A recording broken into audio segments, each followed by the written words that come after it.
to hit something now. And damage as well, I believe, went up by Yeah, a by one. singular point, Yeah. right? And Could when you make a combine that difference. with the hitbox, we might certainly be looking at a unit finally. A unit indeed. Same for the Moha Tribesman. Now it finally does the same damage as a normal archer. Yes. Still, unfortunately, gets affected by Camel on E, so you have to be very, very careful when you're playing up against any sort of like Camel civilization. But other than that, now the unit actually is able to compete up against normal archers as well. Looking forward to testing it when I do get home. Don't get the chance to play here very much, but of course, after this we have another big tournament coming up, so Yeah, true. What was it? The League Classic 4 is going to be coming up next. That's the Yeah. one. So no shortage of competition this year. Yeah, which AV4, we're getting a lot of tournaments, so that's very much something to look forward to. Non-stop what we action. want. Yeah. Oh, wait, wasn't there... Wait, I'm not sure if that... Okay, I'm not talking about it because I'm not sure if it's public. So. Taking the safe route, that's for sure. Yeah. Puppy Paw and Lucifron, though. I feel like this is a matchup we don't see very often. I can't remember if ever I've actually seen this happen. Do we have a head-to-head between the two? Liquipedia has all the information, so could potentially get some data on that if there actually has been a head-to-head between these two players before. Definitely at some point. Yeah, it must have been some. Yeah. It must have been a long time ago though, because off the top of my head, I cannot remember the last time I've seen those two players face off, and we do actually have the series. Actually, they've played a lot of matches against each other. Yeah. With Lucifron having a firm lead historically, but recently Puppy Paw coming out on top there. Yeah, having the Outback Octagon. That's an interesting one. I didn't realize there was. Yeah, Wikipedia has that information baked in there. Yeah. Oh, yeah. Fun. Yeah, so, I mean, historically, right, both of these players are veterans by now, but considering this record, right, clearly this reflects a lot of the early days of Age of Empires 4. It does, definitely does. Whereas recently, it's definitely a bit more difficult to gauge how they match up against each other, which is what Oh my god, look at that. Wait. Huh? Well, Puppy Paw is from Serbia, and his name is Strange to Beasty, and he's got all the points. Yeah, he's looking particularly Balkan all of a sudden. Oh, there we go. Okay. That's more realistic. Let's see. Lucifron, Micro, very high up there. Macro, not so high. Interesting. It's like a direct exchange. Yeah, 1-to-1, they switch the sets there with Macro and Micro between Lucifron and Puppy Paw. That's interesting. So we got like a little bit of a clash of the playstyles there between Micro and Macro, at least from players judging themselves there. Attacking, high points there. Puppy Paw, I realized like he always likes to portray himself as an aggressive player. Yeah. I wouldn't put him as that much of an aggressive player personally. I think he's more of a macro player. I was of the impression that, especially recently, I feel like he has been quite aggressive, at least compared he raids, to but his he's still Wab. mainly a macro player, I want to say. Yeah, it's always tough because it feels like it's always dependent on the map. On the matchup, like you can't just be aggressive. It's also in every like matchup, right? we know we can relatively like compare him to other aggressive players, and you wouldn't put him on like the same scale aggressive when it comes to aggressiveness, like a Vortex or Lucifron or even a Kiljadi for that matter. I mean, Kiljadi has no breaks. No, Kiljadi is in a league of his own, I would say, when it comes to aggression. There's no stopping that ram from hitting the wall. Yeah. But well, what do you expect there? Dare we cast predictions, Crackety? Dare we cast predictions already? Puppy Paw, you know, the paw is the law. That's what a lot of people tend to say. Didn't we have like a Dorito chant for Lucifron or something along those lines? I'm not sure. That's news to me. Enlighten me. Yeah, I remember there being a copy pasta on Twitch chat a while back, something with Dorito. Oh, no, never mind. There was one other Spanish player. Spam this Dorito to support Tito. That was not it. We have a little look at Cascade there. Working hard as always. Hard at work indeed, yeah. Giving us a little wave into the camera. Today is actually, we don't have rain today, so a lot of the players and spectators are also, hello there. Oh. There's more people there. Also enjoying the outside today. I gotta learn the lyrics at some point just so I can like accurately pronounce that. And there we go. Look at that, a beautiful background. We've had some of our volunteers do an amazing job with decorating there, and yeah, that looks pretty awesome. And you can also see in the background there some of our beautiful merch that you also have a chance to buy through Fourth Wall. So if you enjoy this tournament, especially if you enjoy the merch here that we do have, because genuinely that merch is amazing. I'm taking a lot of it with me as well, just because the shirts look genuinely really, really good like that. Really, really good. Yeah, I'm taking all of them. All that you'll be allowed to take. All that I'll be allowed to take. So you guys better head over to Fourth Wall and you guys check out what which scraps you can, purchase yourself, because the rest, that's going to be coming back with me. And before Crackety can take them all, so do not miss your chance, because this guy's a shirt goblin. Yeah, I got to be like, refilling the wardrobe. I've undergone some size changes, so... Well done in doing so, indeed. All right, looks like we finally have some maps here as well that we can take a look at. So first map is going to be Dry Arabia. First picks here from our players. Lucifron picking the Malians and Sengoku. Two very strong civilizations, and indeed Sengoku is going to be the first one that's coming up straight away. Puppy Paw with the Ayu bits here, which he did ban away from Lucifron, so did end up picking that one as well. Ayu bits against Sengoku. Now, we just had a hotfix coming in, and... that one did hurt Sengoku a good bit. Yeah. It was a decent punch, I want to say. Like, they've been the civilization with the Yatais that were impenetrable siege tanks out on the map, where it took like 20 minutes in order to take one of them down if you just send a couple of Feudal Age or Dark Age units over. Nowadays, they received a hefty nerf to the repair rate, to the health of the Yatais. You can finally deny some of that food gathering presence on the map. The base food gather rate nerfed as well. The Ayubids, still solid as always, a very strong cavalry civilization with the camels, and also with the innate counter to other enemies' cavalry civilizations, just being able to have that camel unease up 24/7 on your opponent's units. Worth noting, Ayubids themselves have received a little shave in their strength, notably in the form of the Manjanique. True to its intended original design, the damage of the incendiary boulders, shall we call them, have been brought down against units specifically, so the damage should be noticeably lower, whereas it got, I think, almost doubled up against the buildings. They reduced the splash radius as well, so now it won't hit the units that much. In turn, though, they reduced the amount of shots fired, but they also increased the damage against buildings. So as you mentioned, now the design definitely much more aligned there with the purpose of the unit. And notably, I think that's somewhat significant, actually. Correct? It is. Because Ayubid is one of those civilizations. They are the tempo civilization. It was a legitimate win condition for them to just get 4 or 5 Manjaniques out onto the field, because at that point, it didn't matter if it was cavalry, didn't matter if it was infantry. Your Manjaniques would do absolute shitloads of damage to them. They would indeed. Anything crossing their path would be eviscerated, no matter what type of unit it is. And that's just such a powerful all-in that most civs in the game just fail to hold. It hits right when most of civs run out of food on the map and the farm transition comes. And of course, Ayubid has a bit less of worry about that due to the additional food they get from berries, being a berry civilization. So it's just so potent. It's such a smooth civilization overall. A lot of times you actually forget about it, but House of Wisdom, of course, it doesn't provide as much value as it does for the Abbasid gathering speed-wise, but you still get that 10% increased gather rate, which, alongside, of course, the bonus of not needing to idle villagers for your age up, does mean that the Ayubids do have a much better than like a normal civilization-wise base economy going for them. Completely right.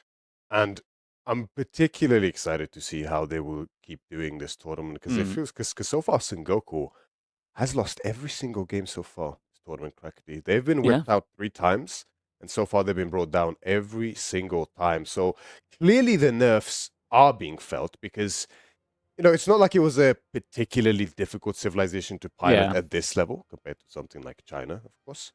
But it makes a big difference having that many small nerfs repeatedly stacked up onto you. So as to what their genuine strength is now relative to the other civilizations, it's somewhat early to tell, but I think it's safe to say they're nowhere near the best any longer.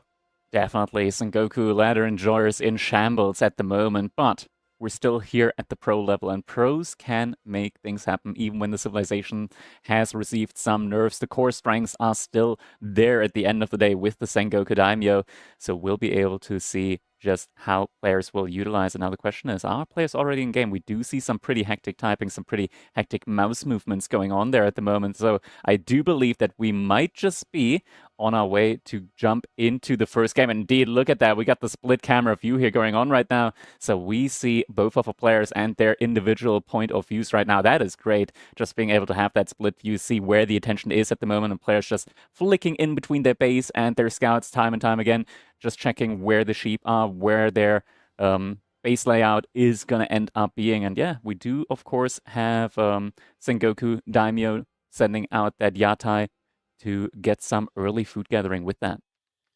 As we mentioned before, the match we are witnessing does contain Lucifron in the color red as a Sengoku Daimyo facing Puppy Paw.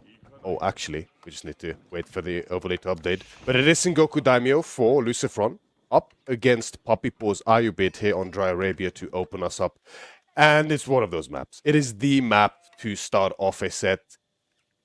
No advantages whatsoever for either side, 0-0, and this first game with two strong civilizations always sets the tempo going forward into the series. Indeed, indeed. Now, starting us off, there we go. UI now updated Puppy Paw with the Sengoku Daimyo here.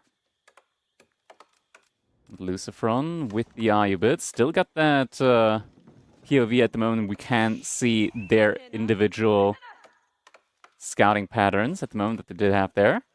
House of Wisdom coming up now for Lucifron as well. Something that also got changed is the behavior in regards to healing from units. So we got the Dervishes. They, of course, when spawned through the logistics wing for the Ayubits, they do have that AoE healing going on. But the AoE healing has been slightly nerfed in the past. So it went down from, I believe it was 2 to 1.5, and it does go back up to 2 health per second by the time you reach the Imperial Age. But most importantly, units that are being attacked now count as combat. Previously, it was just units that have attacked counting as combat, as in combat. And that actually has implications to healing, because units that are in combat have their healing received reduced by 50%. And it used to be the case that if you have like a unit charging onto villagers as they're gathering and there's a dervish nearby, the dervish healing would still be there in full. Now that has been changed. So now units like knights or horsemen, when they're raiding, they will actually reduce the healing that's coming in to those units. So you're finally in a position to actually take down units as they're being healed. And it's the way it should be at the end of the day, isn't it? I mean, healing has been quite a part of Age of Empires 4 for some time now, especially its strength is a bit difficult to contain when it comes to the feudal age, especially, right? I mean, the dervishes, as you mentioned, we also have the imams for the Ottomans. These are just incredibly useful tools for these civilizations when it comes to early skirmishes, especially. It makes it so hard to deal with them. Yeah, any unit you don't kill basically regains its value in full. Even in the mid-game, when you have like lines of units, like archers firing off against each other, just having a single dervish there in the back line just provides so much healing across all of these units. Now the age-ups are going to be coming in, and it is indeed going to be the logistics wing here for Lucifron, so we'll be getting access to those 2 dervishes. Puppy Paw on the other side is going to be aging up with the Ryokan, so is going to be able to heal up his units as well, as long as they're out of combat. Matsuri here for Puppy Paw has been placed quite tight up to the wood line relative to the TC, so some players might have opted to place it a bit further back and leave enough gaps, 2 tiles or so for farms. But Puppy Paw wanting to be as maximally efficient early on as possible, reduce the walking time for those villagers on the wood line and make sure those yatais come out as fast as possible. It's a very good spawn for him as well, because the Matsuri also covers his gold vein as well. Yep. And yeah, you have to be very careful with where you place your initial Matsuri, because that is going to be where your first traders will arrive from the yatais. So that is the main way for you to scale your economy. So you have to make sure that the Matsuri is not in a vulnerable position. And look at Lucifron there with his scout, just already harassing, being a little bit annoying when it comes just even to the pathing of the villagers. We just saw one of the villagers needing to move around the entire gold mine there in order to drop off. And now he's going to be doing the same with the dervishes as well. And Puppy Paw, yeah, he's having none of that. He's just dipping out of there. So you'd rather put the villagers working somewhere where they can actually be efficient in their gathering, instead of having to contend with the passing caused by the dervishes as well as the scout. Seems like there is no Desert Raider in queue for Lucifron yet at all, but his villager split suggests that that is the plan. Yeah, we do have, in fact, double stable even coming up here for Lucifron. And typically in the past, right, if you ask me who is favored in this matchup between Sengoku and Iobids, I would have told you that this is virtually impossible for Iobids to win.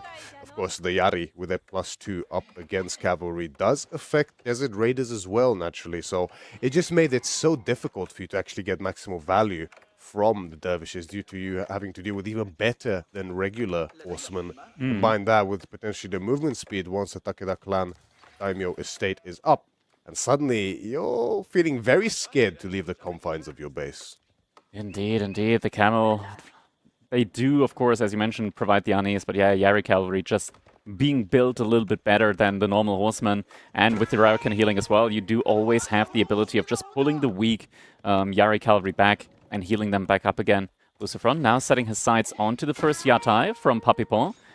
And he is trying to go for a body block. It is difficult at this point in the... Oh, he's pinning it next to the tree, and he's getting it. Beautifully played there, catching it right as it's about to spawn the food trader as well, which would provide the 5% extra for Papipo's Matsuri. However, that seems to be a memory of the past.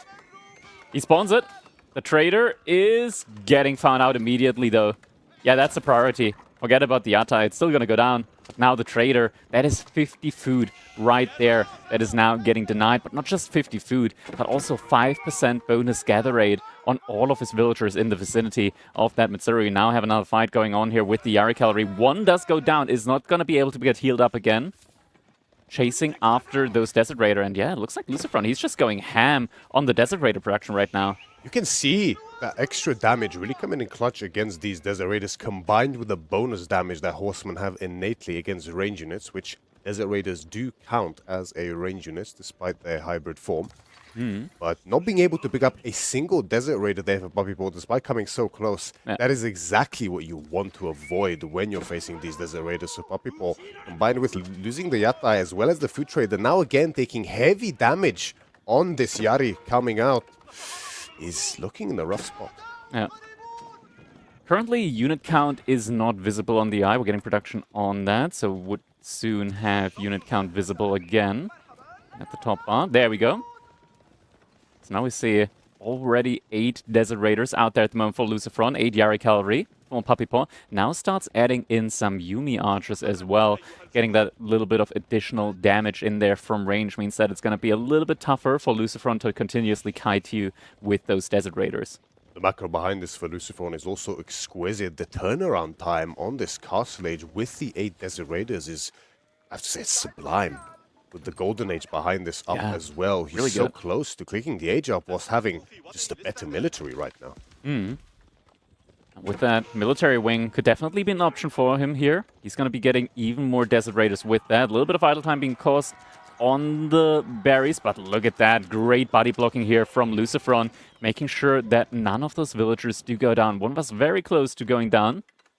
But a nice body block timing there. But yeah, Papipon, he is not that close yet to the age up, but he does realize that something along those lines is going to be the plan here for Lucifron, pulling a lot more villagers now over to gold. Yeah, Papipon feeling the pressure as well, wanting to rush up the tower on the next to the gold mine, just to make sure he doesn't get harassed off of it by the Desert Raiders too early, not knowing or perhaps not suspecting yet. Behind this, Lucifron is just contently going up, and like you mentioned, Krakedy, it is going to be the reinforcement. That's going to be 3 free Desert Raiders every 2 minutes coming out from the House of Wisdom, and they are not to be underestimated. Yeah. And alongside that, Lucifron actually adding in Spearman. That's an interesting choice, considering that he already has an anti-cavalry unit with the Desert Raiders. Could also just be a setup to then switch into Golems, which have received like a slight little buff there as well, both production time-wise as well as cost-wise, now costing a little bit less food. But still an odd choice, I want to say, but we do have a little bit of a raid going on. Yari Cavalry do make their way through, and they are going to be pinching 3 villagers.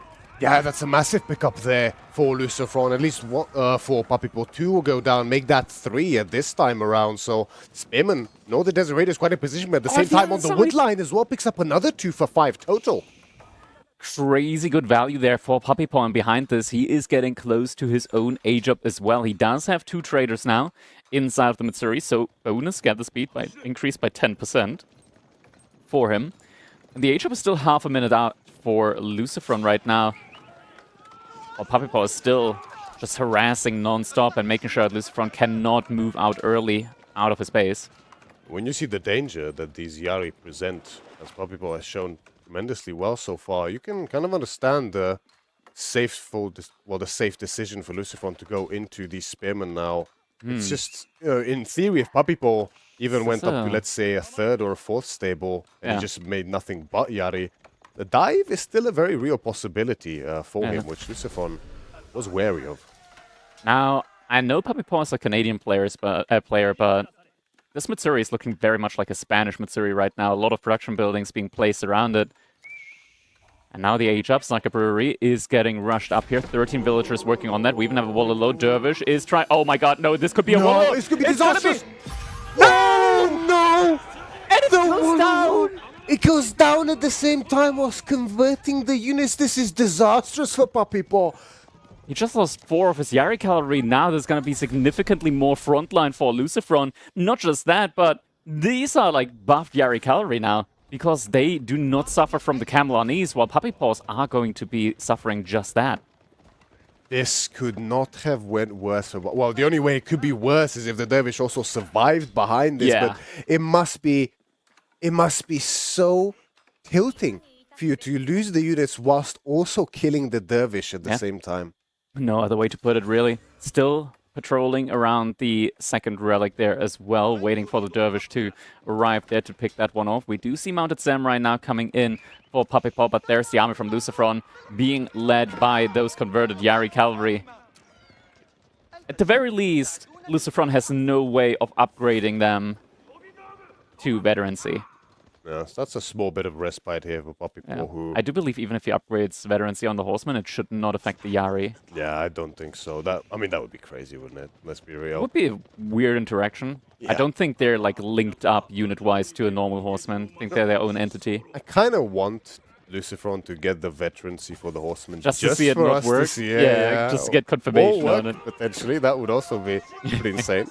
It is going to be the Mounted Samurai, though, as the pivot choice here for Puppy Paw. Of course, he already has the infrastructure for them, but realistically, yes, the Sengoku Mounted Samurai, as we see another Yatai falling here for Puppy Paw. Of course, they're one of the best units in the game, even now, after the nerf, but at the end of the day, against Desert Raiders, they're still going to struggle. Yeah. Mounted Samurai has been caught out here. Veterans, he already researched on the Desert Raiders. Easy pick-off there for Lucifron and Puppy Paw. He's struggling with getting his numbers up now at the moment. But we are still getting more and more traders in, now up to 4 traders inside of the Matsuri. 20% bonus gather speed for all villagers around there. A significant boon for Puppy Paw. An issue, of course, like you highlighted, is it's a bit disheartening to have so many production buildings around that Matsuri, but Puppy Paw's going to strike back yet again. Finds a villager on the gold mine. Might be a second, but the spearmen are there to stop the advance. And Puppy Paw, good follow-up raids there. That's the one thing that's really keeping him inside of this game right now. The villagers that he has killed so far. Of course, that is a compounding issue there. As Lucifron, these villagers, they could have been gathering resources all throughout and just helped getting even more resources in there. Maybe even a second TC at some point. Lucifron at the moment, army value-wise, he is looking very healthy. 5,500 army value compared to 4,300 for Puppy Paw. With, I want to say, lower value units as well, as Puppy Paw, he's massing mostly Yumi archers at the moment, which are good against the Desert Raiders, but we're now already up to 7, soon to be 11 Camel Lancers. Exactly, that's the strength of this reinforcement wing, right? You get the Desert Raiders all free from the House of Wisdom, but at the same time, the Ayubid players producing Camel Lancers, and both units demand different responses, so the composition is so difficult to address out mass and, well, especially out-mobilize across the map as you're dealing with full cavalry. Villager gets picked off on the palisade wall as it's being constructed, and Lucifron is looking to put on and amp up the pressure on this gold mine. In fact, might even look to dive directly beneath the TC. And is doing just that. Camel Lancers going for the villagers immediately here as the Desert Raiders are going for the villagers. The Camel Lancers at the front line. dealing with the Mounted Samurai, but the Yumi Archers are doing a great job at picking off the Desert Raiders. Villagers still going to be going down, though. 3 have gone down so far. Not the biggest losses. 4 have gone down. And the Yumi Archers are significantly reducing the numbers here. Now the Yari Cavalry are coming in as well. Additional frontline here. And Puppy Paw still doing a great job of ignoring the Camel Lancers with the Yumi Archers, just making sure that they're trading out effectively against the unit that they're actually meant to be countering here. And just like that, Puppy Paw, sure, the villagers have been evened out here at the end of the day, but he survives, and most importantly, he trades out his military in a good way. Yeah, exactly. Lucifron recognizing the lack of cavalry at home, wanting to capitalize on Puppy Paw's army, full army at least, not being present, but doesn't quite go his way. The reinforcements reconnect for Puppy Paw very quickly, courtesy of that move speed from the Daimyo estate. And as you mentioned, Puppy Paw, that went about as well as you could hope for. Yeah. Struggling now to find some room there for the farms around the Matsuri, but that's just the name of the game.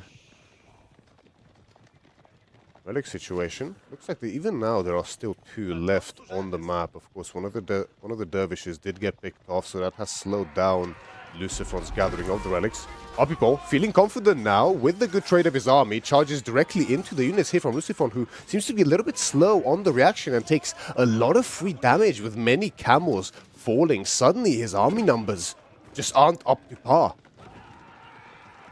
Yeah, there's barely any Desert Raiders remaining. We got Spearmen and Camel Lancers here, which in theory just Camel Lancers should be able to do the job, but the Mounted Samurai, there is no Daimyo here yet, but it's still good enough just in the numbers that are currently present to be able to push into Lucifron's base right now. He's struggling when it comes to the gold access, and even with the relics that he has, yeah, he just isn't able to produce enough, and there it is. GG is going to be coming in.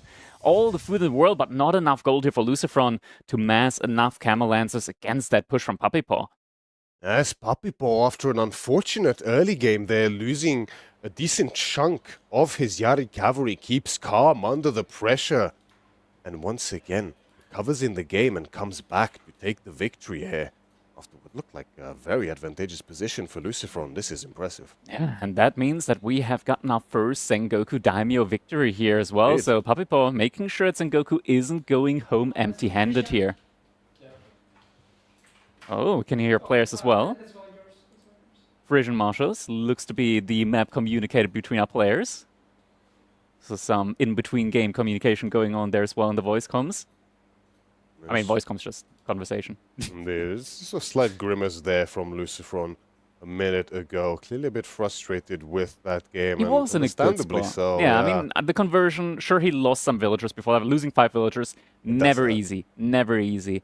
And I feel like maybe if he didn't focus on getting villager kills with the Desert Raiders, the fight could have gone a lot better for him during that. It's tough to tell at the end of the day. Puppy Paw did a great job with his micro there as well, getting those villagers. The Volo, of course, being fantastic there. A good way for Lucifron to come back. In the end, wasn't quite enough there. So we got our first Sengoku victory here.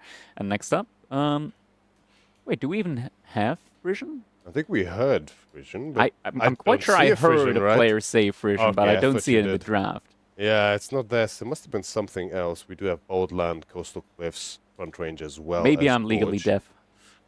I'll get a card for it. Oh, okay. Exclamation mark blame in the chat. Gorge is actually Frisian. There we go. Let's get that cow counter blame up, please, at this point in time. And so Gorge is going to be the next map. Well, it's not. We swap it out. It is Frisian. It is. Gorge is Frisian. It is, yeah, Frisian Gorge is what we're going to be calling it now.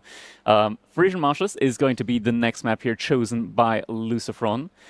So, civilization-wise for Frisian, what would you pick there for Puppy Paw? He's got a lot of good options. Lucifron, I think so as well. Tuklak, of course, still being an option there for him as well. Well, HRE wouldn't have been my first choice, Crackerday, I can tell you that much. Yeah, those aren't my first choices on both sides, I would say. Yeah. Thing is, though, well, we've had a little discussion about this yesterday, haven't we? About the strength of Mongols, specifically on Frisian Marshes. There are some believers and some disbelievers of their strength. So I know, well, the Spanish brothers in particular do believe in their strength. That they can be effective.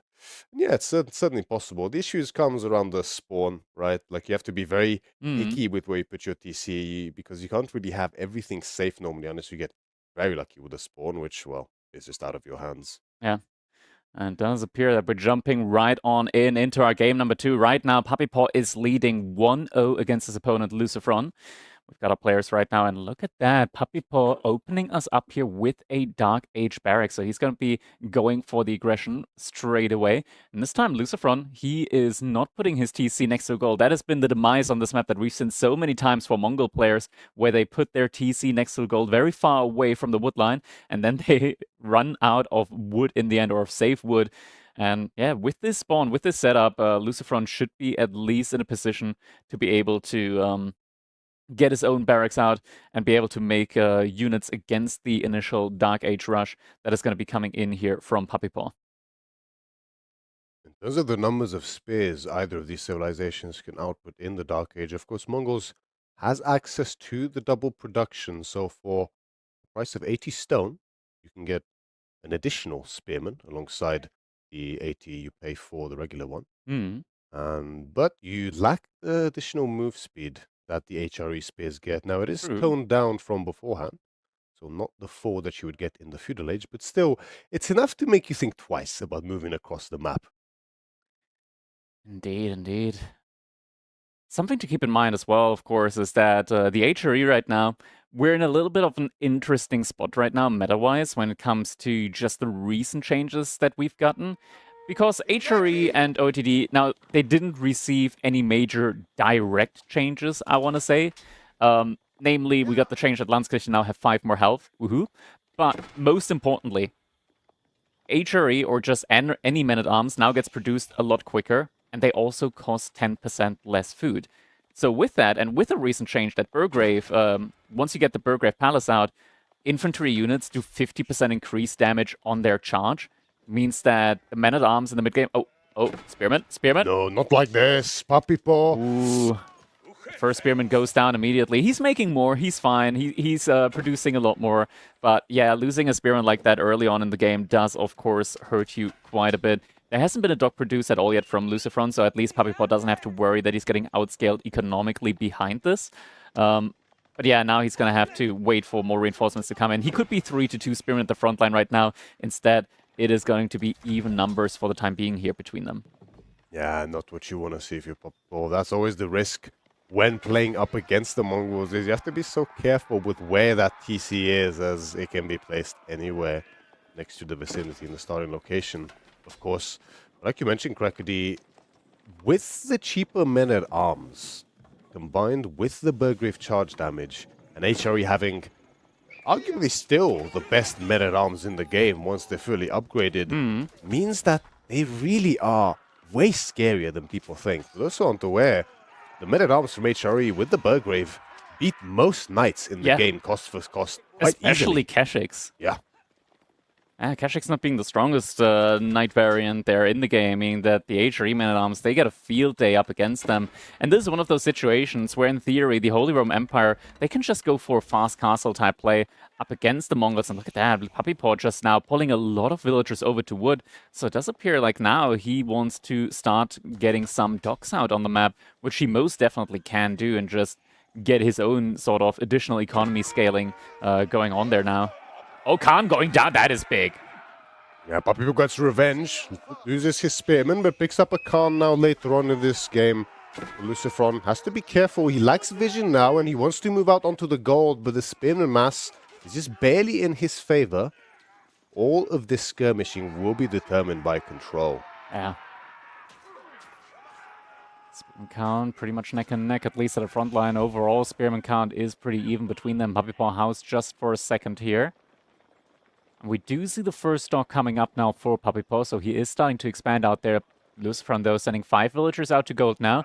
He is going to be having a significantly faster age-up timing now that Puppy Paw has decided to invest into water.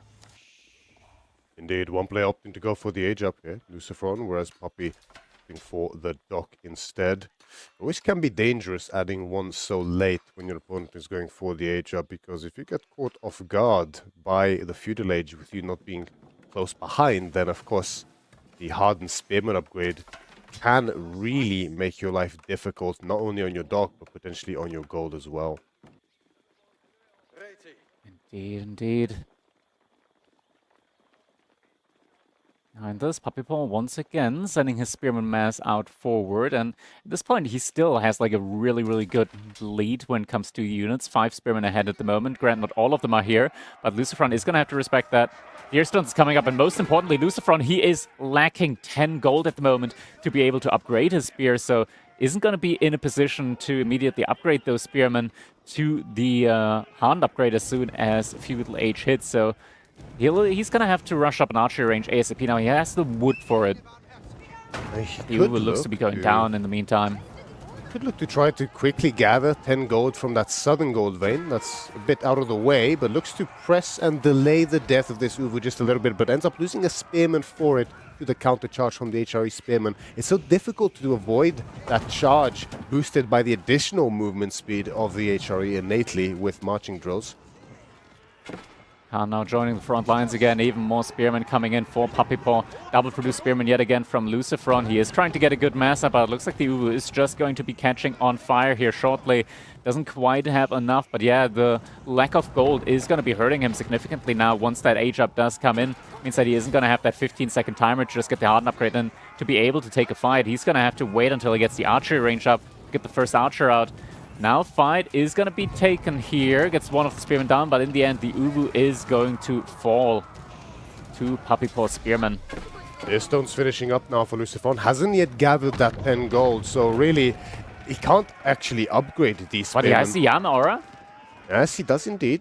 Steps out of it. Movement speed arrow, potentially still an option here for him. And able to chase after Puppypaw. Now there's even spear numbers, so even without the Hardened upgrade, he's going to be able to take a fight, and a good fight it is. Yes, the additional damage from the Khan as well. Now being Feudal Age, he does pretty respectable damage to these Spearmen at this stage, so the fight is very favorable for Lucifron. Enough so to make him comfortable enough to go directly out and add a dock himself. Puppypaw behind this though, it might look dire in terms of Spearman numbers, but he already has 3 docks up, well, the third one is about to be on the way now, with the blueprint being placed, but still hasn't, only now starting the Aachen Chapel. Yeah. He is setting himself up for a great economic expansion on water. The question is, though, Lucifron, is he in a position to punish this? And he might just be, honestly, with a lot of Spearmen still out on the field. Puppypaw doing a great job of just leading his Spearmen away, making sure that Lucifron isn't just going to be able to run straight up over towards his docks. But it looks like Lucifron, with a second group of units now, is going to be doing just that. Yes, forcing Lucifron into a choice Puppypaw has. Either you chase my Spearmen and not punish my docks, or you go for the docks and risk these Spearmen biting you in the bottom later on. But Lucifron, as you mentioned, splits his group of Spearmen, so that will no longer be a problem. Aachen is really being rushed up. 10 villages on it as we speak. Only a couple seconds out now. Hardened upgrade should come in straight away. Surprised to see no other units in queue yet for Lucifron, instead focusing just on docks instead of adding archers. No archers at all, even though he has 14 villagers on wood, as you mentioned. He is focusing on the docks first. Guess he sees just how much Puppypaw has invested into water behind this and just really knows that he can't afford of falling too far behind. Actually, we're getting a Keshik first. So he has made a stable, not an archery range though. Go straight away into the Keshik instead. Wood line there for Lucifron, starting to get depleted just a little bit. Would look to add a to boost the efficiency of that gathering. We also have a stable as the second building of choice here for Lucifron. Now opting for double produced Keshiks from it, despite the presence of Spearmen from Puppypaw. Most of them did get thinned out, so these Keshiks are likely to find value if they're well utilized, and we saw the range also being dropped by Lucifron behind this. Yeah, Keshik's going to be the play here, but yeah, archer range also coming in. Outpost already up on the gold vein, so maybe Puppypaw could just be looking for a slow but steady transition into Castle Age behind this. I think he will want to get some more economy upgrades behind this. Double Broadaxe already has been researched. That's probably one of the most important ones at this state of the game. Oh, a little transition from game to game, as we're looking at the POV of Puppypaw himself. Once again, placing houses under the Aachen. Yeah, I mean, it seems to be his favorite thing. At this point, yeah, we might have to change the title from a Spanish Aachen to a Canadian Aachen. Something about having a brother, apparently. Yeah, having a brother makes you prone to constructing buildings in vicinity of others. Plenty of spearmen out on the field here for Puppypaw. So yeah, he's continuously been remassing them time and time again, which is interesting. Shouldn't find too much damage if he's able to place them well around the entrance to the wood line as well as the gold. Yeah, the docks, of course. Lucifron caught up in the fishing ship department. Puppypaw is starting to pull ahead in the military count.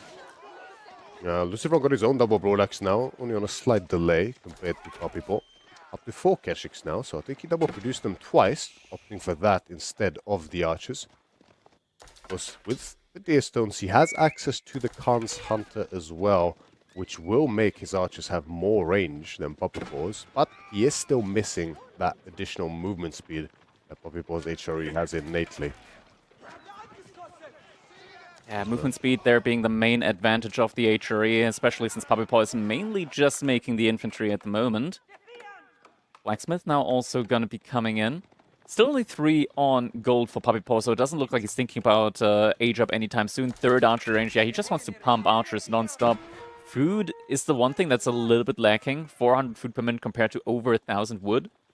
But he's setting himself up nicely. There's still more and more fishing ships being produced. And he will be able to get to the point where he's just going to be able to pump units non-stop here. This is where the HRE economy just really shines with the inspiration as well. Means that he's just going to be able to outgather Lucifron by quite a bit and get a huge army out onto the field. Indeed, you can see that reflected in the populations as well, with Puppypaw about to breach 80, now on 81, compared to Lucifron 68. Part of it, of course, is the Keshiks, compared to Puppypaw's mainly infantry-based composition. Oh, archers being able to save the villager there from those spearmen. Keshiks now finding the far dock here for Puppypaw. Oh, and a villager. That's a nice little pickup here. Definitely already take that. 1-1 on each side, but now Lucifron about to take the lead. Villager barely goes down. That's a large army now. Able to get a lot of shots off on that Keshik. You can see how quick those spearmen are. With the marching draws combined with the charge, I think they're actually faster than cavalry for just a brief few seconds that they are able to charge. Makes it very dangerous if you get near them. Run trying to keep up in the arch department. It's just so difficult when you're up against the HRA with all of their economic bonuses early on. But overall, the economy is quite close between them. Once all of these ponds are filled with dogs, that is normally when you start to either really press onto the opponent's side or transition to the castle age. Lucifron, though, decides to take advantage of the situation and do it even earlier, finding himself a fishing ship kill on this first dock here for Puppypaw, adding some of the fishing as well, and cutting some reinforcements, so good pickups here for Lucifron. Yeah, indeed. Just to be careful not to overextend too far. His units are slower, at least in infantry, compared to Puppypaw's Keshiks. And if there's a fight, there's no way for him to back out. The large ball of archers there now from Puppypaw is just pushing forward more and more. Game's getting paused here now for a second. Looks like we got a pause there from Lucifron. To see what exactly the issue is. Both of them sitting relaxed for now. Let's see if we can hear something. Spying in there a little bit. All right, we're getting the thumbs up there. Getting a little bit of a hand sign there. You're no good at some gang signs being thrown up. Like, oh, can we go? Is it good? Yes, no, maybe. Gang, gang. Damn right. All right. Looks like the players are getting ready to continue the game. Seat adjustments, hand on the keyboard, everything you want to see. Yep, and we're right back into the action. The sounds of warfare on behind us. Both players. Looks like the engagement has been called off between them. Yeah, instead we do see the boar getting taken down. And a little bit of a reset at the moment. And being in a position to take those 2 center boars is a really good one to be in for sure. Yeah, this is right around the time where the sheep in your base do run out. And you don't want to be just on the economy from the fishing ships. You also want to have some land economy there as well. Oh, there's Puppypaw close to 40 archers now. It's just a massive, massive lead right now in the Archer department. Villagers need to be evacuated there on the gold vein. Already 5 of them inside of the outpost. Puppypaw, does he decide to press the advantage? He does not. He goes over to the fishing economy instead.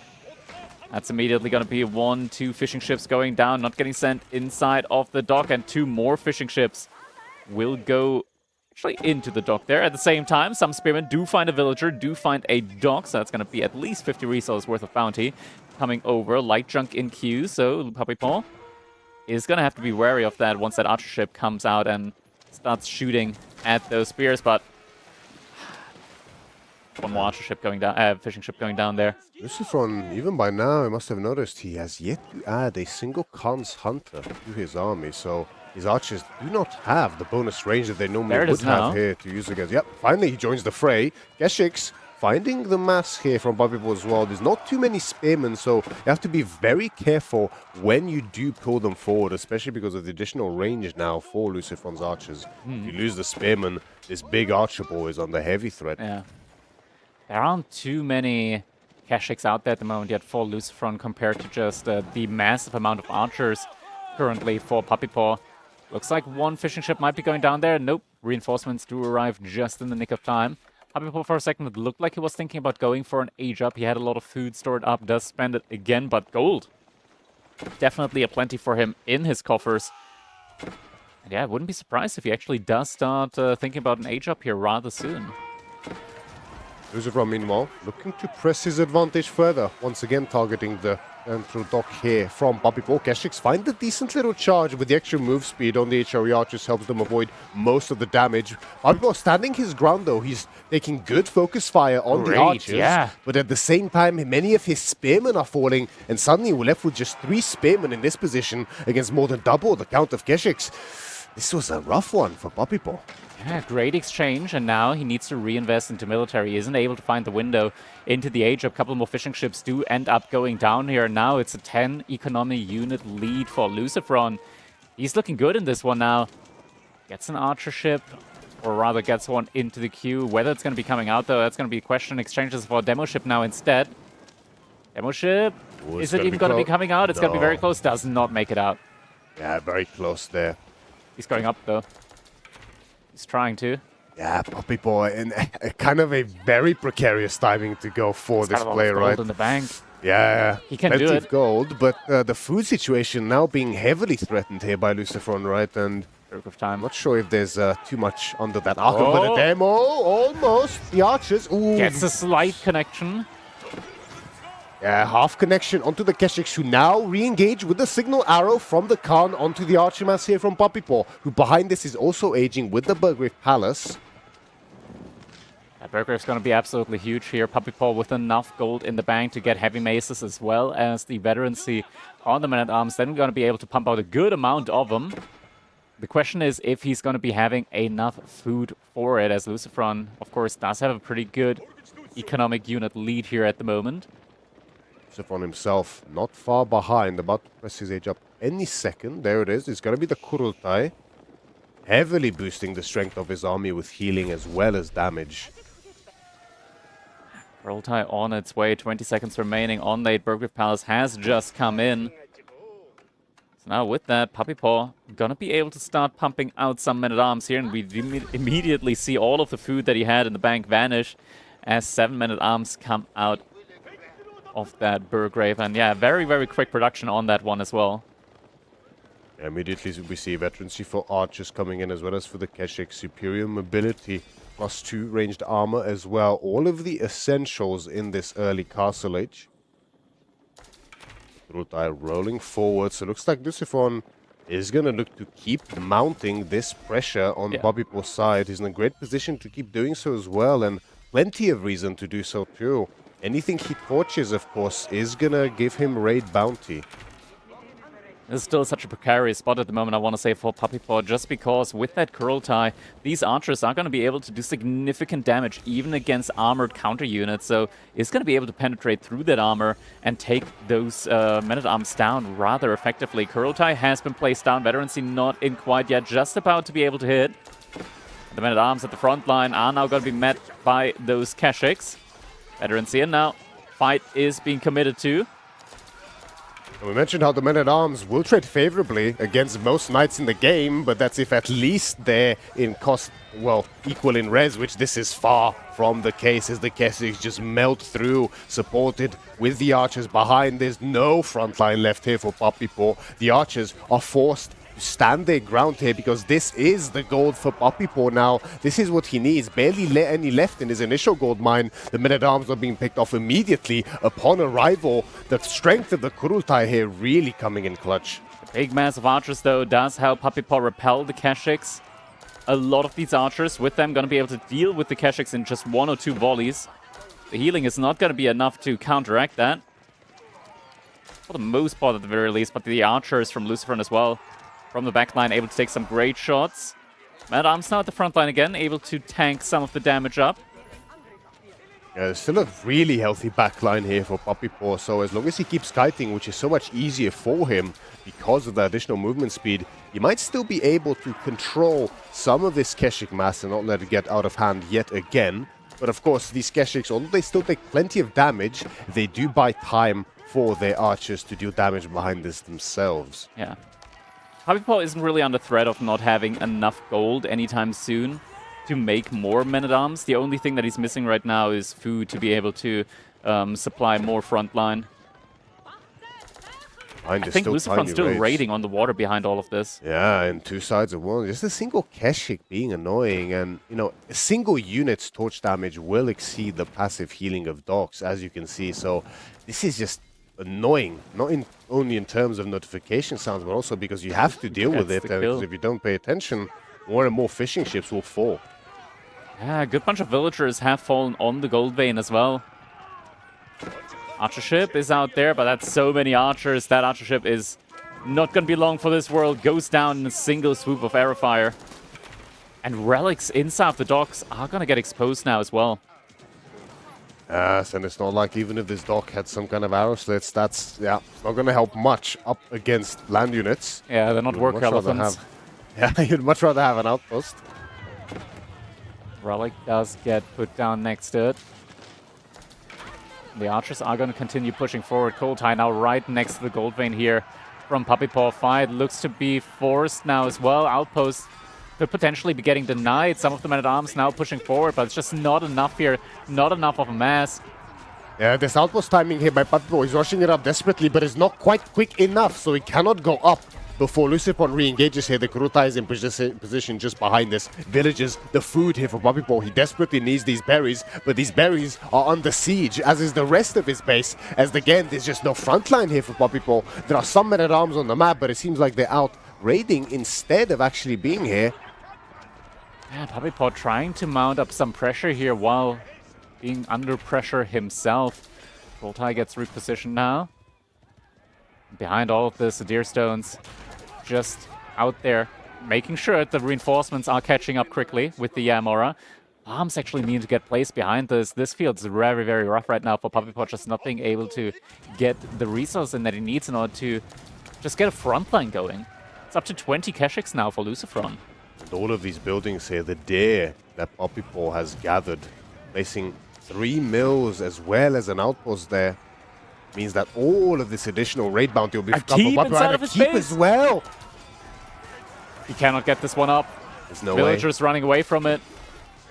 Just so many units, and with the Kurultai as well. Yeah, there's 2 outposts up now. I see an additional Spring Golden placement coming in. But how do you deal with the Mongol horde now going beneath your town center, diving with impunity at this point? Lucifron is just fully committed. Signal Arrow comes in as well. The archer mass from Papipo is dwindling ever faster in this engagement. Lucifron is fully committed. There's no monastery behind this either. Doesn't care at all about relics. And why would you when you can just win the game instead?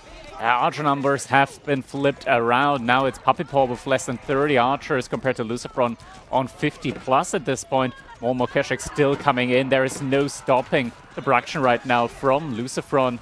And Papipo still trying to give him a little bit of a wraparound, but those archers, they are now going to be getting caught out as they are far from home.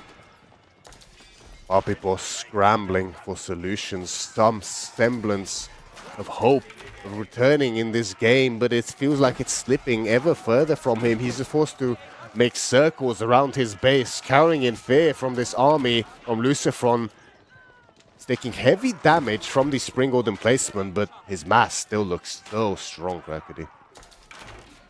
It does. Puppy Paw now at least getting a little bit of a reprieve, could be able to send those villagers back to work. 30 idle villagers here so far, but Lucifron, he wants to go pedal to the metal. Rams now going to be on the tail for him. He's got enough wood to just drop another 5 Rams right behind this and just try and go for the finishing blow. And those Rams are also going to get buffed up by the Curl Tie, so they're going to be able to take down those buildings extra quickly. Lucifron could even make this more potent if he wishes by just going onto the boards there in the center of the map to fuel his push further. But instead wants to go for the pasture transition, likely behind this, even looking to drop forward production here as we see the blueprints for what looked like the siege workshop. I'm not sure what the other building was, but the Deer Stones is here providing additional movement speed. The Kurotai will be healing as well as providing additional damage. These berries yet again, all these villages exposed. There's not enough farms yet. Emergency repairs comes through, but it doesn't last forever, and it means that the other buildings no longer have access to it. Yes, the keep got made in the end, but is it actually going to be enough to dissuade Lucifron from diving yet again? Lucifron doesn't mind losing one archer every single second because he knows that he can kill even more than that, or he can produce more as well. And now, once again, underneath the TC, Puppy Paw does not have enough of a defense here to keep his villagers safe. The farmland all idle. 7 on food only currently for Puppy Paw, and the only thing that is the remaining fishing ships that he has left on those scattered ponds. Lucifron just content to sit beneath this Archon, and the village is on the wood line. Disaster for Puppy. The villagers, they're just trying to shuffle on past, but there is no escaping this. GG comes in. Lucifron able to even out the series in the second game. As Lucifron strikes back with fury in this second game, just never taking his foot off of that pedal. No regards in the world at all for relics or going into pastures even behind this, just content and fully believing that he can finish Puppy Paw, which, well, he did it, yeah. So that is going to be the second game. Now we're going to be moving over to our third game. The question is, of course, now it is Puppy Paw's turn to decide on which map they will be playing next. Well, we got Coastal Cliffs, we still have Borderlands, and we do have Front Range. Front Range has been picked pretty much every single time so far in this tournament, like for every set. And for good reason. It's a pretty good map.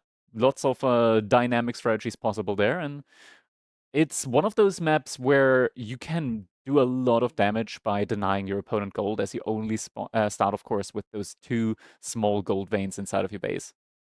Yeah, exactly right.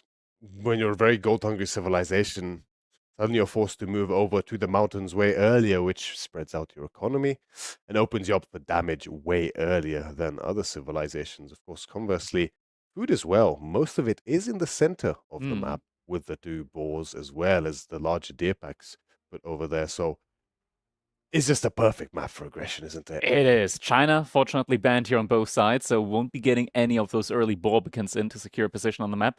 Macedonians is an option, though, for Lucifron, getting that little pseudo, I want to say, red palace with the Golden Horn Tower. If you can rush that up to Castle Age, does help you out a lot, but it is going to be Borderland instead. Lucifron, with both JD and French at his disposal, has some very, very good civilizations for that. Puppy Paw, Malians or Byzantines could both be an option here for him.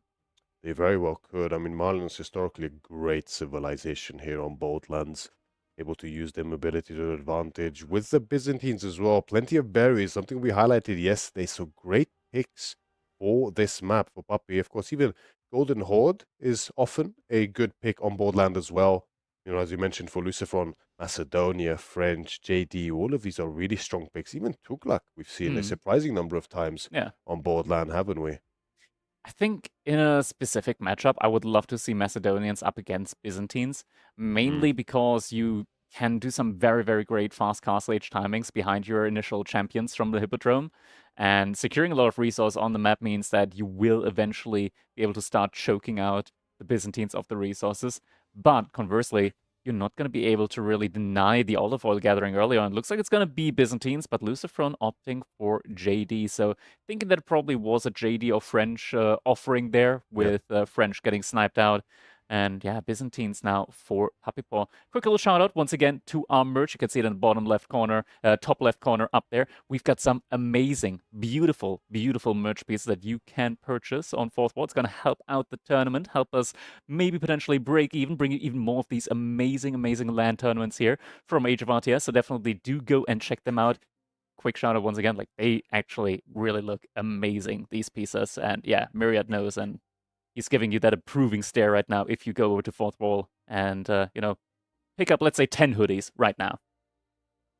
And if you do decide to pick up so much from us, that will be very, very thankful for us. And it boosts the Age of Empires 4 tournament scene for us to bring even more events to you, as Crackety mentioned. So if you do decide to buy, thank you very much. Yeah. Don't forget to use code I made this up at checkout for 0% off. I'm getting a small commission from that. Yep. Not meant to disclose that, of course. Yeah. Disclaimer. Yeah. I wonder if that would boost sales or decrease them. Who knows? Who knows? Who knows, honestly? Oh, the headphones came back on there for Lucifron. Players are getting ready. Yeah. Game faces are on. I think there's some very interesting things you can do in this matchup. With JD in particular. JD in particular, like sending her out in her villager form, getting an outpost exactly up. What I'm thinking, Crackety. And I actually thought it's a really good strategy until I did it against Marine Lord in practice once, and then I changed my mind. What did he do? Did he send the Akratoy out? He just quickly dropped stable alongside his barracks, and somehow he was able to outfight JD as well as my knights early on. While it felt disgusting actually. The man's just built differently. Yeah. I swear, like Marine Lord, whenever he plays, he's able to communicate with the units. He's like, yeah, I know this unit typically counters you, but we don't do that this time around. Yeah, yeah. Thing is, when I saw it as well, I'm like, wait, stable? That's perfect. I'm melee JD anyway. Little did I know. Yeah, the horsemen, they do still pack a punch after all. When there's enough of them, at least. And you get baited underneath CC, and as you mentioned, there's Akratoy. It's all coming together. Yeah, it's all no. Oh, wait. So we have my face on display. It's we're going to be distracting Puppy Paw in the same ruin we are now. All right, jumping in now to our game number 3. It isn't even serious right now. We've got Puppy Paw in the color red, playing as the Byzantines here on board lane. His opponent in the color yellow, it is none other than Lucifron, playing as Jeanne d'Arc here. That's going to be an exciting matchup. Do we have anything early on planned here? We do have the very early mill in Narnia, so that one is purely for economy upgrades. It is not meant to be doing anything else. No drop-off there. It is purely a decorative building. That's right. So you get nice and close there to not have to venture out too far. And JD can also open wheelbarrow, just like the French, but it's just a little bit more inefficient because, of course, you do not get the discount on your drop-off building. So you are forced to gather an additional 33 wood exactly. Indeed, so just these little plays there for efficiency's sake. Grab a little bit of extra wood. The straggler has been chopped partially.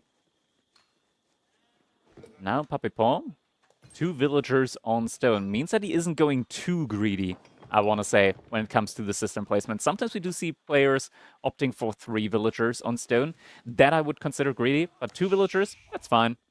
That's okay. Yeah, I think that's the right number against something like JD or French, right? If you just get the gold you need either for wheelbarrow, hardened spearman, or potentially both, then that's kind of all the gold you need early just to feel safe, and you can just focus on defending your stone as well as your berries with a nice early barracks whilst you're raging up. And typically historically, that safe beginning for the Byzantines, if you're just careful to not get hit by raids, means that it ends up being quite favorable for the Byzantines, I would say. This map, however, out of all of them, as you can see, you have a way more open base than other ones, with only small wood lines to protect you, which means that ultimately it becomes very, very difficult for you to defend all angles of your base. Does. Definitely does. So Lucifron, yeah, Wheelbarrow has come through for him. Puppy Paw working on that second cistern now. He's going to be moving it. Wait, is there something else in the corner? It looks like there's still a second gold there in the corner that he's going to be connecting with. That's actually, does that reach? Nah, that doesn't reach. There's no way. Nah, it definitely does not. It just covers, yeah, not quite close. It almost touches some of the stray pebbles, but yeah, that doesn't quite count. Hear me out.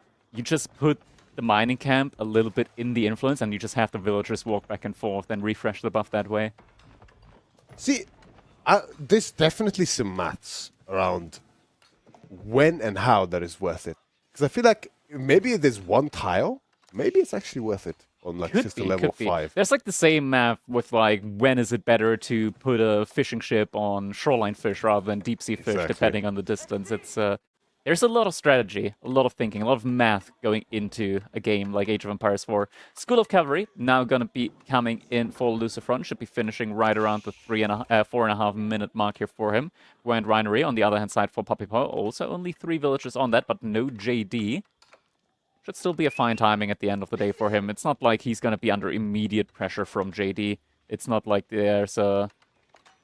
You know, with French, we had like a time where players were going for like a 3-minute and like 40-second age up time to like get a really early night and when they age up with like 5 villagers.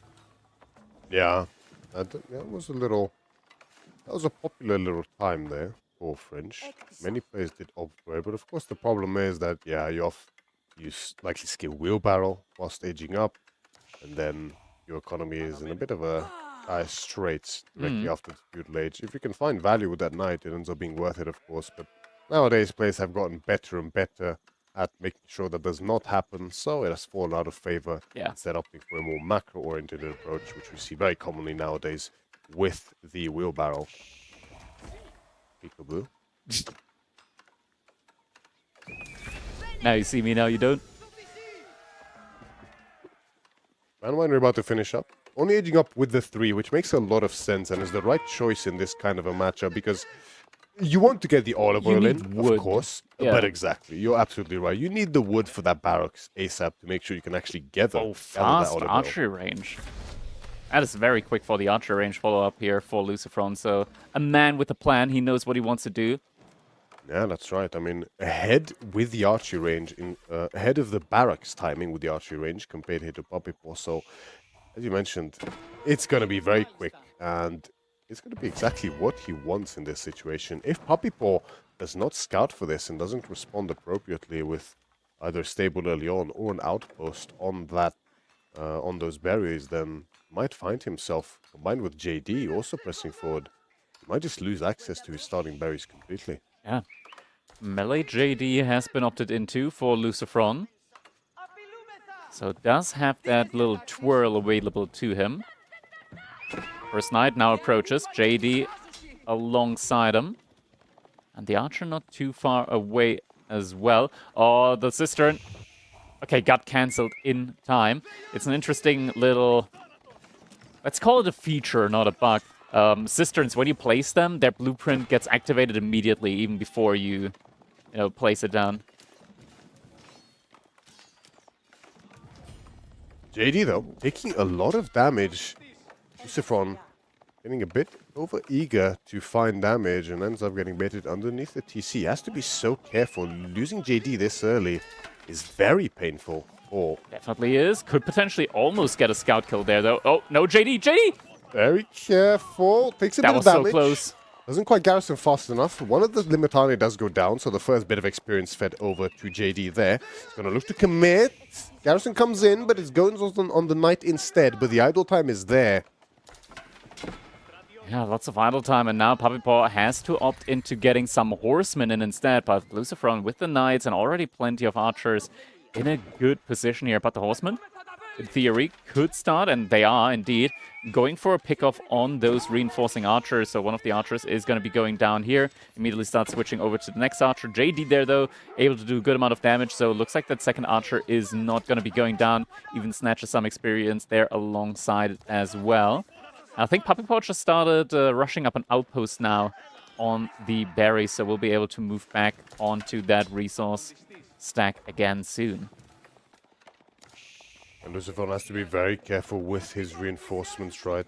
This cutoff by Puppypaw with a full melee composition, which is amazing in low numbers for these early skirmishes, as long as you don't take too much damage from JD, means that he has to be more careful with where he moves his units. Another horseman, once again, finds some archers and JD herself.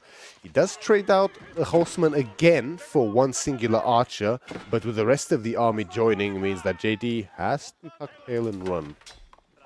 I definitely do not want to lose that, but as you mentioned, a good amount of experience so far has gone over to JD. Hasn't even killed a boar yet, but already around a quarter into her level 3. Now Knights coming in to the rescue as well. Horseman getting dangerously low. And as Lucifer has managed to get all of his economic upgrades, which do retain their discount, just like the French do. And it's going to be important to have those nice and early here for Lucifer, so good job in doing so. It means he can have a very stable economy that can match the Byzantines early on. Still only on system level 3, Puppypaw is, so not getting too greedy here. One villager did end up falling earlier, so Lucifer has an economic lead. Combine that with a slight bit of idle time there from Puppypaw, means that Lucifer keeps that lead, despite the fact that he actually loses a villager when JD upgrades. Yeah, it's looking good in that regard. Moves out onto the map to collect some of those juicy deer there as well. Secures that up with an outpost. No move out yet to a boar. That's something that you probably want to get in on at some point as well, just for the little bit of additional experience. Bit of extra efficiency. Lucifer could look to bring JD just a bit lower as that tower is being constructed.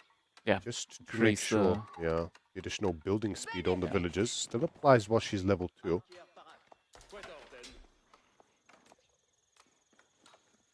At the moment, don't have any mercenaries yet. He's got a lot of olive oil in the bank, actually, up to 800. Could start producing 2 batches of longbows now at this point. Or javelin throwers. Typically in this matchup, we see javelin throwers more often than longbowmen, just because he will, of course, gain access to the camel riders in the Castle Age, which do give you that very, very strong upgrade there as well. Rather, the camel on ease debuff on your opponent's knights. And indeed, we are seeing the javelins coming up next, and immediately 2 batches getting queued up now for Puppypaw. So we'll be seeing those javelin throwers out on the field here shortly. The delay on the javelins, though, could potentially present a big problem here for Puppypaw, because Lucifer has a good number of archers at this point. Not quite enough to one-shot Limitane with their shield wall. That's a big strength. You need like 20 for that, or 24. It's pretty crazy, huh? Lucifer, recognizing the presence of the horseman, starts doing a little wall on his gold mine. Doesn't want to get caught out. It's very important to have, even when you are stuck on the defensive, as Puppypaw is, it's very important to still try to find some sort of pressure on your opponent and keep them on their toes. Cistern is starting to get torched down now by Lucifer. So we'll be applying a little bit of pressure. Archers stepping up forward, but the javelin throwers now finally made it through. Immediately start picking off one. Oh, they're getting very close to the Knights, though. They're getting very close to the Knights. Lucifer finally noticed this. He's going to be able to definitely get a good charge in. One javelin throw is definitely going down, and that's a nice little pickup. XP going over to JD good, as well. Luckily, 7 javelin throwers are still going to be enough in order to one-shot an archer. So the magical number has not been breached quite yet. Puppypaw, he's going to have to be very wary here. Cannot afford to lose any more javelin throwers unless he wants to wait for another batch to be able to one-shot the archers again. System as well. On the fire now. Lucifer would have loved to finish it, but he recognizes the threat of being surrounded here by such a big composition. He doesn't have +1. He doesn't have Steel with Arrow yet for the +1 damage, so doesn't feel fully comfortable taking a pitched fight just yet. Yeah. Archer count is not quite that large either. So he's falling back for the time being. JD just about halfway up to level 3. Now, one big fight could be all it takes for her to reach that glorious level 3. And with that, in this matchup, which unit would you go for? For the champions or the raiders? I think it has to be the champions with this many Limitane, right? I mean, yeah, the riders will do great against javelin throws, right? And of course, they're going to beat horsemen as well, but you really want the companions just to sort of hold the line a little bit against the Limitani, mess with their pathing, right, so that they can't just keep chasing you with impunity. Be a big horseman. That's a massive charge. Massive. 48 experience going over to JD, but most importantly, halving the amount of horsemen out on the field. Now all the villagers from the berries need to evacuate. Abipo, he's preparing for a fight. Javelin throw, stepping up a little bit. Lucifron pouncing on that opportunity though. And JD, oh my god, she's smelling blood on those villagers. People getting a bit greedy here, I want to say. No outposts at all on the southern berries, which is exactly where Lucifron was targeting earlier. However, the archers get left a little bit behind by the knights, so they take heavy fire from the horsemen, but now Lucifron looks to engage completely. The nice charge in. JD is there, Divine Restoration comes through, as well as the Holy Smite. Plenty of XP being fed over, but the archer numbers are completely wiped out here on the front line. But look at JD. She's just a few unit kills away from reaching level 3, after which it becomes so difficult. Lucifron really wants it. He really wants that level 3. And he gets it, I think. Oh, that's so close. One more spearman is all he needs, but she's so close to death. Can't really afford going for it. The thing is, the second she goes for a transformation, she's going to stop for a split second. Yes. And with that, the spearmen, they're going to start doing bonus damage in a cavalry form. Exactly. It's something you have to be so careful about here. Of course, she does get just a little bit of passive XP over time. There it is. There it is. Has to be the companions surely here for Lucifron. Most importantly, Lucifron did manage to keep a lot of his knights alive. Barely lost any of them. I think 1 or 2 did end up going down. But with the healing, with Chivalry, they are soon going to be back up at full health, full strength. And now, with Jeanne d'Arc being level 3, Puppy Paw, he's going to be facing some tremendous pressure now. Puppy Paw, normally you want at least double the spearmen to knights, but it's 18 to 25 currently, and with the companions on the field and JD level 3, this is looking quite precarious here for Puppy Paw. Massive Holy Smite! Half of the spearmen for Puppy Paw are left lifeless. There's barely any archers here on the front line, but it doesn't matter with the companions as well as the damage here from JD. Puppy Paw has virtually nothing left. All the Limitani have just been taken down in a massive surround by the knights. Felt like they barely did any damage to those knights there. And now Lucifron, with just about the same numbers of knights remaining that he started the fight with, able to start burning down the infrastructure here. He needs to add farms now. That is the worst position that you could potentially be in. I could see him just throwing the tower right now, as there's just no way for him to save those villagers inside of the outpost. And indeed, GG gets called. Lucifron starting to take the lead now in this best of 5. Lucifron here to prove exactly why historically he's been known as the scariest knight player in Age of Empires 4.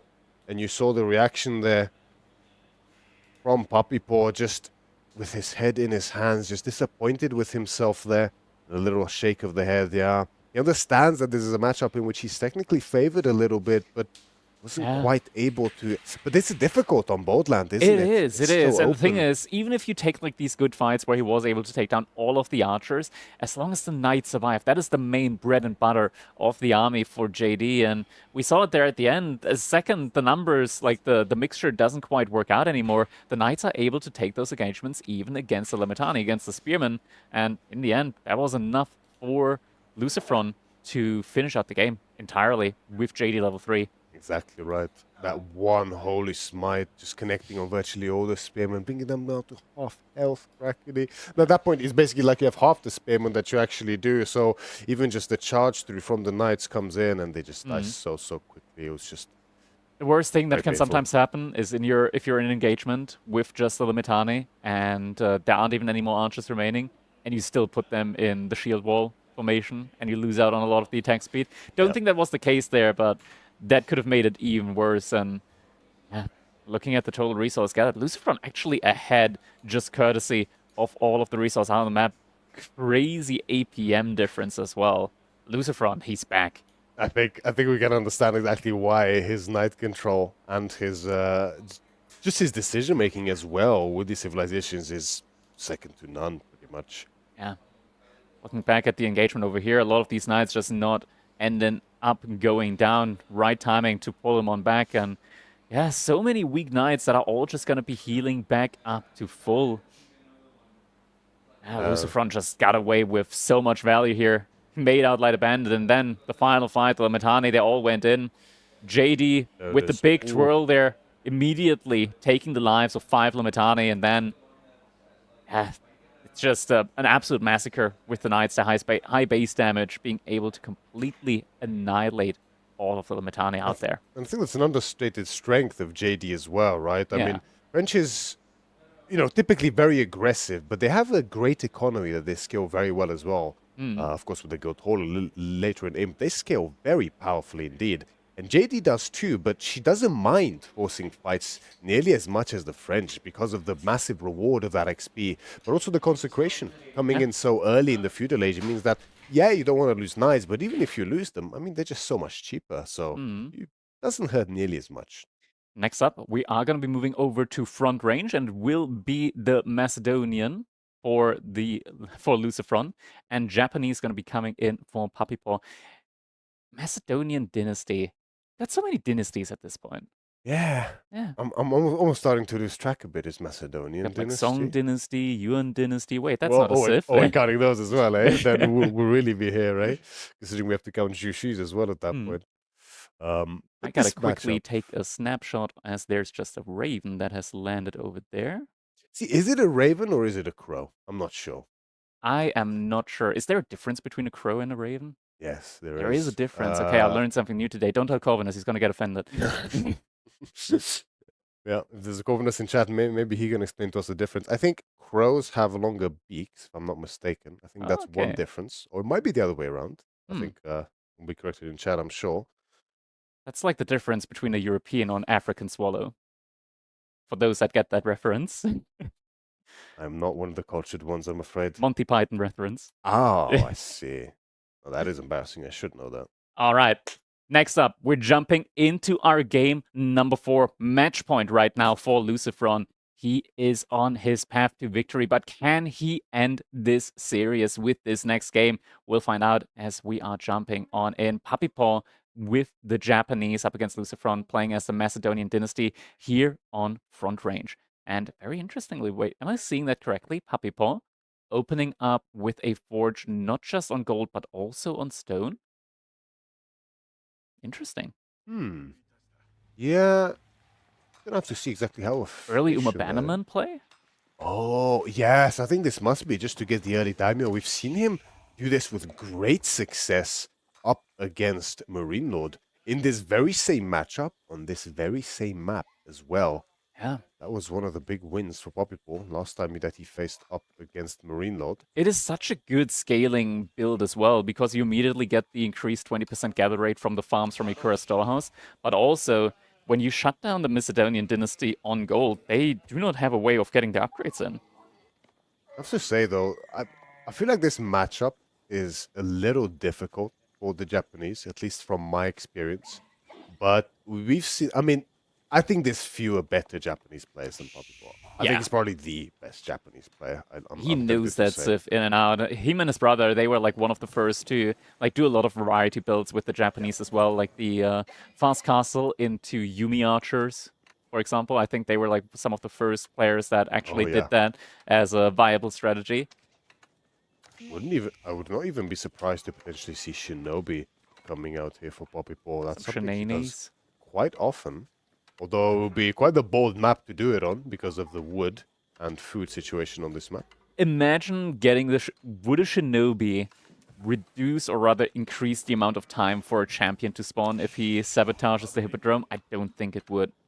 I think it doesn't. Because like an aura on the building, or like a status on the building. Because there's the sabotage. I feel like it works on some landmarks, but not on others, right? Or... I don't think it works if you put it on the House of Wisdom for the Desert Raider production, so I don't think it should work on the Hippodrome for the Champion production. Yeah. Sadly, we won't be able to find out this game. Or playing it safe with the Ikura Storehouse. The correct choice. I would say so for sure. Yeah. Especially on a map like this, just having safe food resources inside of your base, and something that gets overlooked Well, not really overlooked. It is a very small bonus, but once the cursed house, of course, is full, or rather there aren't any more farms to be placed around it, it starts generating 37.5 wood per minute. That's worth at least 1 villager's worth of wood gathering. Exactly, and that's a nice little boon on top of the farms that you get. It really is a great landmark. Yeah. Now Imperial Hippodrome is going to be finishing up for Lucifron. 3 minutes 50, so that's a pretty quick age up here for him. Oh yeah. Looking to get those champions out early, alongside manually produced horsemen as well. Yeah, looks like he's heading out to a boar play. Oh, I like this a lot. He's going to use that early horseman as well as a scout, just to make sure there's no danger when he pulls this boar. Puppy Paw's going to spot it, though. We'll spot it. Lucifron does have his scout in position. Oh, barely? Oh, he does spot it. Yeah. I'm not sure if he's aware. Yeah, okay, he sees, he knows. He's aware. Not much he can do to stop it, unfortunately for him. Nice pullback by Lucifron there, maximizing the amount of damage the scout can tank. And I mean, even if he loses it, of course, the Hippodrome Scout coming out momentarily. He's going to have a replacement for that. Daimyo Manor is going to be coming up next for Puppy Paw. I don't think he's going to really have enough to be able to punish that outpost, or at least dive it consistently.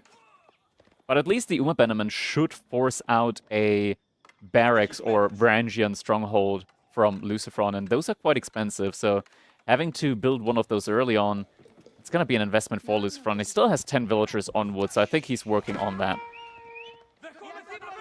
Stable into barracks from Puppy Paw, so relying on the exact same strategy as he did up against Marine Lord, which came to great effect for him. Uma Bannerman has hit the field. He's going to exchange some blows with the Hippodrome Scout, who's going to keep a firm eye on him. So Lucifron placing plenty of respect here on Puppy Paw and rushing up the outpost on that boar. So I shouldn't find too much damage here, Puppy Paw, except maybe some idle time. Double broadaxe as well behind this 4 puppy. Have to be careful, though. Early on, you're not going to be in a position to be able to heal up your Uma Bannerman. And you do rely on that, as your horseman will gain an additional +2 damage with that one in the vicinity. Spearman now coming in as well, so Puppy Paw could be looking for a potential push-out onto that boar play from Lucifron. Uma Bannerman finds one singular hit on one of those boar villages, softening them up for a later death, potentially. Varangian Stronghold being brushed up as well. We don't have... I was about to say, we don't have the long-distance stone yet, but right as I say it, he goes out with 5, just to gather the 50 needed for the Stronghold arrow slits. Puppy Paw opting for his own boar behind this, without too much danger. He sees the Hippodrome Scout as well as the Horseman. So with just a few spearmen, he can go and take it, dropping his own outpost. Bannerman giving a little bit of a run around there. Wait, is that... Okay, the Arsenal is coming in now. It's quite late for the Arsenal. Yeah, he opted to go for 2 strongholds beforehand, so really wanting to maximize the units first. Yeah. The Bannerman slowly but surely is losing a lot of health there. Yeah, if he's able to bring the spearman forward here, Puppy Paw, he should be able to save it. Looking again at the ball, finding more idle time. Scout will probably be going down here, yep. Oh, he didn't. Lives, okay. Just out of range. There we find the spearman. They meet the horseman. The champion horseman, though, he could just easily turn around on this bannerman and just kill him. I think he needs a single hit. Lucifron, though, pay attention. 2 hits actually needed, and yeah, the bannerman goes down. I don't think Puppy cares too much about losing it. I mean, we don't have a Yumi switch just yet. Yeah. So he might even reproduce it. Yep, there it is. Lucifron just sent a lot more villagers over to gold, so looks like behind this, with a lot of food saved up, he is thinking about a fast Castle Age transition. Well, not really fast Castle Age, but like a Castle Age follow-up now behind all of this early on aggression. Puppy Paw hasn't moved out to gold yet with more villagers. Instead, is starting to add in those Yumi archers, and looks like he's going to be hunkering down in the feudal age, wants to make something happen there, while Lucifron's looking for that eventual Castle Age. Good is starting to run low now there for Lucifron. We saw a couple of villagers just struggling to find carcasses to work. Of course, it's only 4 sheep or even 3 sheep per side here on front range. Very, very few indeed. Will be forced to go out onto the map nice and early, which is why we saw the ball being prioritized this early on into the game. Bombs, of course, continue coming up around the Kura stores for Bobby, which is his way of finding respite in terms of food income. Now the Yumi switch has occurred, so Bobby is going to likely look to play very aggressive now with these horsemen to maximize the value from that bannerman in order to eventually sacrifice him for the greater good. Sven's still roaming around. There are some spearmen there.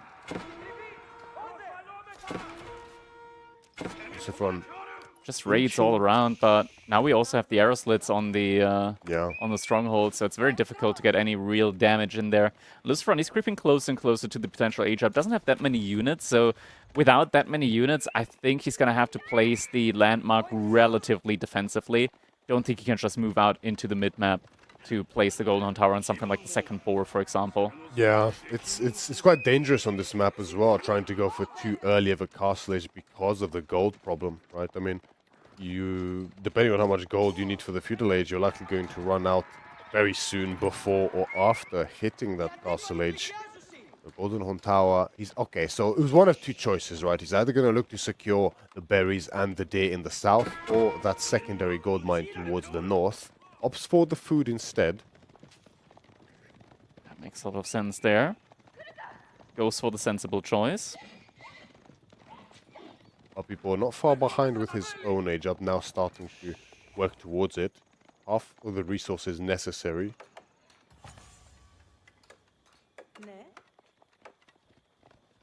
It's gonna take him a while though. 11 villagers on that gold vein right now. So he does want to try and get there ASAP.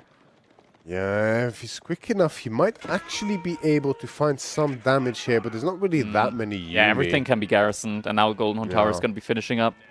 Could maybe look to press this position on the ball, but there's a tower as well as double stronghold. It's going to make it very tough. Yeah, the arrow slits in placement is just really, really good as well. Yep. I'm not sure if that's the case, but I think the arrow slits in placement shoots quicker from the ranging strongholds, but I could be wrong. I feel like you might be right. We can maybe have a look just to see the attack speed, but now that I think about it, it does feel like it. Floating gate on Poppypaw's side. No surprises there. Question is, where's he gonna put it, right? I mean, the stable makes the most sense historically, but he already has two of them, so here we could just place it into the TC first to start scaling even earlier. What I would personally do.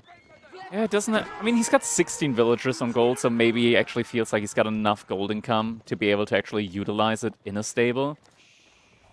And at least immediately, you want to catch up, or rather keep up, with the Radari production of your opponent, who you already saw has dropped 3 Varangian strongholds on top of the Hippodrome, so it might just be necessary to put it inside of the stable first. There's gold mine about to run out for Poppypaw, but he's already set up on the second, so only going to be a little bit of downtime in terms of gold. He still has gathering as we speak. The Redari, though, the champion, and 2 of them from the stronghold. It's quite a horrific timing to be caught here for Poppypaw, actually, with a floating gate on the front line as well. Yeah, 1 villager already went down. Make that 2. A couple of spearmen come out. A 3rd villager about to fall. Maybe even a 4th, but not quite. The horsemen come back yet again to trap these Redari onto Poppypaw's side. 4 villagers have fallen so far. A lot of Poppypaw's defensive army is dead. Onimusha now in queue alongside. But you're gonna have to be so careful. You gotta keep those Onimusha alive now. They can be caught off guard relatively easily early on. Switch up now onto the outpost here. Placement is coming in, fortification, or rather sprinkle emplacement on its way. And with the scout torch damage here, this outpost is it's just going down fast. Damage. Combined with the spearman as well, there's no way these villagers escape. You can't get enough on Onimusha or mounted some out. And the trap!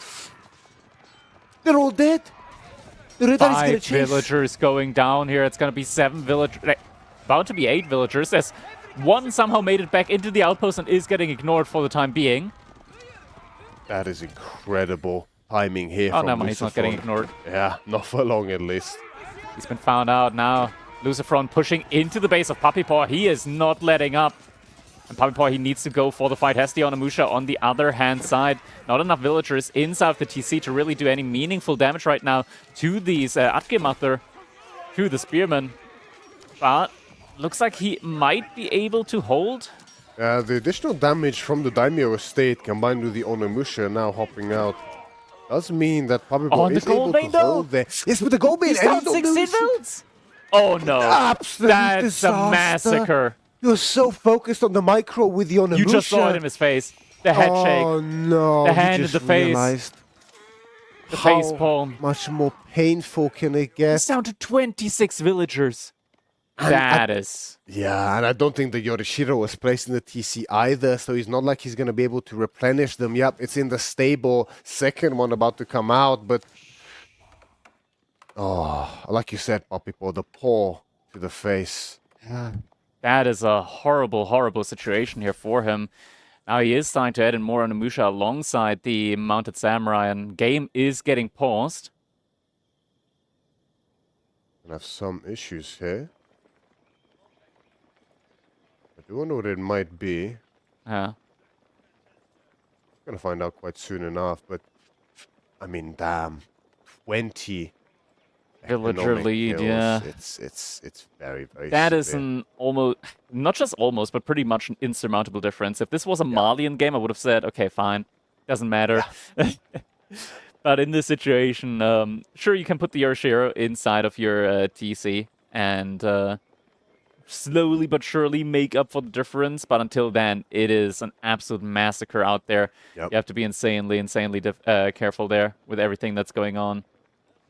It's incredibly tough. I mean, you know, normally with this kind of economic exchange, normally it's done at the, you know, they trade armies to do so, right? So villages are killed, but then maybe Papipo comes out on top in terms of army.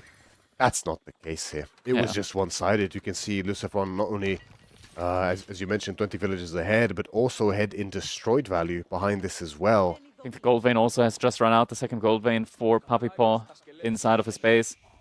So now he also has to move out onto the map or to gather gold at this point. So that's a good amount inside of the bank, but realistically, right now, there is no reasonable point. Like, there's just no spot on the map where he can do damage. He's got the golden Montaro defending all of the food income right now for Lucifron. Sure, the gold could be a spot, but even that is where the entire army from Lucifron is sitting at the moment. Some of the crossbows are going to get caught out of position, though. So at least that's a good pick-off, but the base from Papipo, it's still under fire.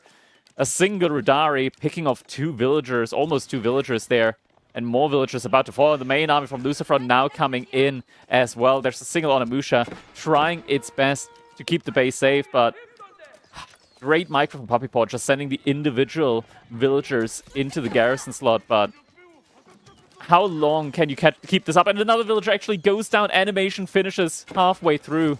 Yes, 5 of them went down to this one single Redari. It's just disastrous at this rate here for Papipo. Like, I don't see the way you come back, and the switching to Horseman as well means that the Onimusha will lose their value too. The dive is just... It's a massacre now. There's just no way to get him back out of his base. Mounted Samurai still doing a great job on the defense, though. There's nothing doing any immediate raids, and for the moment, Papipo looks to be able to hold for a little bit longer, but it is just not going to be enough. GG gets called. Lucifron able to win the set 3-1 with some enormous raids. Big victory here for Lucifron, 3-1 up against Papipo in a set that I'm sure most people would have expected to be extremely close. Maybe even Papipo favored, at least in terms of recent performances, but Lucifron, Spanish Bull, has returned. Yeah. Looks like we might be having a little intermission here at the moment, so we're switching back over to our caster screen here in a second. Oh, that is us. Oh my goodness, that's awesome. Wow. So guys, we are here today to bring you some news. We have hand-signed merch that will be... That's right. It will be sent out. We have a donation sheet that is available, and I'm going to ask them to spam it there in chat, or I'll go spam it right after. What's this? But, like, yeah, just turn around for that exclusive. Ooh. Damn, boy! Myriad, could you take this pen and quickly just sign the shirt, please? Wait, should we do front? No, we're doing it at the back around the logo so people can see. Ah! Oh, God. Oh, no. You need to flex, Beasty. That's going to be got a hard limited edition, surface. special edition right there. This is the Okay, there you go. This is the one that hurt, It'll Beastie. look better. when Myriad practices a little That's bit. crazy. That's Wow. That's an interesting signature. Yeah, that was definitely something. Okay, so I'll add myself here in Crackety. I'm doing the right side. Next to OTD, the goated Sith. Oh, there we go. Nice little zoom in here. Crackety also coming in hot. And guys, this is an example of one of the many exclusive t-shirts. Well. Okay, do you want to sign it? Oh, he's doing the live signature. What's this? Stop bringing in my breast. careful with the nipples. Oh. There we go. That's it. So if you are based in the EU right now, Right there. or any of our Wow. shippable countries, South Africa, Canada, the NA, Cal wants his own signature up there. You will be eligible for some of these, but you will need to fulfill some of our donation criteria that will be sent out to our biggest supporters at Homestead. So, yes, I think That's right. And there's so many beautiful shirts. I We have- mean, you can see them on the website, and those are going to be signed up if that's the ones that you want to get, but not on the website, only through this. I mean, Yeah. come on. What are we saying here? Well, yeah. And we even have Gin know. Dynasty. It's one of the new civs, even though you probably haven't seen it yet, but I'm sure I it's heard we gonna might happen. be seeing it today. Yeah, I don't know about that. Love that. Now, just so you guys know, we accidentally printed 3 shirts for Myriad. So there are 2 of these shirts available for Mr. Myriad, and you can choose if you want one of these in its current form or washed, on with how many signatures you prefer. Yeah. Go unwashed, you know what I mean? Beasty's shirt was already sold, unwashed. Oh, that's crazy. They call it battle scarred, right? Yes, just experienced experience. Case hardened. Yeah. So Crusted. yeah, that was basically it. Yeah. So we just wanted to highlight that one more time. We are going to be posting a little bit more details a little bit later after the next set, so we can take you through on how to support. Why is there gold? What gold? We don't He's talk making about fun that. of us. Oh, What gold? what happened, guys? Hmm? What happened? What did What? you do? What gold? What gold? I think it was a CS rank joke. Oh, okay. Probably. Okay. There we go. Is the analyst couch ready? I don't know. Is it? I guess we'll be zooming Analyst over to it. couch is ready soon. I'm getting. Yeah, Confirmation. we're Beep, bop. transferring over it. Yeah. Yeah. Beep, Oh. 3. Oh. Oh, Tico Tico. Woohoo. Tico Tico. This is our Minecraft pro gamer. He's got a diamond pickaxe, so don't mess with him. And this is our Spanish. What is it? Spanish Chad. Chad. Yeah, That's just right. Chad in Do general. the sign for Lucifer. No. Anyway, take it over, boy, with some crazy questions. Fire it up. That's right. Whoa, something is. I think they can hear us now. Yes, great. So, first of all, I want to congratulate you on your win against Puppy Paw. How did you feel in the series, losing the first game, then coming back, winning 3 games in a row? Yeah, thank you. So the first game, the one I lost was. It was Ayubits versus Sengoku. Yeah, I mean it felt pretty bad because it was quite a beating. I think the early game, like the early feudal, mid feudal was okay. I just think my plan for Castle Age was not good. Yeah, I didn't expect the archers. Like you play against Sengoku, you kinda expect them as knights, and I'm not saying about it. But they made the correct comp, and then I was too far behind. So that's always tough, right, when you start losing. But I was confident with my drafts. Like I knew I would have some matchups that I have very clear what I want to play. So I wasn't too sad about it. Yeah, this was the first Sengoku when we saw this tournament so far. And I mean, you did get a very nice Wololo, even though the Hmong did die in the end. Maybe a bit of an unfortunate fight, but really pulled it back in the second game, which was Mongol versus H3. I think H3 is maybe a bit favored in that matchup. How do you think about that? How did you pull that off?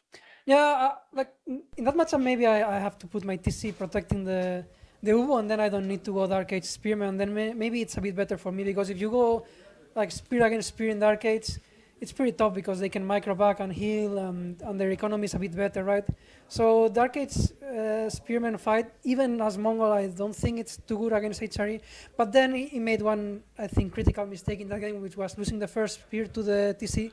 So I feel like that gave me enough breathing room to be in a reasonable spot for feudal, and then I think in feudal it's okay for Mongol. Right? If you keep up with the dog count, I think the Keshik archery is decent. But yeah, given how the game started, I was a bit afraid. As you said, it may be slightly better for HRE, but yeah, but in the end it worked out, I guess. I mean, you had an amazing micro in that Dark Age, really dominating in those spearman fights, and those Keshiks, I mean, they were slaughtered the archers really well, especially in that H3 under that Kurultai when they were getting the healing in. It was really nice.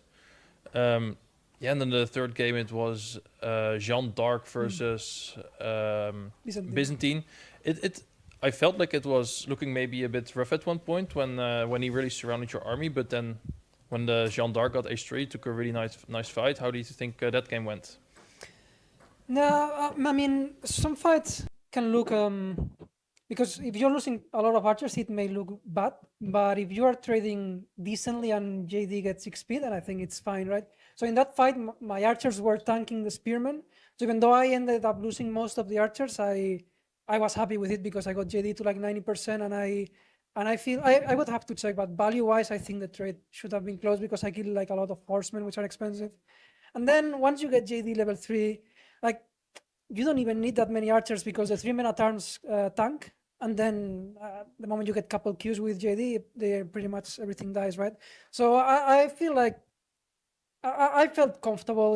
I mean, like not super confident that I was 100% winning, but I felt comfortable, yeah, because I also didn't lose any villagers. I managed to secure the deer, so and the fights were going reasonably well, so I wasn't too scared. No, I just like my only fear was that he didn't age up, but given how the game was going, he made so many horsemen that I didn't think he had the food for it. Yeah, I mean, especially that cleave once JD level 3 came in.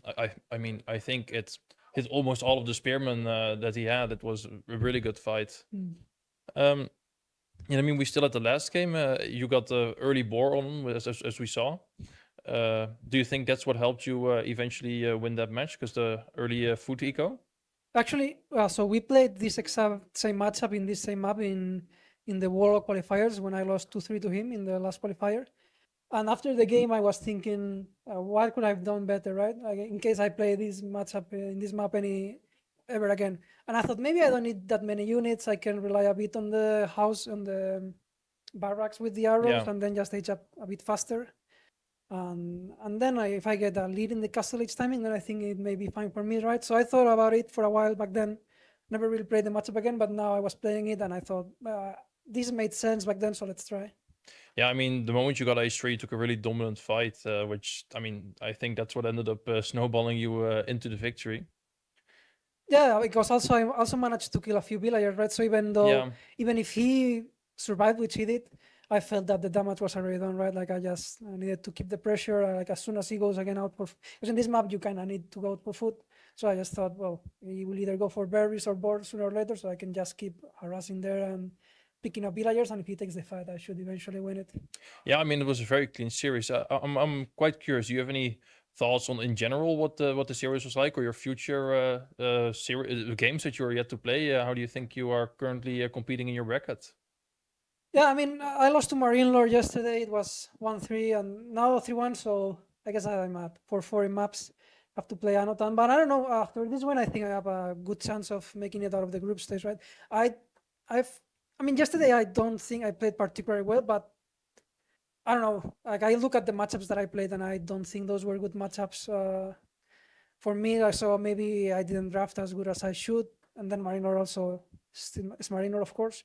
But I don't know. I wasn't too how to say it. Like I didn't hit my confidence too much that I lost yesterday because I felt that, you know, if I with a better draft and a better setup, maybe I can do better. Yeah, I mean, you certainly were looking most comfortable today, definitely.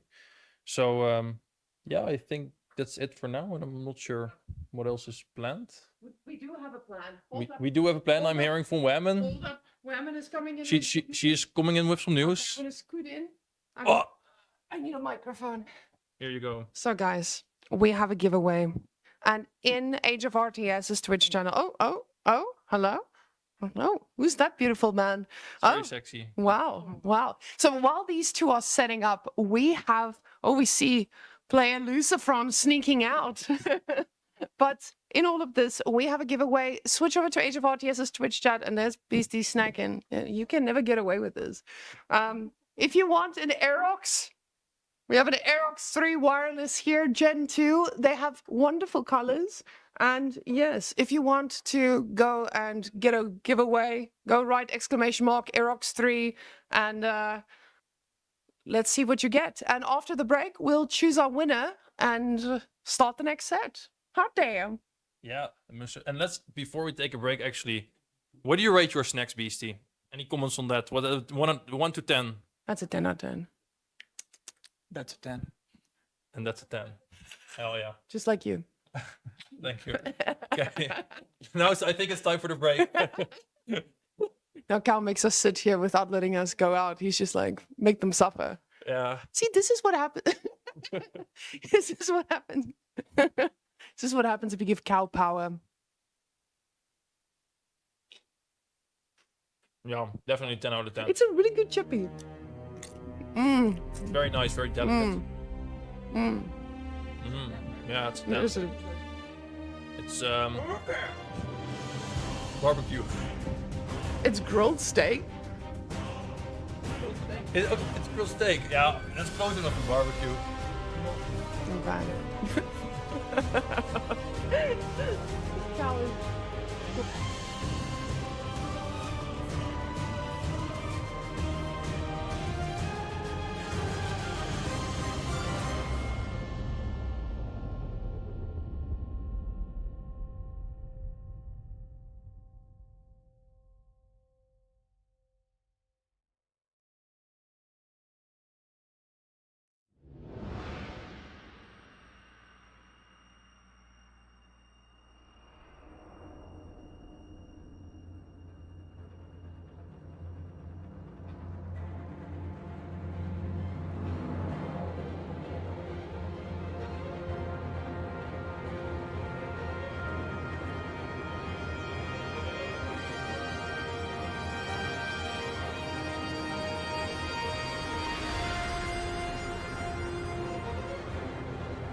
And we are back with another game. Hey. This is not What? your stream.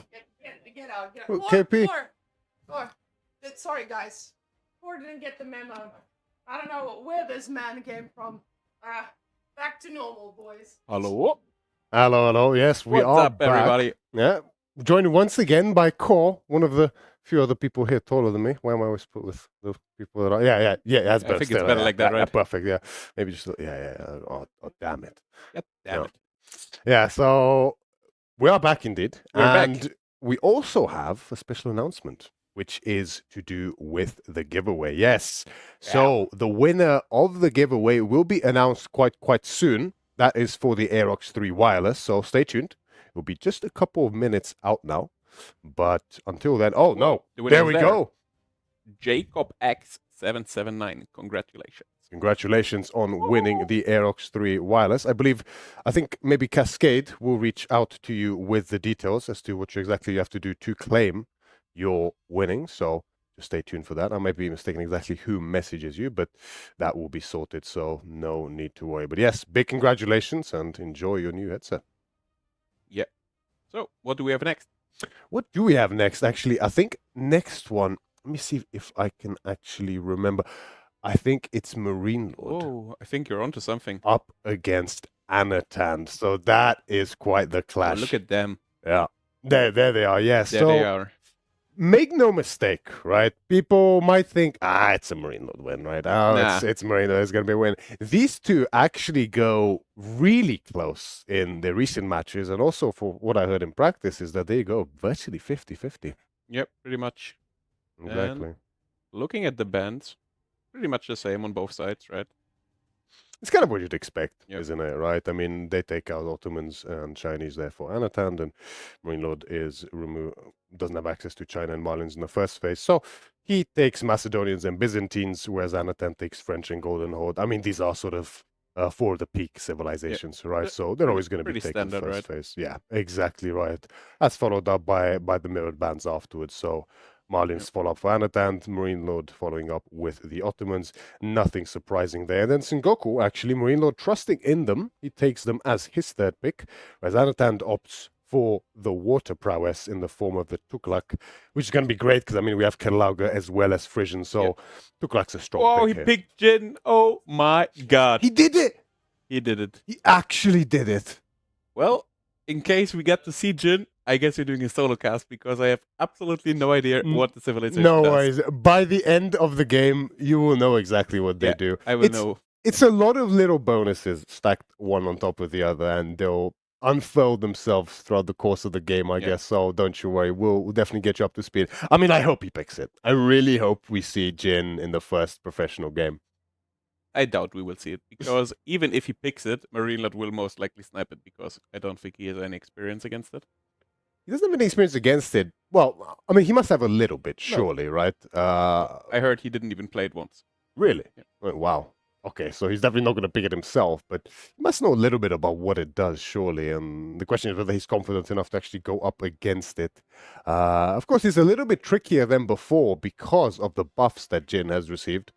Those are aware the one additional damage to the Mohit tribesmen, bringing them up to par with regular archers. And of course, it's going to be the expanded hitbox of the bed crossbow and an additional +1 damage up from 7 to 8 for the bed crossbow as well. So in theory, it should be a decent bit better than before. Two of their weakest units that they were very reliant on are now better. But is it enough? We don't know. Hopefully we get to see today. I doubt it. All right. Game 1, Dry Arabia, right? Yep. Yeah, that's the one. What are we expecting here?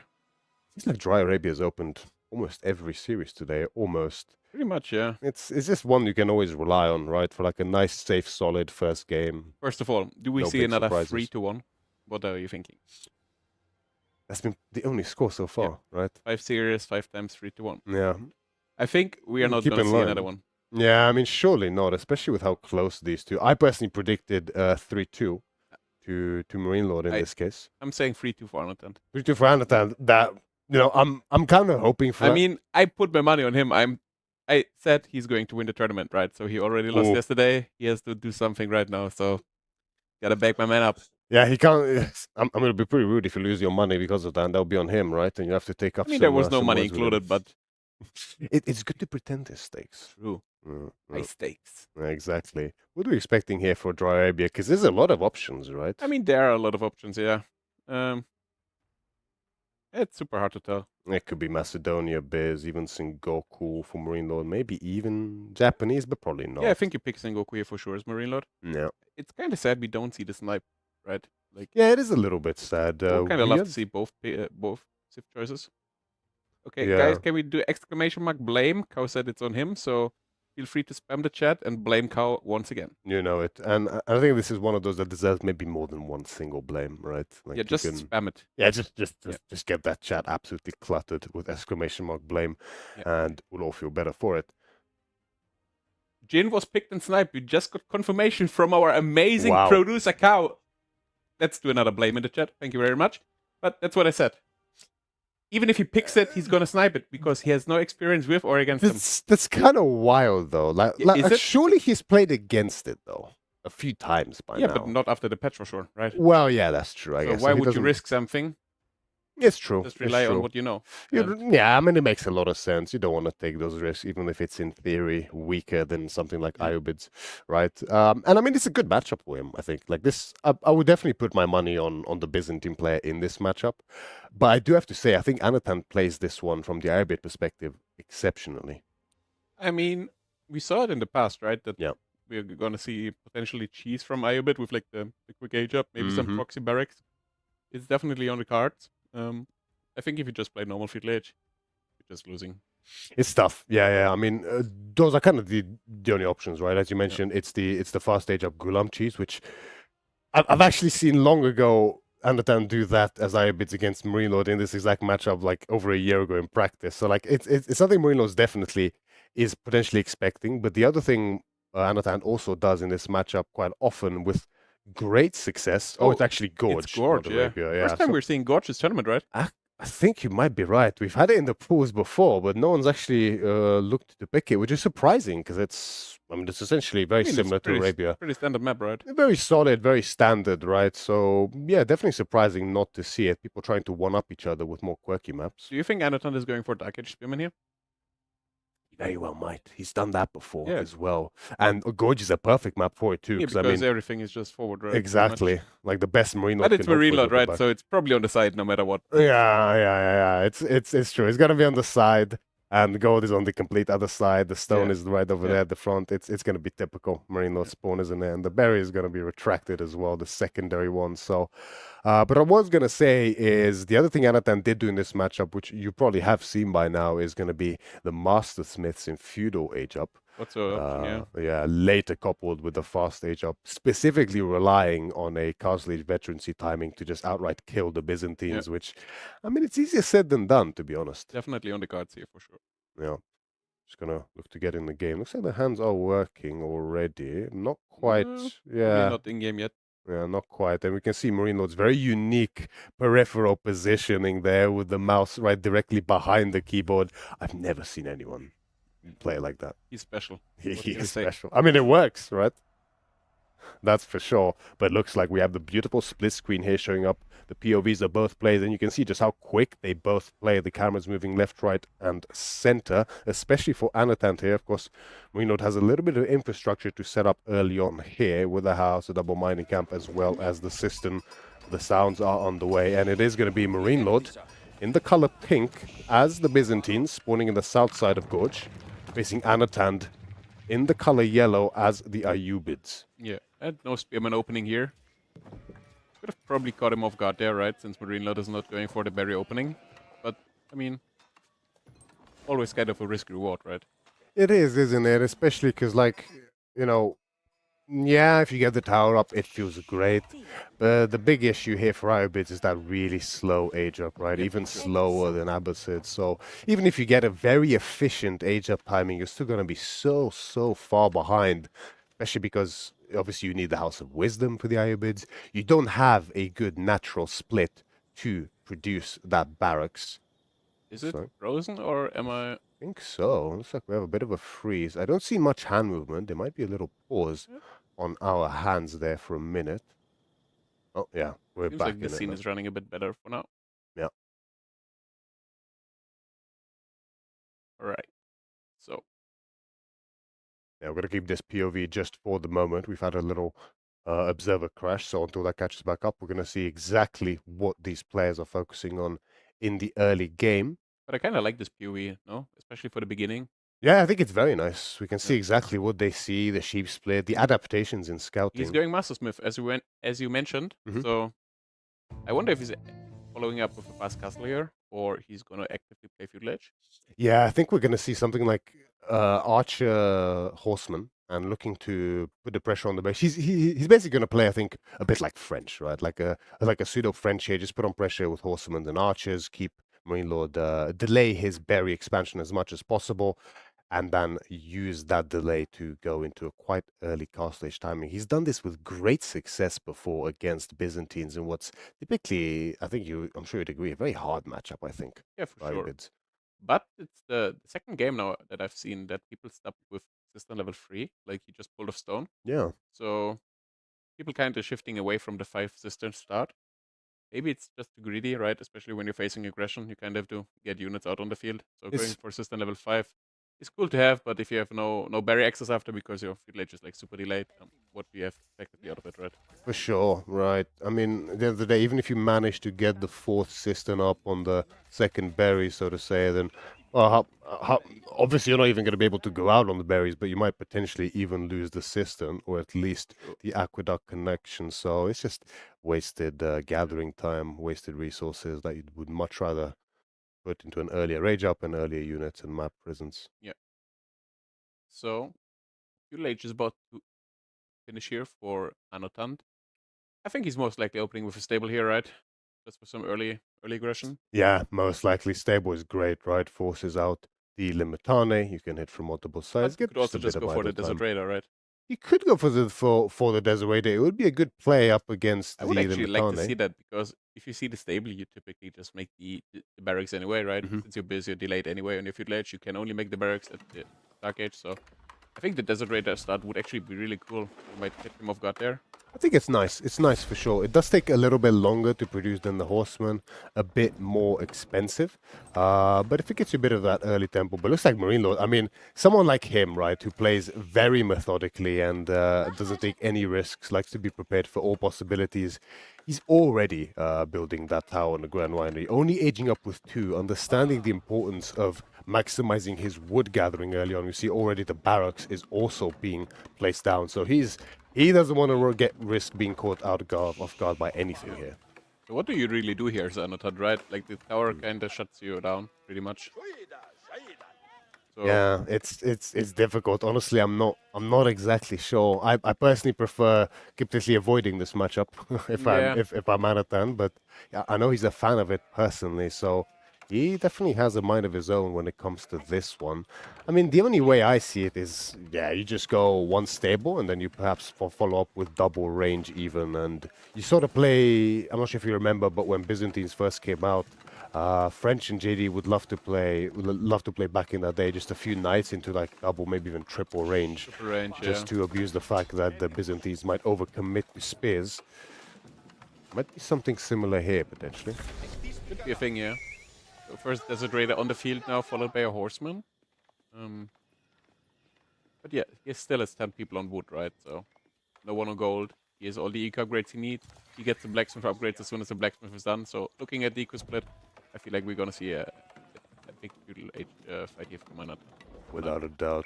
Golden Age 1 should also be quite soon on the way. That additional plus 10% is very nice indeed. First Raider finding the berries, but takes a chunky A lot hit of damage from here the actually PC. from the PC, yeah. Especially on such an expensive unit. It hurts a lot, right? It really does. There's no dervishes here, so this is not going to get healed up. He saw the tower as well, already with arrow slits, so just in such a difficult position already to find any kind of damage. And the spawn is great too, yet again for Marine Lord, right? I mean, the tower indirectly protects the gold as well. You have to take a slightly wider flank to actually reach it. Yeah. Tough. But we are on Golden Age 1, right? So eco-wise, we are not too far behind for Anatan. We're system level 3, which is 18% gathering rate. Golden Age is 15%? 10% for Iobid, 15 for Abasid, yeah. So, yeah, I mean, not too far behind. First Desert Raider should be going down here, yeah. Oof, Good that's a reaction by big Marine. loss. Good reaction here by Marine Lord. A bit rough losing it so early, right? And I For mean, sure, the olive yeah. oil is already coming in. He's very close to actually having enough for that first longbow batch, of course, Do keeping you in think mind. we see longbow?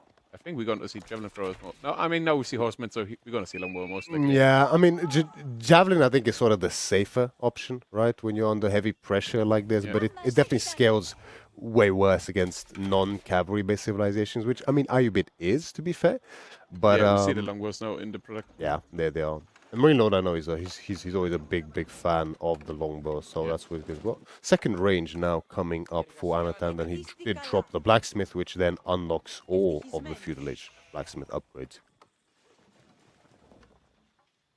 The military wing, the Mastersmith wing, it has some real good potential, I think. Like, you have such an insane tempo. Like, you get 4 blacksmith upgrades worth of resources, basically, right? So, huge power spike, especially when you plan on playing along a feudal age. It's pretty big. I mean, even res-wise, it's a lot of res. I mean, each of the upgrades is 125 and 50, right? So add that all together, you breach 500 at that Plus, stage. you're also getting the military academy in feudal age, right? Yeah, Which is exactly. also an even more expensive upgrade, so... Ah, yeah, that was a buff a little while ago, Yeah. right? It's pretty significant. You produce very, very quickly, and you can already see that manifest. 10 archers on the field for Anatan, 5 horsemen, and finding an opportunity to take these second berries for Marine Lord is going to be easier said than done, and he understands that, which is why he's already dropping grub, just to extend his oil income early on. And even though Marine Lord is ahead in army numbers right now, this should get in Anaton's favor pretty soon, right? Because he has everything on food and wood. He doesn't need to get any more gold. He has all the upgrades he needs. So he should be able to pump out way more units than Marine Lord should be able to. Marine Lord does seem determined to have found his timing to expand. Anatan, not quite in position to challenge this. Marine Lord must have seen the horsemen being peeled off to go for a raid, and that is what opens up the opportunity for him to go for the berries. Blacksmith up for him as well, with Steel Arrow on the way. Do you think towers have too much vision? I think there can be a point made for that, to be honest. Yeah. Like, it's maybe just take one tile off, just to make it a bit harder to I look wouldn't around. mind that, right? Especially the tower is so cheap. Yeah. Most of the civs, right? So Yeah. Yeah, I think it you would be can okay make if an they get argument. like -1 vision. Or you can even potentially make sort of an upgrade on the tower, right, to expand. Maybe Yeah. remove it by 2 tiles and get a an nice upgrade, little yeah. cheap upgrade. Could be something, yeah. Whether it's per tower or global, that's something to be determined. But getting the second berry, I mean, that's a pretty big plus, right? I mean, of course, you get 2 longbows off of your first berries, but with the new costs, getting the second berries means that in total, I think you can get definitely 4, but maybe even 5 total batches. Yeah. Do you think we will see advancement in here? Because Marine Lord is with 12 villagers on gold right now, so there could be something where he's going for like a super fast archer upgrade with blacksmith. Yeah, I think that's actually definitely the plan here for Anatan. That is how he's played with Mastersmiths in Feudal before. He's just trying to get Marine Lord to overinvest a little in this Feudal, and I mean, all he needs really is about a minute chance to deal damage with Camel Lancer's Palm, the veterancy, of course, and then getting level 2 ranged armor or level 2 ranged attack, and it can be very, very scary. Yeah, but Marine Lord, if he stops unit production, right, he can get there pretty quickly himself. And again, Byzantine, they get the upgrade super quick with the cistern level. And yeah. But advancement being coming in here, so everything as expected pretty much so far. Marine Lord actually feeling bold enough to invest into Wheelbarrow as well, by far the most expensive Feudal Age economic upgrade. Is going to be great for economy, of course, and keeping his villages a little bit safer, courtesy of that extra movement speed, but it's a significant delay on his own Castle Age timing, so I'm quite curious to see how big of an impact that plays soon enough. We still have a little bit of investment into Limitane even now, but Marine Lord is increasing the amount he has on gold, and he does smell something is off. He sees a big archer mass, but a lot on gold, and I mean, he knows exactly what's coming. Advancement, though, like, you can immediately see he stopped unit production immediately. Yeah. He's almost aging up himself now, right? But even nowadays, advancement, right? Like, obviously got nerfed a long time ago now, but I mean, even now, we're still 35 seconds out. It actually takes a long time still, doesn't it? It does, yeah. However, gold has been stopped, which is a big deal here for Marine Lord. But his own gold being idled is something he's definitely not happy about. Still needs, yeah, just under 300 to actually have the necessary amount, not 600 for the age up. There might be a potential timing here actually, because Marine Lord again not on gold, so he has to bring his entire army back to get gold access back. And now Archer upgrade is in queue. Blacksmith upgrade should follow soon. No, actually going for double Camel Lancer. Yeah, opting for that in this case, as well as the ranged armor. Great choice, of course, because of the longbow having that additional damage compared to regular archers. Yeah, it's going to be the classic camel lancers as well as archers. And I mean, in a way, the Manjanique nerf here for Anatan, I think kind of makes the decision making a little bit easier, if you can understand me, right? Because it incentivizes you to invest into them less, which means you don't feel nearly as bad for pumping as many units as possible. Yeah, for sure. But I think Anatan might hit a good timing here. He's got stage up now. He knows exactly what's happening. Good The timing. archers are about to hit the second berry patch. All the upgrades being finished. Army a bit out of position here for Marine Lord. Now the camels are coming in. He's forced to sacrifice quite a few of the Limitane just to make some space for the longbows to kite backwards, but he's distracted on multiple fronts on the age up as well. The archers are diving underneath a fully garrisoned, almost fully garrisoned outpost with the arrows, so they are taking a lot of damage here, to be fair, but most of the Limitane are also falling. Horsemen still running rampant even now on the wood line. They're not going to find too much damage. Akritoi defense can also be used, but these Limitani numbers are starting to thin out more and more. I think it's still a good fight for Anatan here, right? The longbow upgrade is not there yet. Should finish any second now. But he's taking a pretty good fight overall here. Camel Lancer is now going down though. Now he might be a bit out of position though. Yeah, maybe the dive past this outpost was a little bit overzealous, right? I mean, there's just repeated constant damage coming out on all his reinforcements, on all his forward army, and you can see that reflected in the destroyed value as well. Marine Lord taking a lead by just over 500 here, which is pretty significant. And a wolf, actually. Almost quite annoying. There. And Anatan only killed one worker here for Marine Lord, right? So I think Marine Lord is in a perfectly fine position, right? Yeah, I would say so as well. I mean, we have 2 more longbow batches in queue, 1 from the Golden Horn Tower, 1 in the mercenary camp. The Metani numbers are still swelling.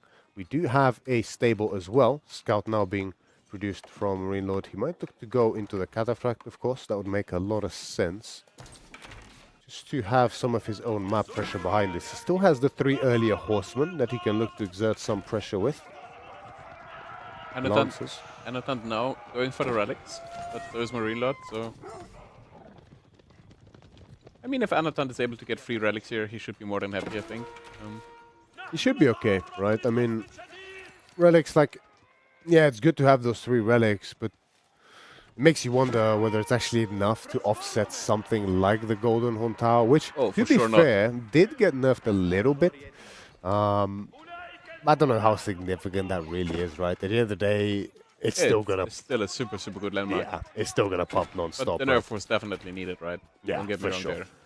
Without a doubt. But Marine Lord now with 15 on gold, right? So I kind of think he's trying to go into some Cataphract for himself. Also getting a lot of eco upgrades in right now. Second Dervish is in production. First Relic is also being picked up on the left. So there's a chance where Anatan might even get 4 relics. Yeah, I feel pretty good with that one for sure. Because he had the early cast stage timing. There were no dervishes out ahead of time, so they had to produce them, which... Oh, nice catch here from Anatan. Oh, if he's paying attention. Oh, he tried to kill the horseman instead, apparently. You're about to come in though. Oh, gotta pay attention here. Should be safe. Is dead here. Oh, yeah. Pretty expensive losses here for Anatan. But it looks like there's a raid going on behind this. He's going to find a second worker kill here, Anatan. Did he? Yeah, he did. I think it just takes a little bit to the update. Yeah, lame cow, right? Yeah, exclamation mark. Is once again delayed here. Every time. Yeah. Okay.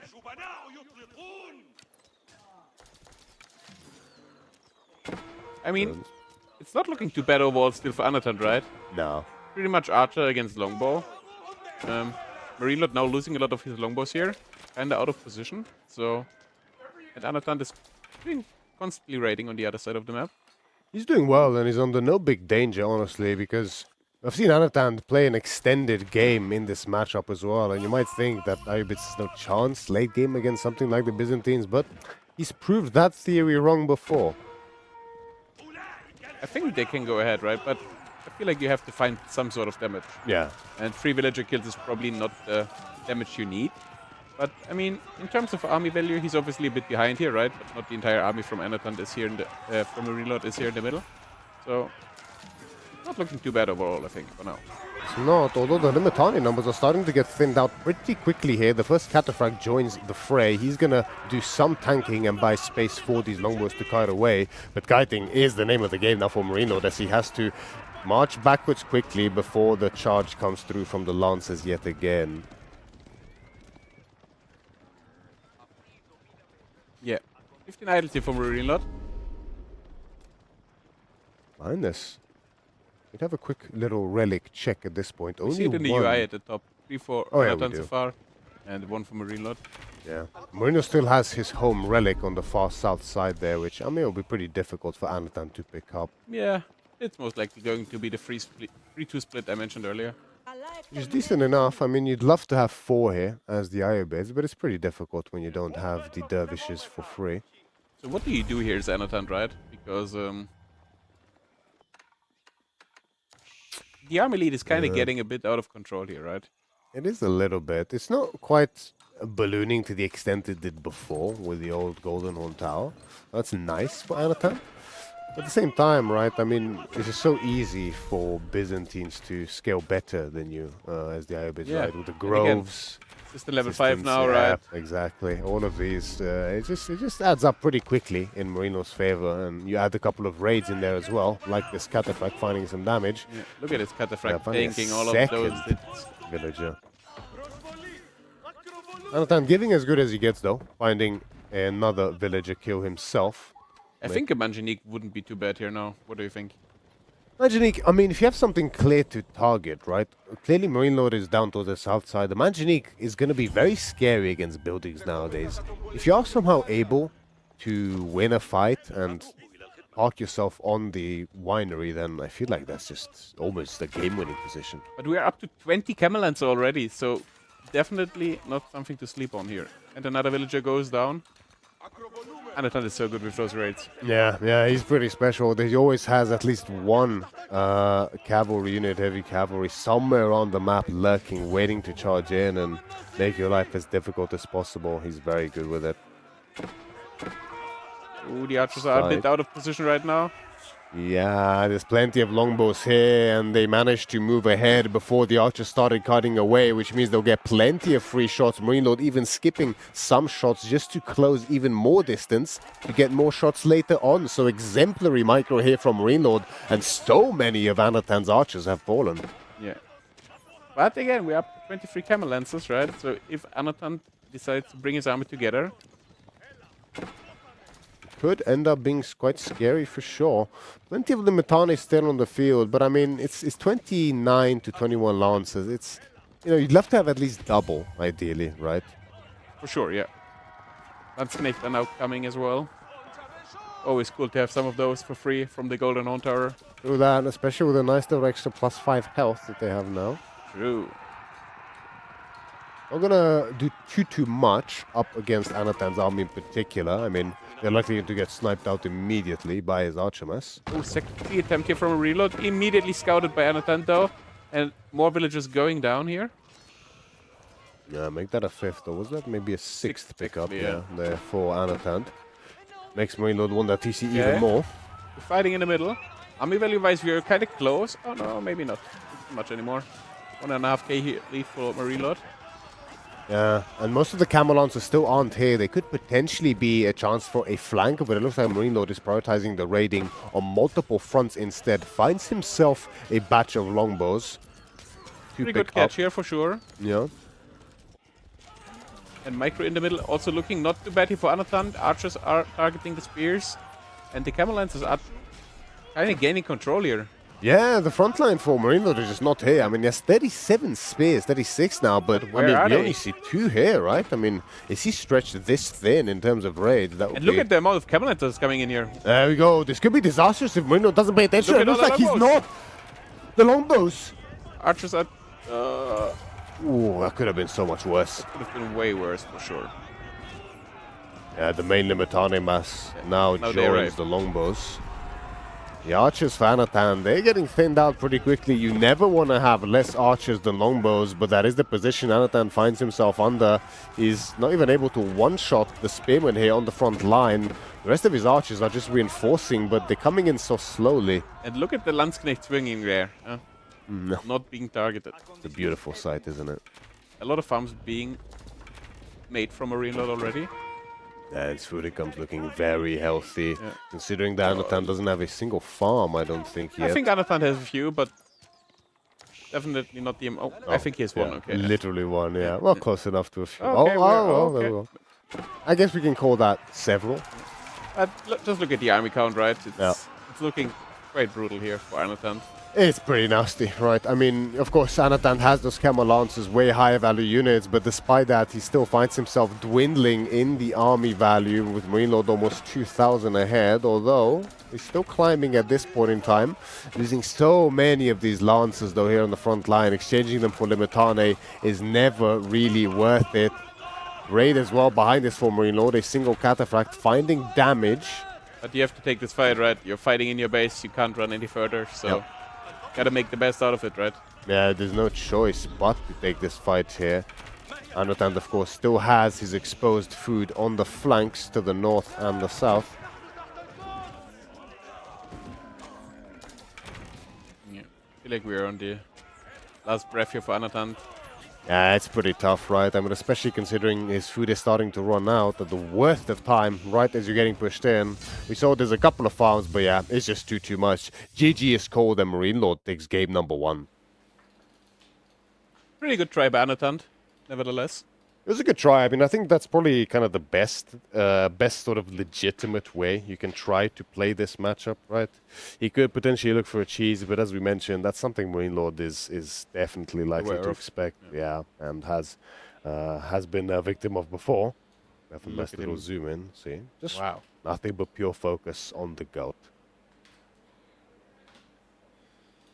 Don't call him like that. No. Why? I mean, I guess his ego's inflated enough already, right? He doesn't need any more. No, it's true. But I didn't see him on the ping pong table yet, so... It's true. That is he said he's really bad there.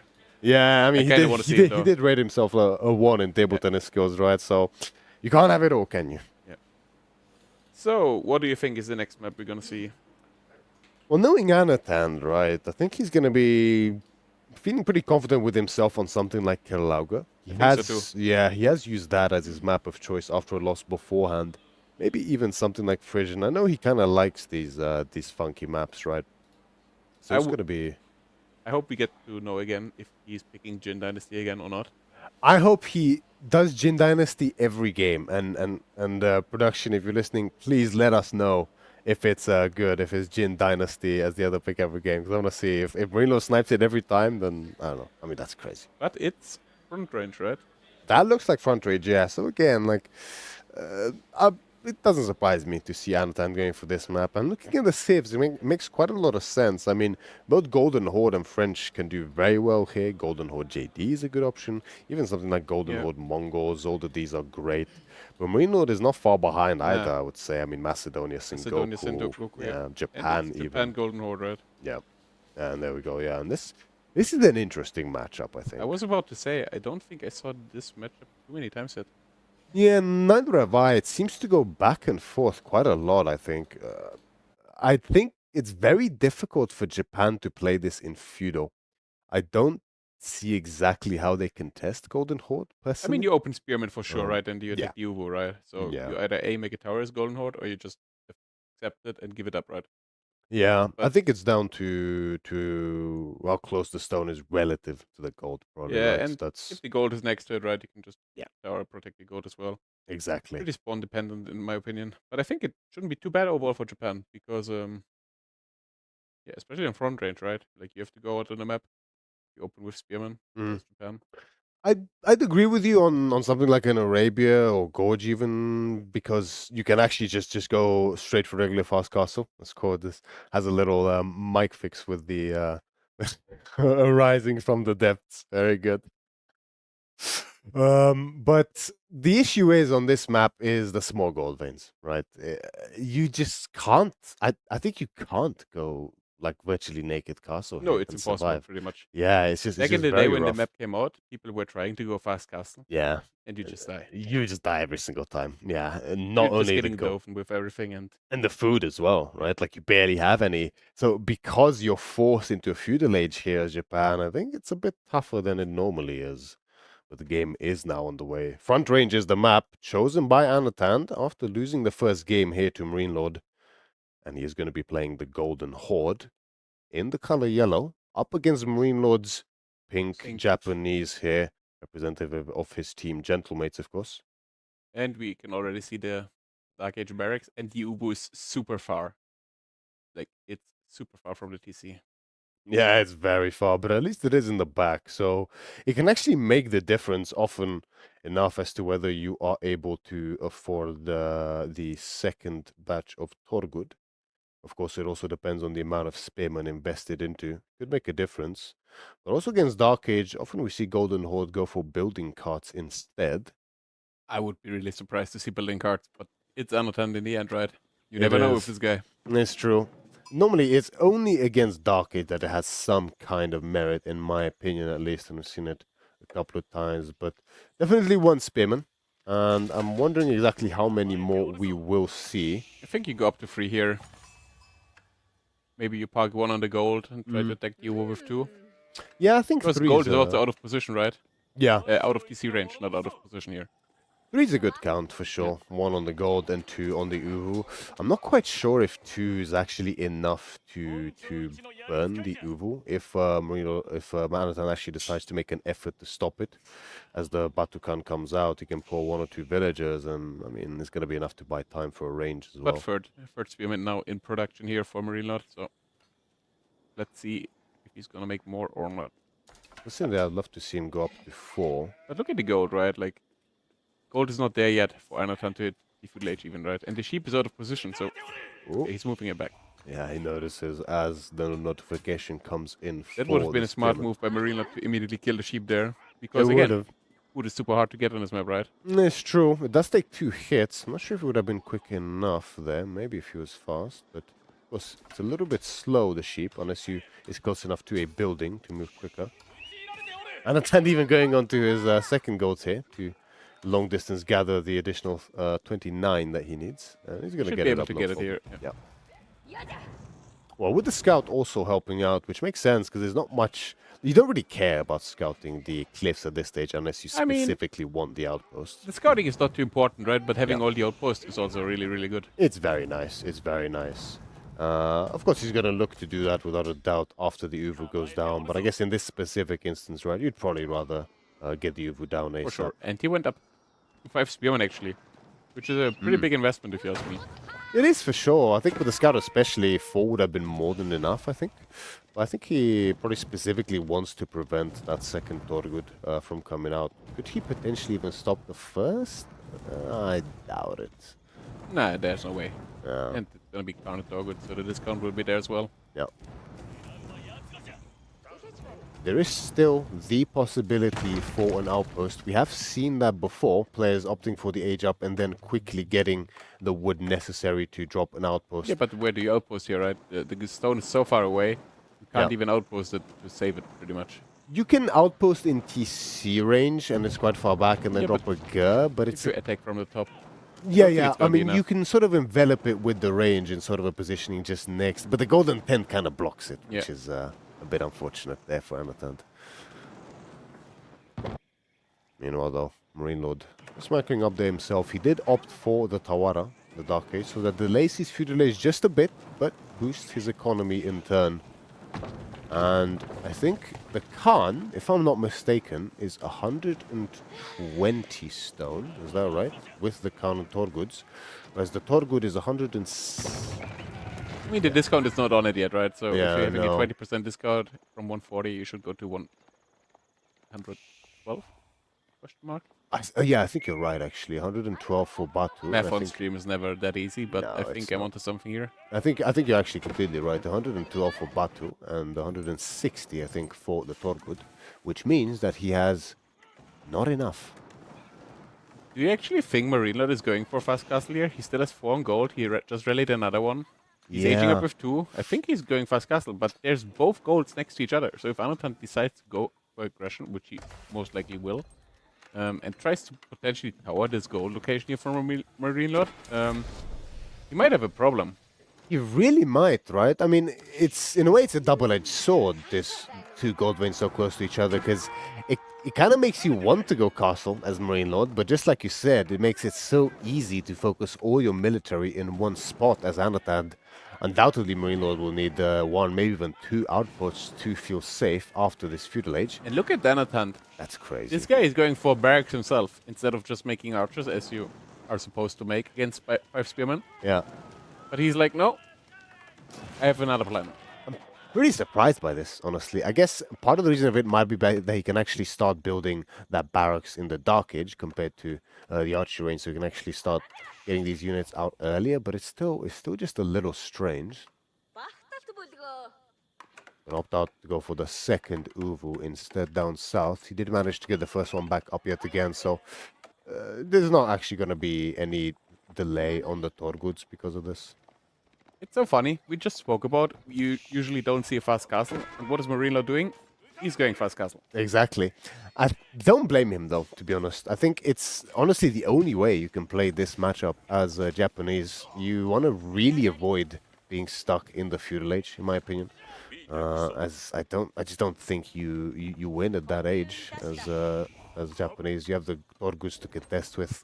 Batu Khan is going to buff the archers, and although Yumi, yes, they trade very well against normal archers with the bannerman, throw Batu Khan with plus 10%, well, 5% I think in the feudal age damage, and suddenly, well, it doesn't feel that good. Yeah, you might be onto something there. But I guess we're not going to find out. No, we definitely won't, not this time around. But we are going to find out whether in this... Khan actually goes down here. That's a brutal loss this early on for Anatan, actually. There, you hate to see that there. Got a little bit greedy there, trying to go for the village as well as maybe charging onto the spearmen. But of course, we are looking at the new spearmen in Age of Empires 4. These guys never get tired of bracing. I think it's a great change. 100%. I mean, if you can constantly cancel charge and charge again, you should be able to do the exact same with brace, right? It's balance in all things. Good change for a slow player like me. Or Donati, right? True. Donati Prime is loading up now. Restores. I do like that Marino did a job with 2. But he's not on gold anymore. What is he doing now? Like, he completely decided against his initial plan. He's just with 14 on wood. So he's like... Yeah, it feels a little bit indecisive, doesn't it? Yeah, and you usually don't see that from a Marine Lord. No, you don't. He usually has his plan, and he's sticking to it, right? And usually his plan is good, right? Yeah, that's right. I wonder if part of this is just wanting to just get up as much gold as possible before the Khan and Torgus and archers potentially get him off of it, and maybe that was the plan all along. But it still feels a little bit strange way to go about it. I mean, he has the outpost already. We might get to ask him if he wins the series. Yeah, that's true. Austin stable. So Marino definitely looking to commit a bit more to this feudal age with that stable play now. But it's so surprising. He has 800 food in the bank. Like, super indecisive here what to do. And he's also not using the farms from his core storehouse, right? Especially on a map when you have like really limited food. Yeah, thing is, on a normal map, I would understand him not using it because obviously it's slower and more inefficient. But on this map, I agree with you. Like, just use it. Like, maybe it's just food's already low. Not on it this game. Maybe Marine Lord is losing a little bit of focus here. Anatan using his map control to take a nice boar here. And look at that boar position. Next to the berries, next to the deer. Perfect location. I mean, you can't ask for more, right? You can even easily feel good about dropping a fortified I mean, you outpost surely here. do at some point, right? Yeah, get that additional production speed as well. Not sure if he has one in his base already. No, I don't Probably think not. so. last time we checked, there was no tower in his base, but it looks like Marine Lord has changed his mind yet again. back on gold. Yeah, he dropped a stable as well as 2 ranges, made just a few Yumi, but is once again going on gold. I mean, I kind of understand this play, to be honest. It's part of it is to kind of trick Anatan to make him unsure exactly how much he's investing in Feudal Age, but also to have enough to kind of deal if there's something like a dive coming in here, right? Yeah. You see the Daimyo coming in now as well. Mana. Gonna boost those farms as well as unlock at least 1 Bannerman here for Marine Lord. Anatan sticking still with the archers as well as Torgut. He could quite easily look to move into some Karash here as well to get that additional armor. Actually, there are Karash on the field. We just don't have them on the UI, and that's going to be pivotal, especially if he looks to be very aggressive on this gold. The +1 armor for both melee and ranged is very good. Yeah. Makes it so hard, right? To kill those spearmen. Yeah. Or, yeah. And on top of it, you have to focus the Karash as well as the spearmen, and it's hard to micro. It's always this question. Well, do I attack the spearmen when they have +1 armor, or do I attack the Karash and then go on the spearmen, but then more spearmen are alive? Yeah. It's a weird debate to be stuck in. Okay. Fight is breaking out here. Good fight for Marine Lord, though. I feel like Anatan kind of misjudged his position there.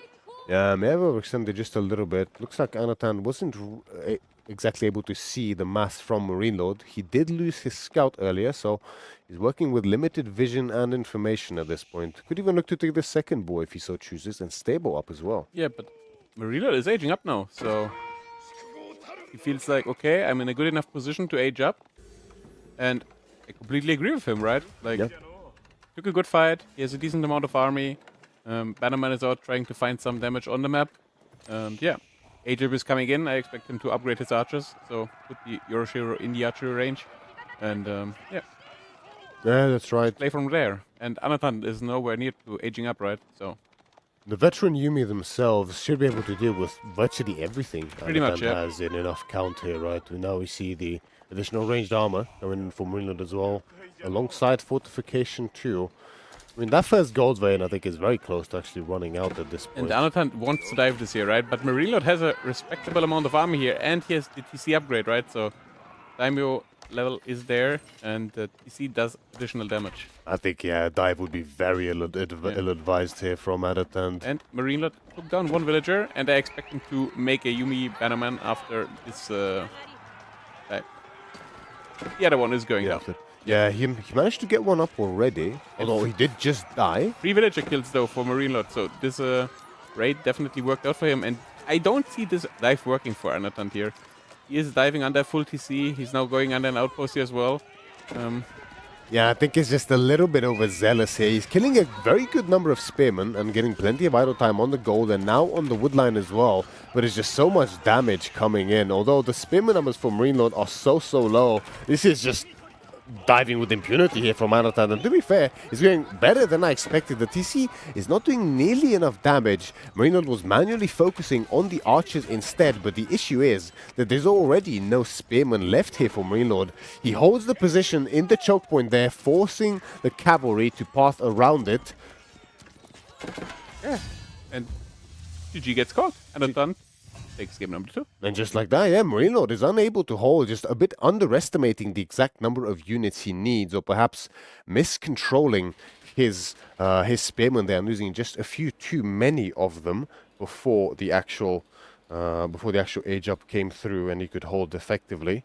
And that just goes to show that on this map in particular, you have to be so careful about when you decide to go Castle Age, especially when your Feudal Age is just weaker. I thought he would be fine there, don't get me wrong. Me too. The FF kinda, or the surrender kinda surprised me a bit. He barely lost any eco there, and I think he was okay there, but I guess not. I think you can probably make an argument for it that maybe the Uma Bannerman there was a bit unnecessary, right? I mean, it's quite expensive, and if you would have had the Yumi Bannerman instead, your archer suddenly deal +1 damage. And I think that would have made the hold way easier there for Marine Lord. And look at that. We see the snipes now. Wow. Blaming the production worked once again. So guys, keep in mind, exclamation mark blame to blame cow. we might get some more improvements over here. Exactly. There we go. It just works out. And I mean, wait. We were lied to. We were told that Jin was picked first game, but it was actually wait, Okay. what? Yeah. Cow. Is this? No. Okay. This looks Ah. oh.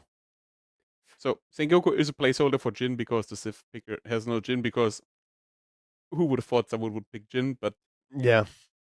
It's one of those things. Expect the unexpected. It's a very wise old saying here. So And we do have a 1-1 on our hands, though. Our lovely producer Cow might update the score as well. we have a series, right? The series is tied yet again. So Anatan strikes back in the second game, and it's a good victory as well. I mean, taking out Japanese is good, right? It's a great civ to pick up there, but surprisingly, if we look at these civs, that was Marino's just flat out last pick. And it's not like Anatan wasn't able to pick it himself either. Like the bans, there was no Japanese ban. It's just That's crazy though to pick Japan on last. I know Anatan just didn't want it, and Marino decides, "Hey, I'll just pick it last here." I have heard talks that nowadays Japan is probably going to suffer a little bit more because the meta has become apparently even more aggressive than beforehand, and the feudal age is.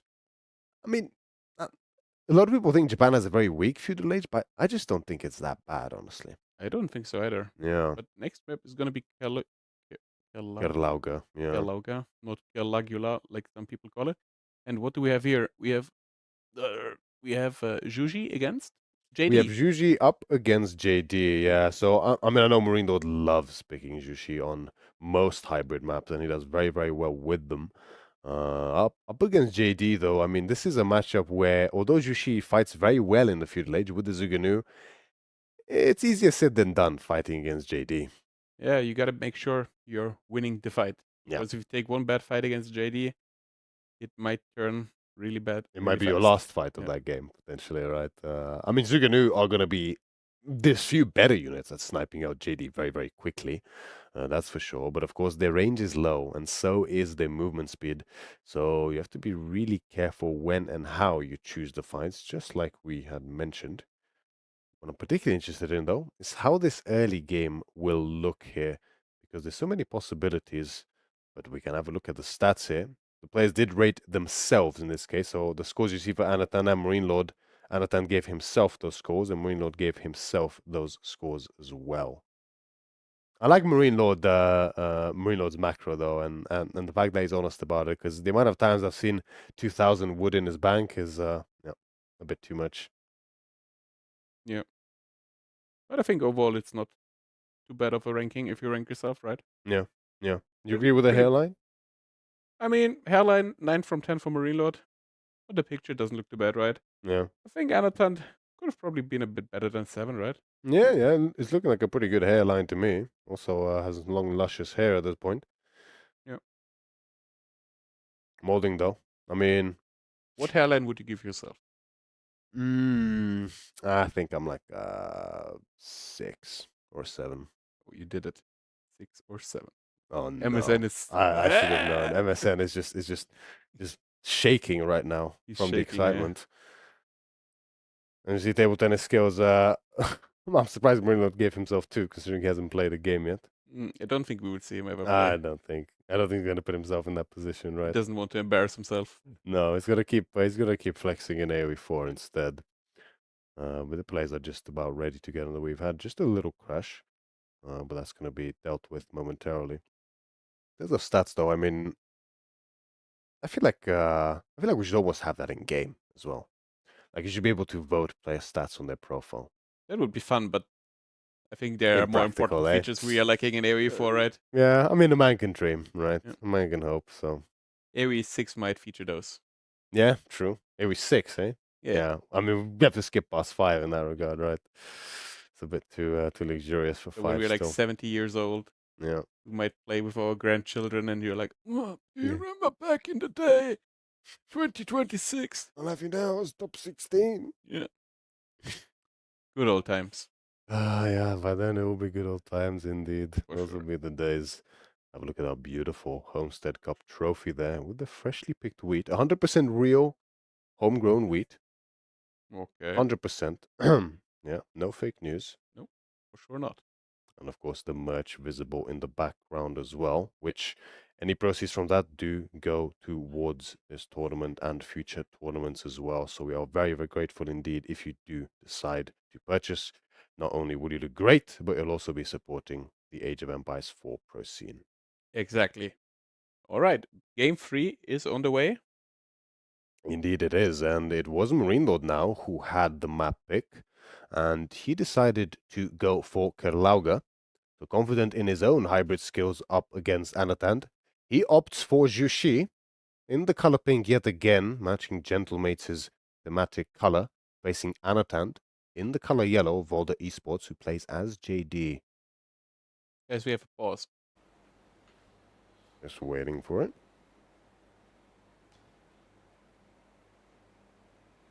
Just a little pause here in the meanwhile. Moilon taking a sip of water. A little look over. See if Anatan looks worried at all. What's holding? I rotate camera and I want to rotate it back, but when I try to rotate it back, it's like a mixture. It's hotkey for mixture. Anything? What? I didn't understand anything. I rotate camera and I have hotkey for rotate camera back. I need to have it.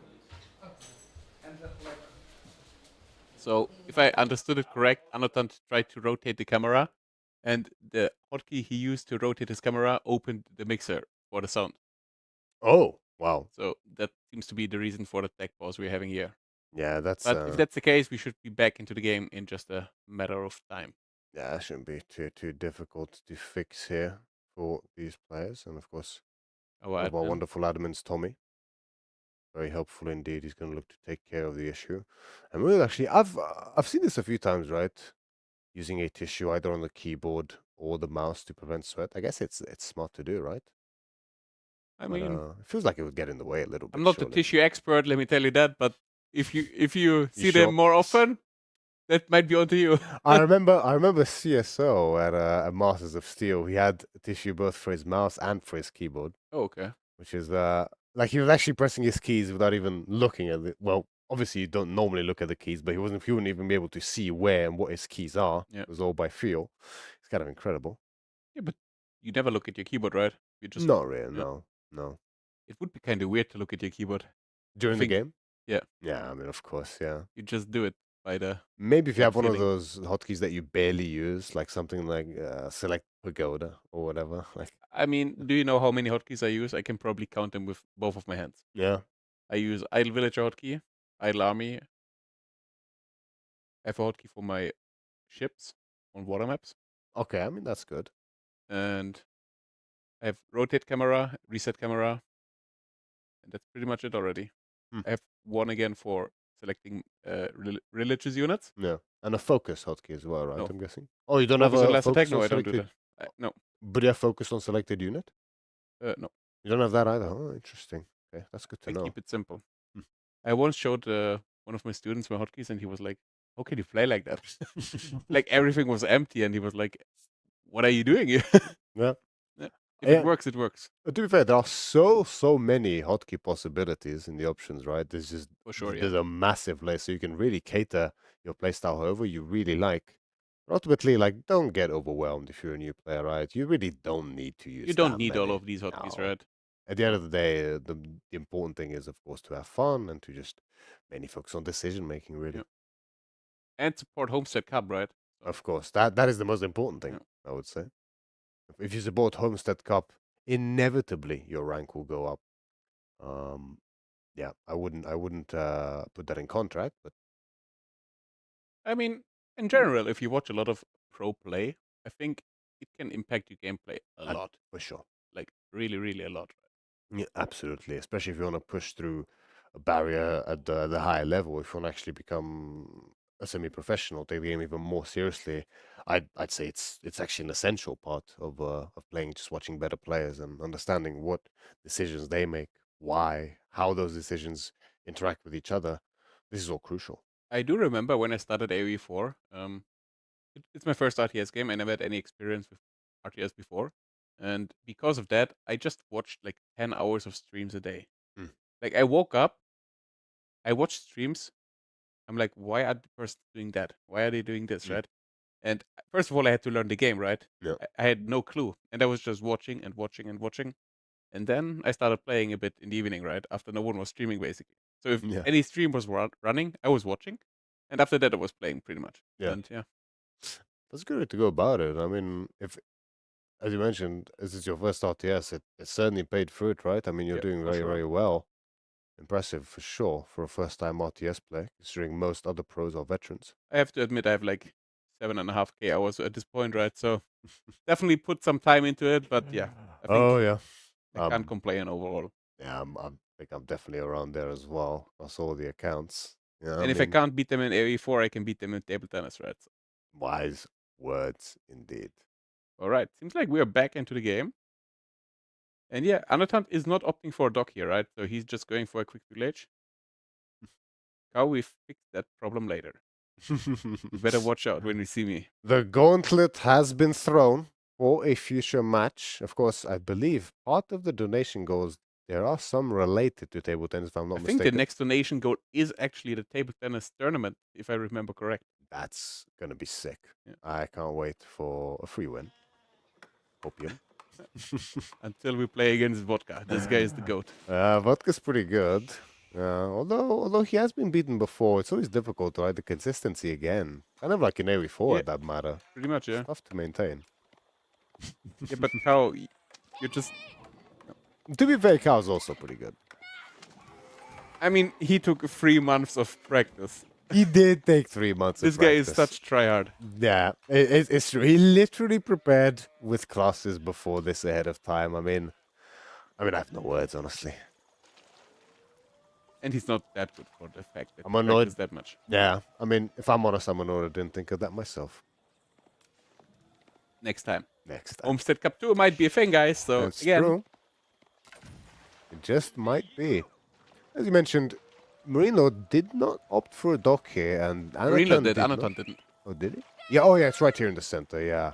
I looked towards the home fishing instead, and this makes sense because Fanatant is a big danger if you're getting caught off guard with a faster age up from Jushi if they go dockless. But even if they go spearman, right, they can supervise them out so quickly, and then losing your dock is just so painful as JD because you also lose a house meanwhile. So. Do you think he's going to dock in Feudal Age, or do you just think he's gonna play without water at all? It's a good question, right? I mean, I think you definitely want at least one dock, maybe two, just because, of course, there are also houses, so it just feels good. He could also go to just try to take down the dog, right? I think you could also try that. The issue with that, though, is like, it's not like you're playing something like, Ottomans or something that gets melee units out very quickly and cheaply, or something like Lancaster, for that matter, right? Knights, although very strong, they just suck against the buildings because they have the same torch damage as a horseman, for instance, but they just cost so much more. They produce so much slower, so it just doesn't feel as good, I think, to rely on that. And obviously, it's probably going to make a galley or a springboard ship, and suddenly, if you haven't torched it, then I think you just end up being behind. He is forcing a wall, though, because Marino had no time to scout what Annotant is actually doing. He is catching up on that now. Yep. But I don't see Annotant opting for a dock, at least for now. And the goal for Marino is super far forward, right? So, Jungnang Tower coming up, though. And JD is now on the way. And probably just docking behind the wall that Marino just made, right? That could be a good choice, for sure. I mean... And after that, you get the age up for JD. You might be onto something there, right? Yeah, I kind of like this build order, actually. It looks like it will line up perfectly, because the dock takes longer to build as well. So, we've been here yesterday, if you remember correct, right? And I asked you to explain to people what the new... No, that was Craggedy, I think. I asked the people what the new meditation garden does, right? So yeah. Well, we have the Jiangnan Tower first instead here, which also got changed, just like the meditation gardens. Now, the Jiangnan Tower has a small influence zone around it, and units produced in production buildings within that influence will accrue a sort of a progress bar in the Jiangnan Tower, and you're able to toggle different armies to spawn from the Jiangnan Tower. And there we can see the circle there on the UI being shown. You have a few selections. In the feudal age, I think you have access to, if I'm not mistaken, it's 3 or 4 spearmen and 3 or 4 horsemen in one single batch. And I think you also have access to the other choice would be, I think, 3 or 4 Zganu and 3 or 4 Palace Guards, if I'm not mistaken. Doesn't sound too bad at all, if you ask me. Doesn't sound bad at all, right? The progress bar seems to progress pretty fast here. It goes pretty fast, so you can get... First villager is going down here. Nice catch by Anatan. Knight might go down as well, though. No, he might be fine. I think he's... Oh, God. You hate that, so right? close. You run, and you're like, oh shit, you're safe. You forget to move. The spearman stabs you, and you're down. Imagine if it was intentional just to piss off Marine Lord. That would be pretty special. And now we see Springle's ship against Springer's ship on the dock battle here. And I think that's actually something that is fine for Anatan, right? Like, JD is here. He's forcing idle time on the fishing boats. And for every unit or boat that goes down, you collect a lot of experience, right? Especially a boat being like super expensive.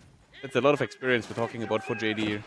Exactly. And it's also the attention span that's a problem here for Marine Lord. He has to worry about microing fishing ships so that they do not die and give JD experience. At the same time, microing his ship and watching out for night raids, meanwhile, too. And now a demo ship should come in here for Anatan, and it is in queue, and I think the demo ship actually just finished the... Oh, so close! The repair comes in, he's just ready. No, that's such a tilter. JD is gonna go down. Oh, that is a tilter. Oh, but that was so close. Really good by Marine Lord, obviously, right? Yeah. But that is a tilter for sure, don't get me wrong. Second demo ship in the queue now. So, the Springer ship is full HP though again, so... Yeah, just mass repairing with the fishing ships means he's always able to keep it healthy, and that's something you have to be so careful about when you do go for this type of demo ship play. I mean, Marine Lord himself could opt to go for his own demo if he so chooses. Anatan, looking to just park the demo, trying to force Marine Lord into a choice here. He might look to detonate on top of the fishing ship as well as the Springald and look to take them down. Marine Lord has his own spearman now looking to focus down the dock. But so far the control is really good here from Marine Second Lord. demo ship down now. That should make a kill.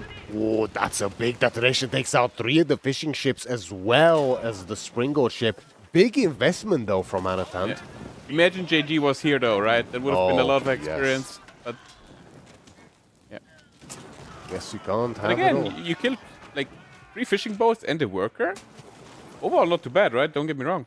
Not too bad at all, right? He exchanges more value to get that result than Marine Lord, but he ends up not ahead in eco, but he shaves Marine Lord's eco, right? Who went for that Dark Age dock. Oh, a lot of low HP knights here. He has to watch out. Could micro this well and take out the spearman, but it's very risky here. He's saving up for chivalry though. You can see it in his resource bar. He's missing 6 gold for the upgrade. You definitely don't want to lose those knights here. 100%, especially in queue now. Yeah, I mean, if it was me, I would just like that one super low one that I know is one hit just from park a spearman. it in the TC. Yeah, put it in the TC. Better man. safe than sorry, man. I'm not risking it, especially with the new spearman. I'm not risking it. Dock goes down there though for Anatan. So you know what's also a super tilter? Like you said, one HP knight back, and the wolf comes up and. Oh god, that would. Yeah. That would make definitely me shake my happened head. to me before. I guarantee you that. Me as well. We're in this together. Yeah. And I think we're not the only two. No, absolutely not. Marine Lord though, feeling comfortable enough to expand with the dock onto the northern But where's river Anatan, here. right? So. Yeah, so is Anatan. Anatan has control over the center part of the river, where there are... It's really important, right? That's right. There's 3 batches of shoreline fish on each river, 1 in the center and 2 for either player's home side. And Anatan actually is looking to fully commit to the night play, something we've seen him do with JD in particular on this map I think he was just building an before. archer. No, it was a stable actually. Yeah, it was stable. Yeah. And it makes a lot of sense with JD in particular compared to French because of the consecration. I don't see any consecration yet for Anatan though. Yeah, I mean, not JD just was yet. dead, right? Yeah, that's right. So the XP is not coming in. Oh, look at that missed cleave. That could have been a cleave of me. I'm the JD expert, so... And soon enough, you see that bar filling up slowly and steadily. Soon enough, he's going to have even more spearmen and some horsemen. It's going to be 3 horsemen that he's going to be able to use. And I'm just playing 4 knights, right? He's channeling his inner CSO. I mean, I think it's a viable play as JD, right? For sure. Yeah. Because if JD gets to level 3 and taking some good fights, you're not losing your knights. I think you're more than good to go with knight only, right? 100%. Like outside of Sengoku, I think JD is definitely the only other civ that can kind of get away with this in 1v1s. Marine Lord, though, is on the second gold, but Anatant is sniffing that. The junk on the water scouted him, though. And army is obviously in position. Yeah. Plenty of spearmen out on the field by now for Marine Lord, though, and we were talking before about how it's good to have at least double spearmen to knights, and Marine Lord looking to push that past the limit.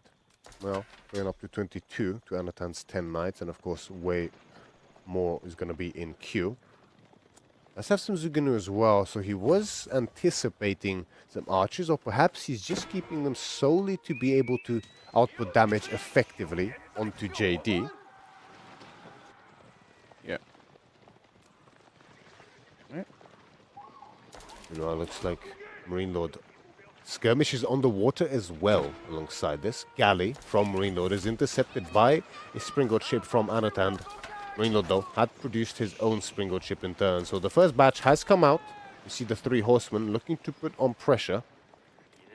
Oh, this knight might go down here. Anatan, good luck there. I'm not sure if Marine... I'm not even sure if Anatan has actually lost a single knight yet. I don't think he did, no. No. But,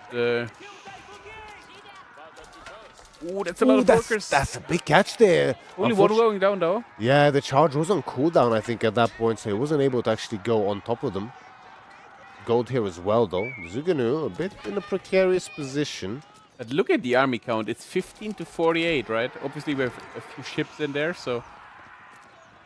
And first knight is actually going down here. Yeah, that's right. You have to be very careful here as Marine Lord not to disconnect your army too much from, units from your main mass, because that is exactly how these knights gain value, by putting your spearmen in several different directions and using your lack of mobility against you. I think it's a really good game state for Marine Lord, though, right? JD is like still super far away from level 3. Yep. He has a really comfortable army lead here, and he's just keep on making units, right? So Yeah, I think a huge part of that was that early JD kill, right? Like losing her this early means that you can't use her to help your knights in the early skirmishes against spearmen before the mass gets out of control, as we see now. So, yeah, unfortunately for Anatan, pretty much all of his age up tempo was lost at that point. Yeah. And now he's just fully investing into field age, right? He's just messing up Jugunu right now, and I'm not sure how many Jugunu you need to one-shot JD, right? But I think we're getting to some serious numbers that might do the job. Yeah, for sure. It's gonna... Yeah, I mean, 22, I think we're slowly getting there. We do have ranged armor for Anatan, as well as ranged damage for Marine Lord, so it's essentially back to their default state in that regard. We have 17 on gold now for Anatan, right? So 17 is a lot, but he's pumping demo ships, he's pumping knight, so I don't think we're getting into an age of territory super fast. But look at the total supply, it's 130 against 72. We're just speaking about the almost double population here at this point. Yeah, it's pretty significant. Also ahead in eco at the same time, not only through the officials, but also through those fishing ships, which is quite significant. I think the School of Cavalry is just going down here. Anatan's army is nowhere near, and even if it was near, it's not even close to fight here, right? Yeah, there's just no way, and there's plenty of torch damage here with this many spearmen. Losing that would be pretty look painful. at JD. And JD's getting caught out of position by the Zuganu. Like it's 80 against 23 army supply. Like, yeah, we need more than a miracle at this point, I think. Yeah, I think it's all because of that early game, right? And keep in mind, the numbers are being swelled up for Marine Lord by the Jagnan Tower as well. Yeah. By the horseman count, we've had at least 2 batches come out now, so that's 6 spearmen on top and 6 horsemen, bolstering his numbers down to 5 now. And not only he's losing one of his production buildings, right? He's playing knight only, so he's losing one of them. He's also losing the consecrate, right? So, again... Does he actually? I guess. I guess because it's a landmark. Because it's down. Stays. I mean, yeah, but it's down. He can't use it anymore, right? Before he repairs it. So. But yeah, Marine Lord in a super comfortable position. Now with 15 on gold. So he's definitely trying to go for the age up right now. Just upgrade his army after. look at the numbers, man. We're speaking about 45 Spearman, 31 Jugenu. Yeah, and even more destroyed value going favorably on Marine Lord's side here, exchanging 1 galley for 2 demos. I think that's definitely a worth it trade for him. To press Anatan's fishing at this stage. There's definitely a lot of knights, but the thing is, because it's Kerlaugr as well, it's an open map, but it's kind of hard to actually traverse the map effectively without being spotted because of those docks on the flanks, right? So you can't even use the map to your full advantage due to the sheer vision that Marine Lord has.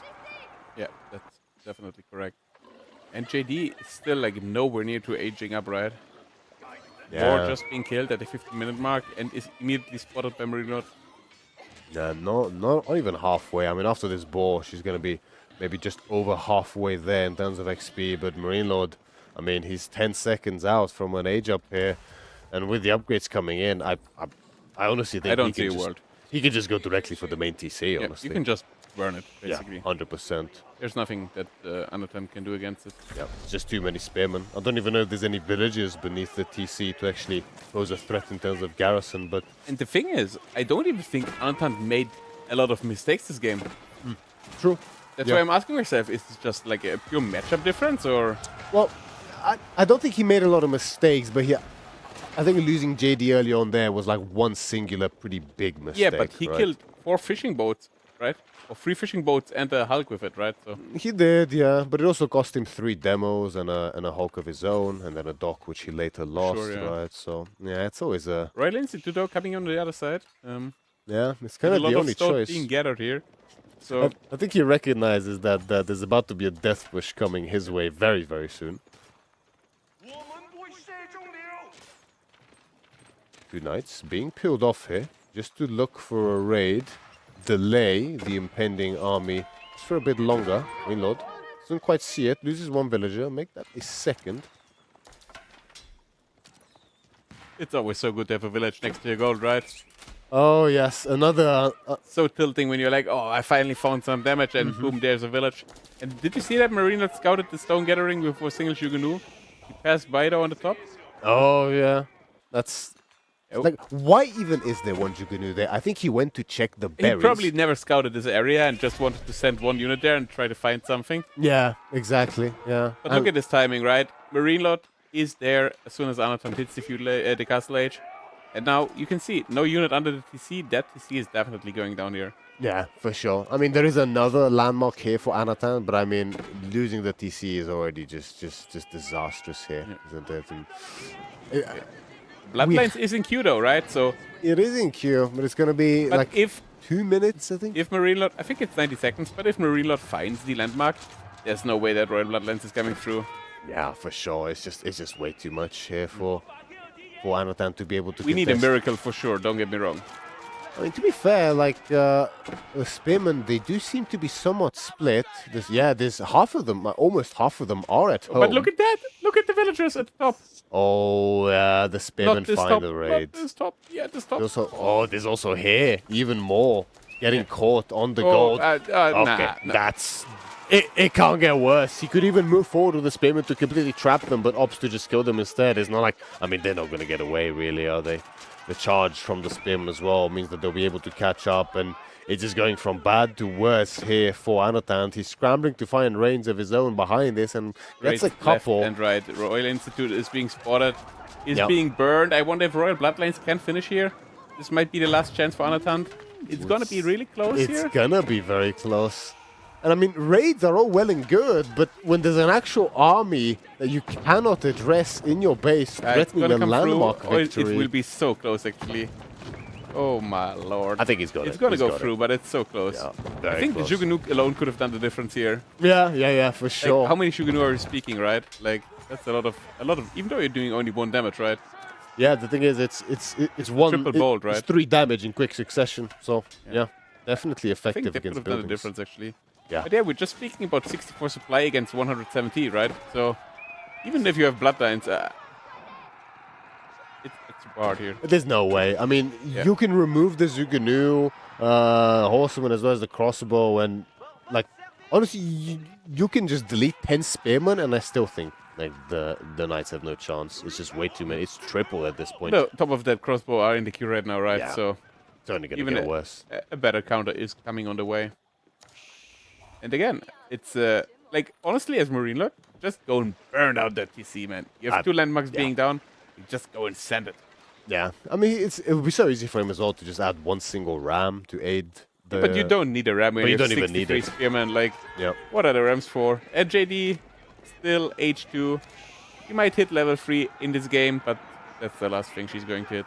Yeah, for sure. I'd be surprised if she even survives after she gets level 3 to summon the companions, if she gets level 3 in the first place. But looks like Marine Lord has finally combined and brought forth the full might of his army as he looks to envelop Anatan's base here. And Anatan is still just forced to run and buy more and more time, but what is he really buying time for? There's no unit composition switch here. Look There's at no that guild amount hall. of units here. Yeah. Like, what are you even supposed to do? There's just nothing you can do, I don't think. JD is, gets immediately taken down. Not even close to being able JD is to back level though, up. and she's gone.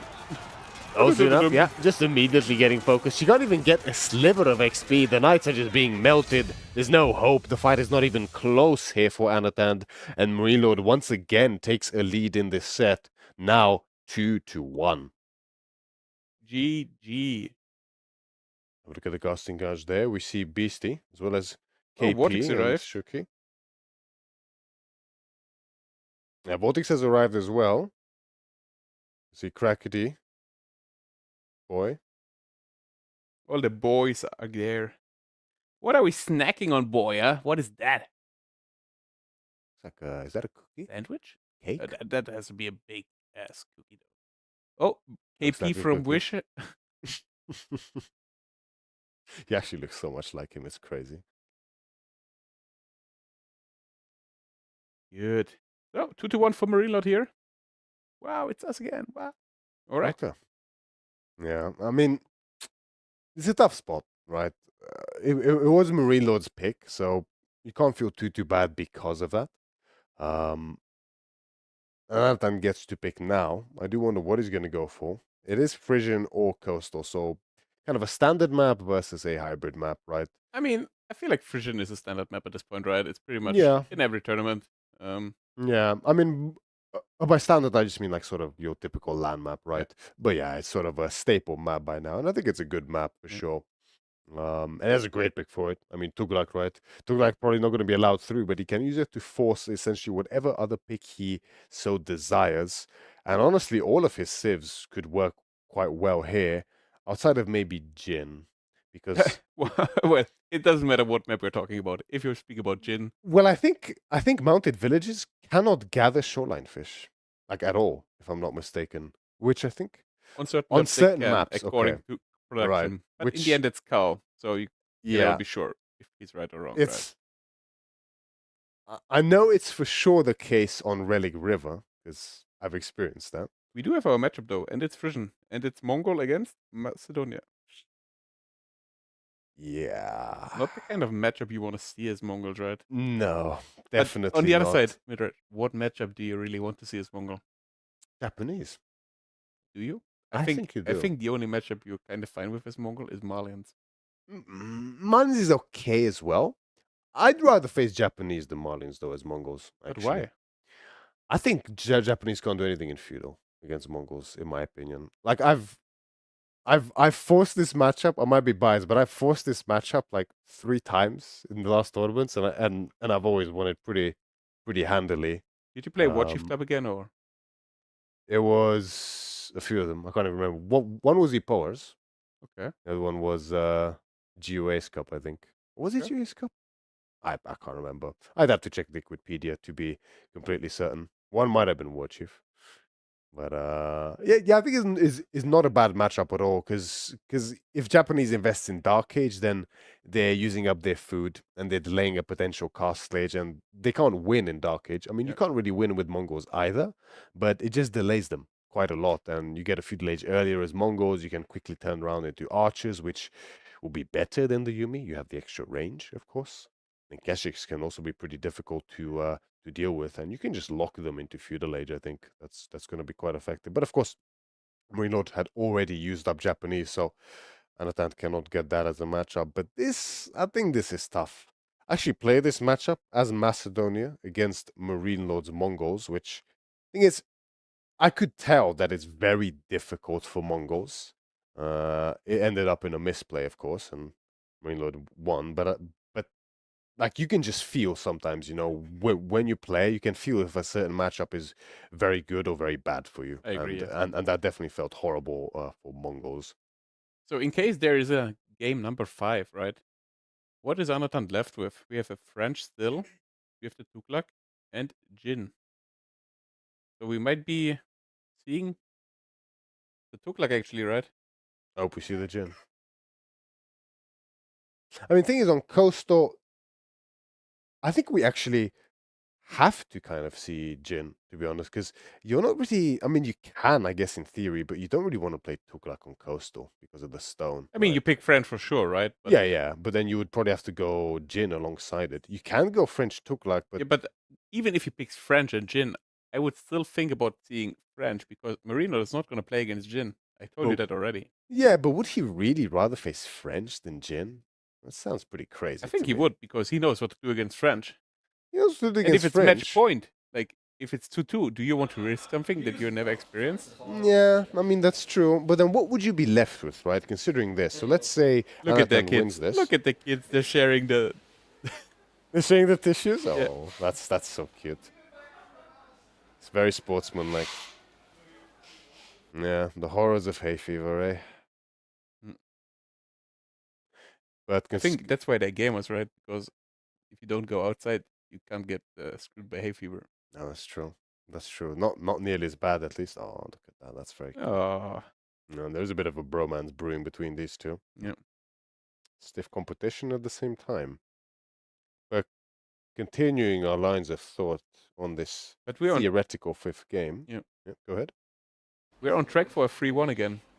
I don't want to jinx it, but It's a tough one. Like I don't see Marine Lord messing this one up with Macedonians. me neither. right? But it's it can't be the 6th series of the tournament, and we have 6 3-1s. It's not a thing. It'll be uncanny. That- It'll be pretty special. that is I would no- say, no for bueno. sure. But consider that, right? Like if there is a fifth game, what would Marine Lord pick for Coastal Cliffs? I mean, In my mind, Sengoku for sure and Delhi, right? it just has to be Sengoku in Delhi, right? Yeah. So we then, see naturally, if Anatan goes something like French and Jin, we see French against Delhi. like you do not want to play that as Delhi, Yeah, but especially on that's what's Coastal, going to happen. surely. I could guarantee you right now, if you see a game 5, you see French against Delhi. I'd be shocked. I'd be shocked if Marine Lord places himself in a bad matchup We in kind game of have number to see 5. game 5, right? Yeah. Like, we have to make sure. I hope we see it. It just makes complete sense. Like just to have that game 5, not only to feed our own egos and see who's right, Yeah. but also to get a nice tight set. Yeah. No, that's what Would we be want the to get first to. 5-game set, right? Yeah, please. And of course, it's break us the catching it. curse. Yeah, naturally. Yeah. Yeah. No, that should be it. But yeah, I mean, still just waiting to get underway here.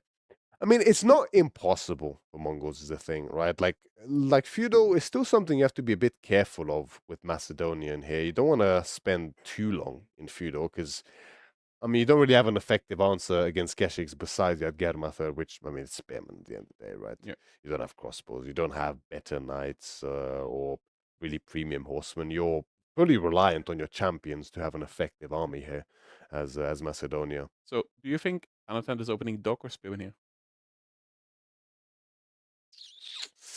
Tough one.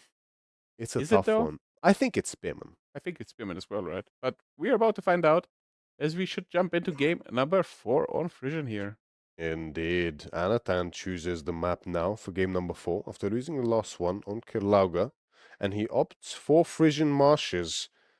It is going to be Mongols for him in the color yellow yet again, spawning in the south side of Frisian Marshes, up against Marine Lord in the color pink yet again, playing Macedonia.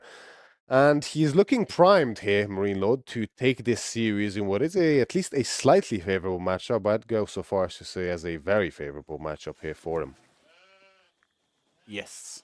And we can already see the Warcam being placed. And Marine Lord is going on gold, so not the typical Frisian opening you see, where you like usually go for the dog. And now we can see Anatan is sending one villager out towards the dock. So completely different as we anticipated it as well, right? I think this is a mind game situation. I think it's Because- always on Frisian, right? Yeah, for sure. It's like 'cause- playing against H3, right? Do they Right. open spears? Do they open dock? As we do see the sheep count for the first time, I think, today. Yeah, I and think We also so. got a new donation from Blue Magic, if I saw that correct. Thank you very much for supporting the Homestead Cup. Hope you're enjoying the content. And yeah, Means very much to us indeed. But yeah, the thing is here, right? Like you it's can't fully magic. Sorry. possibly. Yes, it is. You can't possibly open dock here as Macedonia, right? No, There's that's just not no on the way. cards for Yeah, sure. exactly. And knowing that, Anatan is like, well, sure, I could go like a double produce batch of spearmen here and get him off of gold and delay the dock, but Yeah, but you're not going to stop him from getting the gold he needs, right? right, exactly. And this is actually as good as a spawn as it could get here for Anatan, right? Like gold You're next to right. TC, wood and stone next to each other. So I think pretty good spawn for Anatan here. She should be happy with that. I feel like Anatan seems to consistently get very good Mongol spawns. I remember a Gorge game where he had everything on the TC once. Like, literally stuck to the Do TC. you think that's because he's practicing with Marine Lord so much? Because Marine Lord is known for having like OP spawns, It right? might be rubbing off. Yeah. Damn, I gotta keep hitting him up for even more. Good Hippodrome. No surprises here for Marine Lord. Marine Lord opts to go for the War Camp as his first house, which is technically a mistake because it just takes longer to build. But it's also safe because that means you just won't forget to build it later I was on. about to say, Yeah. right? So I don't blame him, honestly. You could be a little bit more efficient in the beginning, right? But at some point, 20 minutes into the game, it's like, where are my free units, by the way? And you'd be Yeah, like, oh, that shit, would be I so forgot something. disastrous. I always like to make it Definitely as the never second happened house. to me before. Yeah. I mean, have you even played Macedonia? No, that's why I said Yeah, it never happened to me because- before, right? Great.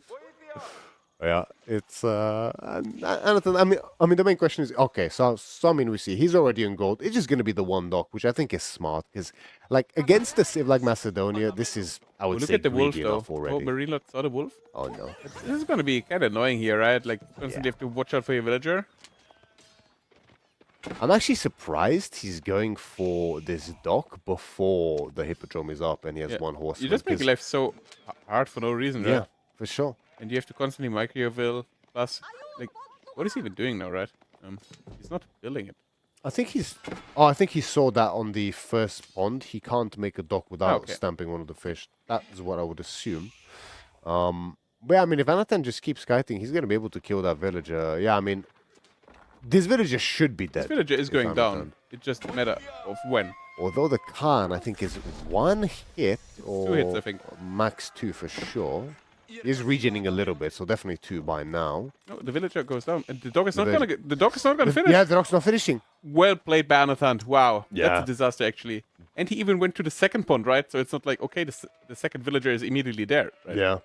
Yeah. And Marine Lord knew it was going to happen as well. So the first villager is already there, ready for it. And he didn't even lose the Khan. That means he's not even losing the sheep. So really, really, really well played here by Banathan. It's very good indeed. So that's a great start. This is about the best start you can possibly Can't get hope much for. better. You have 3 boats ahead. You killed 1 villager. That means you're technically offsetting the difference you're having from building your TC anyway. Exactly. So it's a perfect game here for Banathan so far. The best start he could possibly hope for here. I totally agree with you. Also makes it very easy for him to now pivot into a stable, which he can also build while aging up. A nice little perk for Mongols, especially in this situation. So these early horsemen, or Marine Lord as well as the champions, they're going to have to be careful. Yeah. So I guess we just see Keshik now, right? Yashik, yeah. Yeah, already. Stable the already stable. being made, right? Absolutely. And the tough part here for Marine Lord is you want the docks for the fishing, right? But you also need a stronghold for spearmen, which is, again, more expensive than a regular barracks. Yeah. 200 instead of 150.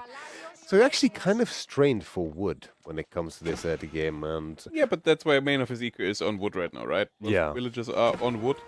Completely abandoned the gold for now.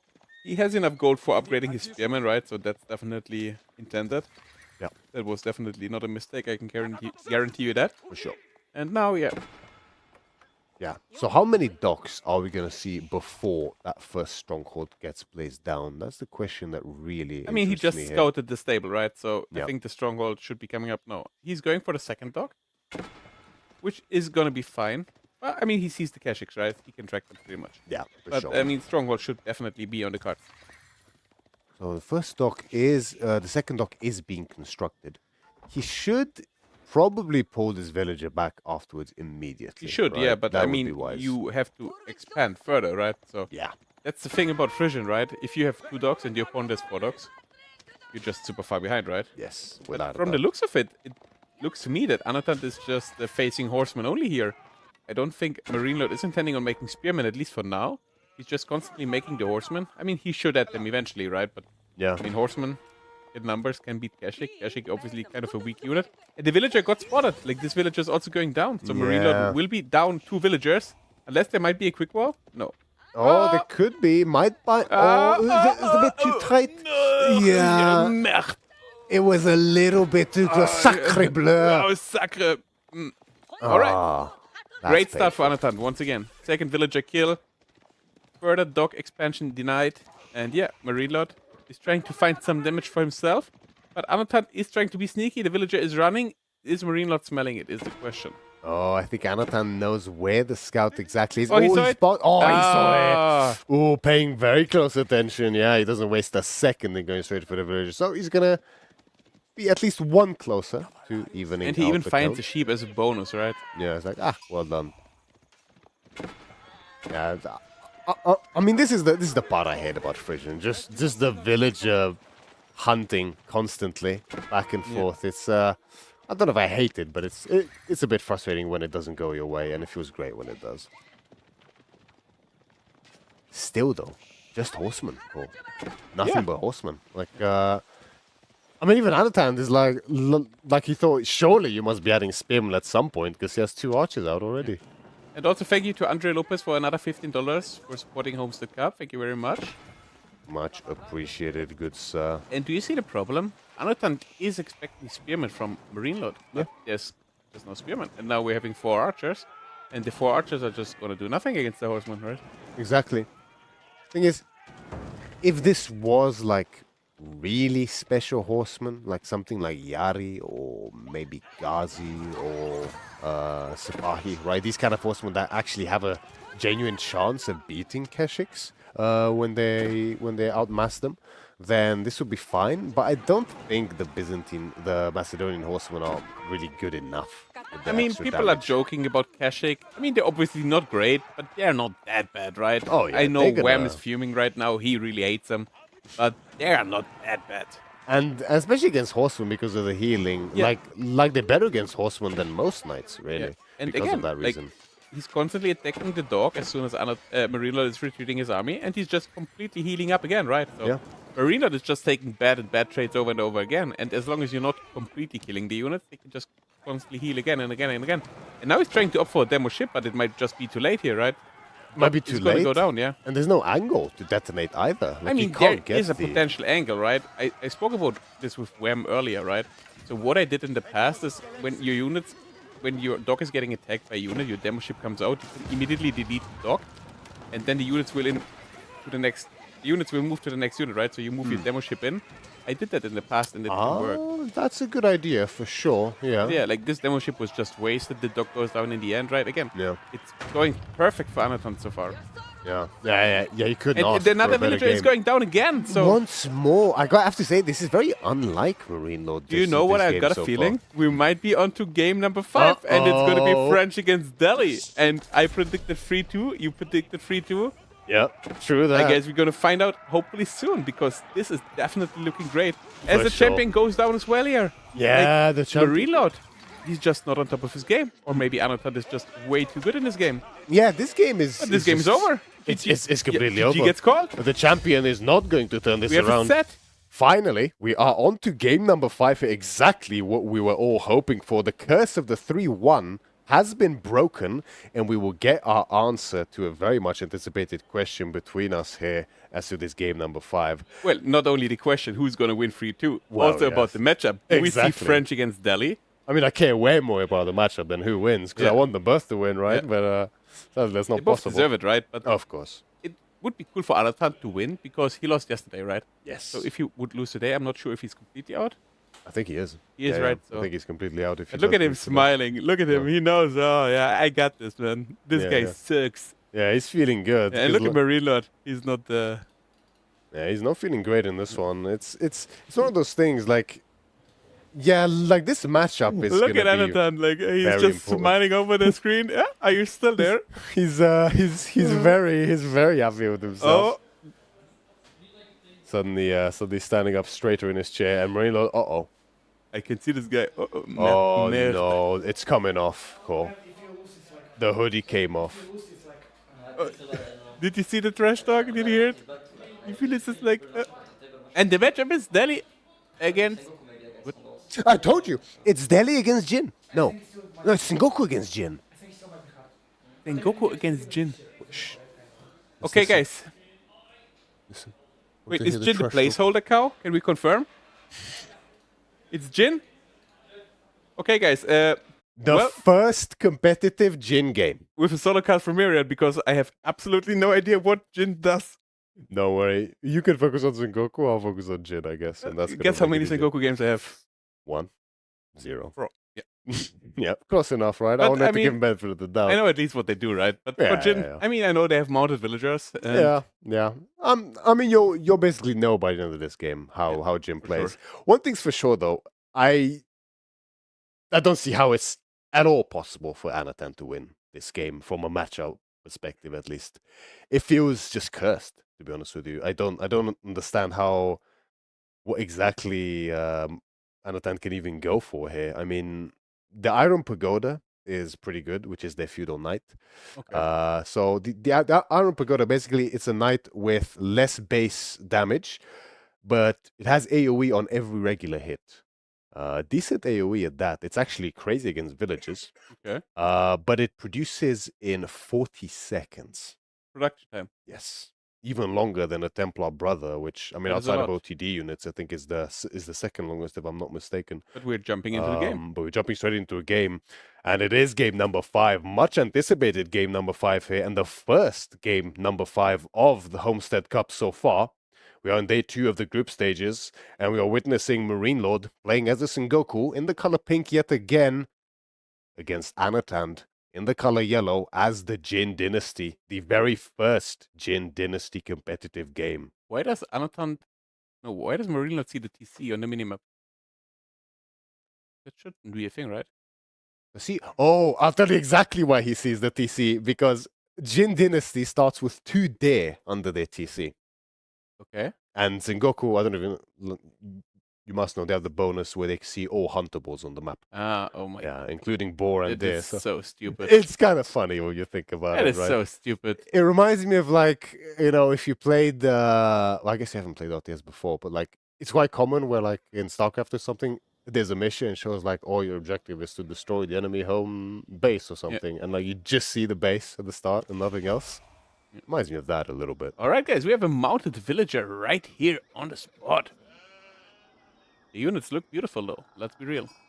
Yeah, so the mounted villager, they produce in 35 seconds, and they are way better than the regular They jump villager. off their horse to get us gold, and then they jump. Exactly. I mean, animation-wise, we're looking pretty cool here, let's It's be cool. honest. Yeah. It's very cool. And the Civ is, I think it's very well designed. It's very fun. But it just there's some looks incredible wrong, like having bonuses. 5 against 10 villagers. It's very difficult. so confusing. It's like Yes. playing OTD on It's weakness hard. Yeah, it's that's why it's very difficult to gauge economic strength with this Civ. But the way it works out essentially is that the ecos actually should be a little better for Jin Jin. Dynasty than regular Civs. But Sengoku's a bit different. Yes. So mounted villagers gather 2.2 times faster than a regular villager on all resources outside of farms, which is only 1.9 times faster. Courtesy of Cow giving us the information in production exactly, breaking down the numbers. And the mounted villagers, they cost gold. So you have to go onto gold immediately here as the Jin. Yeah. So, looking at the sheep count, we might get to see that again by a lovely production man. Wow. Very curious to see what... 10 to 6, which is pretty bad. So, Great Pasture coming up. What Yeah. does the Great Pasture do, Merit? So the Great Pasture is a stable, or a war stable, as it's called for the Jin Dynasty. Yeah, we basically have the breakdown here. So the grassland posts and the Great Pasture acts as a grassland post as well. Basically, grassland posts over time accrue horses within them.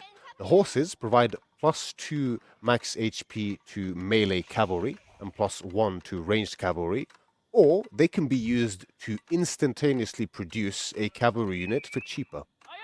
Okay. So I think a horse takes about a minute or a minute and a half to spawn, and there's a cap of 5 per grassland. So basically, it's just buffing your cap. Pretty much, it's buffing your cav. So obviously in the late game, you have access to 1 grassland post per age, but that's +1 if you go for the Great Pasture, which in itself is a grassland post.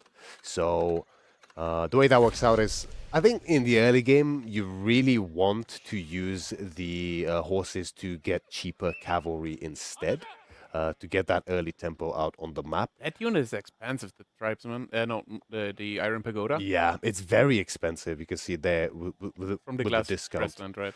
Yeah. Yeah. And obviously, the pasture, you can also produce... It's a bit tricky with production buildings for Jin Dynasty, as you'll see later on, because their archery range is also a siege workshop. And the stable produces, of course, stable units, but also the Mohe Tribesman, which is the archer for the Jin Dynasty. And, Okay, well, interesting. it's a mounted archer. 40 seconds and that high of a price for this unit, and only does 16 damage. Yeah, I think it's, in my mind, is just a little bit weak, to be honest. Yeah, like this for unit the is so cost. expensive, and it does way worse than a knight, for example. Yeah. It does have 1 additional melee armor compared to regular knights, and the AoE, AoE damage, sure, right? It is an incredible raider, that's for sure. Like, it massacres bunched up villages. If you thought the Sipahi's a good raider, where do you see this guy? But is this unit better than a Sipahi? No, I'll take a Sipahi any day over this unit, to be honest Sure. with you. But the Sipahi is kind of in a league of his own. Okay, so we see 1 Iron Pagoda and 1 Tribesman for now, correct? Yes, that's right. So the Tribesman has the same damage as a regular archer. You can see +7 versus light melee. So why is it +1 HP? Because of the... Yes, +1. It was +1 HP because of the grassland. So it's +2 for melee, +1 for ranged per horse. But he has just used some horses to get another pagoda at a discounted price. But this unit has no bonus damage against Spearman, right? Because that doesn't seem like- Against light melee infantry. Okay, so Yeah, it's yeah. basically an archer. Yeah, pretty on a horse. much. A more expensive archer and a faster archer. Yeah. Very difficult to dive with a civilization, generally speaking, because these guys, they actually have less health than a regular archer, which is pretty crazy, honestly. But so far it doesn't look too bad for Anatan though, right? I mean, looking at the eco count is obviously looking horrible, but we obviously know that doesn't matter too much. Yeah, that's right. We're Yeah. not actually opting for a samurai here, which is a bit surprising. Yeah, I think there must have been a little misclick, right? Surely. Yeah. Or maybe it's just to soak up a bit of damage from this Mohi Tribesman and force Anatan to micro. That could also be a decent Just play. imagine the trash talk of Anatan if he's losing, if he's winning with Jin against Sengoku. Yeah, I mean, I think he'd be more than entitled to trash talk at that point, because just from a design perspective, I think this match. now we should see the AoE damage, right? Cool. Yeah, you're gonna see the AoE damage come in here. The units aren't too bunched up, so it's not too clear to see. But the pagodas, they're doing decent damage, clearing up the spearmen, but they're taking a lot of damage in fight, turn. Yeah, the Mohe Tribesmen have fallen, and destroy value somewhat even, but definitely favoring Marine Lord here, because Anatan's exchanging very expensive units. This for Tribesman is almost dead, right? And it Yep. just went down. Again, this unit is so expensive. Yes, it is, for sure. Anatan's doing a good job, though. He definitely wants to look to target that wood line. So what other options do you have here, Xanatan, right? What other units can you make? You can obviously make horsemen, right? You can make spearmen, or you can make bed crossbows, which is, well, sprinkled. You can make them in the feudal age. Okay. And Yeah. what product out of the archer range, right? Yeah, out of the archery range, yeah, that's right. Which is also the tricky thing here for Jin is that both their war stable and the archery range, which is also a workshop, are more expensive. 175 wood compared to 150. Okay. So that makes transitioning a little bit difficult for them. Barracks, however, is regular price.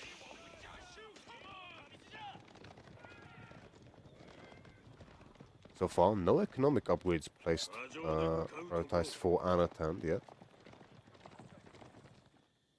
Reynolds, however, does have his Tawara. Still just relying on the Yari as well as the Spearman, which is, I mean, it's exactly what you want to make in this situation.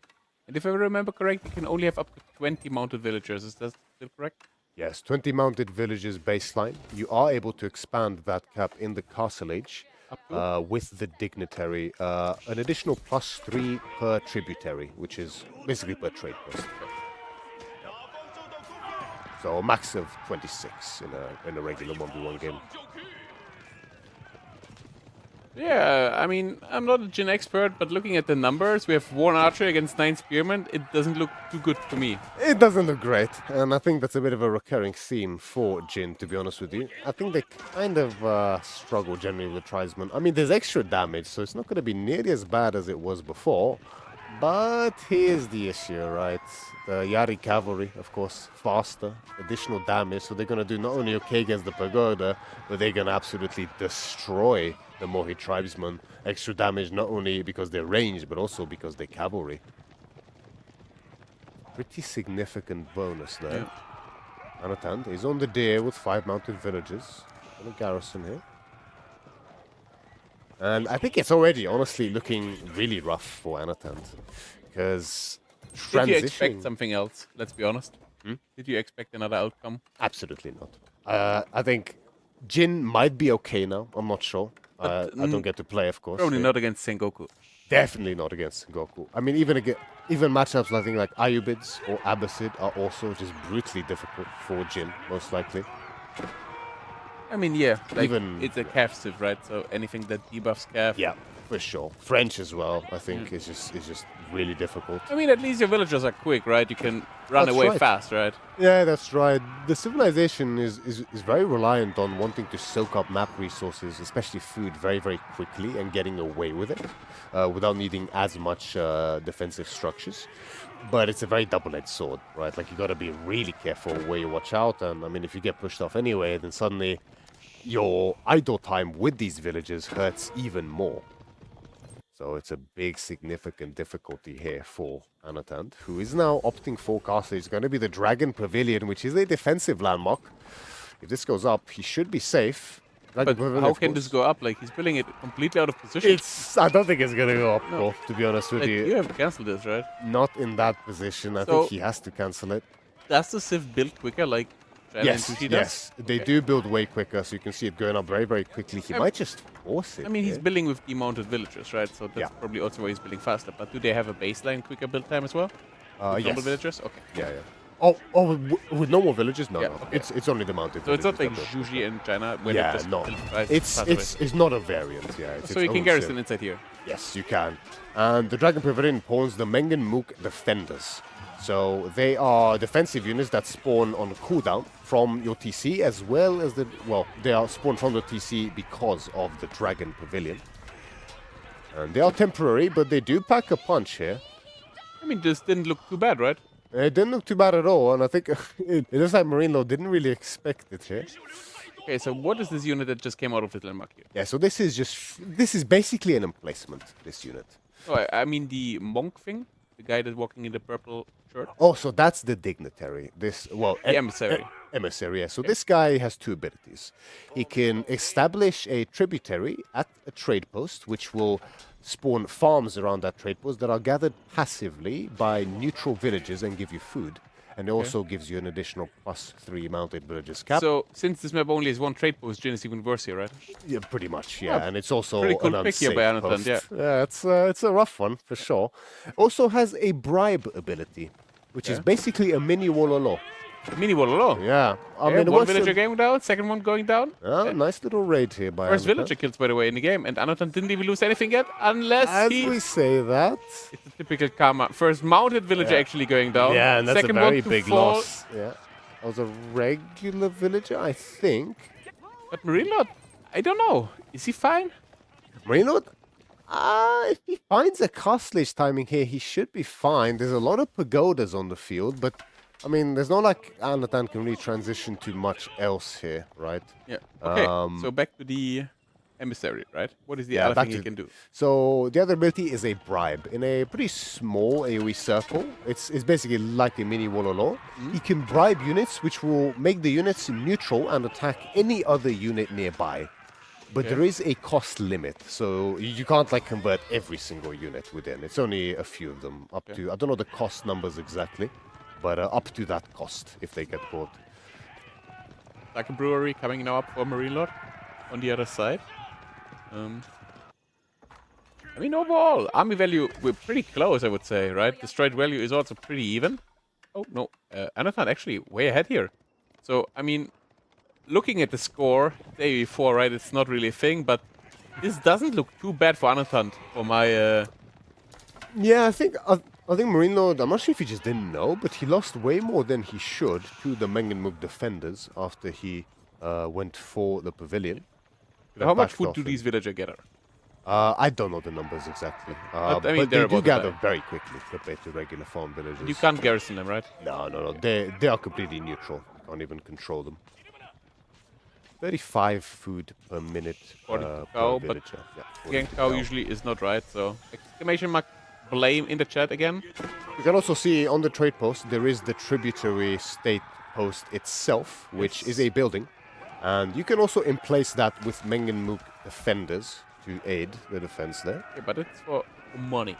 Yes, it does indeed cost money. And Marine Lord actually killed 3 more villagers. I don't know when that happened, but he did. I'm not sure if those I think count. the neutral guys count. Yeah. Okay, that makes sense. We have a second emissary as well now, so Anatan looking to rely on the bribe when he so chooses. Do those emissaries cost you, or...? Oh, they cost. Yeah. They cost, I think... Well, they are cheaper from the Dragon Can we check the H3 landmark again? Perfect, thank you. Yeah, so they are 100 cheaper. gold, okay. Yeah, I think normally they're 150, if I'm not mistaken. But yeah.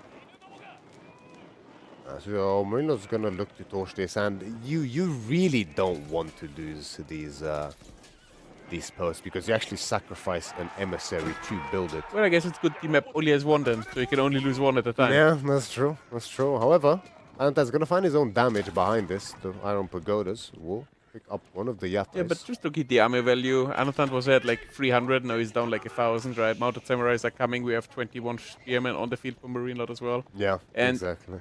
I don't really see an answer here for Anatan, so... No, I think in this kind of a position, Anatan should probably look to switch into a very defensive style. Look to maybe even get a second DC and just play mass spearmen with bed crossbows would probably his best bet in this Isn't situation. that what you told Beasty yesterday? Yeah, I think that's... Wasn't he laughing at you? Yeah, but I mean, because the bed crossbow was a bit of a meme before this patch, but it should be better now after it got after it got buffed. Even if it got buffed, it doesn't mean it has to be good, right? No, but I mean, what else are you gonna do? What are you gonna pick make? Jin, right? A Mohe tribesman against all these spearmen? I mean, that's what you technically should do. I mean, that's what you technically should do, right? But I mean, but with do's and don't mounted samurai as well. Also, there we have the bribe coming up. Yeah, I mean, there was a really confusing sound, not gonna lie. Yeah, that's why it's tricky. Mengenmug defenders once again. It's looking not so great here for Anatan, let's be honest. It's pretty rough. 4 of those iron pagodas going down. Oh, those are the defenders, so okay, they the are defenders. free. But the bribe coming in, that could be nasty. Yeah, not quite. Just managed to get out in time. Well, no. Mengenmug defenders once again coming out. I mean, these guys are free, so it doesn't really cost anything. But yeah, once they're down, they're down. Well, we have 11 spearmen against 10 mounted samurai, supported by 25 spearmen. It's I'm trying to find positive words here that could morally support Anatan, but it's difficult, isn't it? It's difficult, isn't it? Yeah, that is definitely the case. But hey, at least we saw Jin at least once in the tournament, right? That's true. Unless the devs do another buff in the next 2 days or maybe 3 days, I don't think we will see them again. I think it's a bit early to call this strength, but I'm inclined to agree with you for this tournament. It's hard to risk picking the Civ without much practice, right? Yeah. But they might potentially be okay, and I mean we'll have for sure confirmation. But I mean, Anatan said earlier he's going to pick it, and he picked it, so he's a man of his words for sure, right? He is a man of his word. I remember he did that with KT as well. It might cost him his tournament life here, but he's a man of his words, right? Yeah, I mean he didn't have much of a better option, really, right? I mean the other option was Tuglak that he could have played here. You rather play Tuglak over Jin, no? Technically, but it's a terrible map for Tuglak, right? Is the problem. What map is good for Jin on the other side, right? Well, we don't know. We just don't know, right? I mean, in theory, it should be fine on land, but maybe we can find a good Jin game in Homestead Cup too.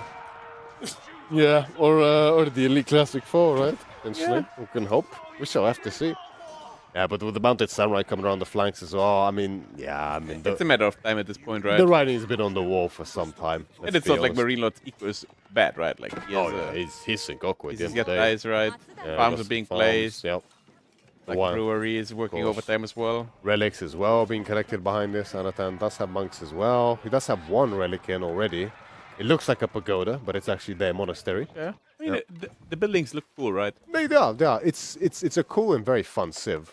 Yeah, look at the TC especially. I think it looks great.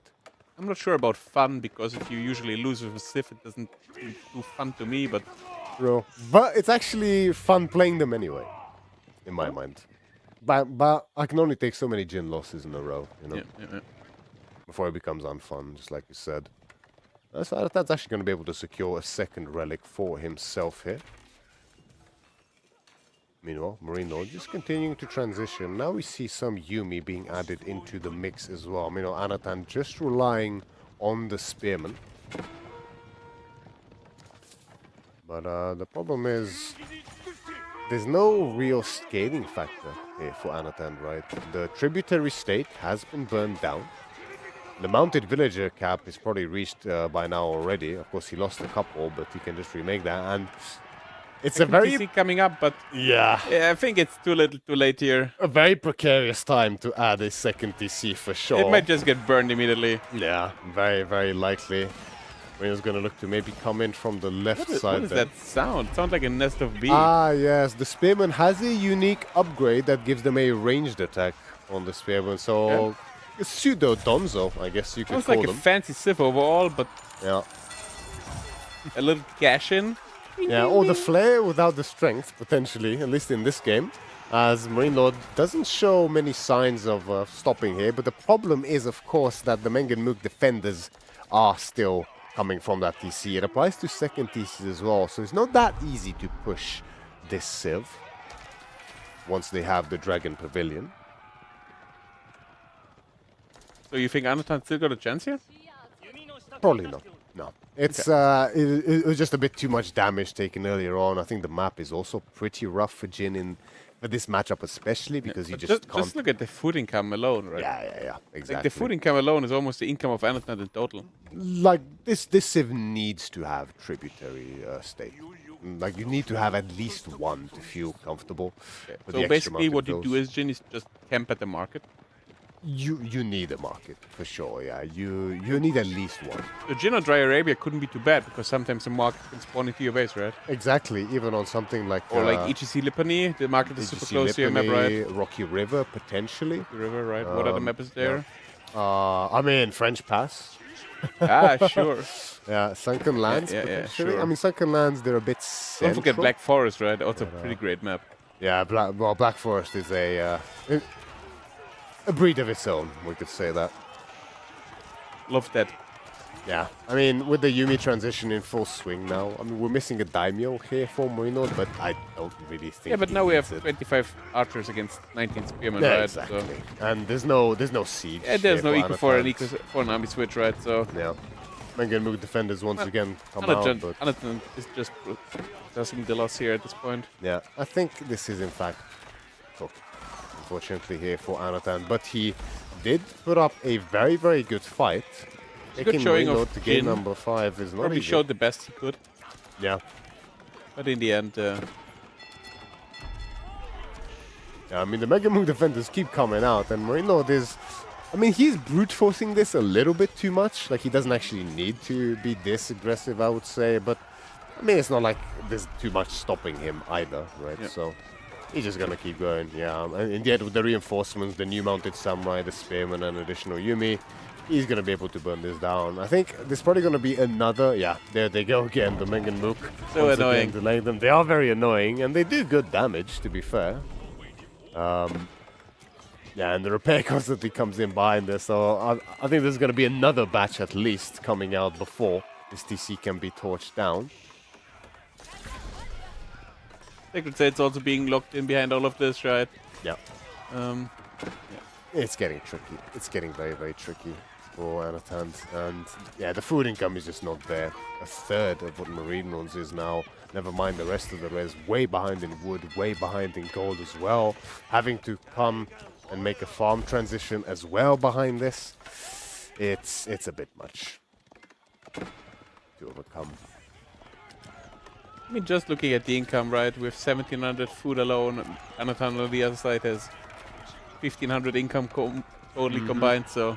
I mean, if you play this mid game a little bit more like sort of an old school China, just playing very entrenched with nested bees and bed crossbows, then maybe he can look to potentially outscale.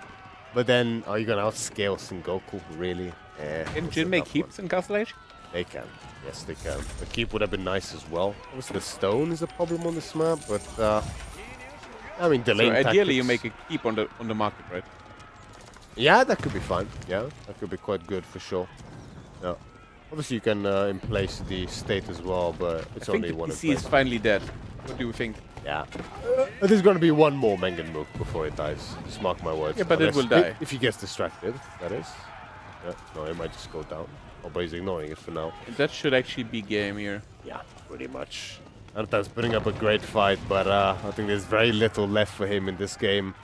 140 pop to 59. Doesn't get more dire than that, really. Decent farms here for Anatan, but there's just not much left. More Mengen Mook defenders from the Dragon Pavilion. But it's too little too late here for Anatan.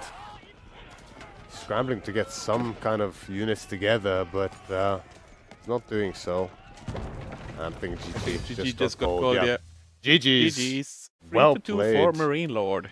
Indeed, Marine Lord picks up a victory here. His second victory in the tournament so far, and I mean, if I'm not mistaken, this is Anatan's second loss, right? Which I believe means elimination, unfortunately, here for Anatan. Well, we might see Jin actually again then, because if he's out already, you can just pick him again, right? Yeah, that's true.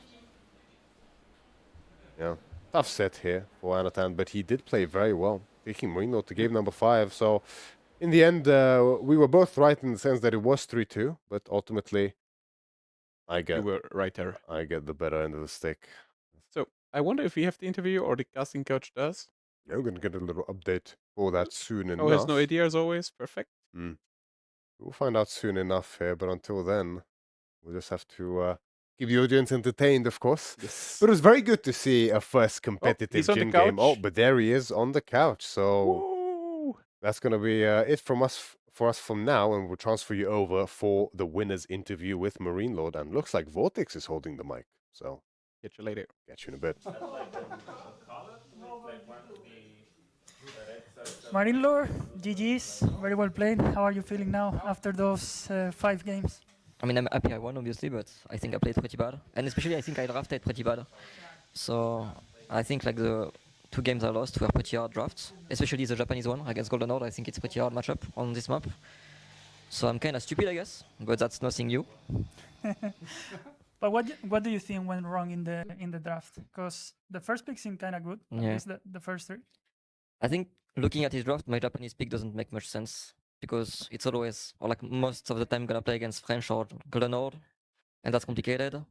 Jeanne d'Arc is not that easy either. Like all the land sieve for him are pretty good against Japanese, and I wasn't too sure like if I could play Japanese into Mongols on Frisian March. I'm not too sure if I had a good chance with that or not. Yeah. So first game we had Gorge. You were playing as the Byzantine against Ayubit. I want to ask, when you scouted the wing, which he was going up to on Feudal, What did you think of it? Are you used to playing against Mastersmith? Because sometimes it can be hard. He has the upgrades very early, so your lombos are a little bit worse. How did you feel? I was feeling okay, but I was for sure worried because my berries were very bad, right? The spawn, the second and third berries were pretty bad. So I knew it was my game plan to secure the second one at least. And I've already played against this twice, I think in practice, once against him, once against, I don't remember who. And I've seen him play once this matchup in tournament against Puppy Power One, I think. And he was playing this style too. So when you know it's coming, you just have to play defensive, put some pressure on the food, and it's a cheese, right? So if you do everything perfectly, you're not gonna lose. Did you scout the Castle Age timing? Yeah, as soon as you started it? I didn't see like exactly how he started it, but I was seeing the gold count all the time, so I knew pretty much when he was going for an age up. Okay, so once you held the push, it was pretty straightforward, right? Yeah. Byzantine already takes off. Ajubit, he has aged up with the fast wing, so no dervishes for him. I guess you were in control of the game. Did you feel that way? Yeah, I knew like I just had to play a macro game. I need to try to take some relics if possible. I took 2, which is not too bad in this matchup with the fast advancement wing. And then it's just gonna be like I just have to take decent fight because I'm gonna have more and a better quality army. So yeah, it's pretty much easy in theory. I have to ask though, why do you make cataphracts so late with Byzantine? I mean, I started them very, very late. Yeah, in this matchup I was not too sure, and I wanted to start with +2 arrow plus longbow because I got so many of them and I didn't lose any. So that was my plan. And then I started having already a lot of Limitane, right? So I was like, maybe I should stick to that. Yeah, also he has camels, right? So I guess it makes sense to maybe delay them a bit. Eventually they become very good, right? Yeah. But if you are maybe rushing cataphracts and he makes camels, it might get hard. Yeah. Pretty straightforward, right? The last minutes I think were really good for you. You had good farm setup. Yeah, I had a second TC, I had some good farm setups, and he was trading some units for villagers, but I knew with my second TC and my army, it would be... Were you making Landsnag, or were they just random from the land? Random, yeah. Because you had a lot of them, 6 of them. It was random. It's something you never want to see, right? Yeah, especially against this tier. When you see 3 landmarks in the queue instead of 4 lombos. Yeah, and to be fair, when you play Cataphract and you're facing spears, it's very good, right? But if you don't, yeah, that's pretty terrible. Yeah, so that was game 1. I guess you felt kind of good about it, right? There was not a single moment where I think you were in danger. Yeah, but I was pretty confident overall in the matchup, and I believed it would happen like that. So I was just happy with the situation, right? Also, why didn't you let him play Jhin on this first game? He had it on the draft, right? Yeah. You just sniped it? Because I knew, like the 2 seeds I had, I was confident against Ayubits. So I was like, okay, he's not going to expect that. And also I want to kill Ayubits right now. And so you wanted him to lose like a strong seed. Yeah, and then he has to play Jhin later on. So, and I will play it against whatever. Okay, second game, we had Japanese against Golden Horde in front range. Yeah. Talk us about that game. I mean, at first my plan was just to go spear rush into Age Up, like Fast Castle. But when I saw his timing with all of his units, I was like, okay, if I go Fast Castle, I'm gonna die. So I changed my mind and I was like, okay, I'm gonna bait him. I'm gonna make some units and try to just find a good Castle Age timing without him killing me. But honestly, this Civ, like, whenever you see the guy aging up, you just stay move and it's pretty much over in this matchup, I think. So it's really very rough on this map when you get your 2 golds forward. It's super hard to go Castle Age, right? Because there's almost no food. And then the gold is also exposed. Even if you have good gold, I think it's hard. So yeah, in this case, it was I mean, it's a small gold, but you can somehow age up, right? If it's safe. So here he's diving you. I think there's not much you can do, right? Didn't you think maybe of playing like... There used to be a situation with Japanese where you would play 2 stables with the Baron Lord and stuff. Didn't you think about it? I mean, I don't know. You just stay feudal longer and then you're gonna face like KGX plus spears and it's gonna be hard, right? I feel like no matter what, if he scouts properly, it's gonna be hard, I think. So do you think that came down to the spawn? Just having... No, not the spawn. I think the matchup I'm stupid. The matchup on this map is hard, right? Yeah, I think so. So we had Kerlaugar, we had John Dark against Sushi. Yeah. He didn't open dock, which was surprising to me. What do you think of it? Were you expecting it? I mean, it can be hard, right? If I go fast mill at the start and then I scout properly and I go for like fast barracks, that can be hard to hold, I think, if he goes for dock. So I understand why he didn't go for that. And he went for a cheese like that, and he lost John Dark. It was pretty bad. I think we're seeing actually the crucial moment in the game where he made 1 demo to kill your Hulk. Yeah, and he didn't. But he survived at 20 HP, and then that Hulk actually killed JD. Yeah. I think from there the game got super nice looking for you, I would say.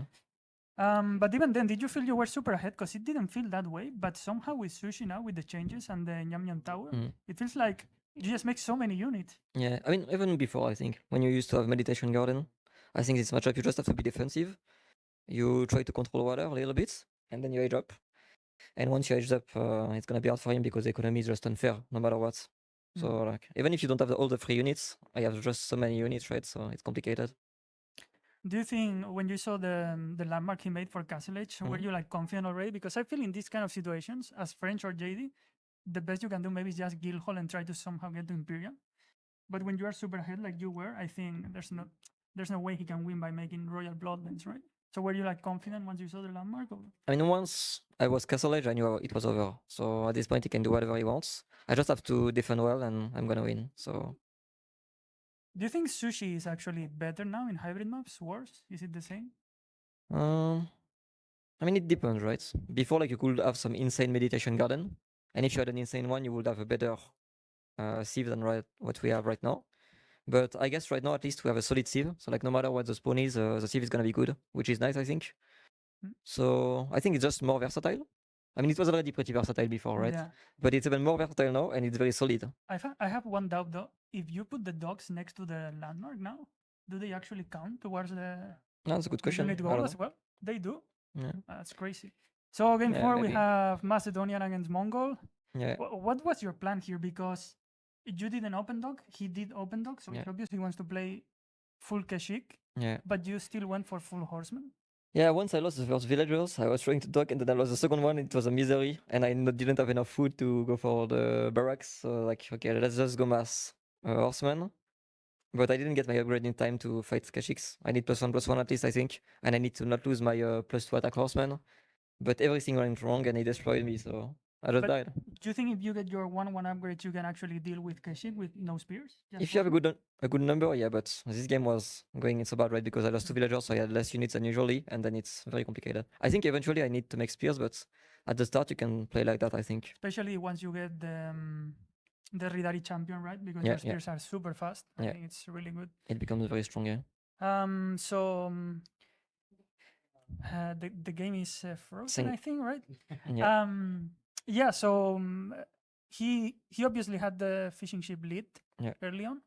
Didn't you think maybe of trying some kind of weird fast castle, maybe just try to get your landmark up? Because it's super hard to catch up in that situation when he has the map control and everything. It's like, if you don't go fast castle and you get your landmark up, it's super hard to catch up. Yeah, I'm not really sure how to open in this matchup. I think it was a mistake to draft Macedonians here. I think I should have picked Sengoku and my other strong sieve. I don't remember what it was. Oh, it was Daddy. I wanted to have Daddy here. So I think it's mostly a small draft mistake. And then they played it pretty well, and I lost my first villagers because I suck, so... Yeah, I guess after the early game, right? If you lose the map control, you lose the ship advantage as well. It's super hard. Okay, so game 5, when you saw Jin Dynasty, what were you thinking? I think it was interesting. It's nice that we saw it in the tournament, but we also saw its flaws, right? Like, even if nothing happens and it seems that the game is good for them, somehow they just never catch up in army, in eco even, right? Yeah, the economy is not really good. I played this matchup, not this matchup, I played the Delhi against Jin once in practice, and it was going just pretty well without Sacred Sight. So I was like, okay, I just need to make 3 upgrades and I'm gonna win. So if you have that in mind, you just know, like with Sengoku, if you have 2 or 3 Atai, you're gonna be fine. Okay, I have to ask you, what was on your mind? Because there was a one-hit moment here in this game that was crazy. You were attacking the landmark while he was building it up. Yeah. And then you started attacking the villagers when it came out. Yeah, but it should be the other way around. Yeah, I know. But like, I didn't want to dive because I didn't have +1 armor on arrows. And I just wanted to try to bait him to like last second, you know, if I can go in and I can catch like 3 or 4 villagers. I felt like it was the only situation where I could kill some villager. But you knew how it worked, right? Yeah. That so many units would come out from both the TC and the landmark one. I lost the game in practice against him with that. It was coming from everywhere. So I was like, okay. It was weird because from the outside it was you just dive his villagers and that was good. I felt like no matter what, if he was playing well, I couldn't really dive his TC. I could just maybe buy some more time, but I would lose a lot of units for it. So like, okay, let's maybe just try to bait him with his villagers on his landmark and maybe kill 3 or 4. And I think I killed a few, right? So it kind of worked. So was there any moment where you were actually scared? Because it feels like Jin Dynasty, it feels like they are not building towards anything. Yeah. Like they're just aging up, building eco, but they don't have anything, right? Any good unit, anything that they are building towards. Do you feel that way as well? Yeah, I agree. And on top of it, on this map, you don't have a good market, so I knew I could control the market very easily. So now once I dived the landmark and it was a real move, maybe I killed some villagers and I did okay. I knew it was pretty much over because it was enough damage for me to snowball easily. Okay, so that's a 3-2 for you. Yeah. I think you're only missing, well, I don't think, I know you're only missing one series now against Bad People. Yeah. How do you feel against that one? I think it's the same against Anotan and as against Lucifron. I think it's pretty close in skill, so hopefully I draft better tomorrow. I think yesterday I drafted pretty well, but yeah, I lost one game because I played bad, right? And today I feel like it's not really me playing bad, it's me like drafting bad, so hopefully tomorrow I don't play bad and draft bad, and I should be fine. All right, so congratulations again for your win. What do you think of the next series? It's Beastyqt against Vortex. I think you. Okay, my honest opinion, I checked the replay this morning because yesterday I couldn't really watch the game. Or I watched it, but it was not clear, you know. I feel like you against, was it WAM, yeah? It was pretty close and pretty good quality games. Beastyqt against B, I'm not so sure. I think it was pretty low quality in some of them. So, but it's always the case with B. He makes it so chaotic that you kind of start making more mistakes. Okay, So, well, thank you so much, Marino. I think you're gonna win. I think we're gonna jump onto the next game, so I'm gonna rush my way to the players area. Why are you here? What the fuck? So yeah, thank you. Thanks. GG. How do we turn it off? I'll do it.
Better known as Beastyqt. I am a professional gamer for the past, 16 years now. I've been competing in a couple of different games, currently competing in Age of Empires 4, streaming, making content, and just enjoying the game. My proudest tournament moment was probably winning N4C, I would say, because I think it was the first or one of the first LAN tournaments in the game, and it was, we had some players from AoE 2, AoE 4, and it just kind of felt good winning that one since it was a pretty big tournament. My biggest strength as a player is probably, I would say, raiding. I think most players would probably agree with that. I don't think I excel at micro or macro necessarily. Specifically, it's more about multitasking that has to do with the raiding with some cavalry boys. Do I blame balance for myself first? I don't really blame balance unless it's ladder, because ladder I don't have any influence, but in tournaments you can just ban a civilization you don't like. So if you let the civilization through and then you lose to it, I mean, it's kind of your fault. What motivates me to keep competing? It's getting tougher and tougher these days because I'm getting older and older. Life's getting to me, and I think one thing is for sure, like I'll keep playing AoE 4, but whether I'm competing or not, I think it's just cool, playing in tournaments, trying to be the best and all that. So I would say probably that. Player that's getting into AoE 4 that wants to be a pro player, I mean, honestly, just the very basics. Like a lot of people think there's cutting corners to being a pro player in any game. The realistic situation is there's not. You just have to play a lot. And when I say a lot is if I'm trying to break into AO4 right now, I'd probably need to play 8 to 10 hours a day for a couple of months, and then go maybe more into specifics from then on out. What I like to do outside gaming? I like to play more games outside gaming, outside my gaming job. But, you know, I've been going to the gym, just being more active outside, hanging out with people, hanging out with my family, hanging out with Gigi dog, with my fish. Sometimes, you know, take a cup of coffee, I make them a cup of coffee, and then we sit in front of the aquarium and I just, you know, just talk a little bit, see what's up. If I could steal one thing from another player, I mean, probably I'd just get some youth from any one of them that are younger, I guess. Just reverse 10 years or something. Not even for AOE4's reason, it's just like, you know, I got plus 10 years on the tracker. Talks the biggest game? I mean, it's probably Marine Lord, right? He's the probably biggest shit talker, but actually Anatan has been shit talking a lot, and I don't know where that's even coming from. Yeah, he was goofing on me yesterday, and I was like, bro, we practiced together. Why are you bullying me? We're not even in the same group. But yeah, I'd probably say 2 of them right now. Who's winning the tournament? Honestly, I think it's bit hard to say. Like, I think most obvious choice for most like people watching would be Marine Lord, but I mean, he recently lost to Vortex, and I think he had some close games with other players. And I know I've been saying this for a while, but everyone's really, really good these days. So I think if you replay like the tournament next week, you would have like different results. So may the best player win.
Okay, now it should be good. I think. Okay.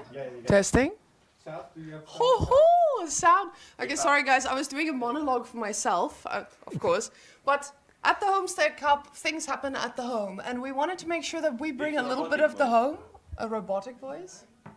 Again. Beep up. Are we still robots?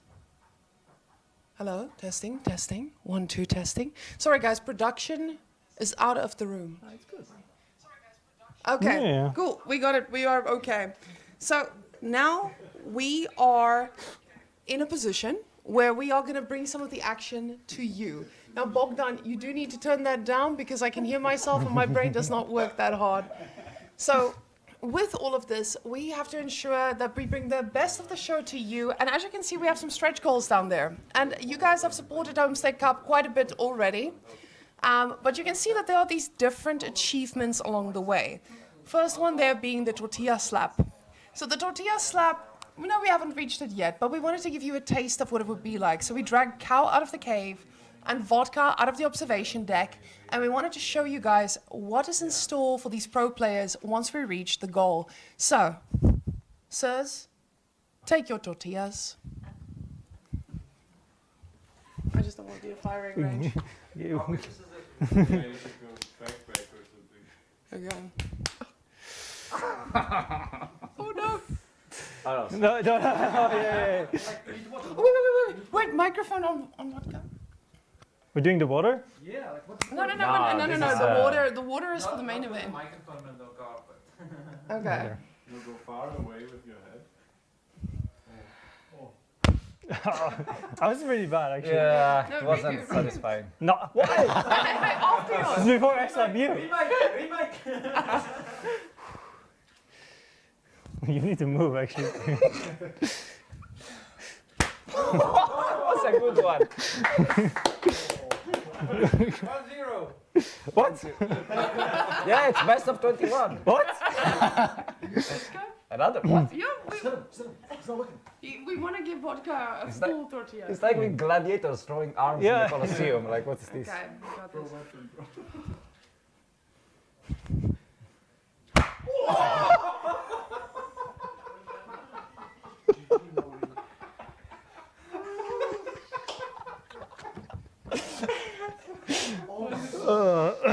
I accept my fate. Hold on, my ear is ringing. Oh, that one made it on stream.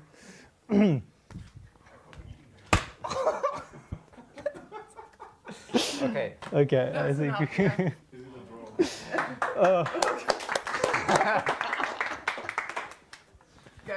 I need my microphone back.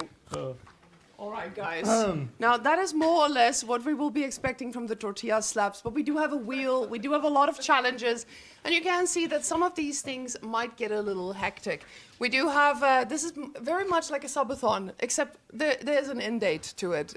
There's just a lot of activities along the way. Now, if you want to see Beastie with the landing strip on his head again, you know where to come right here, right now. That is exactly the action that we expect to happen. But Cal really looks like he wants to say something. Okay, you are really red. Yeah, no shit. You finally Like, got what some do you color. We got him out of the cave and now he's got some color, boys. So, oh my goodness. Like my ear is still ringing actually. Like, Oh my genuinely. God. Oh my gosh. Oh. That was a really hot tortilla slap. Vodka is dying here on this side. Don't worry, vodka got me earlier as well. I'm glad you're getting the shit chair. All right. Now, our players have started drafting, but I don't think we're ready to switch over because production is sitting here dying, and he's the boy who presses the buttons. So we do have to wait for him to recover after all of that. So, yeah, thank you very much. I'm not getting paid enough for this.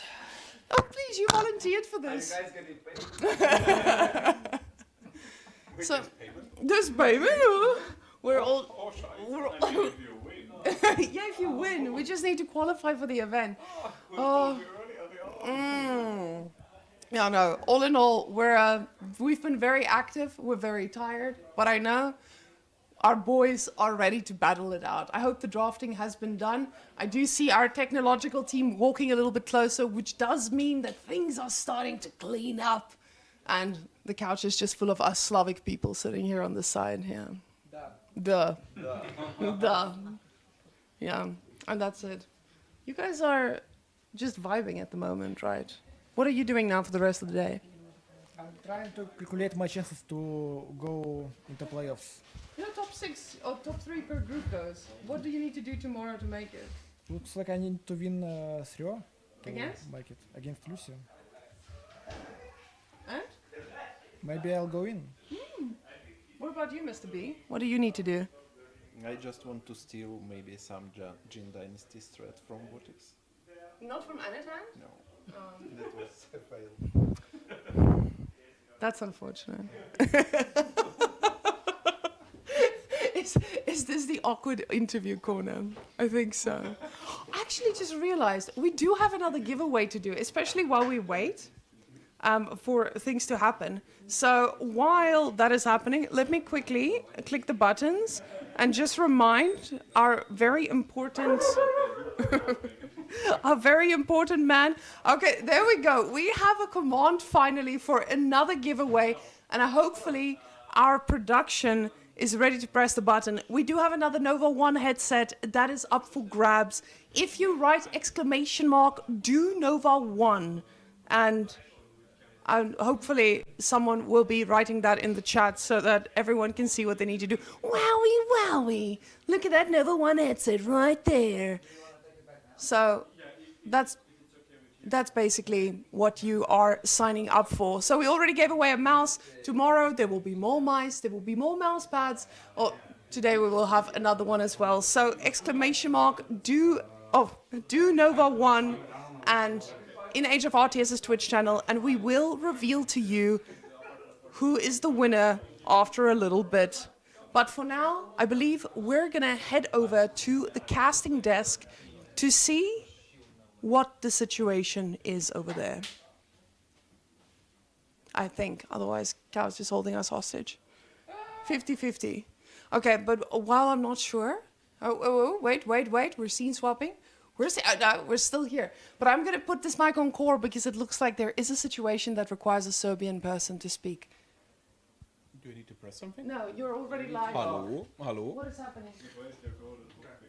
What are we talking about? Okay, we're doing some live drafting here. Hello. Luckily, I have 2 experts next to me. What are we thinking about the draft, Mr. Anatan?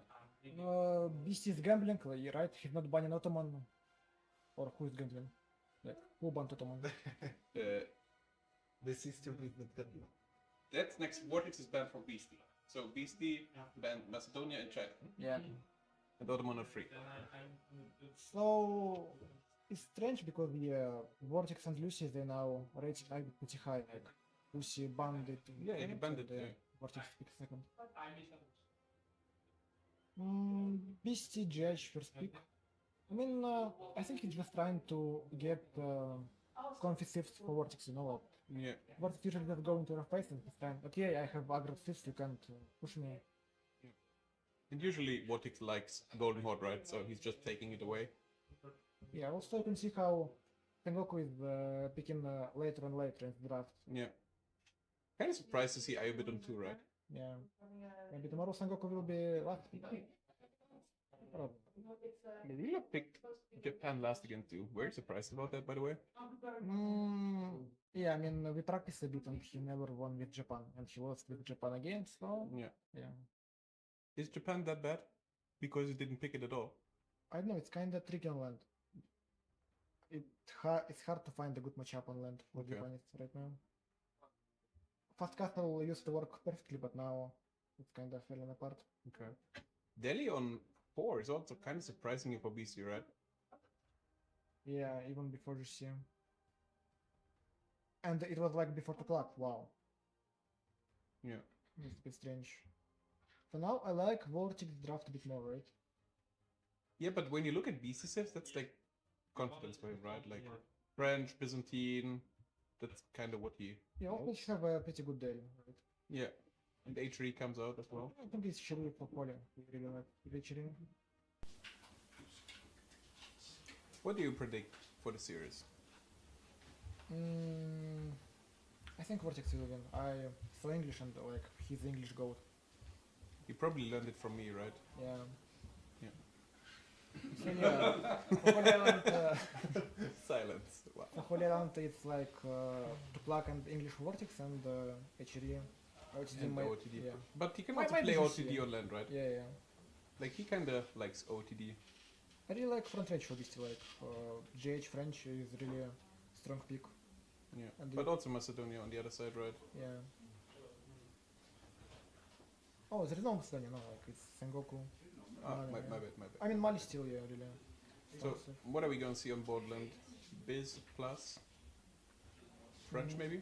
I think it might be like Biz plus GH or Biz plus Dela. Okay, against Mali X. I mean, you pick Mali for sure here, right, on board land? Yeah, I think I beat right because I beat super early and you can't fight better map for it. Yeah, could be. That could be the case. I'm sure about Sengoku, like, you have a lot of berries on Boland, but boards are super far away. Yeah, I mean, they're in the corner, right? So. Yeah. And with Yatai nerf, you can get food only from boards. So I'm sure about it. That is correct, yeah. Yeah, I think all pros are confused about Sengoku, like how rated. I mean, it was the first win today, right, in the series? Yeah, against J Dynasty. Yeah. And in early Castle Age, that looked actually kind of close. Like, he was diving a bit too deep under your H3 landmark, and but then, what unit are you supposed to make, right? It was a bit hard. Yeah, like, I feel like we don't have good archers with the Sith, even with I mean, you don't have archers, basically. Yeah, yeah. But Knights, they kind of slow, I don't know. Knights feels really Yeah, clunky. this, what is the name of the unit? The AoE Knight? Iron Pagoda. Yeah, it's way too expensive, no? Yeah. And 16 damage only. And I think Keshak wins against this unit, like. And it's that kinda is a bad insane. sign. Yeah. Because Keshik is really, really terrible, actually. Yeah, and really cheap as well. Yeah. Okay, so. Actually, maybe Vortex will copy Luce and just pick JD for Poland against Beast. Maybe he'll try to snipe this matchup. I mean, that could be the case, yeah. Yeah, but I'm actually unsure if like super good. It's like playable for sure, but do you really want to play it at first map? I don't know. I mean, first map really sets the tempo as well, right? So, kinda art. But we are about to find out. You guys sound very excited about this draft. We are. Okay. Yeah. You can take over them. Why are you so excited? I mean, we have English. Vortex is legendary English in that draft. Guys, English has been an S tier civ in no one's tier list for months now. But where is my dynasty? Jin, my king. One more Jin. But Beasty, honestly, like from the things that I hear him yapping about, and he yaps quite a lot. He's Professional yapper. The man, there's one thing he can do. He might not have the best tournament win rate right now, but he is a decent yapper, as his stream knows, and as everyone in Twitch chat knows. And seeing those picks, I know that he's a happy boy. But it's an OOTD pick, which I haven't been hearing the best of things from OOTD. I know it's the last one there. On what map is this something that we default to? Any. Any. OTD is OP on any maps. I know that you're very passionate about this topic But we will specifically. most likely see it on Gorge or Holy Island. Bad to Okay. bad. Okay, but why wouldn't you do something else on Holy Island? There's so many good options for him there, isn't it? I mean, he's gonna pick HRE on Holy Island for sure. Hmm. So he can mix it up with Jushi or Order most likely. The buffs that we had with HRE, is this something that is significant enough in this patch? I haven't played enough games to know. Oh, no, never mind. Oh, go casters. Okay, cool. We thought you guys needed time. Okay, bye guys. Bye. Bye.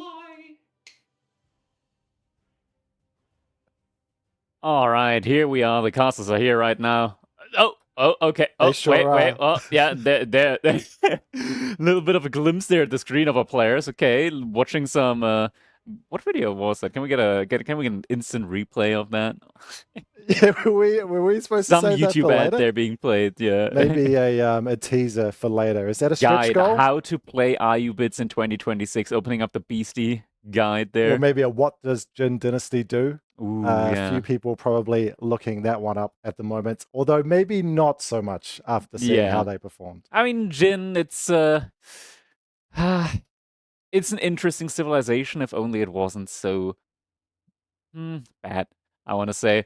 But we're not seeing it in this set. Jin has not been picked this time around. Instead, we'll be starting this set off with Vortex on the Ibits up against Beasty, playing the Byzantines on Boldland. So Byzantines so far, we've seen them a couple of times on Boldland, and they've been looking relatively decent for the most part. Namely, though, we had Lucifron actually getting a really, really good win up against the Byzantines earlier with Jeanne d'Arc, so definitely not an unbeatable Civ there. Looks like our players are getting into the game now, though. Clicks are starting to ramp up, so we'll be jumping in right after. And ladies and gentlemen, this is the first game of our third set of the day. We've got Wham playing as the Ayubits in the color blue, his opponent in the color pink. It is none other than Beasty. Wham looking a lot like Vortex here, but we will see. Wait, what? Did I say Wham? Did I actually say Wham? Okay. We will see Wham. Yeah, that is not what I meant. That next set, which I think you will be casting as well. So save that one for later. But we do see loading, and now we see our player's perspective, and we do have Vortex in the pink. Is this magenta? Is this our first time seeing the? No, it's yellow versus yellow. No, it's now yellow versus red, and it's on the other side. But we are seeing Beasty. There we go. Beasty is in the magenta. It looks like, at least in the game, on the Byzantine, on the left-hand side, and on the right-hand side. No, now it's red. Now it is red. Maybe we will see it one time. But we are going to have Vortex in the yellow, definitely, I think, this time on the matching color of the Ayubids. Getting right into this one. An interesting matchup of civilizations. I think we've seen this one before, but also an interesting matchup of players. These two have an extensive history, but one that's been a bit one-sided for Vortex, actually, in recent times. Recently, yeah, very recently, Vortex has been pulling ahead. You know, he's been putting in the hours, he's been grinding, and at the moment, I want to say, like, the current meta does just kind of favor his type of playstyle, his very aggressive playstyle, night raids all around, and that's just something that Vortex very much excels at. And Beasty is going to have to give it his all here. He's going to be playing the slower civilization with the Byzantines. Does have some nice bonuses, though, when it comes to massing up units with the Mercenary and the Olive Oil. Vortex with the Ibits going to be able to mass up those Desert Raiders, but Desert Raiders historically don't fare too well up against either Longbows or Javelin Throwers. I'm guessing, mercenary-wise, that we will most likely be seeing Javelin Throwers here. At least it would be my choice. As the Desert Raiders do have that range tag, so you're going to be able to do a good amount of bonus damage to them. Yeah, I think the matchup we saw earlier was, if I'm remembering correctly, it was Marine Lord was on the Byzantine and did still opt for the longbows, interestingly enough. So we'll see if Beasty feels similarly. I know he does tend to favor those longbows generally, but of course, those javelins are so good against those Desert Raiders, especially early. But the longbows do have that scaling. We see Beasty's opened up, choosing 3 to go on stone. Seen different players do different builds, different number of villages to open up. What does that tell us? It's a little bit more greedy. It means that he doesn't expect direct aggression coming over from Vortex. And indeed, Vortex actually opening us up here with an economic wing growth. So he is not going for logistics wing, something that we see most of the time. Players just really valuing that healing in the feudal age. Instead, it's going to be going for the growth ring. It's going to be spawning 3 free villagers upon completion. Will also be increasing the food that's being kept by those berry bushes next to his base. So it's going to be an economic focus from him early on, but does still open him up to either the reinforcement wing in Castle Age, or potentially, I think much more likely, the logistics wing in Castle Age. It's going to be spawning 3 instead of just 2 dervishes, and is still going to just allow him to vacuum up all of the relics on the map. We talked about whether to be aggression. Vortex, I mean, what is he known for the most? One word, aggression. And we do see that villager coming across the map. 10 vills on wood, and he does have enough for an outpost. This is actually just going to be a fast outpost rush. Or maybe like a proxy production building into an outpost. I feel like with Ayubids, you always have to be a little bit more reserved when it comes to going for proxy buildings of any kind. Ayubid and Abbasid alike, mainly because it works counterintuitively to your Golden Age bonus. If the buildings aren't connected, then you're not going to be getting that that counter up to the next bonus for the Golden Age. And Beastyqt does have both of his berry bushes sort of in the back of his base. Presumably, no, and we do see the production come down as stables is going to be that choice. Desert Raiders? Yeah, Desert Raiders could be a choice here. At least at the beginning, you want to get a Desert Raider in just to be able to harass the berries from range, because melee units will most likely get sniped along the berries there. They're not going to be able to reach everywhere there. It's interesting because Beastyqt Scout right now would be scouting around Vortex's base and be looking for production building, any signs of production coming in from Vortex. And Beastyqt isn't going to see it because, well, the production building is next to his base. No, it is no reason for him to be there now. He's scouted out that side of the map, and his scout is currently, like you said, sitting alongside Vortex's, looking for that production building. It's actually a Horseman, the first unit that's coming out, and following that up, it is going to be an archery range. So Vortex committing to this. Yeah, one very exciting play here. But Beastyqt, look at that. Feels like he knows that something is up. He doesn't see any production here, but he still instinctively is rushing up an outpost on his side. But the Horseman is going to be coming in now. Beastyqt, is he going to be committing to the outpost? It does appear that he is committing to the outpost. 5 villagers have been building that. Acrotoy defense also gets used, so all of these villagers are going to be having an extra bit of melee armor. And it looks like the outpost is going to end up getting finished up here. So is going to have that little bit of extra defense here working for him. But Ibits, similarly to the Abbasid, they do not require siege engineering. So Vortex is going to be able to make a ram immediately with the archers that he just produced. So yeah, he, in theory, already has the tools that he needs in order to start pressuring this outpost. Beastyqt even investing into the arrow slits placement now. Yeah, I'm not sure if there's enough space there to get the angle for the archers to be able to fire on those berries, but with the arrow slits on the tower, that definitely keeps them safe, at least from the archers being able to pepper the villagers.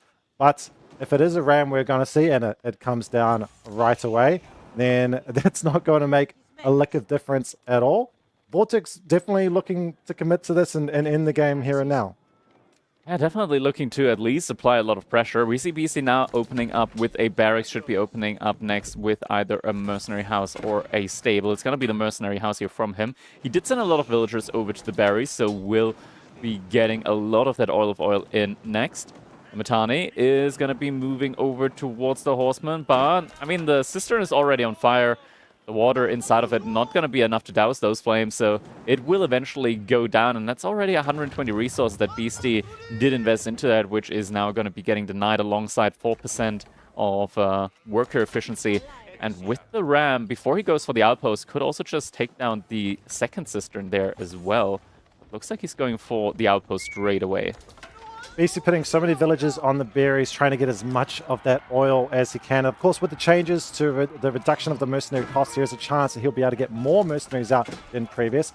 There is now a bit of a commitment. The shield walls are up, coming in with the limits today. They attack quite slowly with that shield wall up, and you see that ram really struggling to go down. It is getting pulled away now. The villagers come out of the tower to get that damage down, that fire damage, and now that tower is upgraded, and it will be a much safer position. A lot of units going down for Vortex as well as he walks away. Yeah, Beastyqt did invest a lot of resources into repairing, into also just garrisoning the villagers. A lot of idle time, but in the end, definitely worth it to keep that outpost alive until the fortification upgrade comes in. Vortex still investing more into the military, though. It does remass the archers, going for a second ram this time around. If at first you don't succeed, try and try again. I mean, Vortex has to get some damage here done. The first javelins are coming out. That's going to be huge at picking up those archers, especially in these smaller number skirmishes. So if Vortex isn't able to get a lot done here, the tempo is really going to switch into Beastyqt and the Byzantines' favor. Second ram done, and it looks like we're going to go for it again right away. And there's a bunch of horsemen behind us as well, so it's not a definite hold for Beastyqt. He's done well so far, but he is taking that damage with the cistern. There is another one there that he could potentially try to get, but he knows, Vortex knows he's got to get some damage done. He's got to push off these berries, gets this tower down, and it does look again like it's going to be a decent commit.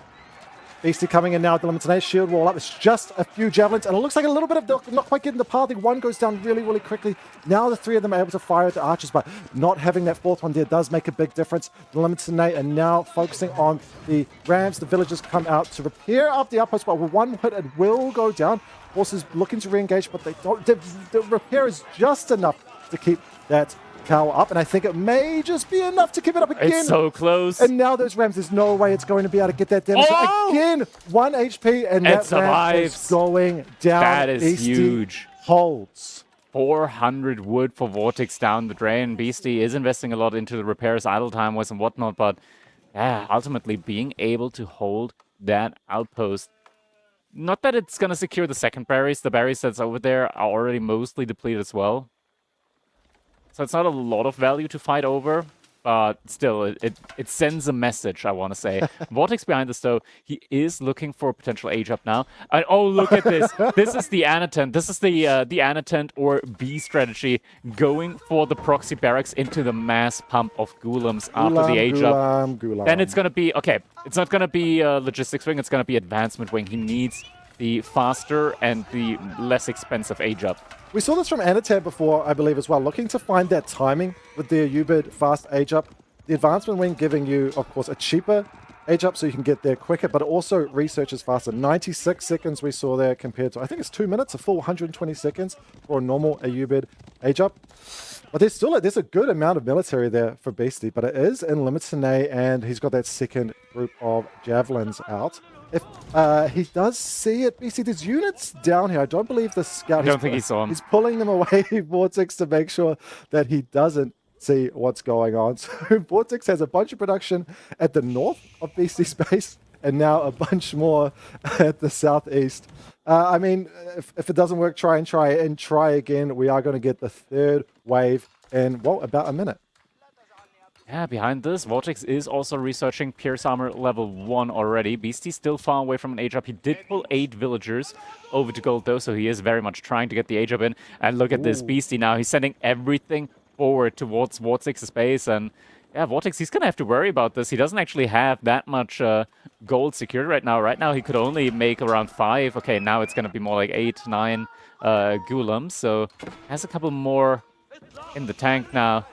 But still, it's going to have to worry about this army that's coming towards his base right now. Okay, that's great reaction-wise, though. He's going to lose maybe like 1 villager, if at all. Yeah, he's going to lose that one. One does go down. I mean, Beasty knew the age up was happening one way or the other. I still don't believe he's seen the barracks, but he must know something is up. If there is not something in Vortex's base that is going to be turning it around on Beasty, then it is going to be on the map, and regardless, he's going to be seeing those Ghulams very shortly.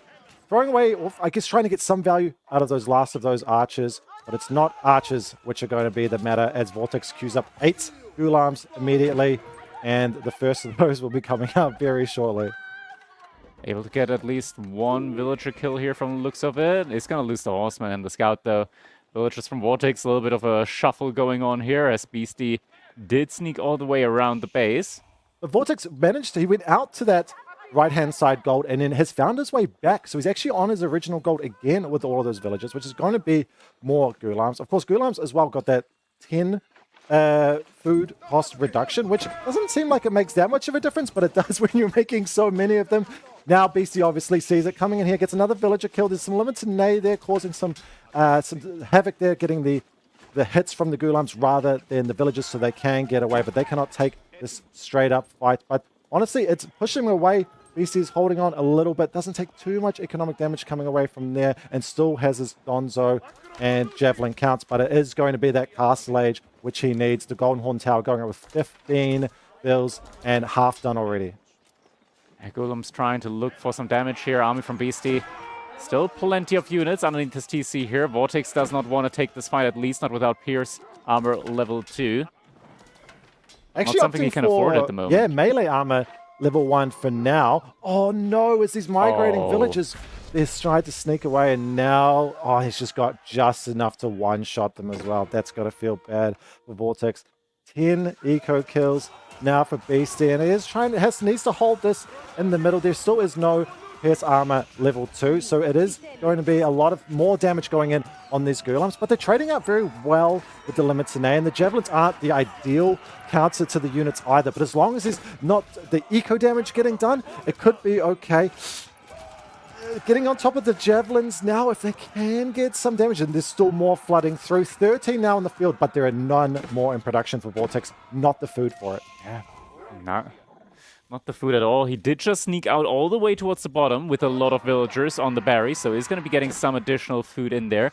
Beasty, though, also out in the mid-map, getting those deer in. And never forget, he still has, villagers, though, with the Akratoy defense. The unknown counter to the Ghulams.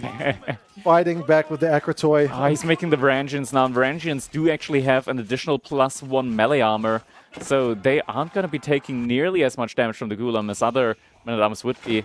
And, yeah. Not to mention the double hit, right, from the Ghulam, so it comes off twice. So actually, the Varangian Guard's a pretty clever response from Beasty. But Beasty is having to pull a lot of his workers away, a decent amount of idle time there. Vortex also has not been able to get back onto gold at all, has been sitting on 50 for a while. 3 Ghulams in the queue, 2 there, but I mean, the count itself for Beasty is still so much. Even if those villagers are running away for their lives from those couple of Ghulams, it is really not too scary from a distance.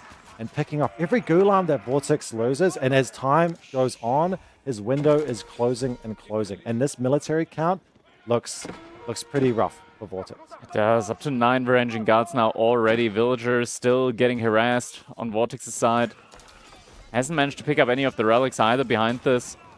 It's just been idle to own base. There's an outpost. Oh, it's not enraged though. Oh, that's... Does need the upgrade. Has no stone for it. Yeah. So I'm assuming that still is the plan, but not going to be the case, at least for a while as well. And it is just, I mean, it's continued. It's Ghulam, Ghulam, Ghulam. But they're not coming as thick and fast as they once were. Yeah. Not able to pick up the javelin throw over there in time as well. Now he's finally able to get maybe one. Nah, doesn't even get the villager kill there. Wheelbarrow has been researched as well for Beasty, so he's going to be able to outrun the Ghulams. They're a little bit faster than normal Men-at-Arms, but it's not going to be enough. Outpost now also under fire. It's just about able to get the Aerosense placement in, but yeah, there's more than enough units to burn it down, regardless of that emplacement. And just as it finishes, it goes down as well. Vortex hands on head. And that is GG number 1. The commitment to aggression is respectable, but not working out for Vortex this time. Well, it was an interesting play, but Beasty doing the right thing there, sending all of his units forward, while the proxy buildings from Vortex were all forward on the other side of the map, meaning that he couldn't really respond to those raids going on inside of his base at Beasty. With the exactly correct timing to go for his own age up means that, yeah, Vortex, by the time he arrived in the base, Beasty already had enough resources for the age up. I think this game, though, does highlight what we would expect from these two players. Vortex, aggression, aggression, aggression, and Beasty, one of the best players at just holding on and finding, even if it looks like he can't see what's going to be coming his way, finds a way to hold on, finds a way to stay alive, and in this case, doing a great job to hold on against that aggression, even if he can't see it coming. All right. I'm going to be back in a later set. I'm going to be doing a quick switcheroo here with a stand-in. And yeah, Ben, I'll be leaving you with Boy for the time being. I will see you soon, Crackety, and I am so excited to be joined by Boy, except for the one reason that I am about a foot shorter. Now, I'm standing, I think, about 6 feet closer to the camera than you are. And if I get my tippy toes in there, then I took down a little I now. think we're fine. Okay, this is pretty good. This looks natural, yes? Yeah, I think it looks fine. We'll do what we can. Now, Boy, this first game, Vortex against Beasty, is kind of what we expected. Yeah, for sure. But does this tell us anything for the rest of the series? Do we have seen Vortex sort of have, at least in recent times, have the advantage against Beasty, but now Beasty taking a 1-0 lead? I mean, for sure. As we've seen, for example, in the latest tournament, the Epoch Cup, I mean, Vortex won it all. So, yeah, I mean, it's 1-0 for Beasty, but I think he still has a long road ahead of him, and I'm very curious as to what our second game will bring. as we can see, it's Holy Island. So Holy Island. That's a very interesting pick. I mean, very micro heavy. So I think Vortex will be very strong on this map for sure. Yeah, absolutely. We saw Beasty yesterday not have the greatest go on this map, getting caught out by, in his words, the Burgrave cheese with that Order of the Dragon HRE matchup. In this case, though, Beasty has both of those civs picked, so doesn't have to worry about that. And also being so early, all we do see, so HRE and Order of the Dragon were picked by Beasty, and it's Order of the Dragon which gets sniped out. And it's going to be the Took-like getting sniped out, so it's going to be our first time seeing English. Yeah, I mean, English is a very interesting pick here. I mean, they are very defensive and they're quite good on water. They make their fishing boats just a little cheaper. Also, of course, they get the tech that just gives them a little extra health boost to their fishing ship. So English is definitely going to water, but HRE Eco is definitely not to be underestimated. I'm quite curious what landmark Beastie will go. But especially that Feudal Age landmark on the wood line that gives them 40% extra gathering rate can be really good. Yeah, we've seen both Archon and Minework definitely work out. But the one thing I've heard players talk about when it comes to English on this map in particular is with that Admiralty upgrade, the extra range on your ships in the Feudal Age is basically like having Castle Age boats. And if you can get to that point as English, it becomes very difficult to lose water and then very difficult to lose the game. So it may be a case of whether Vortex can get to that stage or whether Beastie has done enough by then. As we see both players' perspectives, both looking pretty calm, and I think we see a dock opening from both of them. So basically, as expected, as we've seen on this map all tournaments so far. Yeah, I'm very curious. Will they go for 1 or 2 docks? I mean, 2 docks, it's quite greedy, but it can really pay off if the other player doesn't play that aggressive. And I mean, the thing is with English, right? If you go for the king, you're gonna have that king out maybe 30 seconds after you start building the landmark and start raiding that wood line of your opponent. So that can be really strong. It's gonna force your opponent to make at least some units, maybe some horsemen or some spearmen to stop that king, while you can just keep investing some more fishing ships or maybe even more aggressiveness. Yeah, a lot of players everywhere hating seeing that English king come across the map.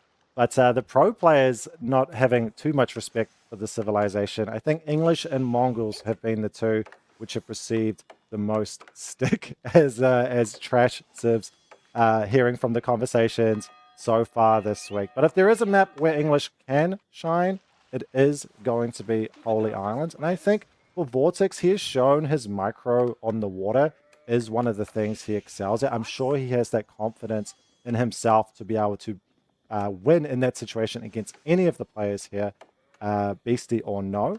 And it's just going to be a case as to whether he can get to his spot. But here we do see probably coming across to the water as expected. I don't know if we see any second docks yet. Surely we are going to if we don't see any on the gold so far. But otherwise, pretty standard openings, I think, from both of our players.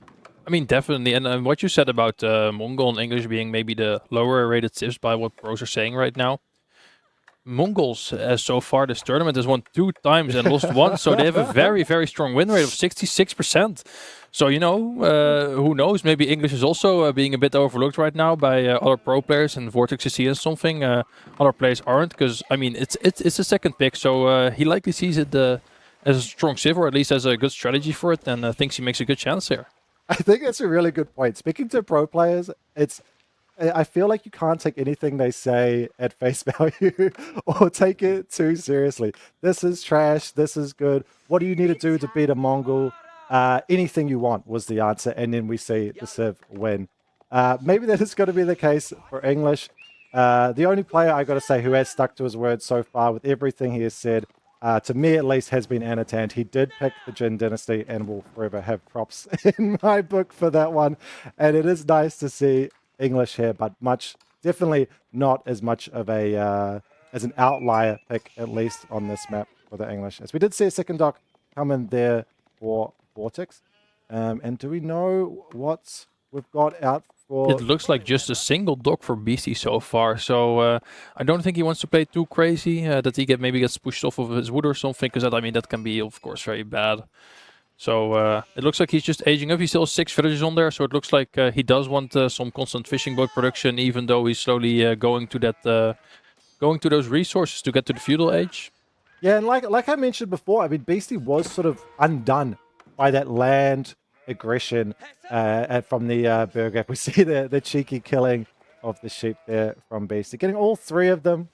Poor little things. They haven't done anything wrong. Just they don't deserve to be slaughtered like that. They never do, and yet every single game of Age of Empires 4, they find their fate. And as a New Zealander, it is an absolute shame to see. But in this case, now we see it is going to be the Mine Work Palace, not opting for the eco of the Arcane Chapel. But those upgrades do help a lot militarily, and especially up against the English on water, and then looking to secure something on land is going to give him a bit of tempo early on. I mean, what I'm quite oh, and we see the barracks. So indeed, it's probably gonna he's probably gonna use some of those unique upgrades to get +2 extra damage on a spearman and a horseman, which it can be very, very powerful if you do some early aggro, especially with that fishing economy behind it, when you can really, really pump them out. Because I mean, horsemen can be very, very expensive of food, but with that fishing eco to sustain it, I mean, that can be a very, very powerful play from BC.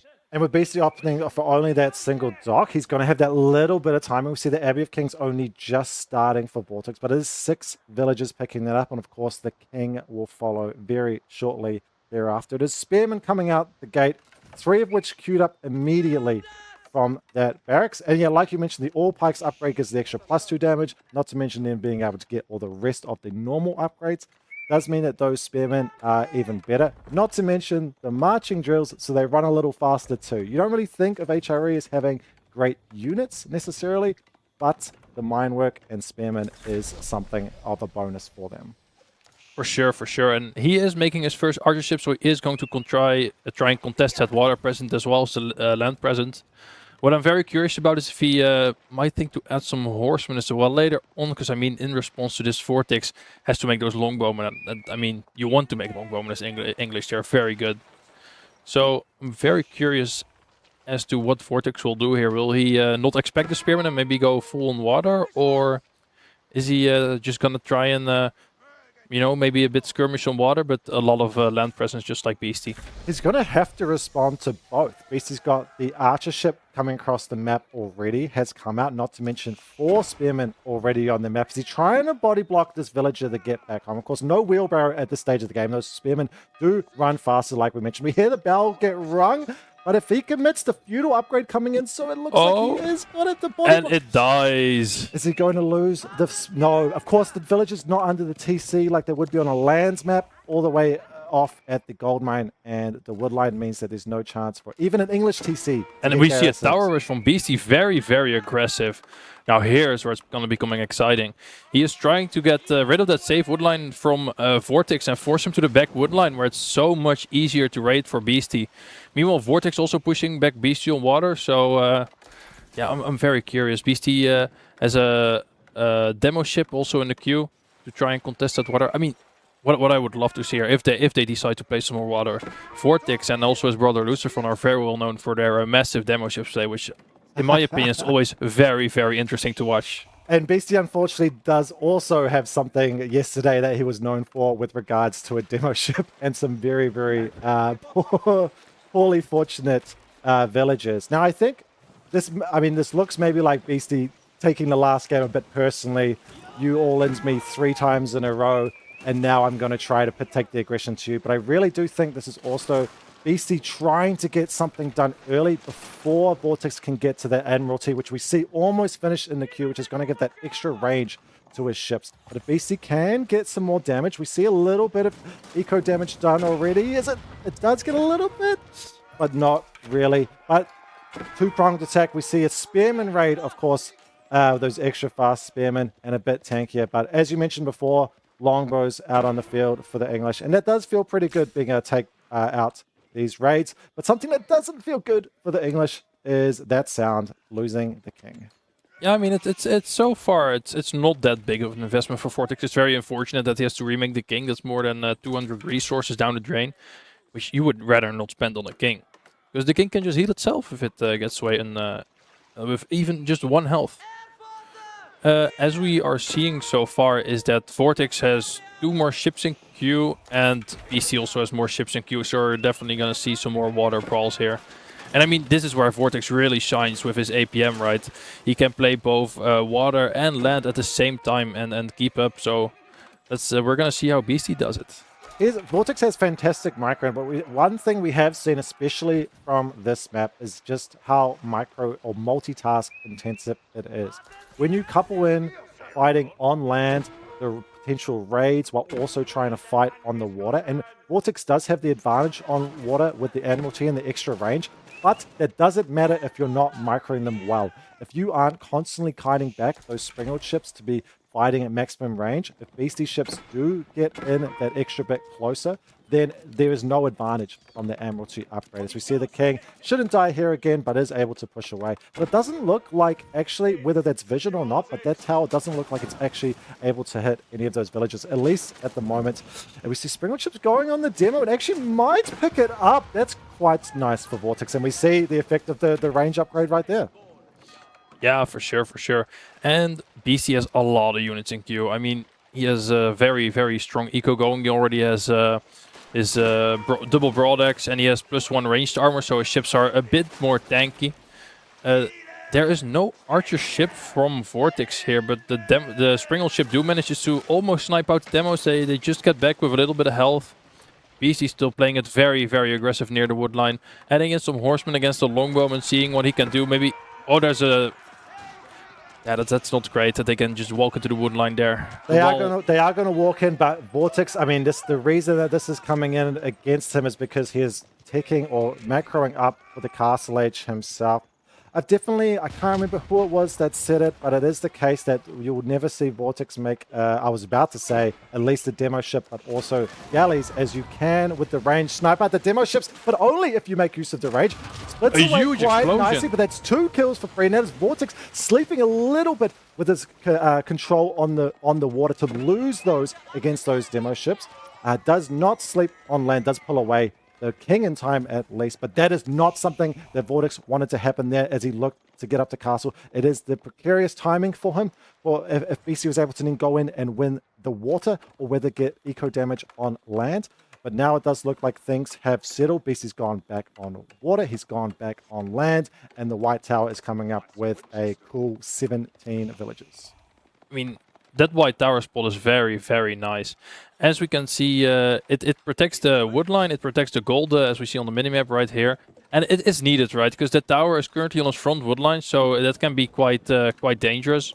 But as we see here, he is going to have a massive wood line all to himself. I mean, basically no danger, right? The White Tower is very, very strong.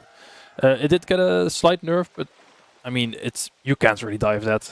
Yeah, it's 15 villages rather than 20. It's still plenty of room. And that is going to be a really tough spot. There's not really anything Beastyqt can do, at least for a long time, to be able to get in and do some damage around that. Water is probably going to be the spot that he's going to try to do some, because, of course, getting up to Castle Age, Vortex is going to be able to get those upgrades, as he may be able to get and does lose the Horseman for it as well. And this is a really scary situation for Beastyqt. Vortex able to get pretty safely to a point where he wanted to be, both on water and then on land, with that White Tower. And as now we saw that monastery going up, going to look even to pull in the relics before Beasty can get up, but he is almost at the macro for that himself. Yeah, and I mean, this is the point where Vortex really, really wants to push, right? He's just gotten in his Castle Age upgrades for his ship, so they're going to be extra tanky. And BC doesn't have it yet. I mean, he's trying to get to castle, but he's not even there. And even once he's castle, it's going to take a while for those upgrades to kick in. So Vortex really wants to put the pedal to the metal now and force a fight with his extra range, extra health, extra damage.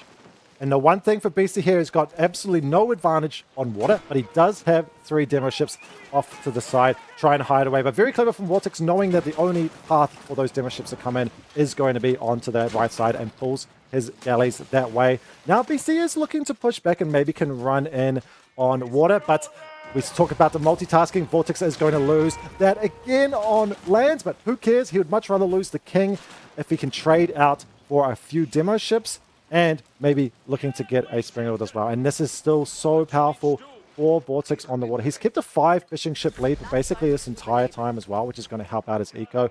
As English, don't really have that much in bonuses there, and particularly compared to HRE. Another, that range is so far. This feels awful for Beasty to play in against on the water. Yeah, I mean, losing the water can be pretty detrimental. It's not the end, as we've seen yesterday. Losing the water and just fully investing into land, that can really catch your opponent off guard and then still win you the game. And I mean, Beasty has 3 Scholars out, Vortex 2, and with that Regnus Cathedral, every relic that Beasty picks up is going to be twice the worth of Vortex's relics. Yeah, as we see them start to get picked up, that's the first one there from Vortex. He's got another one also trying to make its way back. Beasty's got one on the way back as well, and he's still got that one safely tucked in his base. So at least a 2 to 3 sort of situation for himself, which is not bad based on the timing that Vortex was able to get with his castle age. That water just looks so scary. And actually, Beasty does find the monk again, or the prelate, excuse me, who lost his escort, those knights and longbows, and does go down in that while the horsemen are going to run away to safety themselves. And in the meantime, Vortex is pushing back in, and this is the entire fishing eco from Beasty. Ships going down very quickly. He's going to only be able to get 3 inside if he wants to, and it's just, no, he's giving up on water. But like you said, that doesn't mean it's all over, but it is going to be the water being cleaned up from Beasty. Yeah, for sure. I mean, at this point, Beasty should just focus fully on land. I mean, Vortex, to win that fight, he had to invest just a little bit more on water than Beasty did, so he doesn't have as much army right now as Beasty. And Beasty can just, with those knights, he can get that extra upgrade again from his feudal landmark, right? So he gets that extra damage and armor for those knights. I think it's +2/+2 if I'm correct. +2 armor. +2 armor. Melee and ranged armor, yes. Super tanky, and a great front line. Coupling that with men-at-arms as well. So just full armor coming in. That certainly makes the longbows a lot less effectual. And Vortex knows, though, he's got the crossbowmen queued up, and they're going to be coming in to deal with both those knights and those men-at-arms. Yeah, and we see the knight upgrade coming in right now from Beasty. So he is going to indeed play for those tanky knights. And I mean, the knights from Vortex will feel like they're tickling against Beasty's knights when that upgrade comes in. It is really powerful. I think in this case, it still is such a tough situation for Beasty. Obviously, down hugely on eco, down on military as well. Lost the water. He might, if he can keep that, or it looks like he might be getting pushed off the middle of the map, but if he can get that 3rd relic, that would be so huge with the power of the Regnus Cathedral. But it is a little bit tough. We see it get picked up for Beasty, so hopefully able to bring that home for himself to give himself something back into this game. But Vortex, he's not done. He's won water and killed the eco there, but he's not relenting. He wants to kill the eco on, even killing it with the boat. The range of these things, that's ridiculous. Those there are just, he's not going to be able to get them. I mean, that's very bad, right? He doesn't have water eco anymore, denying one of the dare packs, so he has to go for the top dare pack on the top of his base. After that, switching to berries, it doesn't feel great for Beasty. He has 20 eco down. Now, Vortex is ahead in military, but he does have 10 boats, right? So it's the numbers are skewed a little bit on the top. It's still, I mean, almost 12 knights for Vortex going to be soon, and then 10 for Beasty. So it's definitely nothing to scoff at here for the Vortex army. But this is a very nice race by Beasty, and it doesn't look like Vortex is paying that much attention. No, but Beasty not looking to catch the first villagers, maybe looking to get a body block. Could that 15 village, the garrison nerf come into play here?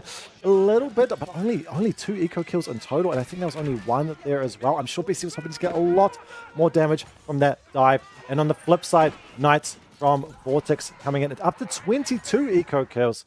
It's a big, I mean, we see the resources collected. I'm not sure if that's correct. We've seen some bugs with that so far, whether Beasty is ahead or ahead by that number. But in this case, we do see a little bit of an engagement now. We've got buffed up units from both, and there's a decent crossbow count here, firing at the men-at-arms. So as long as they're not firing on the spearmen, that's going to be decent for Vortex. Microing back, that's very nice from Vortex to bring back those weak knights. Both of these civs can heal, but it looks like their army from Vortex is going to be too much in this engagement. That is so much dying from Beasty. Now behind the military it just looks and so eco. dire now. The last knight doesn't make it out either. And that's where Beasty's gold was as well, which means Vortex is going to have full control of that. and the rest of the villagers were up there on the wood line as well, running back. Even with Wheelbarrow, they're running so slow, and it looks like GG is going to be called. Vortex takes it again to go 2-0, no, 1-1 in the series. Excuse me, as Beasty was able to hold that first game, but Vortex bring it back. The player that goes aggressive, not getting the win, as we've seen so far. Yeah, for sure. I mean, you say not aggressive, but Vortex also went king, made longbow. I think it was an aggressive game from both sides. BC definitely with that tower putting that pressure up early against Vortex. He might have been sweating a little bit, but I mean, the way he played that water, he just played great, dominated it, and Beasty wasn't able to come back with it with his land play. Yeah, we kind of talked about, pro players talking about English being a meme, but if there's a place where they are a genuine threat and a very strong civilization, it is on Holy Island. But we see the alternative there was Tuklak, which is also fantastic on any of the hybrid maps, including... For sure, you cannot let Tuklak go through there. It's basically a death sentence. So, I mean, fantastic work from Vortex to be able to get that matchup for himself, and was able to get to his point with the Admiralty. And from there, I mean, he held on really well. The only potential timing was as he was looking to go up to Castle Age with that white tower, as we saw Beasty try to get himself in. But I think only maybe took one villager kill, if that, at that point in time. But the eco damage out of Vortex was immense. And once he won water, it's not necessarily over. It's not a death sentence. But in that situation, his ships were even shooting onto land. Yeah, for sure, for sure. And what is really interesting to me, right, is that we've seen Mongol win 2 times now. We've seen English win. I mean, these are civs that people really are saying that they are not that great, usually putting them a bit lower in their tier rankings of the civs. But they seem to be really doing well in this tournament. It's really exciting to see that maybe we're going to get some more variety, and also maybe a lot more unexpected matchups where maybe or at least the lower rated civ will have his time to shine. That's very true, but if any devs are watching, Mongol and HRE are really bad, and they need to be buffed. Please. Thank you. As long as it's not Mangudai, then it's fine. Bring back Mangudai. Please, bring them back. But English, they can stay where they are. We don't need to see more of them. We've got our next map here. It is going to be Gorge, as we wait to see what the Civ picks are going to be. We wait no longer. It's going to be Jeanne d'Arc against Delhi. A bit of a classic matchup. They're sort of French JD versus Delhi. And thankfully not the French JD matchup there either. Yeah, for sure. I mean, it's a very interesting matchup, right? Because definitely at the beginning, it can be very, very strong for Delhi. Because I mean, you just have your horsemen do extra damage against the knights, right? So they can really contest it well and pump out so many units, try and get that sacred side control. But where it really starts getting dangerous, if Jeanne d'Arc can defend and take some good fights, maybe find a few veil kills, and eventually find that level 3, the tides can really turn around really quickly, as we've seen before with Jeanne d'Arc, of course. And Beasty contemplating the matchup very intently there. Thankfully doesn't know he's on camera, I guess. Can focus purely on the game. Hopefully not thinking about that last game and very much focused on this matchup. Delhi is a civ that I think Beasty has done a great job with. He still rates it very highly. I think generally in most of the players, I can't remember exactly where they placed it on the tier list yesterday, but it's not quite as high as it once was. And particularly, we've seen the old Delhi style be very feudal intensive, which plays in to Jeanne d'Arc's hands, right? If they can get that level 3 JD, it can still be so powerful in the game right then and there. And we've already seen that once today with Jeanne d'Arc. I believe that was out of Lucifer's hands. But Delhi is one, I think, in Beasty's hands in particular, is a fantastic civilization. But in saying that, Jeanne d'Arc, any of those night civs for Vortex are really powerful for him. And if anyone can go and get that level 3 in Feudal Age against the Delhi, I mean, I wouldn't put it past them. Yeah, I mean, for sure. It's going to be a very interesting matchup. I mean, both civs very potent. I think very equal matchup here. Because it's a fine threat you have to walk, right? You age up a bit too quick with Delhi, you're going to get doven by knights and die, but you also don't want to stay too long in Feudal, as you've said before, to get that, let Jeanne d'Arc get that level 3, because then it can turn around real quick. And as we can see now, we're going to jump right into the game with Vortex in the north and Beasty in the south.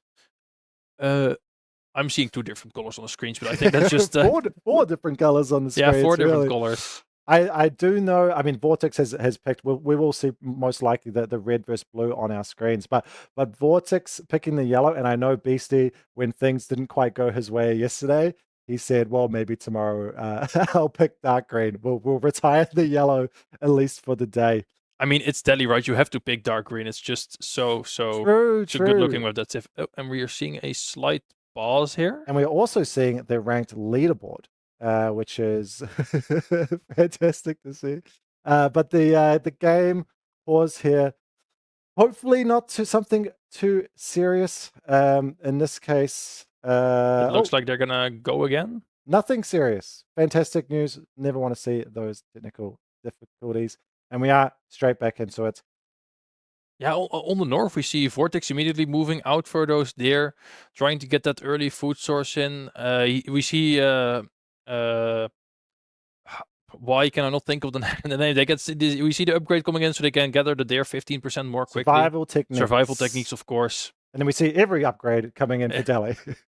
As expected, right? If we don't see every upgrade coming in from Delhi, something has gone totally wrong. We used to see that, honestly, a decent amount, players forgetting to get the upgrades. Maybe not so much in the Dark Age, but particularly as you hit that Feudal or Castle Age timing, forgetting to queue those up. But I haven't seen that for a while. Credit where it's due to our players as we switch across here. And we are going to see... No, actually, I'm not going to count my blessings just yet, as we will get production to sort out the overlay however they like. But we are going to have the Delhi on the south of our map there we go, as Beasty in the Delhi on the south side, and in the north, Vortex in the yellow on Jeanne d'Arc. Am I seeing this correctly? I'm seeing 2 red dots walking across the map. Oh, there is 2 scouts. I think that was switched around to the wrong way. So there is 2 scouts from Beasty and 1 scout from Vortex. So I'm very curious with these 2 scouts. Beasty should be able to get a lot more sheep than Vortex, which... I mean, of course, as French, you like your food. You want to move out to the map, but also getting very little deer can be very dangerous. Because if you ever get pushed off of those outside resources, things can start falling apart really quickly. Yeah, it can really open things up, right? If you don't have as many sheep and you have to go out on that map, and that's where things are vulnerable. You really do have to go quite a ways outside of your base to pick up that food on the map, be it deer or berries or boar. And particularly on Gorge, we sometimes see the double scout opener. Sometimes it's a little bit luck-based, but if you can see the opponent's scout and sort of find the rest, the 2 lanes are either side of the gorge, I guess, then you can almost guarantee yourself a much higher sheep count rather than leaving it up to pure chance. But, I mean, Vortex not responding to, but won't feel too bad if he doesn't get the most sheep in the world, as he did opt for that, as we see quite commonly with JD and French, opt to get out on the deer nice and early, right from the start of the game. Sure, we can see, I mean, as expected, Vortex going with the School of Cavalry and BC going with the Dome of Faith. So it's nothing out of the ordinary. It's what we expect from the players, right? Yeah, I mean, like you said, like the deer out on the map can be very dangerous, especially, I mean, the first deer is quite close to your base, so it's very safe for Vortex, I'd say. But especially the second deer, it's very, very far away. I mean, you almost can't get the deer further away than that, all the way at the edge of the map, right? So especially there, if the opponent can really get some raids in usually. Yeah, I mean, both these civs like to play in Feudal. They like to raid. They like to get damage done. The Ghazi raiders, I mean, they are a horseman variant, but they feel a lot more than that, really. But of course, JD loves to get her hands dirty in the Feudal Age as well. Whether it be, you know, double stables, mass knights, or a knight arch, or what have you, honestly, it kind of feels pretty decent for JD. The only thing that doesn't really feel that great, of course, is the economy, and that's really the main difference between them and the French. But this is a map that opens itself up. It lends itself to being able to get some of that damage done. And as we see the first knight coming out here for Vortex, and the Dome of the Faith will complete for Beasty, as we expect still maybe to see that Ghazi Raiders, the stables, come out first. But we could also look to see either the Spearmen come out, and it looks like we might see the Pro Scouts coming along soon as well. So maybe opting to get that sooner rather than later. I mean, it's really tough, right, once you open with Spearman, because you just have to play so defensively.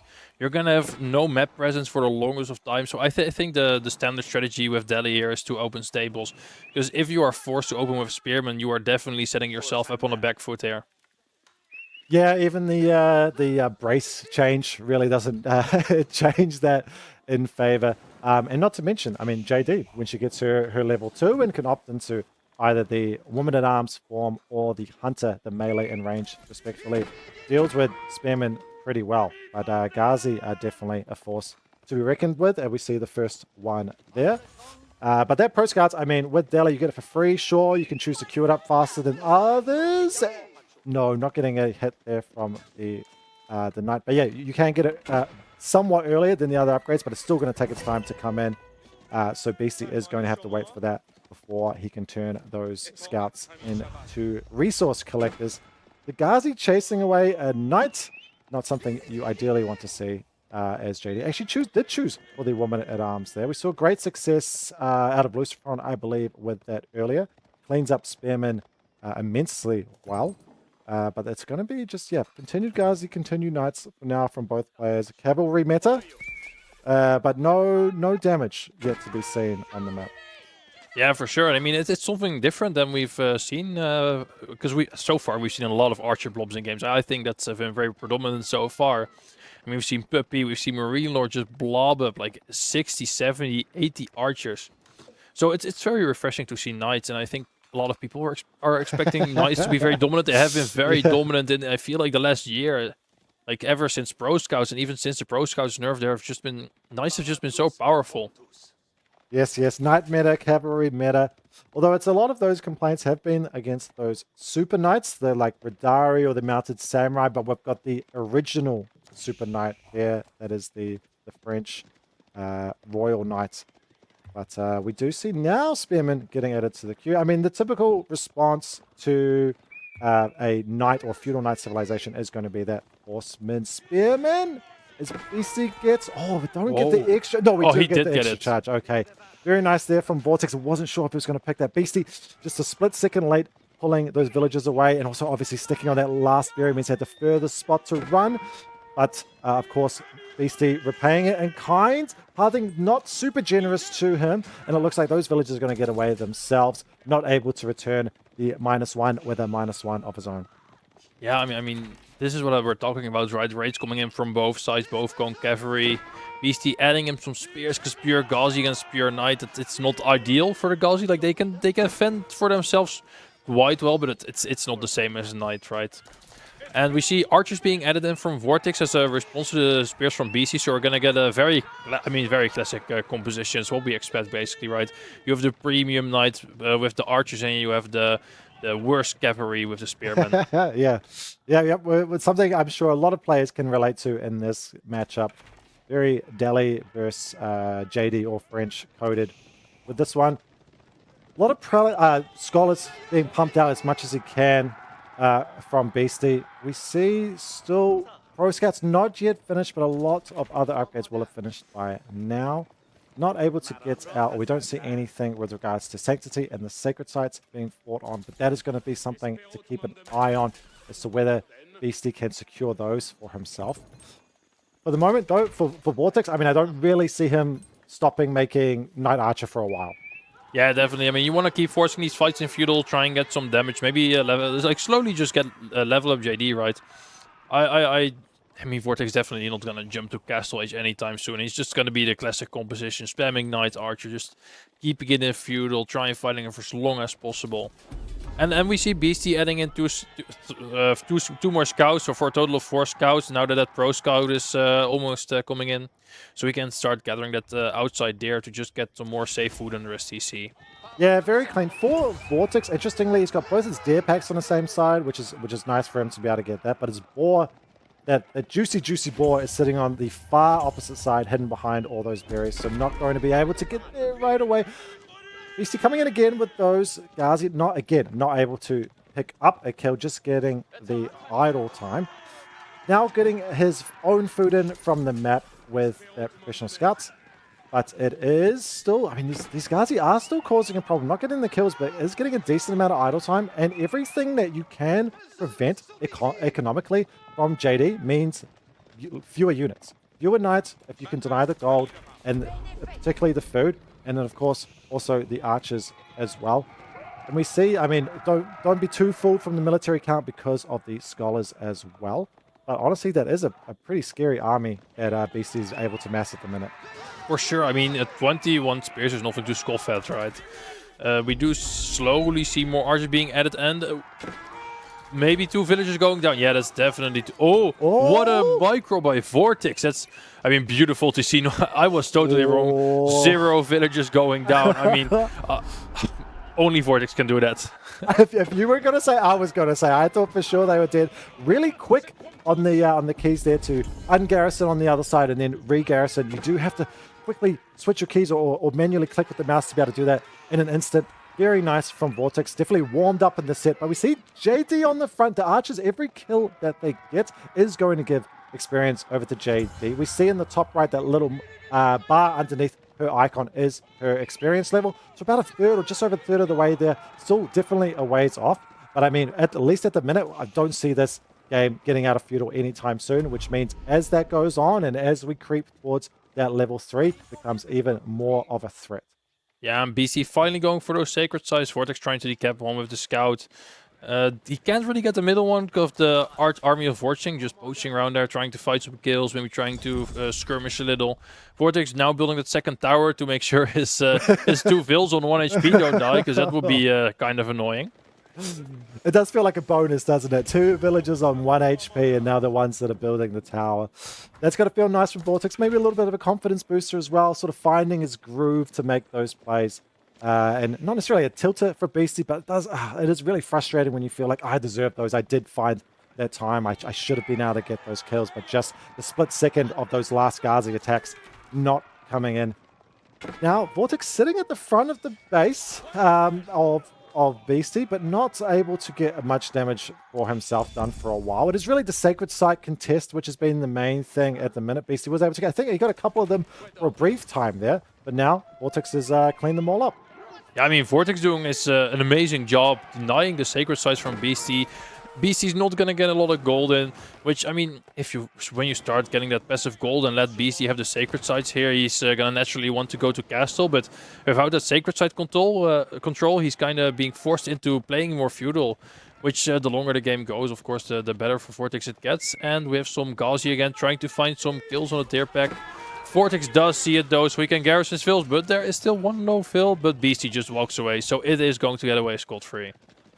Those villagers are definitely praying for their lives at the moment. Beasty looking to get back there, but Vortex responding and kind of having a few archers, knights there as well. As JD gets a nice swing there to pick up 1 kill and get some more damage on quite a few spearmen, but they can't take a straight up fight here. Needing to kite back with that archer blob to be able to pick off Spearman as he runs back. JD getting swings off as much as she can, but they've really got to make sure not to get her caught. The Gazi wraparound coming in with a few more knights as well. Picks up the hill, but JD does have to stop to get the healer, which means she's left behind and she will go down. Nowhere near level 3, and a few knights getting picked up as well. This is just a move for Beasty. He can go across now and get some damage done while JD is dead. Yeah, you don't want to fight now for Vortex. Fighting without getting any experience for Jeanne d'Arc is really, really bad.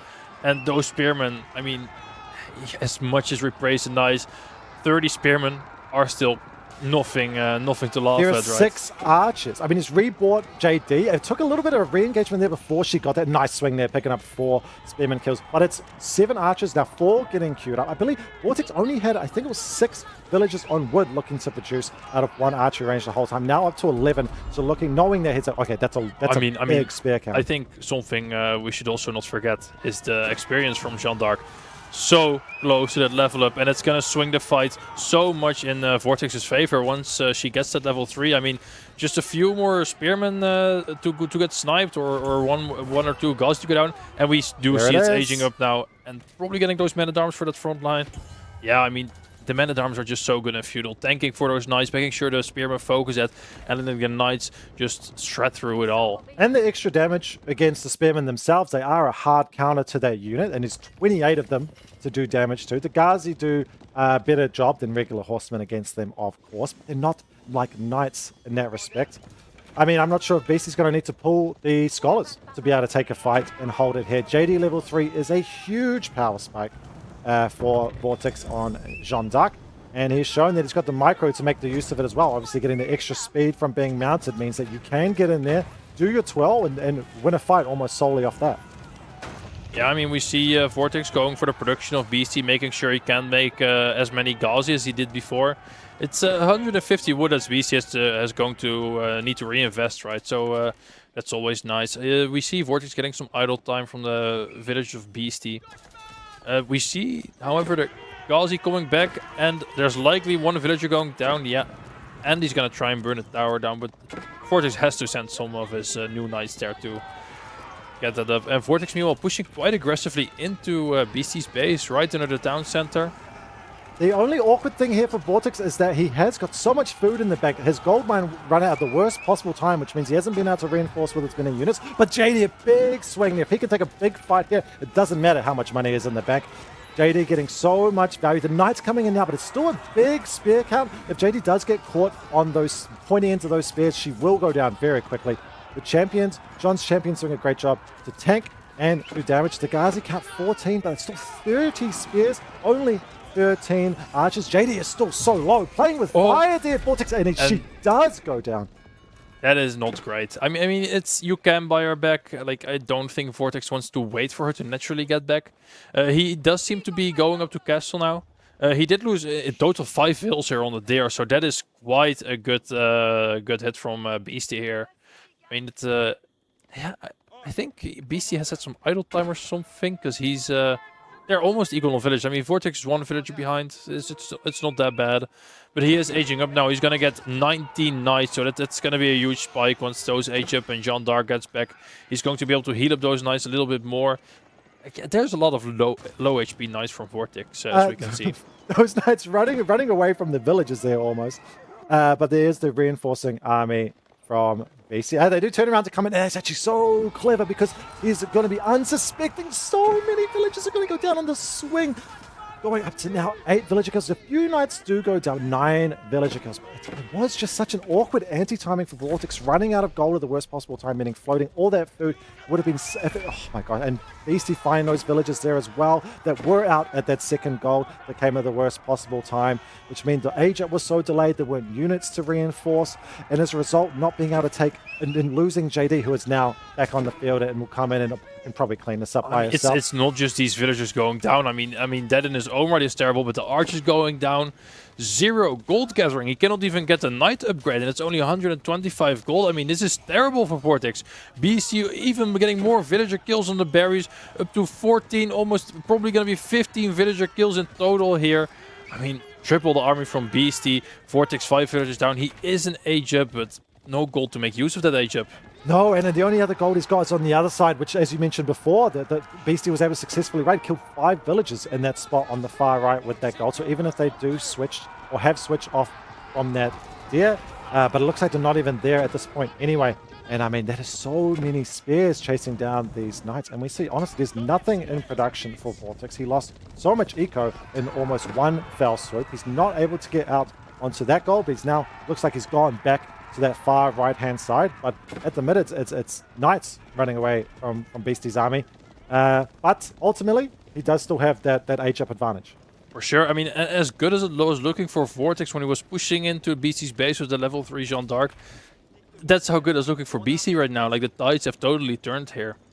We still haven't seen Beasty take any of the sacred sites now that he's got that map control as well. I think there might be one on the bottom side going out to one of them.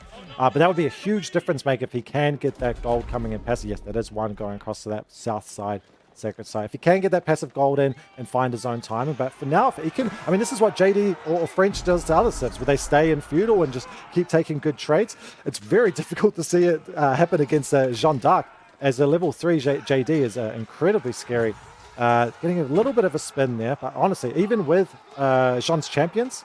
These guys are having a field day. against this many spears and the handful of Gazi, and then we see the Gazi doing what they do best, such fast units, able to find, and that might be actually his only food source. That is Vortex's only food on that barrier. They turn around before the Knights get there as well.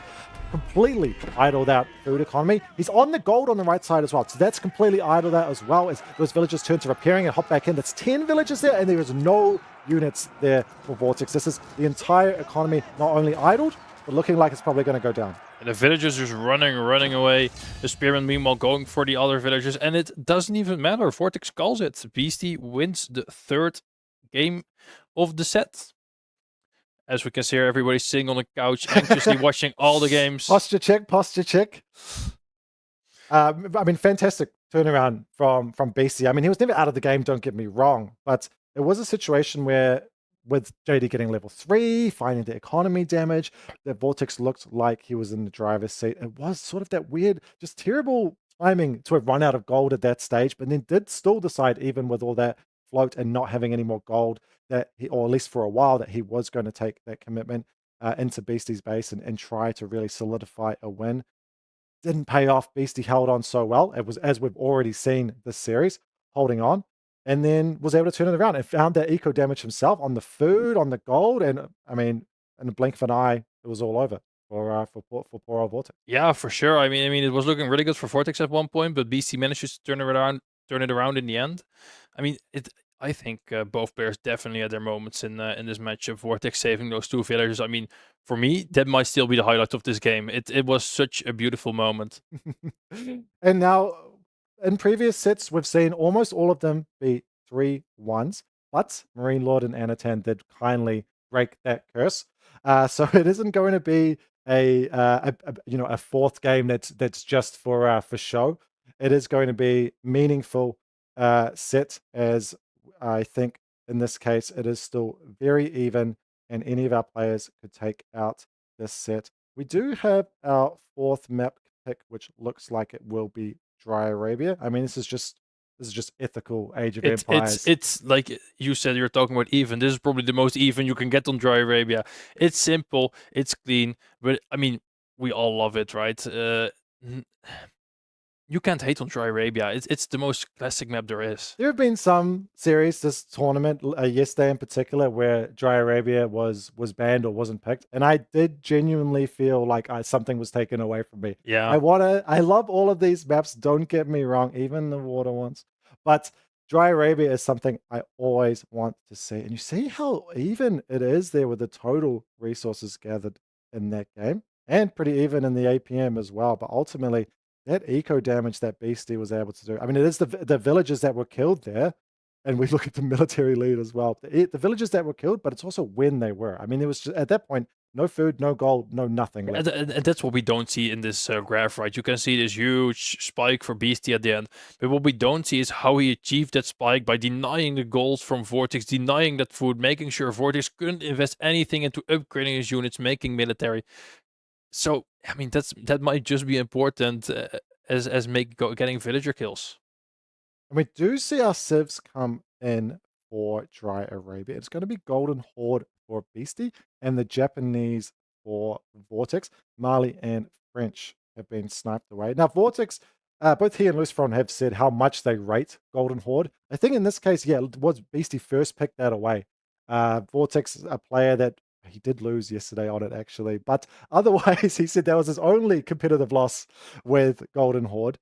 So Beasty has taken that away from him, and Vortex will know how that civ works and also how powerful it is. But the Japanese is going to be his pick, which is an incredibly powerful civ, but not one that's quite at the highest of heights that we have seen from them. Yeah, for sure. I mean, I understand banning Mali in here, but banning French over Golden Horde, I definitely did not see that coming. I mean, I think there was either the chance of Japan or Mali, and I think both Japan and Mali do quite fine against French, but apparently Vortex did not think the same and was very intimidated by that choice of civ from BC. So in the end, we are going to now see Golden Horde versus Japan. I feel like with French, that's a civ that almost every player seems to say it's good, it's good, it's good. But it's not one of the top. It's not S. It's not one of these other civs. It's not a Sengoku, a Macedon, an Ottoman. Yet every time players are scared to see it come through, and then 2, when it does get picked, does incredibly well. Now, we did actually see this matchup earlier as well. I think in the Marine Lord series, it was Golden Horde against Japanese, I believe. And I think actually Marine Lord lost that on Japan. I think so, yeah. Or I've just made up a game, in which case that's completely fine too. But I'm just going to imagine it like it existed. There has been so much. These are long days. Yeah. So, no, but we can see that a barracks is being opened for Vortex. So I'm quite curious about how many spearmen he is going to make. Is it just going maybe to be 1 or 2? Is he going to invest like maybe 3, like a little bit more? So we saw the strategy out of Marine Lord, right? It was the Dark Age, as you normally do against Golden Horde, and Japanese do that so well. Dark Age pressure into, in Marine Lord's case, it was Fast Castle, and it didn't really work out. Whether that was execution or strategy, I will leave that for others to the side. One thing which I don't know if we're going to see, particularly because we've already seen the Dark Age opening here from Vortex, but with the Vortex, with Japanese, if you go for the Koka Township and get the Shinobi, if you can get onto the golden tent, you can stop the age up from continuing by sabotaging it. Now, I don't think we are going to see that in this case. I will be very excited if we do, but I think with the Dark Age, it's not going to quite have the timing available, though that is out of TC range. Something to think about. But that Spearman rush, I mean, the gold was in the front and was able to push away, but of course, Beasty is going to be able to get the age up nonetheless. And the next target will presumably be that Uvu at the back. Yeah, for sure. I mean, defending at Uvu for Beasty is quite critical. Right? It's quite a big resource investment to lose. You also don't want to lose out on the stone gathering that it provides. The villager trying to sneakily mine some gold, but there's a third spearman from Vortex just coming for it. The villager is going back at his half HP though. Playing mind games there, knowing he's right-clicked on the Gur, so he's going to be fine just to waltz back and take what is his and then go on home under the safety of his TC. Now, it was just the 3 spearman commitment here, so if that one doesn't come around, I'm not exactly sure on the timing here, whether this Uvu will go down. It's potential that if it is going to get close, that Beasty will be able to get out there and repair it, because it is only those 3 spearmen. Khan and Torgoods coming in. We have sometimes seen the building carts in response to Dark Age aggression, but typically I think players have kind of settled that. Regardless, Khan and Torgoods is the go-to. Yeah, I mean, I'm not sure how much of the stone is in range of the TC, but maybe BC can send one villager out to the pit mine or the Uvu. It's not Malian. To just try and keep it alive until some of the Torgoods, maybe some military from Beasty can get out, pushing those spearmen away and saving that Uvu from death. Yeah, absolutely. The other thing, I mean, if you are going to lose it, you can build another one right away. So if you sort of try to time that by going on the other side, there is that big stone to the left of Beasty's base. So you could put it up and then look to secure up his second one with the fuel age. We do see the Kura storehouse coming in for Vortex. Nothing untoward there, but the trick will be to see if he is going to look to turn that into a quick, fast castle. But in this case, we see something in the middle with the age up. 3 villages, not the 2 we often see with fast castle, but also not the 4 you often see with some feudal aggression. Yeah, I mean, I'm quite curious what we're going to see from Vortex here. Is he just going to go to Castle, or is he going to play some feudal? I feel like Vortex likes his knights, so I have a feeling Vortex is just going to try and squeeze through that pressure that Beasty's going to give to try and get that castle, try and get those knights up. We know that the Spanish brothers love that. And yeah, I'm very curious to see how BC responds to that. Yeah, especially as we have seen this matchup before. It's an interesting case. Do you take learnings from that? Do you really care? Some players, when they're watching on the couch, are paying quite close attention. Others, maybe using it for nap time, you know? So I'm not sure if there's that much of a download as we watch these players across so many sets yesterday and then also today. But we do see as we get in to the feudal age that Uvu did stay alive, was able to bring 2 villages out, so a decent bit of equipment, but keeps it alive. And now the Khan is available, and Torgood's going to follow shortly thereafter. to try to secure that we up. we do see the tower for Vortex. So it is indeed going to be a castle age. Beasty now producing the first Torgus, having the Khan already out. I think it's quite a bit of wood that he's just spending. So yeah, there's some archers coming out. I think he's going to accompany that with a barracks, if I had to guess. But maybe he's going for horsemen. I'm not very certain what's the best play for Golden Horde here. But I mean, definitely just playing some aggression, right? Yeah, so it is going to be the barracks. Just some spearmen, some archers. Maybe some of those special units that they can produce can be quite powerful. Yes. Yeah. I think one of the main advantages that Golden Horde do have is if you can get the Karash out, you've got that extra armor. It's like getting that blacksmith upgrade without having to get the blacksmith itself. And then if you can later add in that blacksmith to get even more ranged armor, then it means that for a fast castling opponent, you can put so much pressure with that extra production. And of course, so many units streaming across the map from the Khan, the Torguds, the archers, the Karash, the spearmen. Sometimes we do see those Keshiks as well, but particularly when you're looking to pressure the gold and commit to feudal yourself, we often do see that kind of 1-1-1 comp without the stables, but using those Torguds in their place. And Vortex is so good at putting in that type of pressure. He doesn't mind if he's going to stay behind in Feudal Age for a little while, if he can get, Beasty, if he can keep that aggression up. It's sort of flipping the script a little bit compared to other games, but I mean, we saw Beasty just before what he was able to do, staying in Feudal with the Delhi. Yeah, and I mean, we can see how intimidated Vortex is by this play, right? He has a double tower with double arrows coming in. He really, really cannot afford to lose that gold, because the moment you lose that gold as Japanese, I mean, it's all but over, right? So, yeah, double tower, double arrows. It's going to be very difficult to push for Beasty. Like 10 garrison slots to two arrow outlets. I mean, it's going to be tough, but we'll see how he manages. It makes it really tough to be able to get in there and do any damage onto that gold, but it also does mean it delays Vortex's Castle Age timing, which means that even more units are able to come out from Beasty. Now, the production edict was nerfed a little bit, right? So we don't quite see. I think it was 20% to 15% increased speed, but actually there's no fortified outposts around those production buildings anyway. So scratch that entirely. And we now see it is the floating gate coming in. No surprises on the landmark, but we do have that timing. 9 villages on means it's going to come up pretty quick. Beasty has his contain, but this is his timing. If he can see if we can do any damage to Vortex before he's able to get up and get his first Castle Age units out. I mean, the one thing I'm worrying about is there's only 4 villagers on wood. Beasty currently burning down a house, so Vortex probably has to go to rebuild it. Also has to build a stable if he starts wanting to get those mounted samurais out. And I mean, Beasty already having quite a sizable army here, so it definitely puts Vortex in quite a precarious situation where he's going to have to really try his best to push out here and be safe. And Beasty sees it and denies it. Keep in mind here, we do have ranged defense in, and we don't see it on the UI, but there are 4 Karash there, so extra ranged armor as well, which means the dive is on. Torguds are so tanky, the Khan is tanky, and everything is tanky to that arrow fire.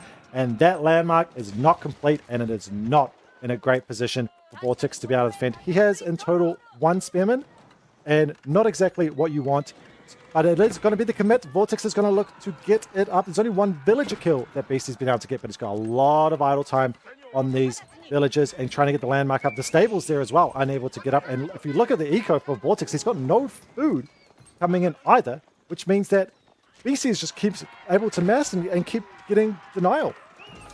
And it's almost a second. A second villager going down. Oh no, not the monk. Yori Shiro goes down. Oh, that's so bad for Vortex. I mean, he doesn't have a stable. He can't produce anything. It's not that he can't get the faster production, right? He can't even produce at all. No money, no production. The villagers are running away. Kind of even the safe food, quote unquote, safe food from the Kura storehouse isn't able to be gotten, as even the spearmen wrap around. Nice little micro there to body block those villagers into the trees, which means they are all going to go down. And this is looking absolutely awful for Vortex. And unless I did make that game up, I think this is the same way it went in the previous scenario, with Golden Horde just being too fast, being able to deny that Japanese age up. And even if you can't touch the gold, I mean, who cares?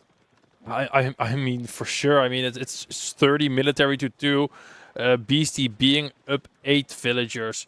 Like, it's 7 villager kills, almost a full villager of idle time from Vortex, just not having enough food to produce the villagers. I mean, Beastie now with this big army, also not that scared of the towers anymore.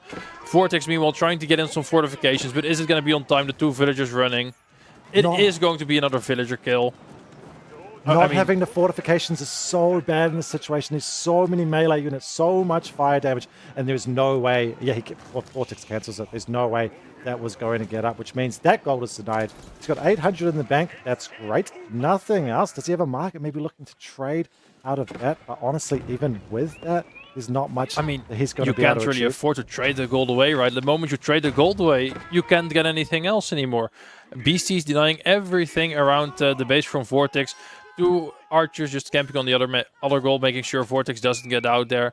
So gold is going to become a very scarce resource very soon, which, I mean, that's basically all of Vortex's resources right now. All the villagers running to the town center, getting even more villager kills. We're at 12 at this point, and the villager kills are just going up and going up. I mean, what isn't in the DC is just idle. There's nothing left. I mean, valiant effort to try to get something out. There were a couple Mounted Samurai that were able to get on the field. 3 in total, 1 dies right away. And a couple of Yumi there as well. I don't even know if we're even close to be able to get the Yumi upgrade alongside that. Honestly, the only defense that Vortex has is his town center, and that is not enough. It turns out the 3-1 curse is real. It was just a blip before.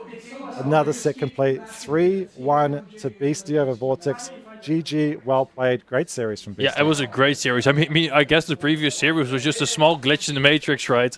We have another 3-1. The streak continues.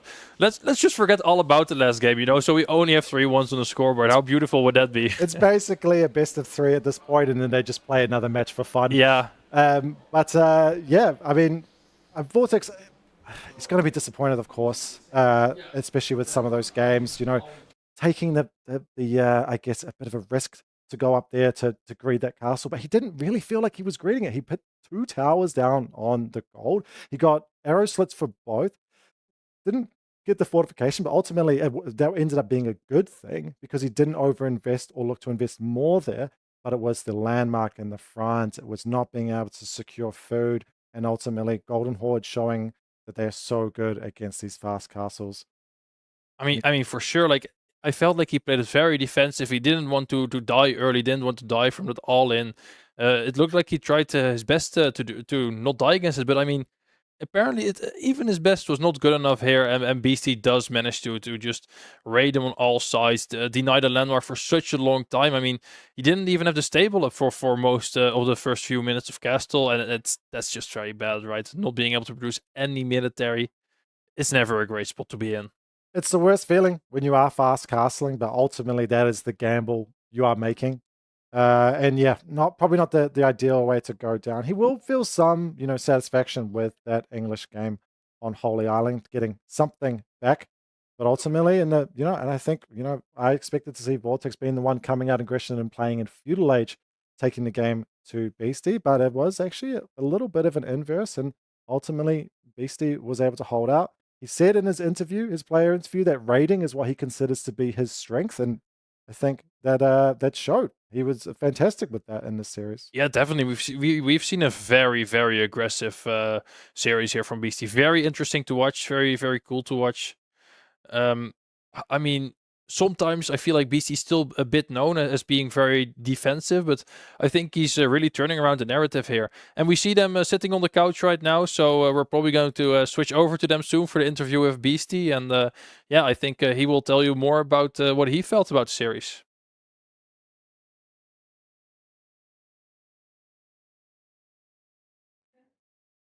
Can I get a blanket? I'm cold. Give me that.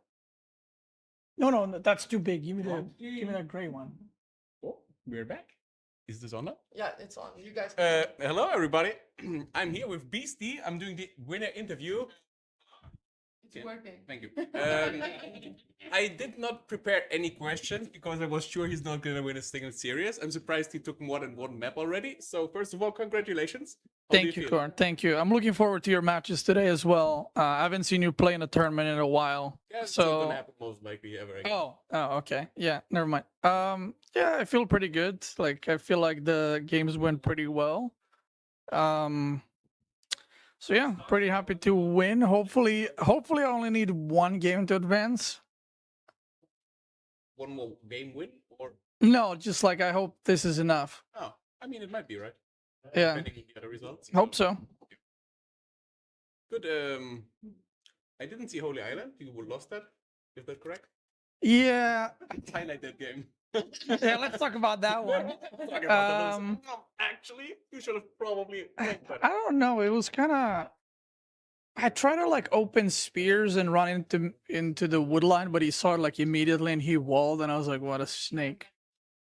So then, I don't know. He also went 2 docks. I was behind on fishing ships because I tried to do some pressure, but yeah, I tried to do like a small cheese kind of thing, but it didn't really work out. So I feel like I was just behind. Yeah, I mean, I was 5 fishing ships behind, so it ain't good. And as soon as English gets the range upgrade on the boats, right, it's getting kind of hard. True. Yeah. So what was game 1? I saw the other 2, but not game 1. I don't remember. What was game 1? Byzantine Ivy, yeah, that was a weird one. Ah, yeah, true, I saw that. Yeah, he wanted to cheese you really bad there, right?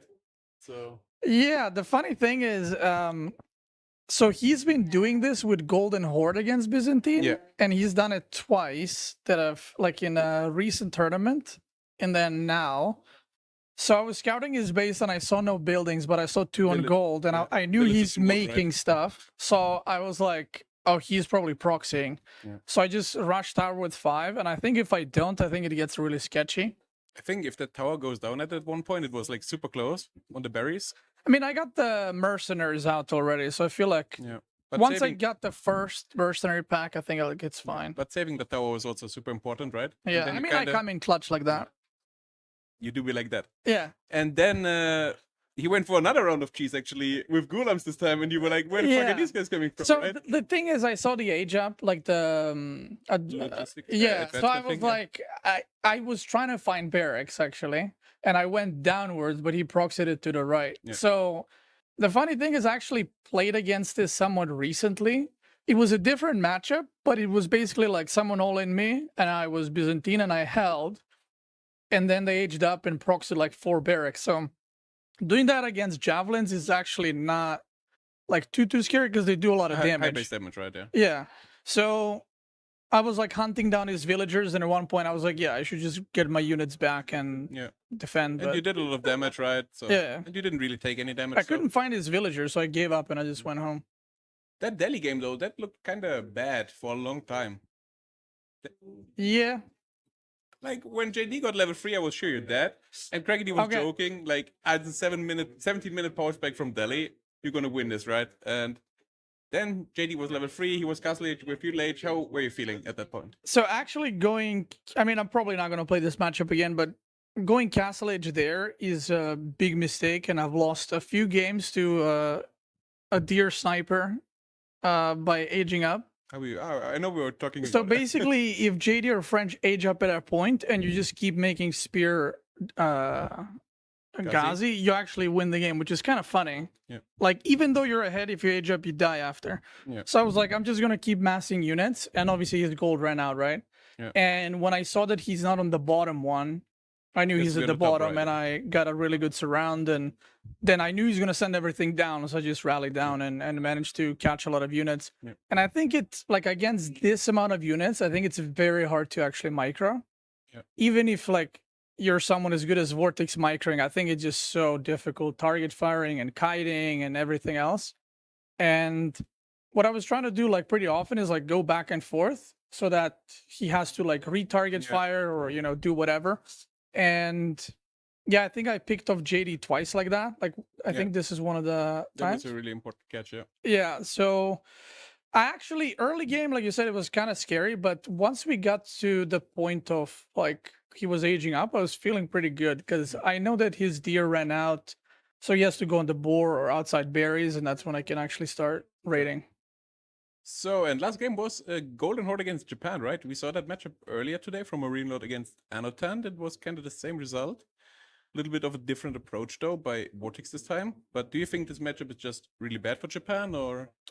I don't think you can fast castle against Golden Horde. Like, you just... The amount of units that Golden Horde can make, and you can just dive. Like, even with 2 towers, yeah. I mean, it doesn't like, you can just keep doing what I was doing. Like, just dive, go back, and... Even though he's killing units, like, he's not killing as many units as I'm producing. So while he's idling, I'm actually making more and more units, even though I'm losing some. And eventually he just runs out of food. And then, yeah, so I was a bit surprised because I know Vortex likes Golden Horde a lot. I mean, he first picked it yesterday, right? So I was surprised. But at the same time, I think he didn't pick it against me because maybe he thought I wouldn't pick it that fast. But early, so, yeah, I felt like it was a good pick because I took Golden Horde from him, and, I mean it's a good civ. 3-1 worked out great in the end, right? Right. So next you're playing against Wham, and you usually have a really good record against him, right? So how are we feeling about that one? Well, Wham's the GOAT. True. And, I mean, you know, I hope I do well. Like, it's going to be interesting to see what the draft is going to be like, to see the civs and all that, but... Yeah, I don't know. Even when I played against B, I felt pretty good. I kind of threw some of the games, but... Slightly. Yeah, so I'm feeling pretty good. Like, I don't... Even after losing, I was like... You know, I can still advance, even though I kind of butchered that one. But it's also going to depend what the other results are, right? Of course, yeah. I might be through, but I might need to win tomorrow, so... Yeah. You just win and you're through. Easy peasy. Everyone pray I don't need to win tomorrow, so I can lose.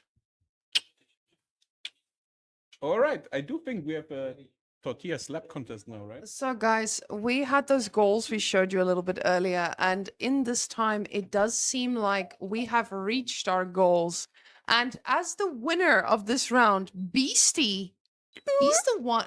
Yes, very Marika, nice. why did you say that? I would never say that, you know. But guys, a quick look at our donation table. If you want to support the Homestead Cup, I don't know why the numbers are filled out like that. I think we may have had a little bit of a mishap there, as those so if are you just donate numbers. 191, you get 191. Very nice, very nice. And then highest donation is 191, and it's also 191. We are sheeted correctly. Oh no. Oh, guys, we're having technical difficulties. Our Germans are on it. They're going to be fixing it. Poor Cal sitting there in production like he's the guilty one. It's identical difficulties. Identical difficulties. Wow, wow. No, anyway, while we go back to the couch, we can see our donation bar, hopefully. I'm going to hint at Cal. Put it down a little. There we go. So as we can see, we have reached. Where's our donation bar at the top? Put it up there, sir. Put it up. Go ahead. Go ahead. You can do. Yeah.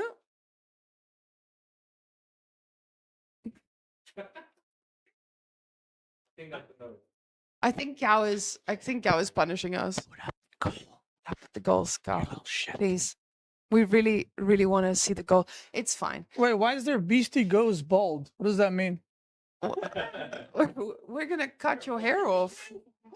Guys, look there. Okay, so we see we did reach 6,000. So as the winner of our last series, Beastyqt, I grant thee the slap tortilla. Yeah. And with this tortilla, I give thee the power to choose an opponent who will also get a slap tortilla. Or why you running, boy?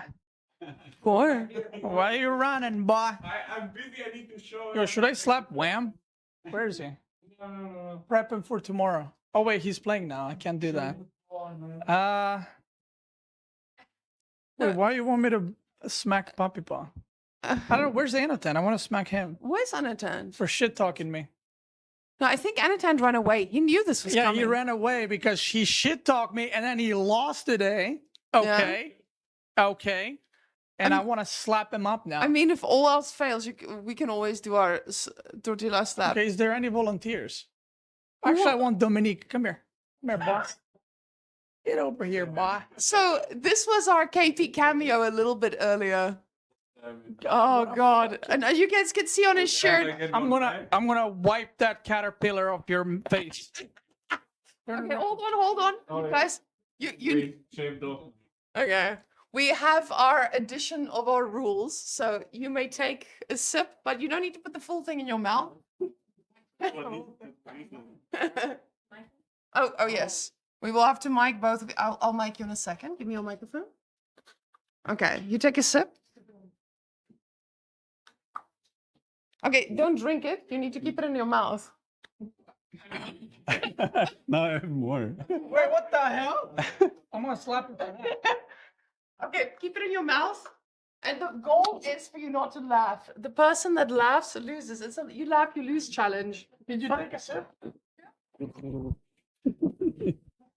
Okay. Wait, who slapped first? You can slap first. Okay, I'm getting out of the splash zone. Mới bây giờ học cái vừa clever.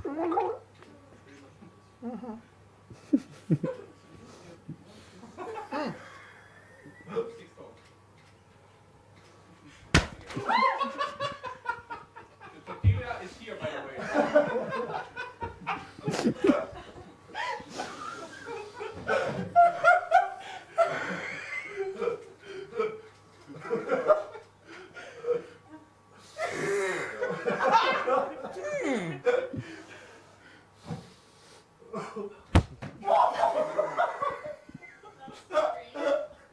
It's not over. You still have water in your mouth. Oh, you still have a tortilla?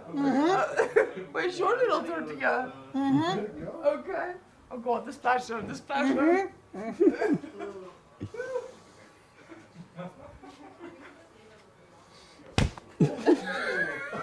Not bad, not bad. How are they not laughing at this? The glasses so we can see.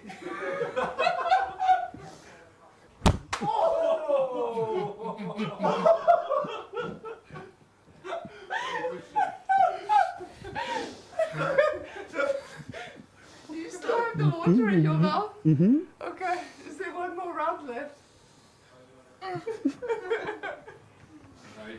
No, you can't take a whole one.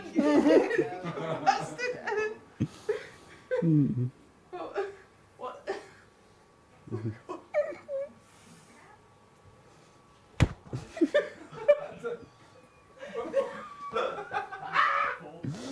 That was a pretty shitty slap now. Yeah, vodka was better. Do the honors, finish him.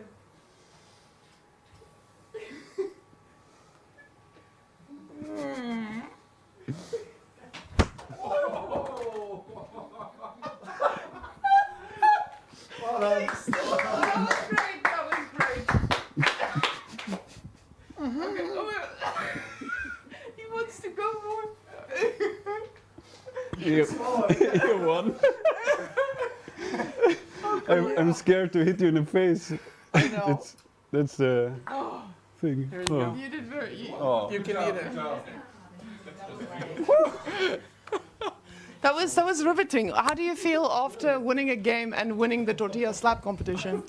Holy shit. Hope I get to play against some players as well.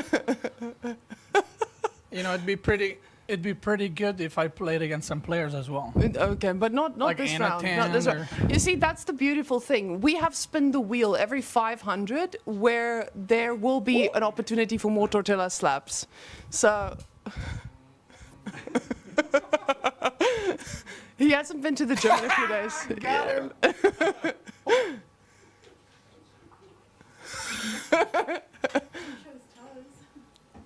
Nah, that's crazy. I didn't know you can move camera that way. Well, guys, there is so Beastie and I need to shill this because, of course, this is in our house. Our house. And do you have any words to say about shilling? Well, it's very simple. Are you enjoying the tournament? Yes. Yeah. Here we are, Beastie. It's great. Oh my God, we're having so much fun. Well, in order to host another one next year, buy a we shirt. need you to buy shirts, mugs, hoodies, underwear, socks. We don't have those, but if we did, you could. But we don't. But we have hoodies and t-shirts, though. Very nice. Do you see Homestead Cup specific merch? Thank you, Cal. And hopefully he has the updated spreadsheet that he can pull up on the screen. Oh, he does. I see a nod on the side. Ladies and gentlemen, so for all you sweaty fans out there, and I mean this in the nicest way possible, you can see how your donation can support us. So if you want to donate, but you want to get something out of it, you do see that we have some special parts that you can sign up for. So as we can see, starting there from the bottom, we also have a little uwu. It's supposed to be uwu. Caster of your choice for one set. So there will be a caster going full uwu just for you, or at least dressing up that way. But all the way at the top, or just below it. Oh, there we go. Personal Dent Homestead Cup Player Surprise Goodie Bag. So this is going to be something special for the person that donates the most. But we did already have a sale on one very specific shirt, and that's the 951, the Beastyqt shirt, the Homestead exclusive shirt, the shirt that we are wearing as the players and the staff here, and unwashed. They wanted it extra crusty. You know how when you order like sandwich or pizza or something, yeah, they said extra crusty, please don't wash it. The worse the better. And we will sign it for you, and that's the beautiful part of this. There's signed keyboards, there are signed mouse pads that are only available here, and a lot of t-shirts along the way. Now we will be shilling this a little bit more in the coming days, where you will see a lot of these gear, but there's a very important one down there, as Cow is showing us. Name one of Beastie's fish. I know, Twitch chat, you guys might be sitting there like, wowie wowie. Fishies. Now, when Core is casting, make sure if you do want to support, make sure to choose him to eat a lemon, because I think Core would enjoy that. Oh yes, we also have lemons. So that's right. During all these goals, we do have a little bit of a spin the wheel where there are some fun activities. Cow, do not switch the camera. I'm about to get something behind the couch. Oh gosh. Thank you, Cow. Okay, now you can switch the camera, please. Sorry guys, we had to make this beat. Maybe almost very nice, yes. So we do have a wheel here as well. So every 500, this bad boy will spin, and except for hypnotizing you, which one is that? That is another tortilla it was on, but now I made it go away. So they can win a nice tortilla slap competition between. Okay, we got wax, tortilla, lemon, Abbaville, which is the karaoke. What is this? Mongol screech. That's a falcon screech. It's not Mongol. We got uvu, blind touch. What is that? Okay, so blind touch is where the players are going to be blindfolded, or a player is going to need to touch the other players and identify who it is. Yeah. Okay. Beastie. All right, got it. What is bearded? Oh, bearded. We're gonna be putting beards on people because people didn't want to shave their beards. Okay. So we actually and then we got color hair and wax. Yeah, we got a few of the players to donate their wonderful legs to the cause, and we will be doing a little bit of a sesh or two in the waxing department. So Beastie is one of those. He's also losing his hair. Maybe you guys can see that on the. There's a gorge. I did not know There's a gorge haircut coming in right here. Okay, guys, can you please correct them? Everyone keeps calling him gorge haircut. It's a Hidden Valley haircut. It's a gorge haircut. It's gorge because it's gorgeous. Gorgeous. Stop. Gorgeous. Okay, well, guys, we are gearing up for the next set, so I do believe we're going to go on a tiny break, and then we will be back for yet another bunch of shenanigans at the Homestead Cup, brothers. So, see you guys in a little bit. Very nice. Bye. Bye.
He's missing some hair. I think maybe he could be losing his hair later in the week. At least Beasty. Well, hopefully we'll see that. And maybe, if we're lucky, Anatand as well. And maybe this is a glimpse of what Wham might look like by the end of the week. Yeah, could be. Could very well be. After all, we do have some amazing stretch goals. You can see our support bar right over there. And yeah, one of the stretch goals, actually, Anatand shaving his head. So yeah, it's interesting if we wink wink. So if you want to help us reach those goals, definitely do make sure to support the tournament. Also, you can get some amazing swag over at Fourth Wall. That's where you can pick up all the merch from the Homestead Cup. We got some amazing designs for t-shirts or hoodies, whichever floats your boat. Nonetheless, it is time for us to finally jump into this next set. We finally switched out Vortex with Wham, and here we go. It is going to be Byzantines up against Ottomans on Dry Arabia. Good map to start. So what is Ottomans? I haven't seen those be played in a long time. So Ottomans basically is like Delhi, except they don't even need sacred sites to be really good. But surely like they have to pay a lot of like resources for their units, right?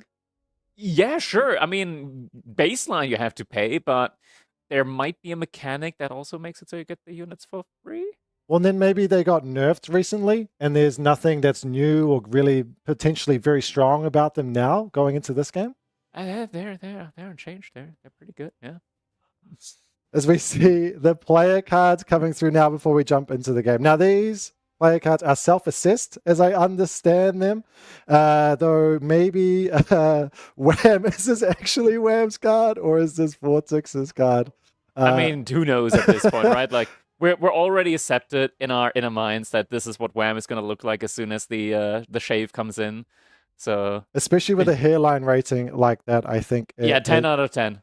And the good news, if we do that, we'll be able to tell Wham and Puppy apart so much more easily. Finally, yeah, right. I literally just called Puppy Wham. So I mean, legitimately, previously I always distinguished them by the way they style their hair, and now Puppy Paw got a haircut, and it's like, okay, I can't tell anymore. Anyways, it is time for us, ladies and gentlemen. We're jumping into our first game. We got the split screen right now, so we can see each individual player's point of view here in the early game, see what they are going for, and it looks like we've got B opening us up here with a Dark Age Spearman rush. And yeah, up against the Byzantines, definitely something that is worthwhile investing into, as the Spearmen are going to be able to do some immediate damage here to the Byzantines should they opt for the start with the Stone Mine. But looks like Wham is actually just going to be trying to go for a fast Doodle Age. Isn't gathering any stone at all.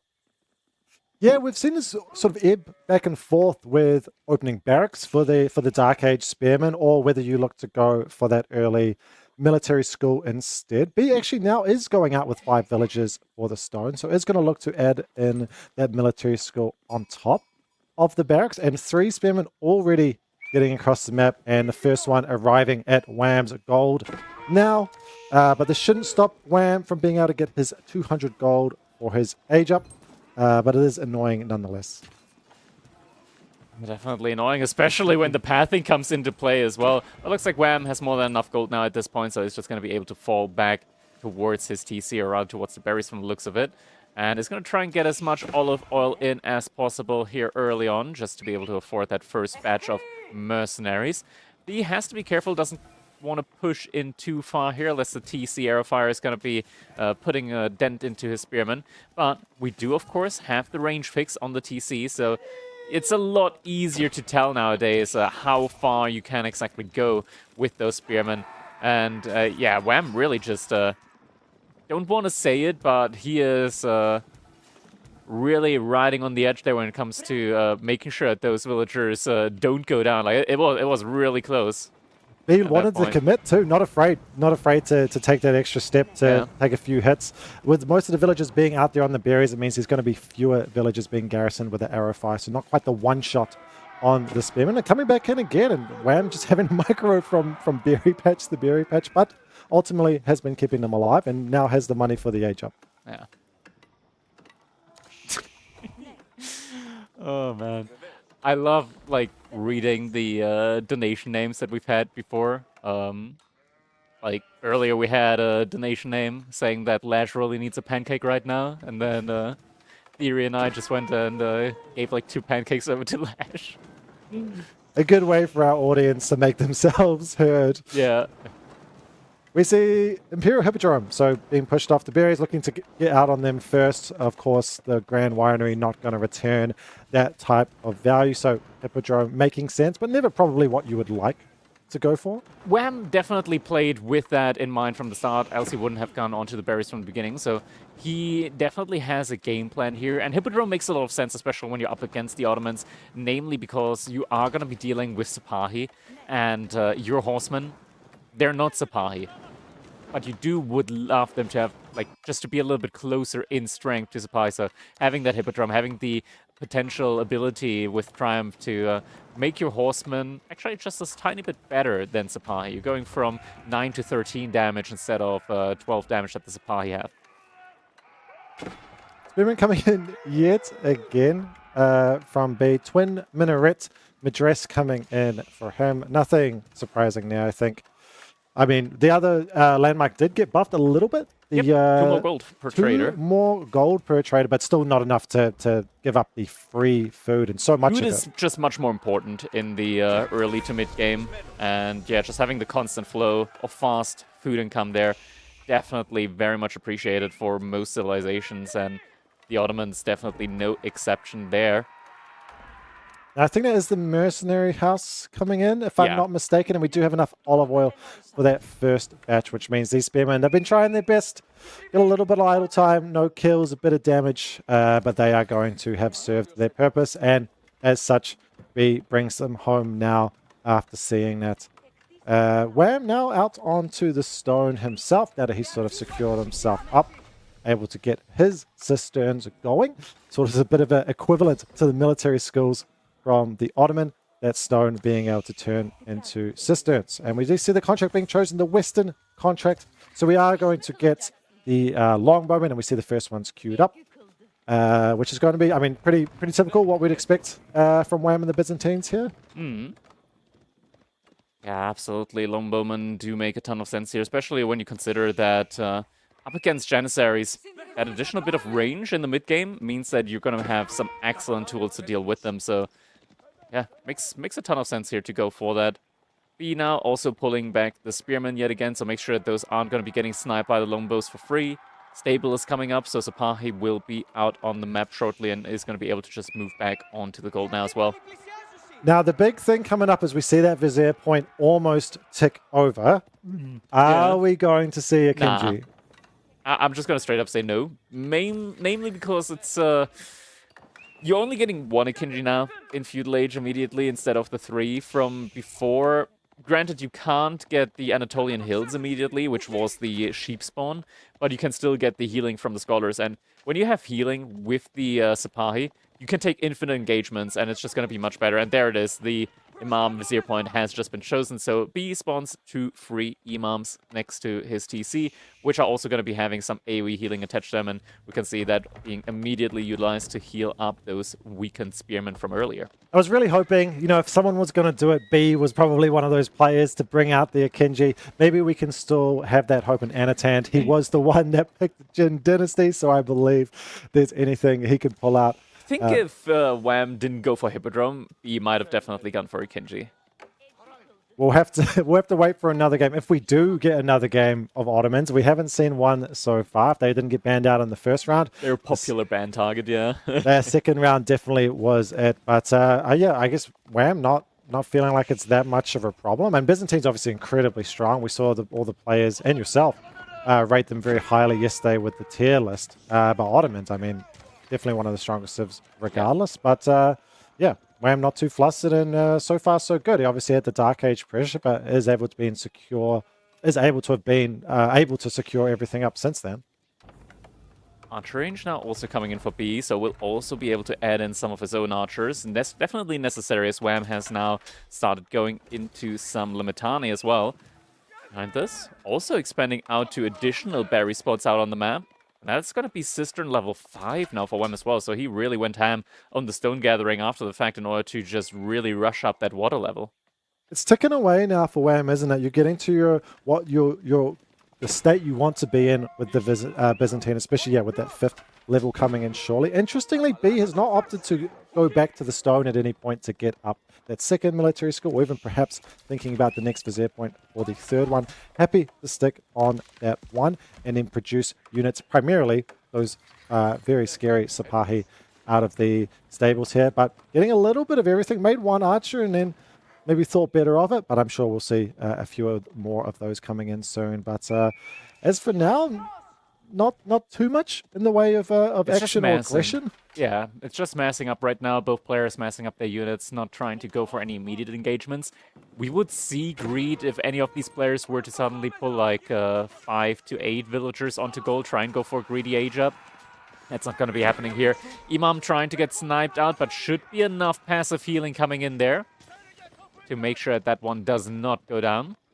Didn't activate Triumph, or perhaps activated it earlier. I'm not sure. I'm not sure that would have made the difference either. But saving that for a rainy day. We see one horseman get almost caught out, but is going to make its way out of there. But I mean, the Sipahi, they took a little bit of a nerf to their fortitude, the attack speed on their active ability. But other than that, they're still just as powerful as they have been this entire time.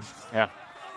Oh, Sipahi going for a dive there onto one of the villagers. I'm going to be able to get it. One of the Sipahis do go down, and the second one gets trapped as well. 2 Sipahis going down that could have been healed back up to full. Heavy losses there for B. Wasn't able to get the villager kill in as well, so he's going to have to run back to his base now without too much to show for it. Yeah, tail between the legs. I mean, the whole point of having those imams is that you can come back safely to heal up your units. And Sipahi, they do have that high health pool, so you get even more value out of that. But in this instance, trying to dive to get the villager kill, wasn't quite able to get it. Good job from Wham responding there. But now, I mean, Wham's got a pretty scary army. He's got a third bout of mercenaries coming in now. Those longbows, they come in 4 rather than 5, but a little bit cheaper. Yeah. And horsemen and limits behind it. I mean, it's a pretty good spot to be in for the Byzantines. Yeah, for sure. Byzantines at the moment definitely feeling at home with their 3-tier, or rather 1-1-1 army composition. B doesn't have that many spearmen, and Wham has a good amount of horsemen. Never forget that these will become very, very strong with the Triumph ability whenever the does get activated. B has gone back out to stone, so getting the second vizier point in now. We'll see what he's spent it on, but it looks like it may be the case that that extra military school may come in at some point. We'll have to wait and see, but actually a lot on stone. Yeah, would make sense then to immediately pump out that second and maybe even third military school, as you mentioned, with the vizier point. A lot of upgrades coming in as well for B. Very comfortable sitting in the fuselage and taking the game to Wham and the Byzantine. I mean, we saw a few Sipahi go down, but now we look at the screen and there's so There's a couple of them. It's a good unit to make for sure, yeah. And Archer's sitting behind it as well. I mean, it's basically, I mean, you have Knight Archer comp. We see that day in, day out. And I mean, Sipahi Archer count, is that a composition that's arguably scarier? Second military school now coming in for B behind this. But he's still not really going for the engagement. He pushed out a little bit, but is now falling back towards the space. Yeah, a bit tentative from both players, and I feel Wham is going to be pretty comfortable in this situation. He's secured up now his second and third berry patches, which means those longbows are going to come in thick and fast and without any pressure on them. No one losing a villager yet. We see a little bit of engagement here. It's a Sipahi on normal move. Don't make the attack on the horseman. Do turn around. No triumph picked yet. The meta falling in the back of the formation might go down to the longbows. Turning around again. The Sipahi is a little bit of damage coming across. The longbows still do so much damage. Yeah. And if they can, like we said, if they can get home with even just 1 HP, those imams can bring them back up to full life. There they go. There they are. Yeah. Wham behind this is looking for a castle age up play now. He's got a good amount of military units out on the field. B, 6 villagers on gold, so tentative to go for the age up as well. But still lags a little bit behind in the food department. Yeah, not quite the food count at least, and we still see, well, 4 Sipahi in the queue for B. So getting the gold going, but not stopping the production there. But I think a bit of a read from both players that, well, they're not getting a lot of damage done. Both of these armies are scary, and if you do at this point take a big decisive fight and lose it, that could be GG. But Wham now, I mean, he's got the resources first. He's right up there. And I'm sure we'll see that Golden Horn Tower come down any second now. There it is, Golden Horn Tower. Horn Tower. being made next to the gold vein. As assistant right there as well. Sapai once again finding the horseman out on the mid-map. That really is a scary blob. I mean, I know they technically kind of are horsemen, but you just don't think of them as such, even with the Triumph They're more ability. like sofas or like almost knight-ish with their stats. They feel bad at all stages of the game, but now the rest of the army comes across from Wham, and he does have this Castle Age timing, at least a little bit of a timing, as B has almost got his food up to that stage. And actually, B does turn around to go into the middle of Wham's army. Wham, I mean, he's got to tick up to Castle Age. He probably doesn't want to take a huge fight, but finding that, I mean, as long as he's got those longbows peppering away rather than taking a full-on engagement, the small trades are going to be useful for him. And okay, we didn't see a Kinji, but we are going to see something else interesting. Yeah, Istanbul Imperial Palace. Now, this landmark has recently actually been buffed, where you now get the, I think it was, yeah, they made it global, so all the production buildings are going to be affecting the experience gain. And they also increased the additional Vizier point that you get from the landmark from 3 to 4 Vizier points on top of what you typically get. So with that, you basically unlock pretty much every single Vizier point. Yeah, and there's so many that are really powerful for the Ottoman. The couple of get-out-of-jail free cards, particularly the Janissary Company, of course, the Great Bombard, is something that many ladder players are terrified of and will certainly turn to the forums to complain about. But there's plenty of other Vizier points in there as well that are particularly strong. Obviously getting Anatolian Hills in as well, which is a sort of more souped-up version. The fortified emplacements with the crossbow emplacements is very powerful. And yeah, I mean, I'm excited to see. I guess we'll keep track of what those Vizier points that B chooses. But for now, we are seeing obviously a pretty typical Ottoman play, making a lot of Sapai and a lot of archers. But it is going to be scary nonetheless, playing into Wham on the Byzantines and their own cavalry in the Castle Age. Those cataphracts now starting to come in. Yeah, we're making a little bit of everything here. Horseman, Cataphract, Longbowman, and Varanging Guards all in queue for him. B still continuously making those supply, but also adding in some crossbows now.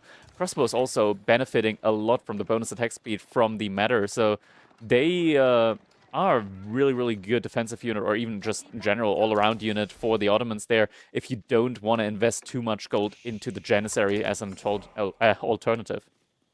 We see the effect of those military schools coming in. We also quickly saw the second Vizier point there was Anatolian Hills. But man, if this Ottoman army continues to scale, it can get out of control. I mean, it just didn't really slow down with the Castle Age. It just continues to pump. And this is, I mean, a big reason why players don't want to go up against the Ottoman. Of course, it is the strength of their army, but it also just is the sheer mass of it. And now even those lances getting added in for B as well. I mean, it's a little bit of everything across the board from both players, and it does make it a little bit more difficult to be able to gauge a fight as well. Oh, B needs to be careful here, needs to react. Villagers are getting pulled immediately. Great reaction. Is going to only lose like 1 to maybe 2 villagers here. As Wham does try to get the surround in. Yeah, only 2 villagers do end up going down. Great reaction there from B, able to save the majority of the villagers.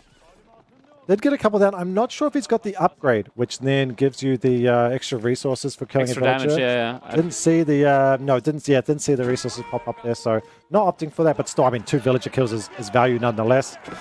Sapai coming in to try to do the same on the other side, but running into Spearman and Varanging Guard instead. That is a decent amount of archers, and particularly with the meta buff. And the Imam getting in there to sneak away the relic right under Wham's nose. That's pretty cheeky from B. Oh, the meta's being left getting sacrificed. There's no way that one gets away on 1 HP. Oh, he does. Back of the formation. No, if he doesn't keep running. Oh, this is when you wish I had a charge, don't you? And he cancelled the attack as well. I mean, surely he gets, yes, he does. And then you see the buff lose on all of those units, where there is the armor attack speed, or the other armor. And now it's still between, tail between his legs. B is running away. This trample comes through from those cataphracts. Now there's a lot of damage. Triumph as well, which means all those horsemen and cataphracts doing so much more damage and healing while they're at it. And you don't often see an Ottoman army running back across the map. Oh, these Byzantine units are very scary themselves. Yeah, and B is just like that, losing like half of the archer numbers that he had previously. No more crossbows out on the field as well, so doesn't really have any direct counters up against these cataphracts that are there. Sapahi they're a good unit, but doubtful that they're going to be enough just against Cataphracts. They're going to take a while to take them down. And now military schools that were built at the front of B's base are just going to get burned down. Is that Triumph still going? It looks like it, yeah. It just expired, but it went on for quite a while. How many kills they got to continue that? And we see another engagement. The Janissary company has popped. We do see that get out of jail button, but perhaps not getting out of jail here. The military count is still in B's favor. And of course, the defensive advantage. They do so much damage against all of that cavalry. And of course, there is no Triumph left anymore. And they're getting so many shots away, those Janissaries, but it is still pretty even. The longbowmen are completely untouched, which means they're doing so much damage against any of the units. But now I think it's starting to break free from B. The Janissaries doing their job. And for now, B holds, but he only gets that button once. Only gets the button once, but once is all you need just to be able to take down this big army blob there from Wham. A couple of Lombos are going to get sacrificed to the cavalry here. And just like that, B now able to take a military lead. Does still lose a couple of villagers, actually. And is now 5 villagers behind total, but able to at least save that second, or rather third, military school that he did have there. Only one did end up going down. Wham now going back to the safety of his base as B does come back out. And of course, one of the things that you see, or hate to see, depending on which side of the matchup you are with the Ottomans, is just how quickly they can remass those units, even if it is a relatively even trade out in the fight itself. Those military schools continue to pump no matter what is happening. A lot of these units could get healed up again. There's a lot of Sipahi yet again, or Knights as well, that are very low in health now. And B actually producing imams as well. All the relics have been cleaned up on the map. He knows the value of healing. Producing still Sipahi and crossbowmen. Spearmen now getting added to the mix. Lancers in there, men-at-arms in there, and imams as well. Whereas for Wham, it looks like primarily looking to build up that cataphract count as well. I mean, you do have the Triumph. You're always going to have that Triumph ability when you go for the Imperial Hippodrome. So cavalry is going to be a name of the game. And it is still very much the case. If you can get to that cataphract longbowman composition, it is really deadly. Yeah. For sure, just being able to have those Lombos means that you don't have to worry as much about these Janissaries as other civilizations would typically have to, meaning that you can actually go for the cataphracts. You can invest into cavalry. You do not have to just go into infantry only. The one thing, though, about going into cavalry, of course, is Ottoman have that natural hard counter in the Janissaries, and we see B is going into those as well. Wasn't just the crossbows. We see that army value lead coming across. I mean, that's Ottoman in a nutshell for you, isn't it? B did pick up the third relic, by the way, so it is going to be a 3-2 split in B's favor on the relic counter. We do see some raids coming in there. Cataphracts as well, so they are going to kill those villagers so quickly. Gets a couple there. We see the military count as well. I mean, it goes all the way down, it comes all the way back up. 10 kills, though. 10 eco kills for Wham, ultimately. And these cataphracts, they are incredibly tanky. And this Janissary, well, this Janissary count is low. It's at 3 only at the minute. And those few are getting attacked as well. But B looking to counterattack on the other side of the map. Yeah, not getting distracted here by these couple of cataphract raids. B at this point, not sure if he might just want to invest into a second TC. He did, after all, lose 10 villagers total so far. Wham behind this, also adding in his own olive grove. So late game could be another chance for B to play the game. After all, late game with the Ottomans is still very, very strong. Yeah, I mean, these are two civs that really do scale.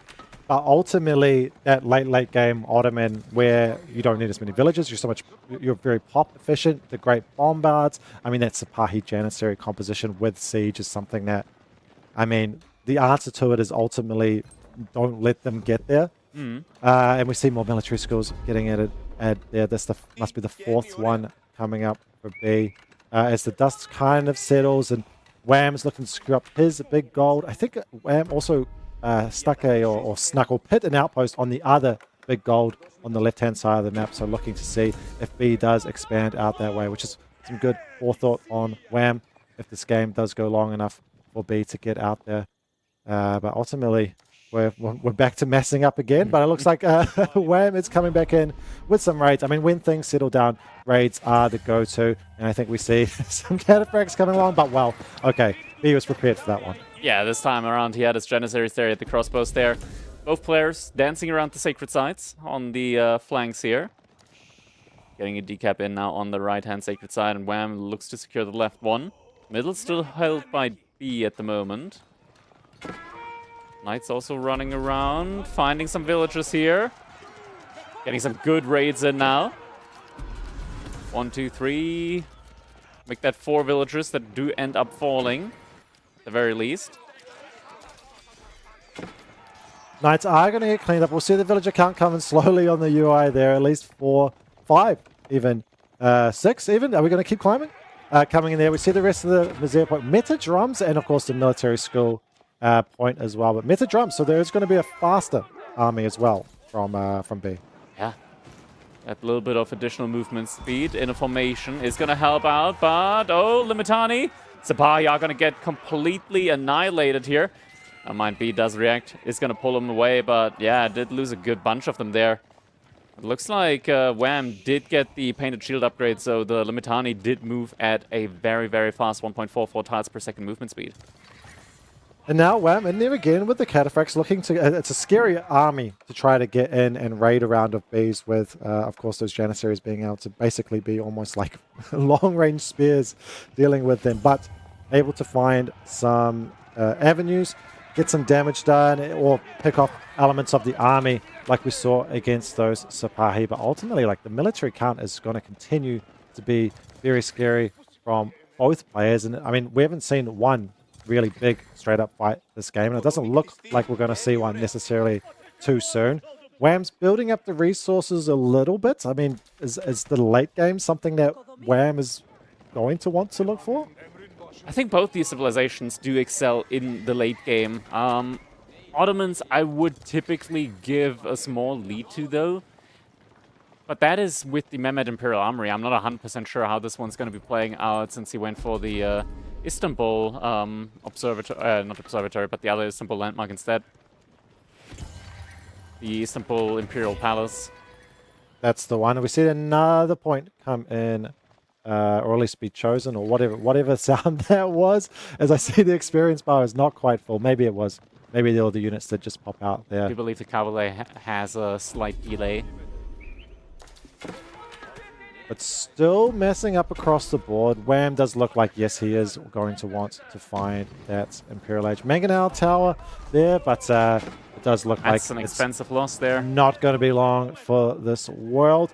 Cataphracts and Horsemen coming in, finding a decent amount, but there's the whole army was behind there. I'm not sure if a single one went down there. Only Cataphracts went down. And that's not exactly what Wham wants. But he's trying to buy himself time, right? He wants to get up to the Imperial Age, and if he doesn't want this game to go super, super late, then he's going to want to make use of that as a bit of a timing. And with those, I mean, it's a pretty big, massive Cataphract. And Horsemen combined with the Oh, we're getting the Palatine School. Okay, let's go. This is my type of game now. Palatine School for Wham. This landmark is a casino because when you make a unit, there's a 30% chance for you to spawn an additional Cataphract, Varangian Guard, or Limitani. So you can really get lucky and almost double produce like 10 Cataphracts in a row potentially. So a lot of value could come in there. And yeah, the Cavalry, it's slightly delayed by like 30 seconds. But it is, Wham is up to the Imperial Age now. We'll see the upgrades come through soon. I mean, it surely can't be in yet going into this fight of B. I mean, he found the time right. He knew something was up. He's come across the map, and now we are going to see a bit of an engagement. It's the big Sipahi mass. They are so tanky in mass, and it looks like the fight is going to get taken here. We do, after all, have the matter buff here as well. Enough matter, so they don't get taken down. Look at it. The Cataphracts just all get absolutely melted by the Janissaries here. Absolutely no way. Even with Triumph active right now, the entire front line from Wham just got absolutely obliterated, and now it's only the longbows remaining, but there's still so many Sipahi that now jump on top of them, taking all of them down. B, he now has a free way into the base of Wham. Wham, he did reinforce with a couple of emplacements on the outpost here as well, but I doubt that this is going to be enough. B, this is his moment now to win the game potentially. What a suicide charge from those from his counterfacts. I don't know if that would have turned the fight either way, but they just dived and just died instantly to those Janissaries firing away, and then they were even healing up with the Imams anyway. Now the Sapai can run through the base and find all the eco damage they want. Not the timing you want at all, going up to Imperial Age and then taking an engagement like that. So bad for Wham in this situation. He's got to find some way to be able to stop this army from being not only in his base, but cleaning up his entire economy. The Mangonel Towers are obviously fantastic. Oh, we see that military camp. And of course, the Ottoman is going to just get so much more of that back for free. So he doesn't even have to invest in trying to replace that to take the next fight. It's a 73-12 military camp at the moment, and I don't know if there's a way back for Wham here. Yeah, and I think we just saw the GG headshake there for a second, but he still continues on playing. GG headshake into hands back on the mouse. I don't know if he saw something, but no, that back to typing. And that's a GG headshake. That is a GG headshake for sure. All right, and B looking strong in game number 1 here with the Ottomans taking a lead in this set early on. I mean, fantastic play from B. I mean, maybe this just goes to show. Look at that. We've got the family, the B family also cheering him on there. I'm sure she knows exactly what is going on and knows just how well her dad played Anatan, showing how to be president of the B fan club. Yeah, he's cheering on. Lovely game out of B there. I mean, it goes to show, obviously, the strength of Ottoman. Yeah. But Byzantine is no slouch either. For sure. But yeah, Ottoman, I mean, this was just the engagement at the end of the day, right? Like, okay, looks like we already can tell the kind of hairstyle that Anaton's going to be rocking should we get to the point where he has to shave his head. He is going to need Likewise a wig. for Beasty. Yes, that's what the two of them will look like by the end of the week. So stay tuned for that and get your donations in so we can all see that. I will be... Yeah, both of them have to shave their heads off. I will be endlessly disappointed if we don't see the two of them. Indeed. And it looks like there were a couple of donations during that game, so very much appreciated, everybody. If you want to support the Homestead Cup and other tournaments that could be planned in the future from AgeofRTS, just saying, there's merch, there's a donation bar, we got stretch goals, more content to come, everything is looking swell, and you can support it through merch or, well, donating to the stream directly. It is all very much appreciated. Now, though, we're going to be waiting to see which map Wham is going to be picking next here. We've got to offer... Oh, looks like we're going to see which one it is. It's going to be Coastal Cliffs coming up next. I'm not sure we've seen much of Coastal Cliffs. We've seen it this once week, or twice. so once or twice. Yeah. But definitely a little bit of a different map from our standard. It looks like a water map, but it's not. It looks like Arabia, except you take a chunk out of it. Which means more action. I got no problem with that. Yeah. It's more intimate, we like to say. Ah, okay. Yeah. Well, I guess it's late into the night now, last set of the day. It's fitting. We're getting cozy in here, and B and Wham will be getting cozy on Coastal Cliffs. So should soon see those civs come in. Civilization-wise, I mean, looking at what's available here, the Malians and the Ayubids are like prime contenders, I want to say, for Coastal Cliffs. For Wham, Sengoku is definitely an option as well. Macedonians also really good. Sengoku Macedonians on Coastal Cliffs, really, really nice to play there. Now, what about B? I mean, I'm just really only taking a big note of his draft in this situation. Obviously was able to get Ottomans there. But that's a lot of civs there that we haven't seen too much from. We've got a KT, Mongols, and House of... there's a lot of hybrid map civs there. But we do get ours through here. It's going to be Sengoku versus against Ayubid. Yeah, very much expected here. And not a bad matchup, I want to say. It's tough to tell quite yet, mainly because we haven't, seen Sengoku all that much after nerfs. But Ayubids, I mean, they do well against other cavalry civilizations, so I see no reason why they shouldn't be performing reasonably well up against the Sengoku. Of course, in the early feudal age, camel, or rather desert raiders, don't perform the best up against the Yari cavalry. But as the game goes on and you get a larger mass, that should swing a little bit towards the favor of the desert raiders with their very, very, very, very fast attack speed. It's been an interesting one for both of these civs, especially Sengoku. We never saw them for so long, and they've got their nerfs come in. Players talking to players this week, they do still rate them very highly. Yeah. A lot of bans came through yesterday, and also a lot of games played with the Civilization, but it's not had the greatest win rate. Losing against Macedonia, we saw a couple times, losing against China, but we also have seen it pick up some wins. I'm not sure if we've seen it against a Ubid yet, so this will be the next test for the nerfed. Oh, we have? We've seen it against the Ubids. There was, I'm not sure which set exactly it was, but we had a pretty big Wololo. I think, was it also Wham that was playing that set? Wham or Puppy Paw? I think it was a Canadian brother was playing that set. Not 100% sure that we had a pretty big Wololo there that did manage to... No, it was Lucifron. Okay, I'm not 100% sure. Anyways, we've got a game on our hands right now. Yeah, we do have B playing as the Ayubits here in the color green. And the color purple, we've got Wham playing as the Sengoku Daimyo right now. We got a little, you know, our little merch window there in the top left. So definitely make sure that you do check out that Fourth Wall merch shop. Very, very, very cool design. So definitely approve of those. Yeah, right now players locking in on Coastal Cliffs here. And it looks like, wait, we actually have an Ayubid Dark Age Barracks Rush from B. Dark Age Barracks Rush. So, I mean, Yatai been nerfed a little bit. And obviously Matsuri is a bit of a target in the early game. Sometimes you see it placed safely under the wood, under the TC. In this case, Wham has opted to place that Matsuri next to the gold and the berries. A fantastic place to put it. But potentially one that's not within range of the TC. If B can get those spears to be able to burn it down and find some economic damage that way, that's going to be significant. And even if he can't, we see the house and the villager out there on the deer next to the Yatai, which gives another place for B to attack. So if he can find it, I'm not sure if he sees that at all, then that is going to be a bit of value at the very least for him. Now, Wham sees this and says, okay, I'm going to need to make sure I've got enough gold, whether I be buying it with the Matsuri as a market or not. But it looks like they're all as well. And the sheep, we see the sheep kind of coming through as well. So also in favor of Wham, which is a nice little pickup. And the Spearman does find the Matsuri, and it is not within range of that TC. And Wham, he doesn't have any gold yet at all. So, and the Matsuri isn't really safely positioned next to the wood line.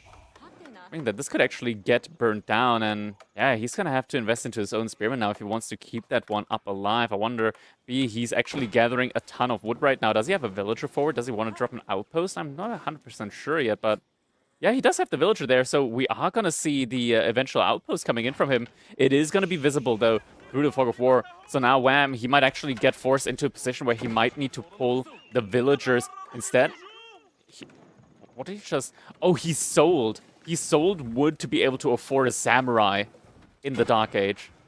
A nice little pull there. Obviously, when you make the barracks later than your opponent, you're not going to have as many spearmen, even with a defender's advantage. But the samurai out of Sengoku Daimyo, even in the Dark Age, is a nice little buff there, fighting head-to-head. But at the moment, this tower is already halfway up. The Matsuri is halfway down. And there's 4 spearmen at the front here for B. And he's not producing any more, believing he is going to get this tower up. And we see now Wham is looking to come in and stop it. Looks like the Spearmen are trying to brace for the villager there. Villager's now also going to be getting pulled for Wham. Spearman is going to get taken down. Villager is going to try and go for a little stroll here. Takasaiko hasn't been researched yet, so the villagers from B are not going to be able to catch up. That is quite the hectic game here. Looks like maybe B is going to be able to kill a villager here. Isn't going to be able to commit to it. Loses one of his spear, maybe 2 of his spearmen do go down to the TC. And the villager is going to get forced back by the samurai. There's... Oh no, the mighty infantry is coming in as well. One of the samurai charging, or does get another hit off if this other samurai is able to get it. It will get that hit off. That villager is unfortunately no longer with us at this point. Dead man walking. We have to see it though. I need to see this. We have to see it. We're going to follow it all the way. I'm not going to say anything else until we see this villager die. What? There he goes. He goes for the charge. Okay. Surely gets the hit, and it does go down. And of course, that tower is... I mean, he has not cancelled the tower, but I can't imagine Yeah, I think he might have wanted to send another villager out, but realistically, he's not getting this outpost up. Not only is that Samurai, of course, chased all the way across the map to kill that villager, but is now in between the two bases, which means it does make it very difficult to try to sneak something out there. Still hasn't cancelled it. Maybe, you know, very optimistic. Maybe in perhaps, the near future. Back to the near future. Perhaps waiting, so you need that wood and so something of a threat presence. I believe it gives vision, does it? Of minimal vision. It's like this is a tax write-off at this point. Actually, yeah, you only get vision if there's like something literally on the spot, like if it's hitting it. Then you get vision on it. That's about it.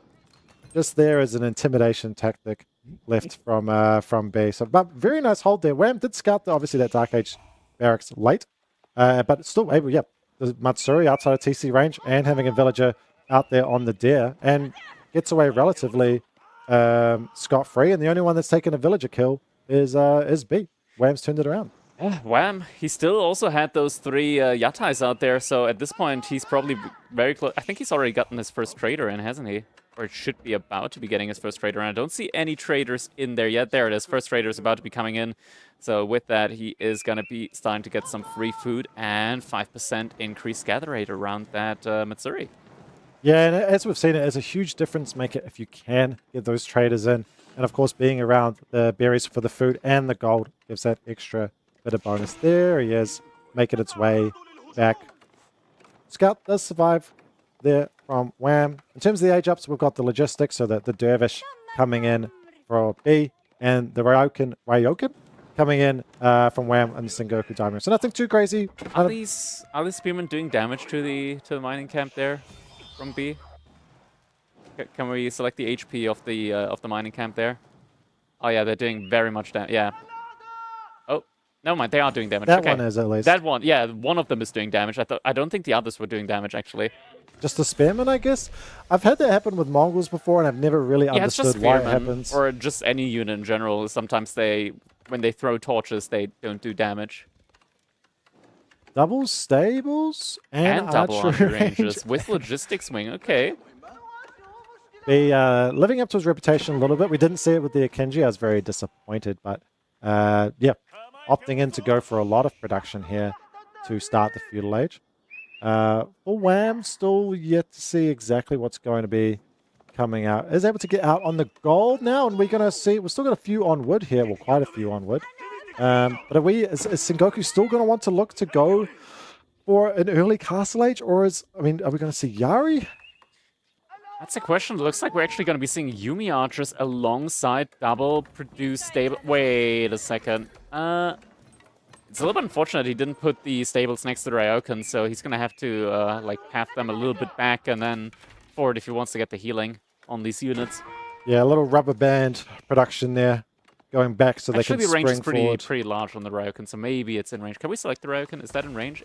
No, it's very much not in range. Yeah, no. Buff Sengoku. Yeah, they need it. They're in shambles right now. Their tournament win rate is in the gutter. Oh, Blacksmith as well. B really wants to go heavy on the aggression then. Yeah, I mean, we said the map was intimate, and it seems like feudal is going to be the play out of two civs, which we've seen go fast castle so often, but both always have had this ability to really contest it out in the feudal age. This man really likes his healing. More samurai as well there. Oh, the brace. We see that coming in. Wait, he's out healing?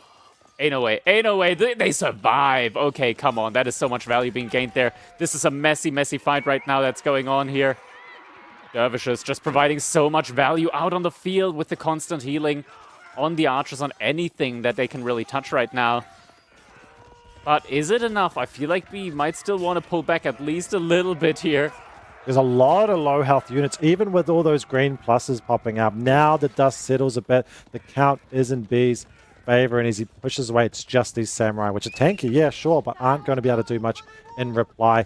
I mean, that dervish healing got nerfed. They don't get their old healing speed until Imperial Age, but it's still good. It's still feudal healing. It's still pretty good. Yeah, 1.5 health per second is still nothing to sneeze at, especially with the low damage values that we have in early feudal age without blacksmith upgrades. And now B even going for the Yatai here, trying to dive underneath the outpost, but Wham is respecting it, and he's very actively making units as well. Arrow Slit's almost coming in just now for that outpost as well, which is going to protect, of course, those villages, but also the Yatai, which is very nice for Wham. But those units coming straight back in. It's manually targeting fire to Dervish, but it does survive there. The Yatai, unfortunately, won't. Even though it is very close getting that trader out, it is going to go down. But now we see the power of those Yari cavalry coming across. They're so fast. Even with, not quite having the speed that they might have had before, they still just are so quick. And that was definitely a Daimyo getting added in there, which is now another little power spike for Sengoku if they didn't have enough already. Definitely a very much approved power spike there by Wham. More villagers being added out to gold right now by B. It kind of makes me feel that maybe he's thinking about the eventual transition in the age up. He's still keeping all of his units alive and healthy, thanks to Dervishes. And Desert Raid is being added as well. Yeah, mass Desert Raiders right now. But you don't need 8 vills on gold if you want to sustain Desert Raider production. It's actually pulling one worker off of gold, so maybe it is just Desert Raider production and not an attempt at a Castle Age transition follow-up. And we see Samurai and Yari and Yumi from Wham. So not a traditional 1-1-1 composition, but one nonetheless. So another situation where we're making a little bit of everything, and we're getting to see a lot of the more unique units. Yeah, out of these the sets, issue which is nice. the Samurai barely do any damage to the Desert Raiders with their 5 melee armor. So Samurai really are just a meat shield, not really a provider of any damage here whatsoever. Daimyo is now in Q for Wham, so that at least is going to be increasing the attack speed of all of his units. A nice little buff there for him. And the Yumi archers are going to be effective up against the Desert Raiders as they are lacking in the armor department. +1 Pierce armor has been researched so far. Looks like a fight is just about to happen now. Desert Raiders haven't gone on the offensive yet. Outpost is burning. Dervishes are actually being targeted down by the outpost. First Dervish is able to pull out alive. Yumi archers trying to target down the Dervishes, but in the meantime, the frontline clash is looking distinct, even. No clear victor, but B has to pull back. A great job from Wham. I was really worried for him where he wasn't able to pick up those Dervishes. He committed quite a lot, obviously, the tower, but committing those Yumi forward to try to get those kills and not able to pick them up, being able to micro away. Good job from B there. But ultimately, even with that, Wham is able to at least push back the position, keeps the tower alive as well, which it being upgraded was fantastic for that fight. And we are seeing a lot of the strength now militarily with those units. The Daimyo, the fast Yari cavalry, and the Yumi doing a really good job against this composition from B, which now that things are messing up and there's a bit more damage, the Dervish healing not as strong as it was just before. Yeah, there's also just only 1 Dervish remaining. Yumi archers still just targeting down all of those Desert Raiders at any given opportunity. Frontline is starting to die down a little bit for Wham. And now the Horsemen looking to collapse onto the Yumi archers. This is where B is finally able to reduce the number of these Yumis significantly. No more Daimyo here out right now. Another one is in queue for Wham, but it's going to take a while for that one to get out onto the field. Yeah, a lot of small skirmishes. There's one hero samurai gets another kill in the back there. Small skirmishes, small number, and lots of trading out, but no clear victor either way. In this matchup, is there anybody that's going to want to be favoring these sort of trades in this situation, or is this really you just keep butting heads and hope that one of these fights comes out in your favor quite clearly? Yeah. Right now, it's still just very even between the two. No clear favorite, but now Wham is actively reproducing the Yari. Yari, Samurai, Yumi, we're still getting that same composition. Daimyo as well, of course, there to give its benefit. I mean, the Yatai is still pumping on the map. Desert Raiders are still getting produced from B. I mean, I guess we didn't get a clear victor before. Let's do it again and see if we get one this time. No engagement here, though. Wheelbarrow now coming in. 14 minutes for B. Still plenty of... the villager split is still plenty even. And continuing to mass in as many units as possible. Oh, villagers getting pulled here at the front line. Looks that's like something. That's some damage. A little bit of idle time being caused there. Just a single Yari cavalry. Wham is going to find the berries on the bottom now with a single unit. I'm not sure what that unit is. It is a Yari cavalry, so this could be big. If he might get one here, we'll see how quickly B is able to respond. Obviously, pulls the villagers away, but whether he can get any damage before... Oh, pulls it back. I'm not sure if he was going to get that or not, but at least should get a bit of idle time there as well. That boar is still going untouched with that upgraded tower showing... I mean, it was fantastic that Wham was able to keep that alive. Yari losing out to the horsemen there, and those villagers pull back, but the healthy ones at least will be able to go back to the berries. Wow, he's just investing into a lot of samurai now behind all of this, and the samurai actually have been doing really well as a meat shield so far, surprisingly enough. I didn't think they would be performing as well as they ended up doing.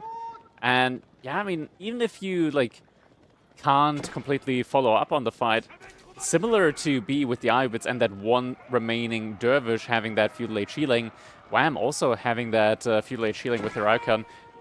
I mean, to be fair, I don't think all of his units have been in the influence of the Raukan, but I think most of them have been. And now it looks like a fight is just about to take place. Over 20. Oh no, the Dervish, that's... Oh no, the Feudal Age healing, it's going to get lost for B now. That is devastating.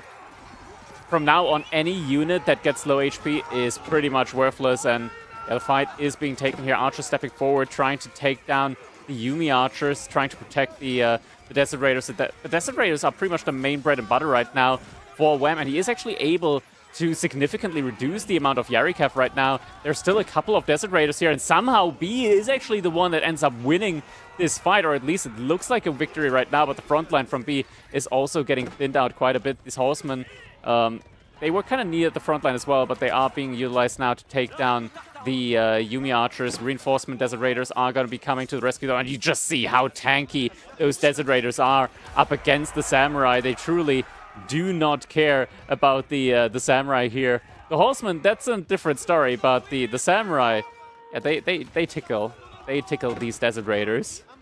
Tickle them, but I mean, all damage now is damage. We see how many low health horsemen and units there are, and there's no Dervish to heal them back up, whereas Wham does have that Ryokan. B did in that fight just have just enough archers there to be one-shotting the Yumi every single time, which seemed to turn what looked like a relatively even archer number for themselves into an advantage for B, but still, ultimately, pretty even trade up there. Does finish up the berries on that side, but there are still those deer to be gobbled up, and it looks like Wham is going to go take the other deer as well. But this food on the map is eventually going to dry up. We're hitting now an 18-minute feudal age. After engagement like that, sometimes you might see a player look to get up to the castle age, take that risk. Now we see the Yari cavalry. Thank you, Cal. Upgrade coming in, which is going to help a little bit of that damage out of them. But ultimately, it's still pretty even fights being taken. This is a really interesting matchup. Yeah. Definitely is. Wham behind this. He stopped making more of the samurai. Still investing into the cavalry and the archers though. 10 villagers on gold makes me believe that he is thinking about the eventual age up on his side rather sooner than later. And B, similarly, 17 villagers on gold. 18 now. He really wants to go for the age up, but he's losing his units here. Oh, that is devastating. There is nowhere to go. That is a lot of Desert Raiders that are going to get taken down here. Might potentially try and take some villagers with them, or at the very least just drag the entire army back. And look at that nice distraction there with just a couple, or rather just a single horseman, able to then turn around with the remaining Desert Raiders and actually take a favorable engagement here up against the Yari cavalry. Yes, splitting the army. Wham doesn't commit the whole bunch to chase this group of Desert Raiders, going across, seeing the full army of B coming across the map on the other side. And of course, Wham is the one that is looking to get, or has macroed up more to that castle age first. And just as I say that, he commits so many more resources into more units, fearing that if he takes this timing, actually B is going to run him over. Although B looking to go for it himself as well. There might be a little bit more on gold than he wants, but there is so much happening right now. And Desert Raiders do finally take down that tower, but they are going to be forced away from the Yari and the Yumi. Another Desert Raider looking to get some damage out here, but that Yari will get him down quickly. And Wham, no, okay, he is go up for the castle age now, stopping production and bringing in the sake brewery. He's suddenly getting some outposts up on the gold. His food has pretty much completely run out, though. I'm wondering at this point if he's just legitimately just buying food in order to be able to continuously produce these Desert Raiders. But yeah, now some of the Yari do find the wood line. Shiv's actually getting pulled. Is that fine? They're actually doing all right. I mean, Desperation Plane is going to lose at least a couple, I assume. We'll have to wait for the delay to see exactly how many. Good job. Pull that one away as well. Oh, I mean, look at that. Wham just has the A move going. These Vills are doing a great job. And then the Archers come in to clean it up. We'll see how many get lost. But I mean, that could have been so much worse. Only one or two villagers went down, which is absolutely crazy there.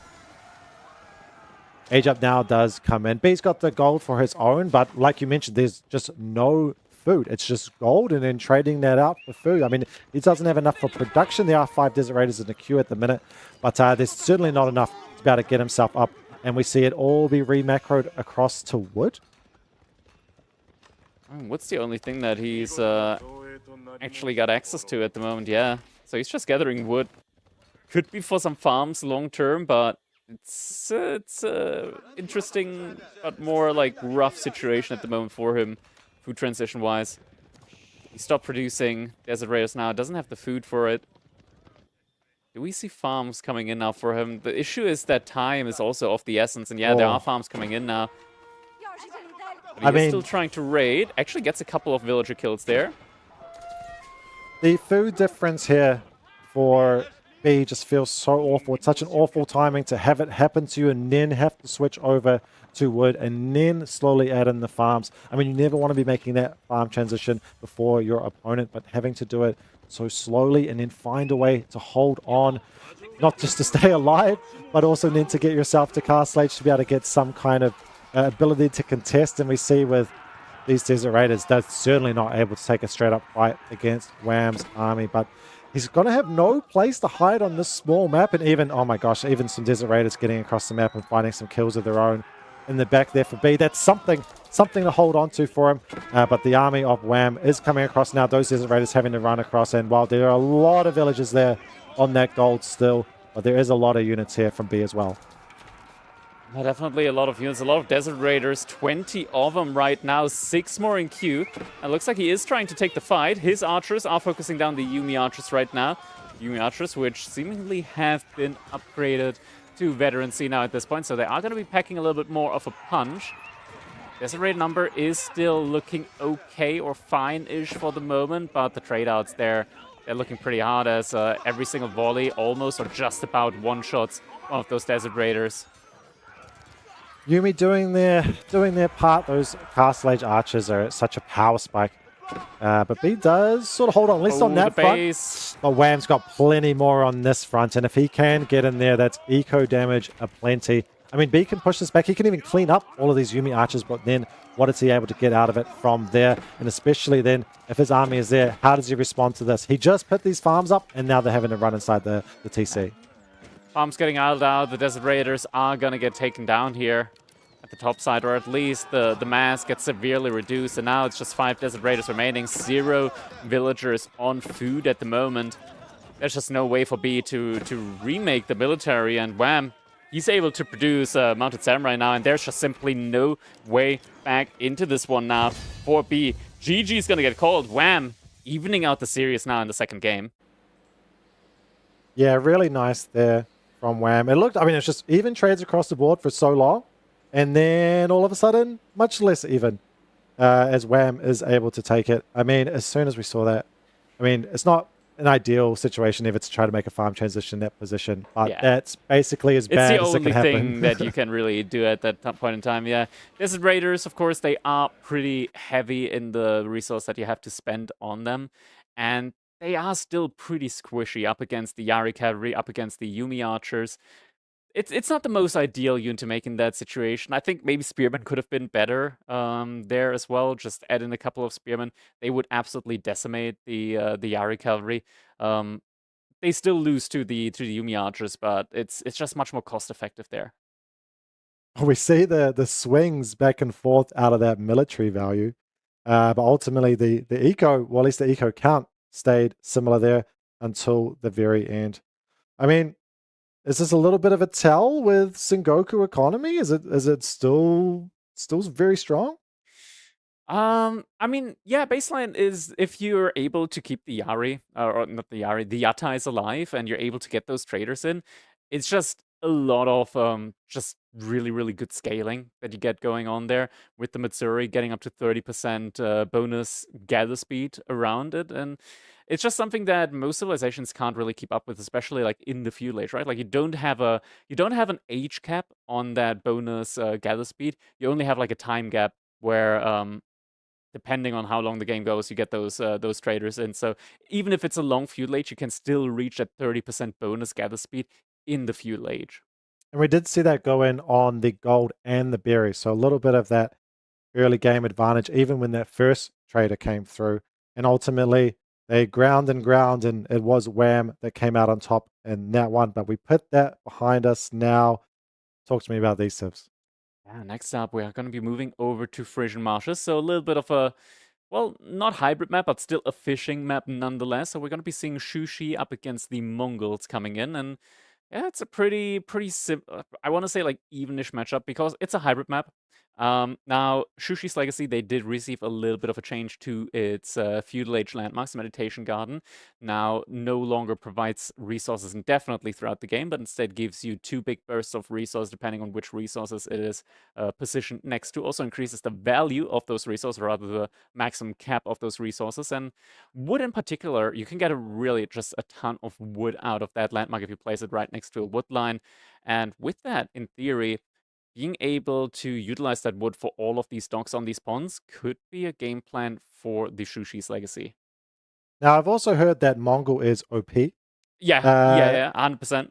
Especially on this map. I think especially, yeah. I think every game we've seen Mongols on this map, the pros watching from the couch say, well, you ask them, what do they do against Mongol? And they say anything you want. has been going on and on about just how broken Mangadai are right now and that they definitely need another buff. He says they're OP in free-for-all, they're OP in team games, especially in 1v1s right now. They reign at the top of the meta. So yeah, Mongol's definitely the clear favorite here. Yet we have actually seen them win on this map, I think. We have, yeah. More times than not, I believe. I'm not sure what the exact count is, but somehow, some way, they are able to make it out. And in this game, we do have B on the Mongols there in the, green on Wham's screen at least.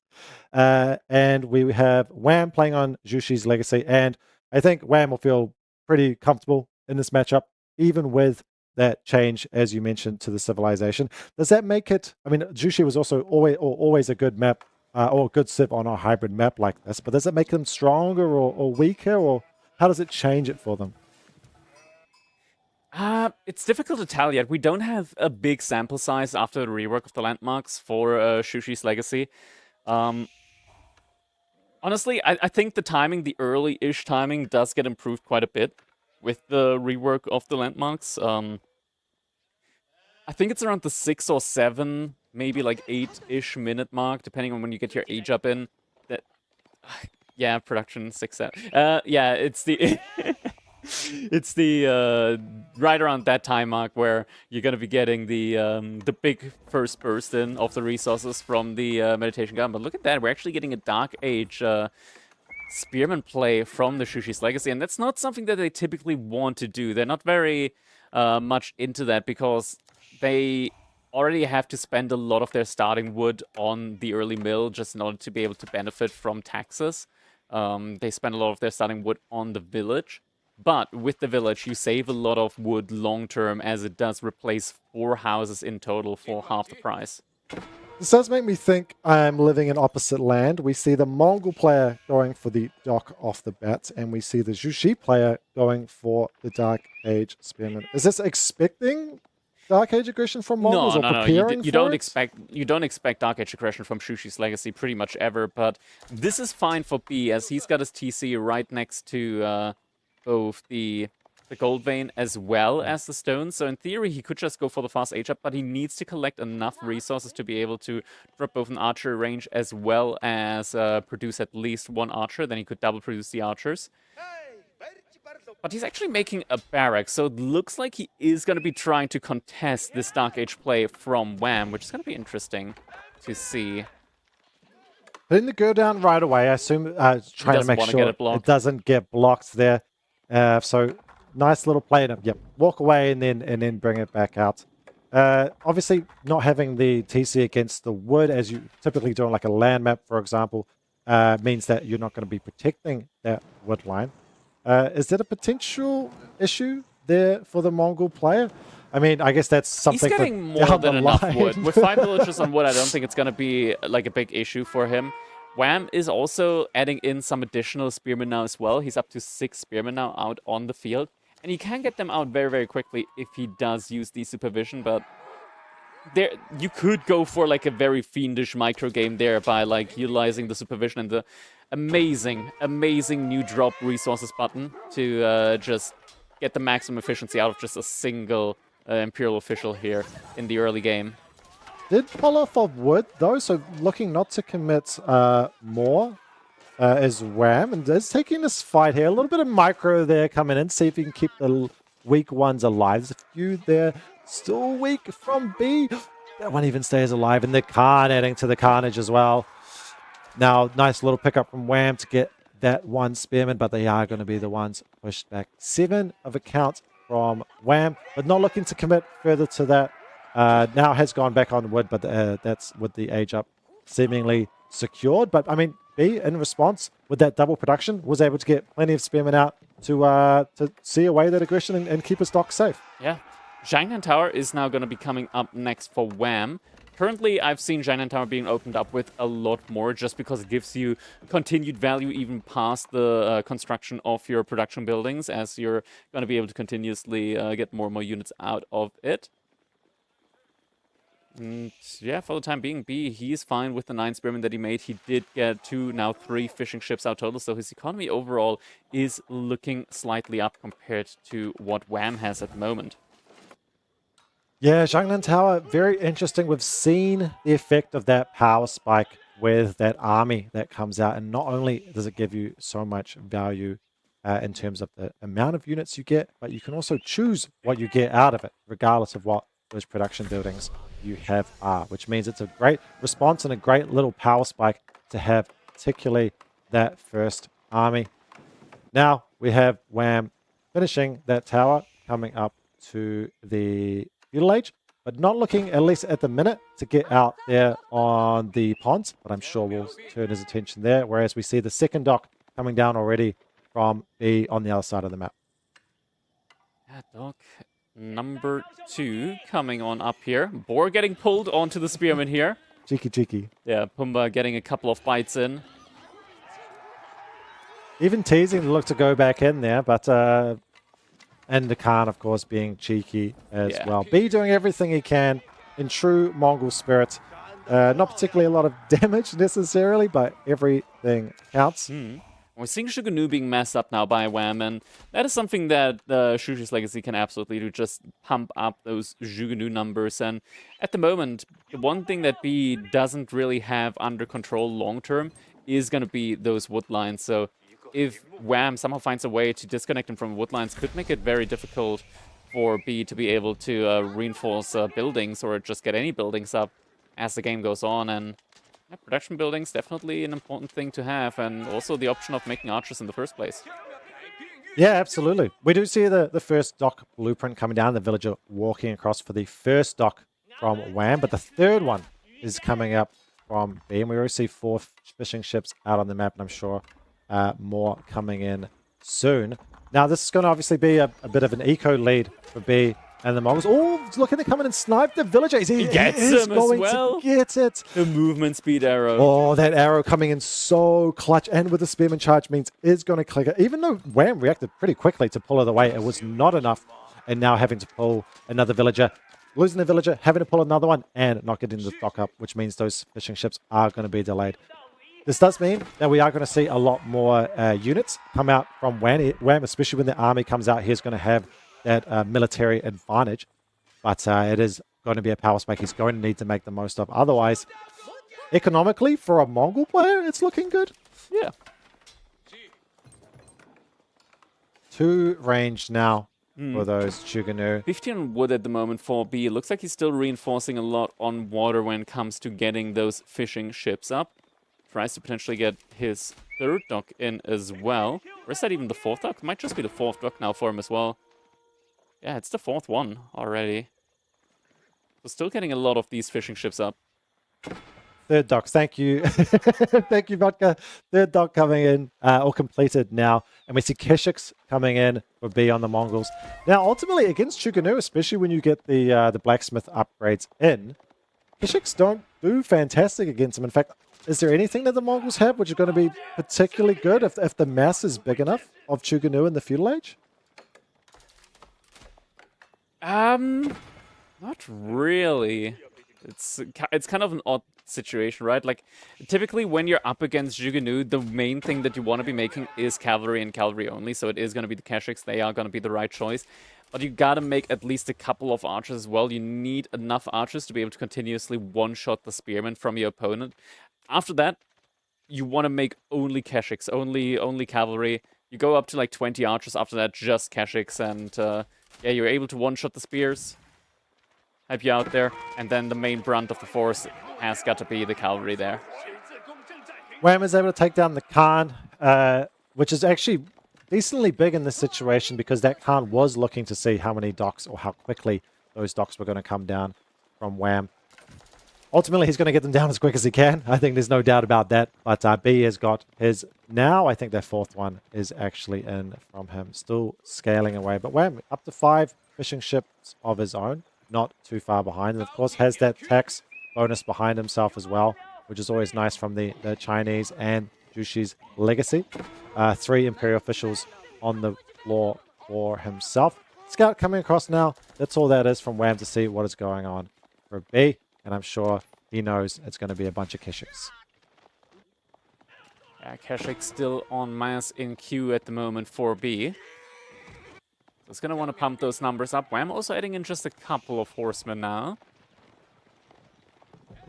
And Palace Guards. Okay, Palace Guards are interesting as a choice. I wouldn't say it's good.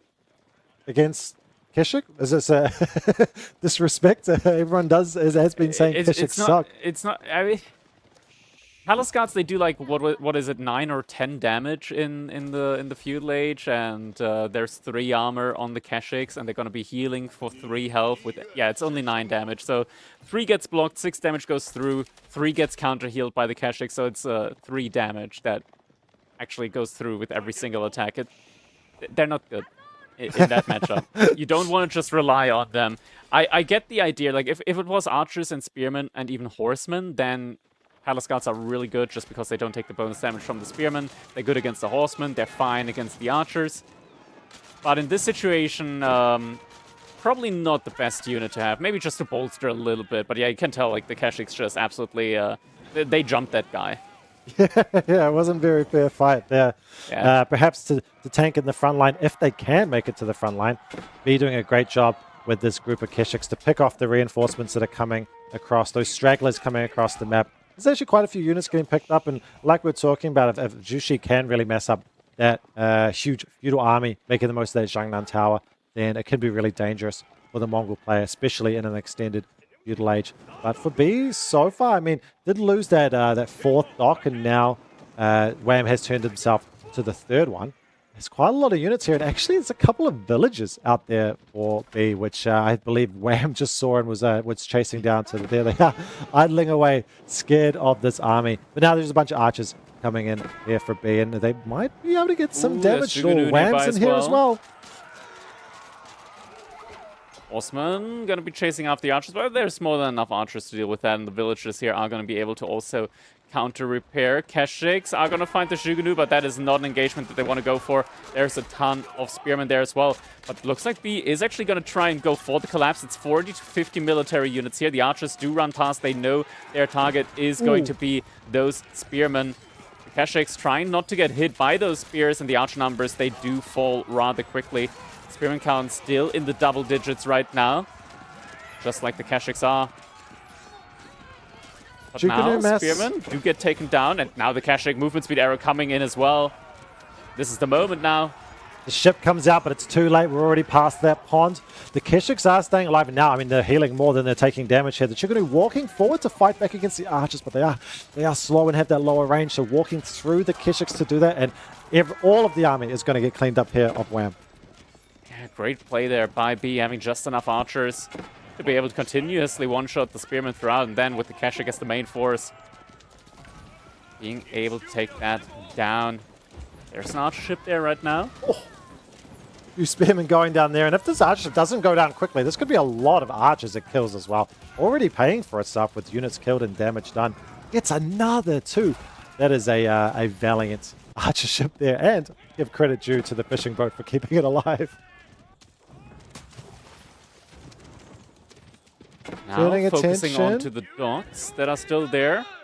But Wham is also still producing some archer ships. Keshiks need to be careful not to get caught off guard there. Very chaotic now, isn't it? The Keshiks trying to get as much damage as they've done. Wham sort of running around, not having the cavalry himself to be able to defend or attack on the other side of the map. Another archer ship coming out, but not quite as successful as the last one. But demo ship, is he going to delete the dock? No. Not opting in for a little bit play. I guess they are archers rather than spearmen. And the Keshiks are just going to heal themselves as well. So not the most amount of damage that has been dealt there. Wham, he's still producing mass of Jugunu. The Jugunu here, they're just passing. Okay. Some spearman hits coming in. Overall, it's looking still quite fine on B side. Yeah, he's in a pretty fine position. He's shutting down the food more and more now for Wham. Wham, he is continuously reinforcing, though, with more and more Jugunu, more and more spearmen. The spearman number back up to double digits. But Keshiks now, 16 out on the field. That's quite a big number when the Keshiks have the same number as the spears. And we always have that rule of thumb, right? Like 2 spearmen per 1 knight. Granted, against Keshiks, it's more like 1.5 spearmen per 1 Keshik. Well, numbers are still favoring B right now. They definitely are, but I am surprised to see how much Wham was able to mess up after taking quite a heavy fight loss on that one. But now, I mean, it still is the case that B is pressuring and is able to find a lot of that damage there. But ultimately, the army, it's still pretty strong from... Yeah, it's still pretty strong, and it looks like we are going to be getting an engagement here now. Can't finish my sentences when I'm being harassed by the house host here. I thought he was pulling the trump card to pull my headset away, but no, he was just making fun of you. But the fight is going on. Archers are being focused down by the Jugunu right now. Spearman numbers, once again, have been diminished greatly. There's still 20 Keshiks out on the field. Sure, the archer numbers are pretty much completely gone, but so are the spearmen. And then the only thing that's remaining is Jugunu up against masses of Keshiks, and that doesn't feel too great for the Jugunu. No, I mean, these Keshiks, I mean, you called it, I mean, Keshiks, they're not that fantastic, no, but in enough numbers against so few spearmen and Jugunu, to be honest, they do so much damage. They are still a feudal age knight equivalent, pseudo knight, and B just keeps taking these good fights and being able to get on top of units and not let that mess come up from Wham. I mean, now every time these Keshiks get to attack the docks as well, they're healing themselves back up. Themselves back up, exactly. It's almost like having chivalry in at this point. Big reinforcement mass of spearmen coming up again for Wham. So once again, he is reinforcing his army camp up behind this B. 22 villagers on gold with already enough food to be able to go up to the next age. He is looking for that castle age follow-up now. And it feels like a good timing. I'm not sure if that was the army popping in. There were so many units that came in from Wham. I'm not sure if that was the Zhangnang Tower popping or not. But yeah, the castle age timing is there for B. He has the resources, but ultimately still has the army as well. And it's a less mobile army from Wham as well. A lot of spearmen, a lot of Jugunu, but we see the Kurultai coming in for B and the Mongols. And in a pretty good position. I mean, not really needing to buy time for himself, because Wham is trying to find, is quite happy to have a little bit of space to breathe. Yeah. Kurultai now going to be coming in. Wham behind this. 5 villagers on gold. Doesn't mean that he's going to be getting the fastest age of follow-up here. And this dock was almost already dead as well. There goes the fire. Come in the bounty. More health on the Keshiks. And those poor fishing ships were not safe for very long. And age of about to get revealed now. Gone. I mean, this looks pretty bad for Wham in this situation. Is this any type of timing for Wham here? Can he try to take this fight? The current army, he could definitely take the fight. I'm quite confident at this point, and he definitely needs to. Zhuge are trying to catch up to those archers. There's a couple of horsemen actually going for a raid. Not too sure if they're going to be able to do too greatly there. Blacksmith upgrades are in on them at the very least. But looks like Wham is falling back, and he is going for his own age up. He isn't too far off of it. Pulled a couple of additional villagers over onto gold. 2 villagers do get sniped out by those horseman raids. It's something. I mean, you've got to try to get anything you can for Wham. Has at least been able to find his own castle age. Yeah. Shaolin Monastery coming in. So it looks like he wants to contest at least some of the relics here with the Shaolin Monastery. Honestly, I still think the Mount Lu Academy probably could have been the better choice here for him, but I mean, if he's able to get some relics in, then sure, it's going to be good enough. We don't see any of those shamans in for B yet, but his entire army is between Wham and those relics. As the age up does come in, and the upgrades coming in now, but not in yet for Wham. B, though, doesn't want to take that fight straight up, is happy to wait himself. Getting his upgrades. Actually, his archer upgrade is not complete either. This horseman trying to find a little bit more damage, but good on B. Found a spearman and a Keshik, or leaving a spearman and a Keshik back home. And, well, if the Keshiks weren't healing enough with their own attacks on buildings in Zhuge, yeah, we now have the Kurultai. Yeah. With the Deerstones there as well, just to provide that extra little bit of movement speed on all of these units. Right now, looking at the army value B with a firm 1,000 army value upside compared to what Wham has at the moment. It's a rough situation. Veterancy upgrades also coming in for B. They have finished up for Wham now in the meantime. But still just such a big mass of Keshiks here. Now going to try and burn down yet another dock. There's a demo ship in the queue. Wondering if it's going to be able to make it through in time. And it looks like it is going to be able to connect. Gets a nice little connection in there. Takes down one of the Keshiks. Does a little bit of damage to some more, but the dock has gone down here, will need to be replaced as there's still plenty of food to be had there. And the horsemen, looks like they did a little loop around, are still going to be able to harass the villagers there on the gold mine. At least a little bit, that is until they realize, wait, you're just one dude. Well, I mean, those villagers are still chasing. Yeah, I mean, that's far more idle time that horsemen would have got otherwise. Yeah. Some crossbows being sprinkled into the army count now from Wham as well, alongside the Zhuge. Always difficult to tell those two apart, but it looks like he's also adding in some of his own knights behind this as well. Oh, it is so sad to see. Trying to find any little space to stay alive. Wham does bring the army over to try to keep it alive. Is going to replace that dock, like you alluded to there. Getting on top of the Kurultai and the Deerstones. I mean, if you can take out the Kurultai, that's big, and Zhuge would do a much better job, even if it still is very slow at taking out buildings. But it is B coming in to stop it. Wants to keep his life. Feels he can save this, and we see a big stream of red coming across all the reinforcements now, coming across to the middle of the map. B feels pretty comfortable in the situation that he can just bring everything across and take all of these fights to Wham. Relic's coming in now as well. He's already picked up 2 for himself. B. The third one is sitting nicely in his base. So it's not going to be, at the very least, any large amount of relics for Wham. He will be, of course, able to get that one, but that might Keshiks be it. Looking for potential collapse. The spearmen are in position, but it does not look like it is going to be enough spearmen here. It's not a lot of units, is it? I mean, even if they do counter those Keshiks, there's so much army, and the Deerstones and Kurultai are right there. But then, even if you're not taking a straight-up fight there for B, with that mobility from the Keshiks, I mean, he's got plenty more map to go run around on. Exactly. Still, B has a lot of resources in the bank. Yeah. Is he thinking about potential imp? It looks like he's not reinvesting his resources right away. And an Imperial Age wouldn't be too far around the corner. Never mind, Castle Curse. He's immediately queuing up 5 more Keshiks. Kurultai has been redeployed. It's the Deerstones right now that isn't up at the moment. Archership also adding in some damage onto the back line. But the Spearmen, they're just not enough here. Getting absolutely butchered.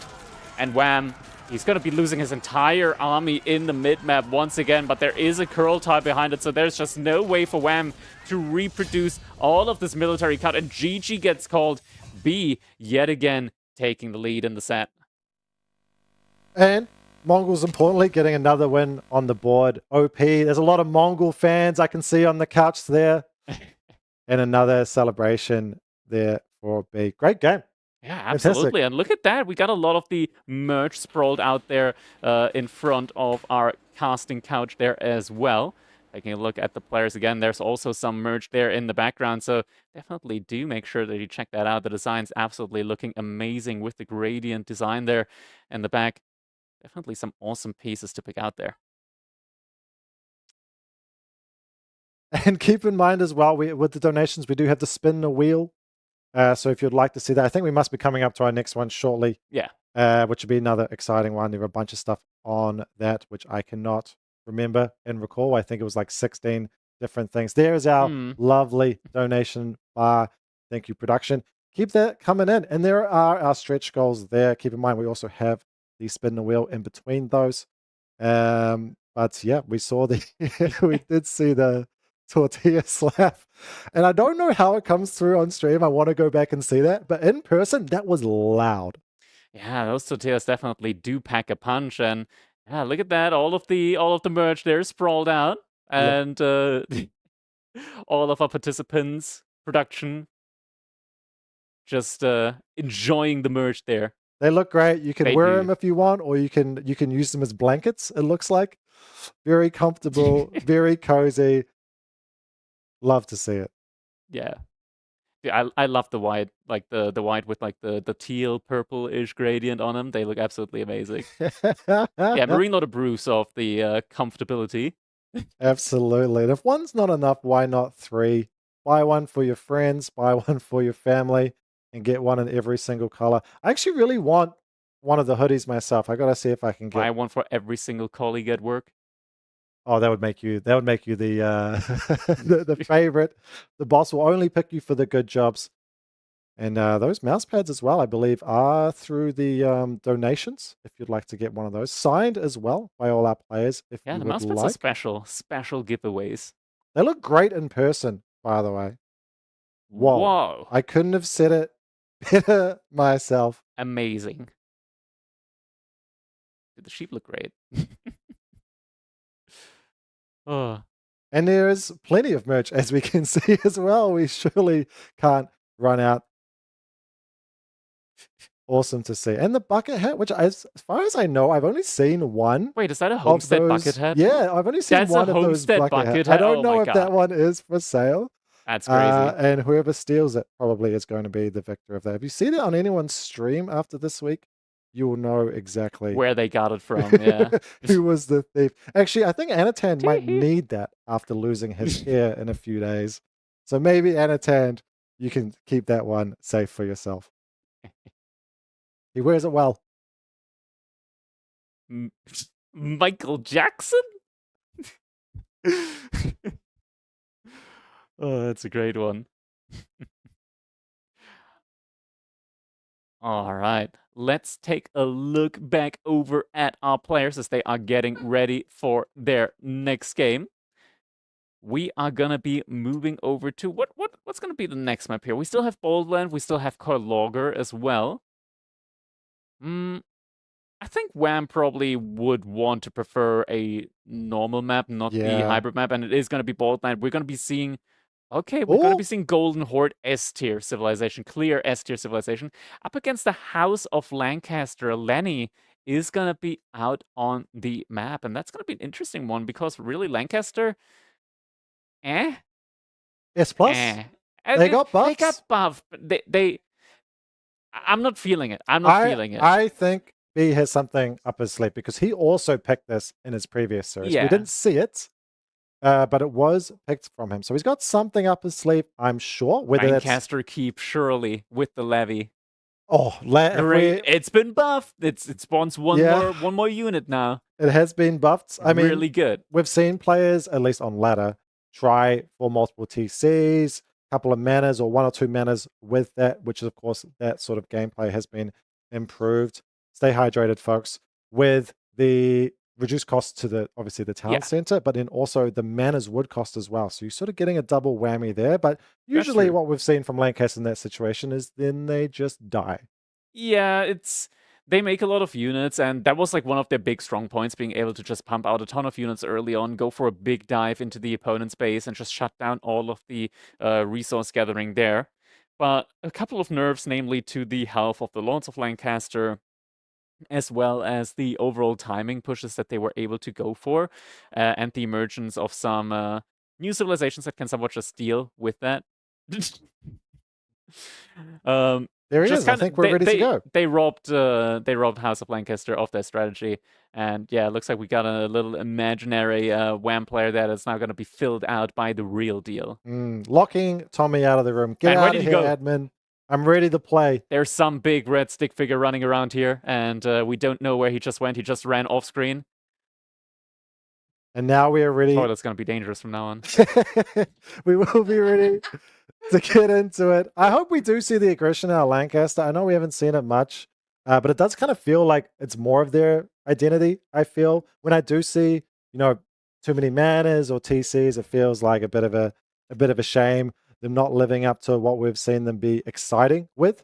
But ultimately, I mean, Golden Horde, in terms of like a scaling... The players love it. The players love it. I personally, I think the gameplay from Golden Horde is fine. I just think the theme is hit or miss, I want to say, for players. But the players here definitely love it. They value it highly, so this should be a good civ for WAM to pick here, and looks like we're going to be jumping right on in. We got our split player view here right now. That does show us that B is opening us up here with a Dark Age barracks right away. So once again, we're going to be seeing an aggressive opening here from B as we're jumping on in to our game number 4 match point now for B, and we are gonna be jumping right on in now. This is gonna be Boldland, of course, so we do have a very, very open map here for our players, and with that, maybe there is an option for House of Lancaster to, actually mount an aggressive force to push the Golden Horde back into their base. Now, the other thing that's sort of going in B's favor is that other than the one set in this tournament so far, every set has been 3-1. Yeah, it's the 3-1 curse. B, now, even with House of Lancaster, is on that match point 3-1 against WAM. We'll see if it was an anomaly, but maybe not. I mean, if there is any time to break that, it's probably using House of Lancaster, unless, of course, there is something B has up his sleeve, which I, as an optimist, am holding out hope that he does have something, which we're all going to be calling OP in about 20 minutes. House of Lancaster, the new OP civilization back again. We will find out.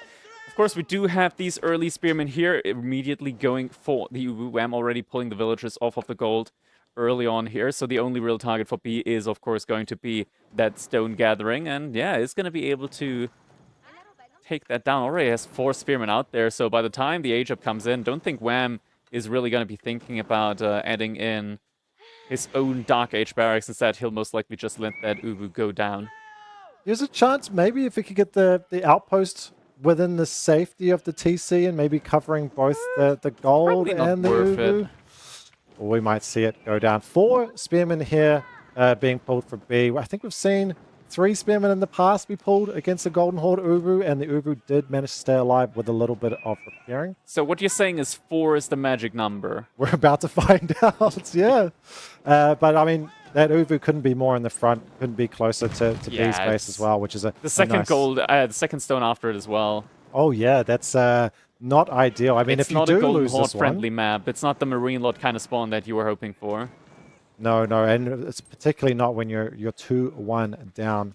And also, I wonder if it's going through his head, WAM not wanting to lose against House of Lancaster? I mean, you probably don't want to lose baseline. That's going to be my best guess here. Khan and Togut age up now going to be coming in for WAM. B is not going to be too far behind as the House of Lancaster. Of course, they're a little bit special when it comes to their sheep gather speed. There are no slouches there, not one bit, allowing them to go for this early aggression and then get a decently fast follow-up with their own age up in as well. Doesn't look like a villager is getting pulled yet in order to try and repair that Ubu, so that one is just gonna get burned down. Enough stone in there though for WAM to at the very least get the Batu Khan in.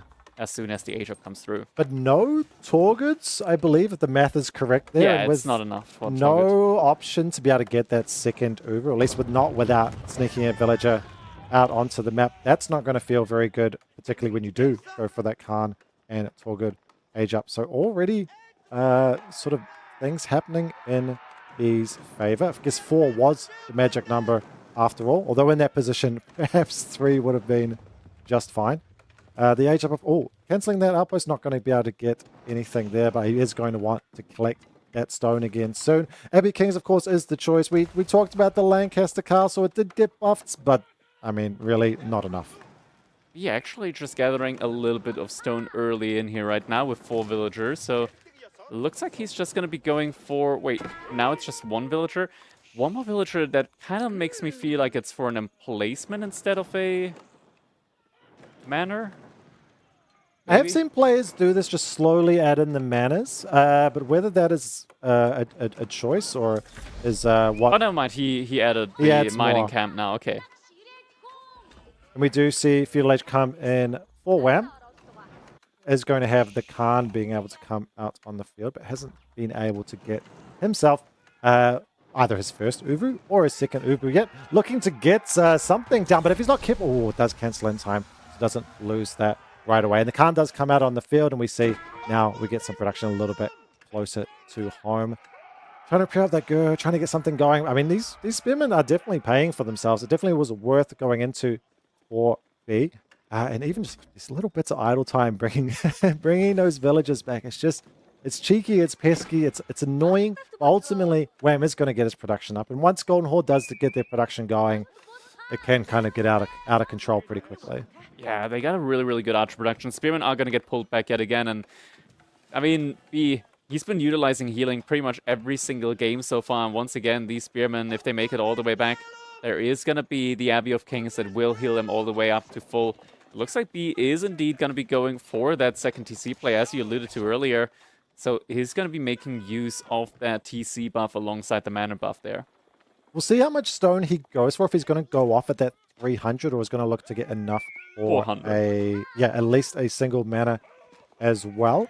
The Khan coming in back again, the Spearman and the Lord of Lancaster getting run around a little bit, but not able to quite get that kill there. The Khan arrow comes up, so he'll be doing a little bit more damage to nothing, but he is still being able to cause a little bit of havoc there. And we must have got the Uvu, both Ubus up now for Wham, and this Torgud production has started.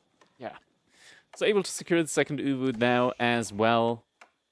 It's going to have the Torguds on the field soon. Archers, first couple are already out and about, but the TC looks to be finishing up in time. So with that, is going to be able to have safe access to the gold there as well. And the manor should be getting put up right next to the TC soon as well. Quite a nice position, actually. I mean, you've got the wood line there, you've got the gold there, and of course all this space in between the TCs. Originally for the mana to be able to buff all those villages there, but then later on to add farms around as well. I mean, as far as a position that you could be in here, this is a pretty good one for B, all things considered. Yeah, I agree. Villagers on the wood line need to be careful, though. Good reaction there, seeing it coming around the other side, and does pull away and does shoot back as well, and will take out the scout. Now, Golden Horde did get that small change where they can make just the one scout now. That's true, yeah. Don't have to double produce the scouts anymore. There's still a lot of aggression going on. We do have the Karash already out on the field, so these Torguds already have an additional +1 armor in there. Still attacks happening, and is there going to be a villager going down? No villager going down yet. Jumping back inside the TC, some arrow fire damage is going to be coming out. None of the units end up going down, though. We do see a follow-up now with an archer range being added in by B. So he's going to try and get his own archers out the Yemen, though, being very, very expensive for an archer unit. They've got the slightly extra range and the movement speed.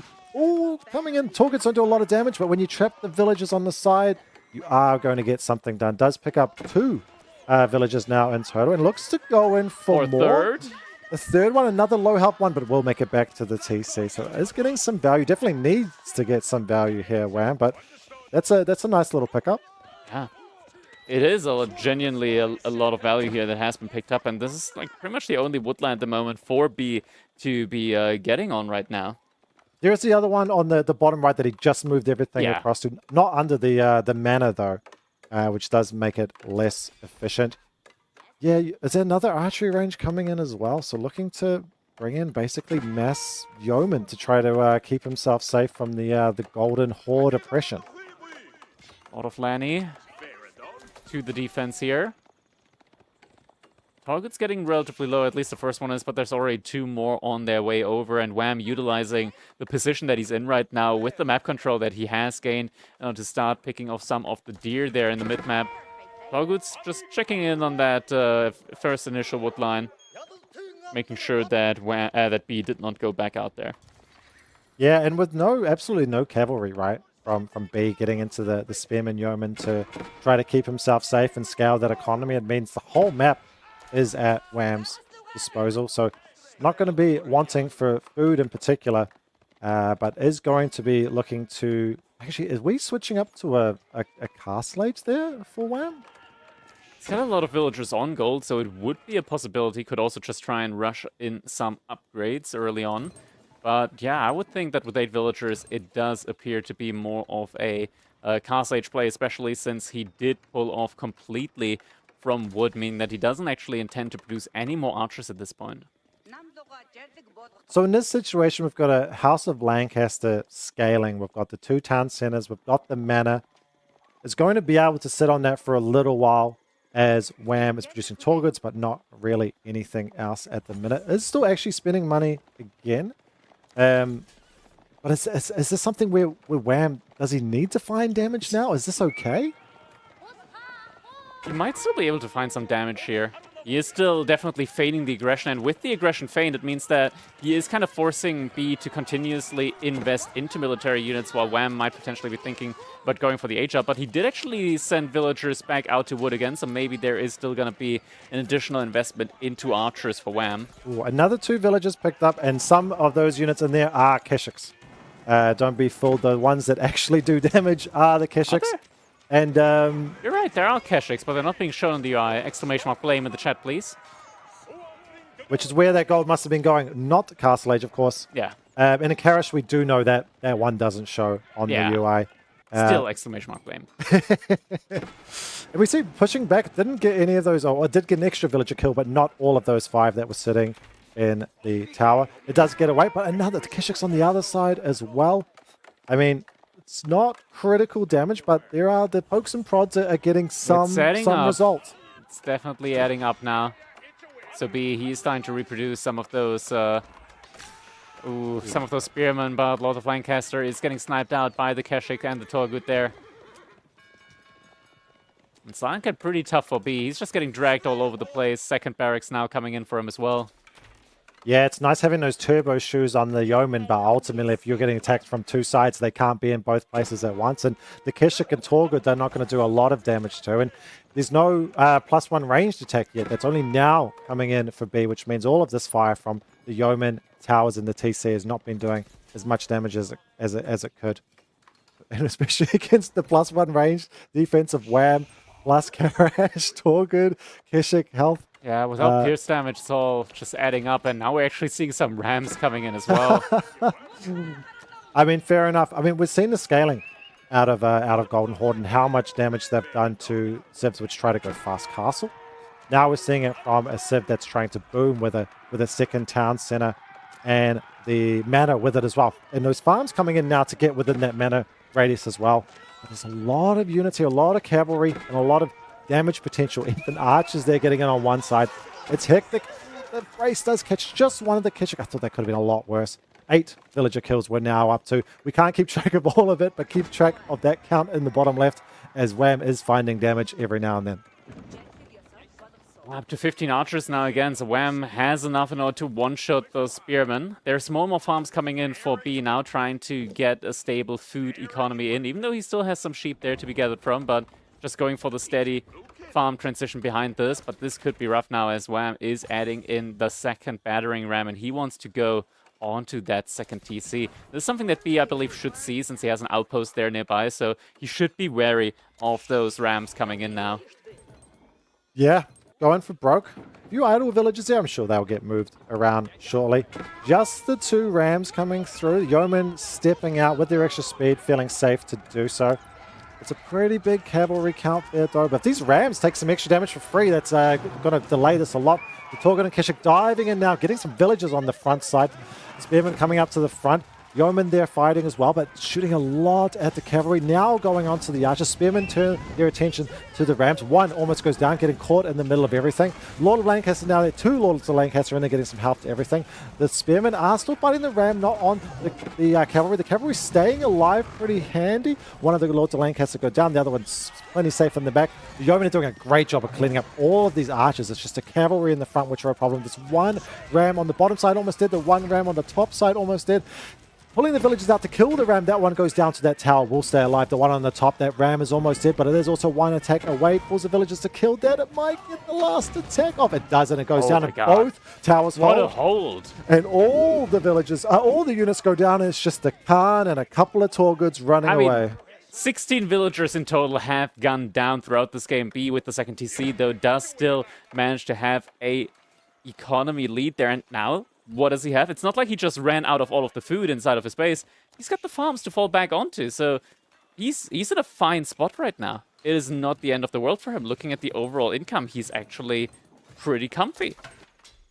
A great hold. I mean, that was really close across the board. Both towers, all the units could have gone either way with the yeoman and the archer cannon. How little damage those cavalry were taking. Torguds are so tanky, even if they don't do a lot of damage themselves. Plus, when the Khan arrow and obviously the Karish armor as well come into play, it does make Golden Horde quite difficult to fight in these sort of later stage feudal fights, but a great hold. Wham's actually taking Beastyqt in front of his base and now also adding in proxy production buildings from that point on as well. Yes, if it doesn't work the first time, I mean, we call an all-in for a reason, right? You gotta give it your all. And in this case, Wham going for it again. But I mean, it really would have wanted that first one to work. Yeah, and B behind this, he's actually adding in a lot of resources. He could soon be going to the castle age, and I mean, White Tower, that is a pretty solid defensive landmark. Wham is not going to be able to keep up this aggression against the White Tower. At least I don't think so. The question is, where is the White Tower going to be built? There is still the gold in the back and the berries in the back, so that would be a great spot for it. Indeed, White Tower is coming up in that vicinity. I mean, that's going to secure things up there. Even if the all-in comes in again out the front on the second TC, I mean, most of everything is kind of been paid for now. The value is there. I mean, even, okay, you can have the towers, no biggie. I don't mind. I'm going up to the castle age with the White Tower, and I think Wham knows something's going on here. Hang on, why aren't you coming out to meet me? But there's still a lot of units here. Age Up does come in. The White Tower is completed. Wham makes the commitment in, sees the villagers. Oh, they're being a little bit too cheeky here. The archers have to run away at the back. They're getting no damage done and getting fired on from the TC. Guards. Torgud and Keshik doing some damage, but now having to back away. 19 eco kills in total, but is that enough?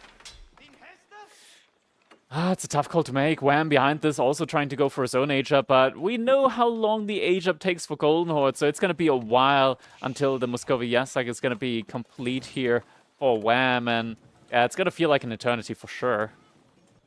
Oh, it's just the worst feeling as Golden Horde, where you want to rush it up as fast as you humanly can, but instead you have to wait the longest time possible. And I mean, the White Tower position, like you mentioned, means he secures up so much, doesn't he? He's got to be feeling pretty comfy. Yeah, even chuck a monastery under it. Go get your relics. Yeah. I mean, 2 TC, scaling, White Tower, holding an all-in and a dive. Raid coming in as well. Couple of kills, maybe 2. But at this point, like, with the Very second low health. TC, B, he still doesn't mind, like, losing a couple of villagers here and there. He knows that he's in a pretty good spot economy-wise after all, and the manor, everything, it's all just added up so far here for him. And also, Earl's Guard coming out, and Crossbowman coming out. Yeah, just a little bit of everything. Utilizing the Castle Age advantage that he has now. Crossbows are going to be tremendous against the Keshik and the Torguds. Big shout out, by the way, to Chikari, who came in with another big donor, $281. Very much appreciated. Thank you for supporting AgeofRTS and the Homestead Cup. very much appreciated, which means that we are going to be able to spin the wheel. I'm not sure if we're going to be doing this today. I'm imagining we're going to be doing it today.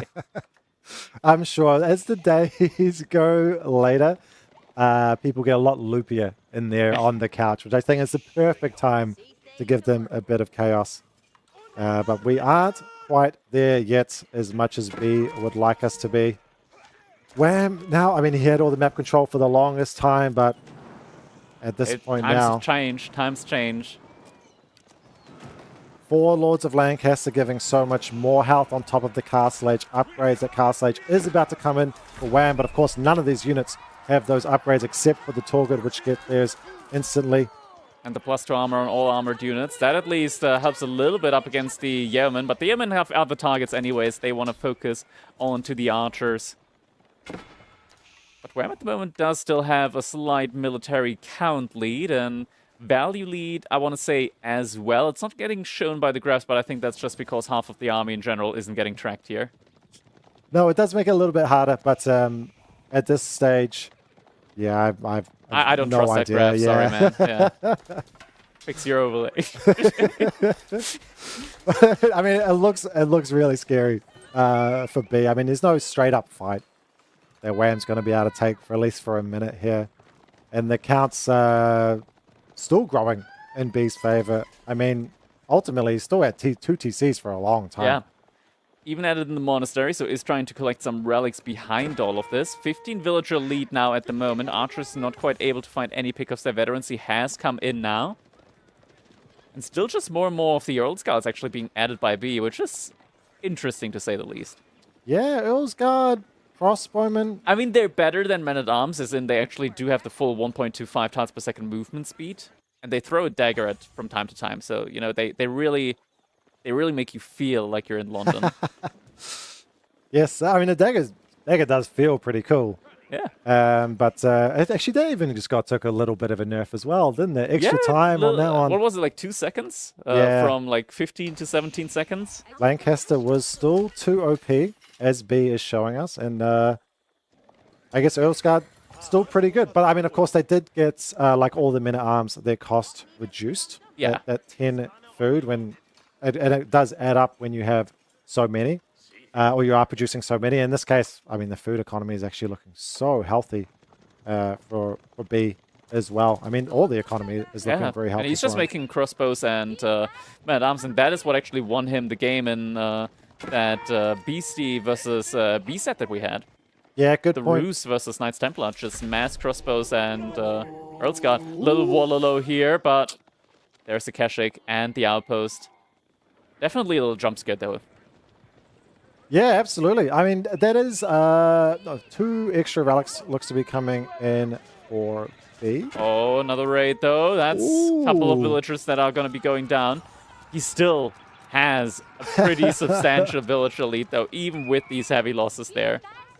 And not to mention 2 manas behind it as well, which are producing that passive income. It's not quite like it used to be pre-rework, but with all of those farming villages around it, it's quite nice. Yeah, that's not bad 3 value. villagers right there. Yeah, absolutely. But I mean, that is a 23 kills. I mean, Wham has to keep going for it. He's got to make dent after dent in the eco. But as long as he's still alive, I mean, ultimately the game's not done. He is going to get more on that side as well, and even Cav in the back. Some good rates here, yeah. It says good work from Wham, doing what he needs to do to bring this game back. Definitely not giving in the towel on match point. And doing a great job of splitting the attention to get more and more of these villager kills as well. I mean, this is what he has to be doing, right? Yeah, exactly.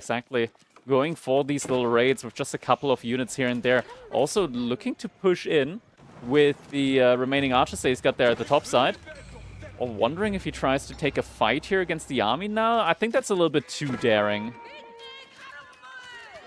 Yeah, I mean, he's still getting a lot of these villager kills. We keep seeing it tick up over and over again, so there's still little bits of value. now in as well. Ooh, I mean, Earl's Guard is dying relatively quickly there. I mean, we haven't seen a straight-up engagement, either player looking to take, well, especially Wham not wanting to throw away too much. Roost tributes are out on the field for Wham. Those ones come up on the UI at least. Crossbowmen and Horsemen. Yep. I mean, it's a strong composition that never rule out Golden Horde with their economic, their military advantages with the Karash, the level 2 Khan arrow if you can get to it as well. And still finding villager kills, and may even get some more out of the tower here. We find on the other hand side, infantry battling it out as well. So the outpost did get taken down, villagers alongside it. Once again, villagers on the berries getting found out yet again.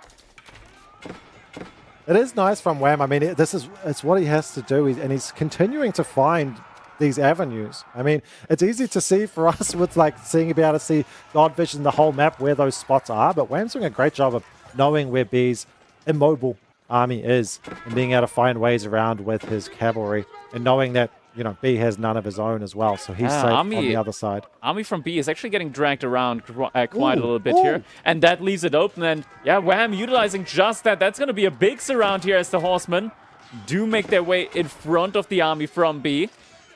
That's going to be a lot of the yeomen and some crossbows getting taken down there. Does sacrifice the Earl's Guard and somehow is able to get away with most of the crossbows and the yeomen there. Yeah, we'll see how the military count comes out in the wash as we see the overlay delay now coming in. But yeah, B's army not all there. Wham doing a great surround, catching that off. And I mean, he's just finding, a big disadvantage, but finding these little ways back in. And it's certainly not over yet. And I mean, we talked about having the map control, getting all the food on the map. But the stockyard count is gradually increasing as well, which is, it feels really nice as Golden Horde when you can get a lot of those under your belt. And we also has the first of the stone, the sheep upgrades as well. Farm transition pretty much complete now for B at this point. 54 villagers on food, getting a good amount there in as well. Looks like Wham is still out and about on resources all around the map, but actually has a good amount of stockyards in there as well. 9 stockyards at the moment, so actually 36 office villagers currently are gathering from those stockyards. Yeah, not bad at all. But ultimately, it's still a pretty scary, well, economy and military from B. Looking to venture out far, but just like last time when he ventured out, he got caught from Wham, and Wham is coming in here. You see all the Roost tributes at the front. Lords of Lancaster going down instantly. Horsemen at the front, they're all popping so quickly. These crossbowmen and archers at the back making such a strong backline, and all of these cavalry are so strong. There goes the first of the Khan arrows getting extra damage to all of those units buffed up, including all of those ranged units at the back. There is still such a healthy archer count from B as well. The last Lancaster Lord going down, and the second Khan arrow coming out, which is so much damage, and it looks like Wham might be able to push B all the way back with this. The army count overall is still pretty close though between the two, so it doesn't look like there's a decisive winner here at the end of this fight. And the front line from Wham, I feel like it was more expensive than what B had out on the field. So fight still continues to get taken. Wham though pushing in deeper now, has the crash there as well, so a little bit of an armor bonus coming in there as well. B now also adding in just a couple of the hobblers there, so has a little bit of a ranged front line there now as well. Now, Wham behind this has a lot of money in the bank. Sacred Victory now ticking in as well. Wham's getting close to Imp as well. But I think we might be seeing that from Wham. I mean, it took a pretty, not decisive victory, but with this much money in the bank, that can't feel too bad. And that might be the play out of Wham. I mean, I'm really impressed to see how much of a turnaround, how much damage he could find, both economically and then able to find good fights where there didn't look to really be any. Taking a couple in a row to be able to take what is a very scary army of B and just whittle away at it. But it is a scary army of B. Coming out quite far on this goal now. I guess it's either this one or the one at the far bottom of the map is going to take down this fortified outpost. Finally does pick up one villager, but the other 4 will get away, and the army comes through from Wham to clean up the spot. And now the attention turns to the villagers of B, and that is the only gold he can get for himself. And if Wham can deny this, that's fantastic. Yeah. I mean, B, he still has like an almost 30 villager lead at the moment. It just doesn't feel like it is quite enough when it comes to military. Military count also not looking too bad. So I'm wondering why he actually forfeited the region there on the gold. But it looks like that's the reason he's planning on dropping a keep on the bottom large gold vein there, shutting that down. And Wham just got like production up there, getting that immediately shut down now. And there's like 30 villagers rushing this thing up. There's no way it doesn't go up but it's whether Wham can do anything about this position. Looking to take a fight on the crossbows at the top. Now bringing his army across B, but that's not the greatest engagement for him. It's picking up the Lords of Lancaster, and now we go into, there's not much of a front line here for Wham. It's just a big ranged mass in the back as he looks to kite back and make the most of it. But it is a big force of B coming through. But ultimately, I mean, B's looking to secure up this gold. He doesn't need to take a full-on engagement. Villagers taking down that fortified outpost. Wham did fall back a little bit, dropped a siege workshop, and is now gathering the wood nearby. A couple of stables coming in as well. Villagers on the gold mine are going to be evacuating. There's another outpost yet again that went up there for Wham, so he has vision on that area, knows exactly that the villagers from B went back over there. But yeah, B right now, he's got another, like, a good amount of villagers on gold, I want to say. 40 villagers on gold. Yeah, but what are you going to do about it? Maybe a bit greedy, or maybe looking to play some mind games or split attention to go out on that gold, just as you've put the keep up and secured this gold. Well, maybe secure is too strong of a word, actually. As the horsemen on the top side, that looks like mostly crossbowmen, so great to get all the horsemen on top of those. That sound, just keep hearing these poor Lords of Lancaster dying so fast to these crossbows. They cannot stay alive long enough to make that extra health effective, but now it does look like be pushing this pit away. Hobblars coming in from the top side as well. And I mean, this whole split the map in half, there's just fights all the way up and down. Fight yet again happening. There's some spearmen at the top side, not quite there to help against the main army, but they're going to be coming in eventually. We actually have a traction trebuchet at the bottom side now as well for Wham. Once again, Kings are going to be getting sniped out here, but the front line shift is looking to be slightly in favor of B, I want to say. And yeah, it looks like he's going to be able to overpower what Wham has here right now. Hobblars now finally going to be able to dive on top of the archers, on top of the crossbows. Is this where the economic advantage from B finally shows now? Where he's finally able to potentially overpower the military force from Wham in this game?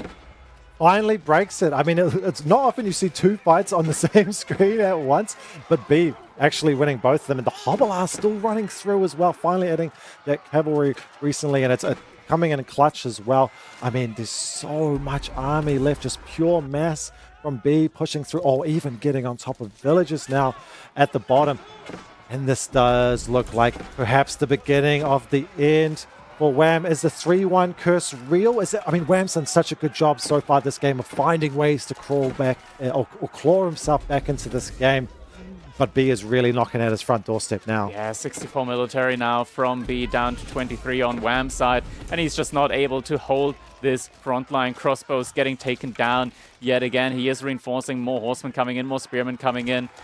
But the fortified outposts at this point, they are not as much of a deterrent as they used to be.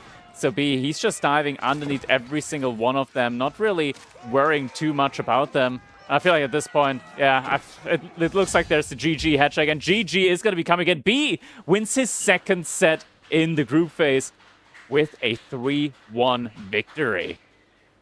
GG indeed. I mean, he can be so... He doesn't look super happy with it but he's happy. He's not showing it, but he's very happy with his performance there, I can guarantee you. And looks like the audience was very happy as well. We heard the applause coming from our viewers there as well on the caster couch. There they are.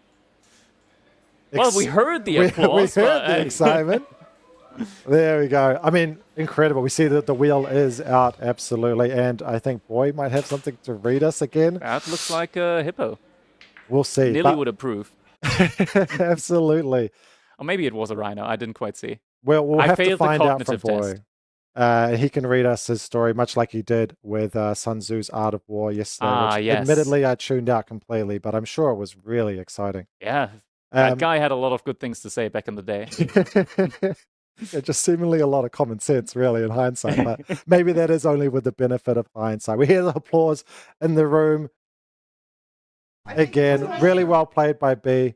And I think perhaps, I'm not sure if that production means we're ready to throw it over to hear from the winner himself. Let's wing it.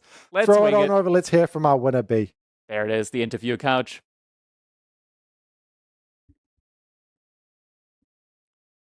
So cute.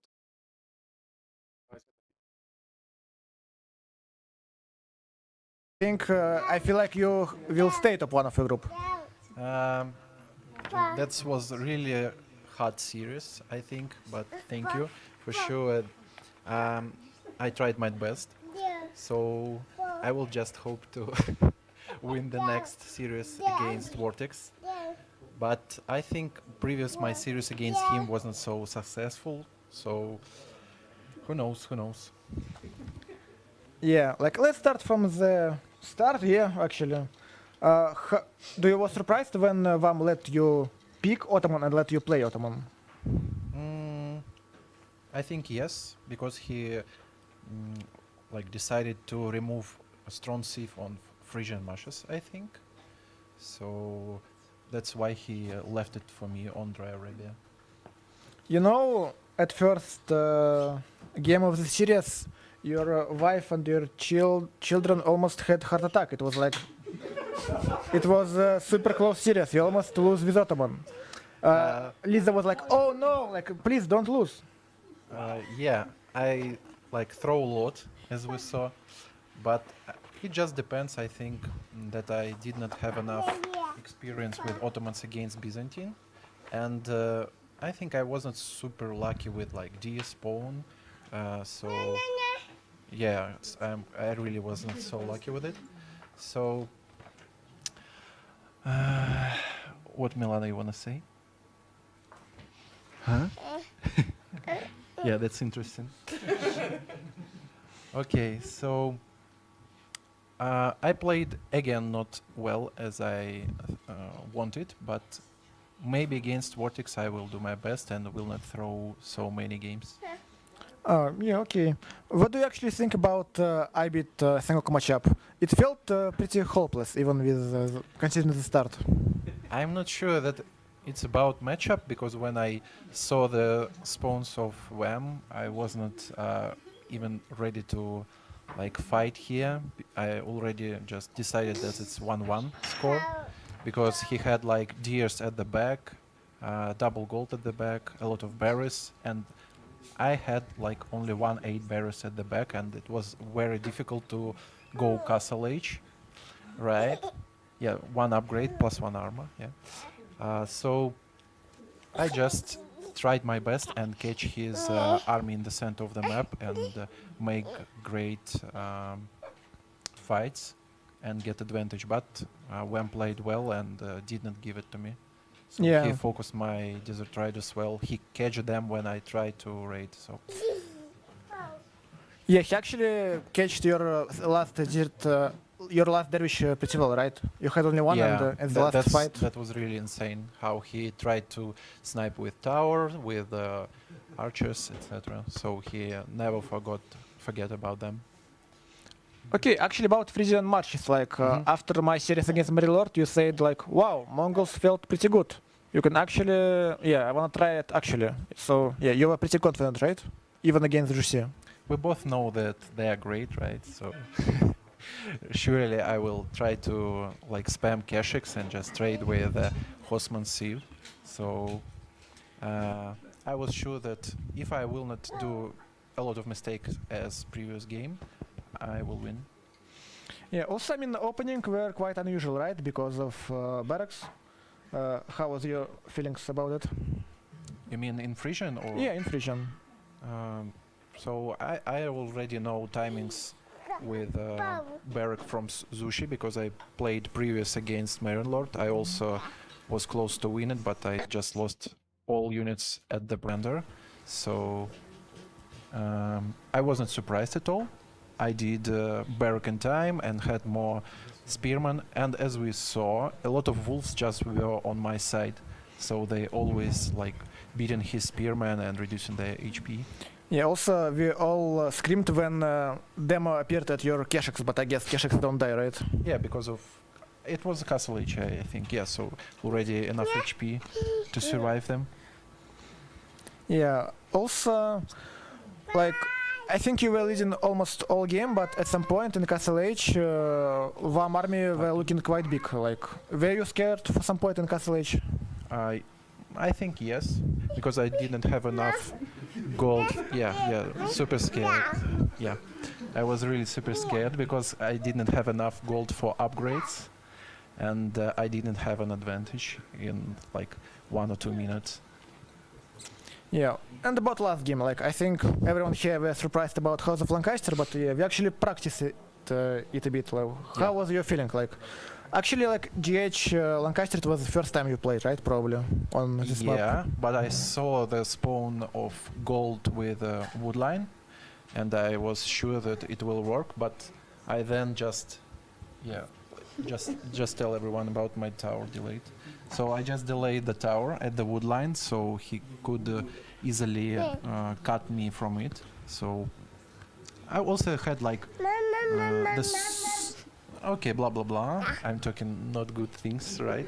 So I just was lucky with the second boot back because it was the backline, so he need to make a circle to reach it, right? And I had enough time to get the most important wood for adding production buildings.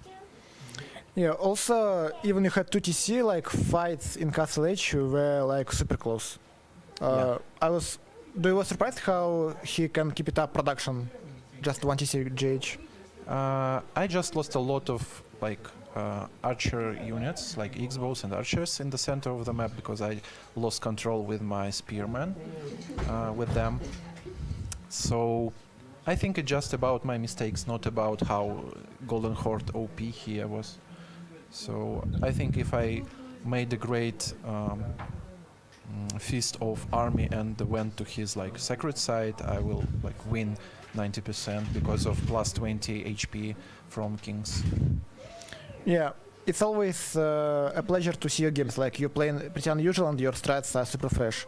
So congratulations you with win, and I think last words should say your most loyal fans, right?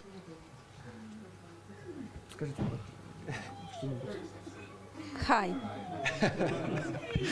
Okay, that's much. And no one like me, yeah. That's it. Like, be happy. His family is happy, and we're happy together because it was a pretty nice day, and it was a real banger games. Yeah, it looks awesome. I think also.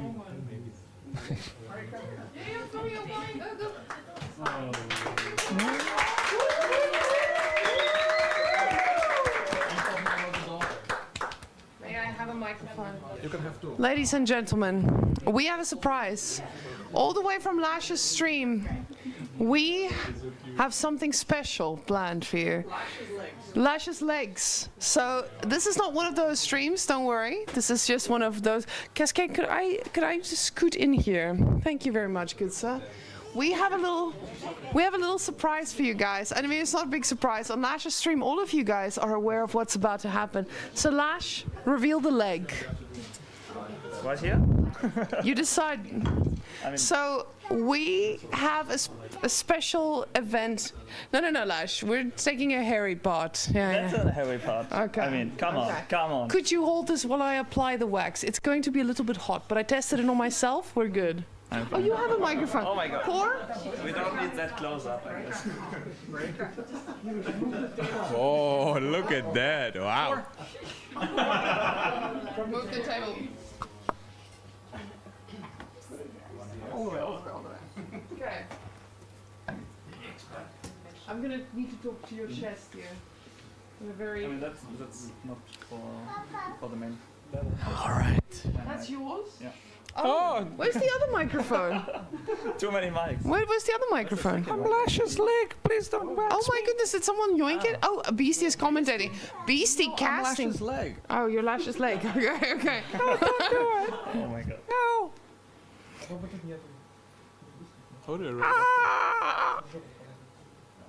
Oh damn, boy, that's gonna fucking yo. Where do I put it off though? Okay, so core, the instructions. Now we have to blow on it. So be just not so it's not weird. It's not weird at all. Lash, blow. We all blew on Lash's leg. Okay. Now, Core, you want to take the thickest piece of wax, but you give it another few seconds. Okay. But you want to take the thickest piece of wax. Top, right? Yeah, I would. You actually go in the opposite way of the hair. So you want to grab. Let me just feel it. Oh, that piece is ready. Okay. Guys, look at Lash's face. He's about to be more red. Okay, could we get? Okay to cry on stream? Yes. Yes. I think your stream would appreciate that. Yeah. Okay. I think so. But okay, thank you, Cal, for those zooms. Very nice. Yeah. But we do want this HD. So, Core, would you do the honors of removing Lash's hair? Just fast. 3, 2. Oh, fucking hell. Can we get a close up, Cal? Close up? No. Whoa. Yo, zoom out. Whoa. Cal, what the hell, man? Yo, put it next to his leg now. Okay, just so we can see the was-were. That's so cringe. Well, that's the was-were. Shuki, where our videographer is trying. Okay. Oh, beautiful. That's smooth. Now, Lash, do you think we should do another one, or are you done? I mean, I think it's fine, right? He paid the price. You might as well finish the whole leg. No. That was not the deal. Both legs have the same issue. So guys, with that being said, we did reach another goal of us. And I mean, Cal, could you put up the graphic? Beastyqt, thank you very much. Our producer just working overtime. We now finally have our spin the wheel, and Beastyqt, spin the wheel for $6,500. It's time. Hell yeah, brother.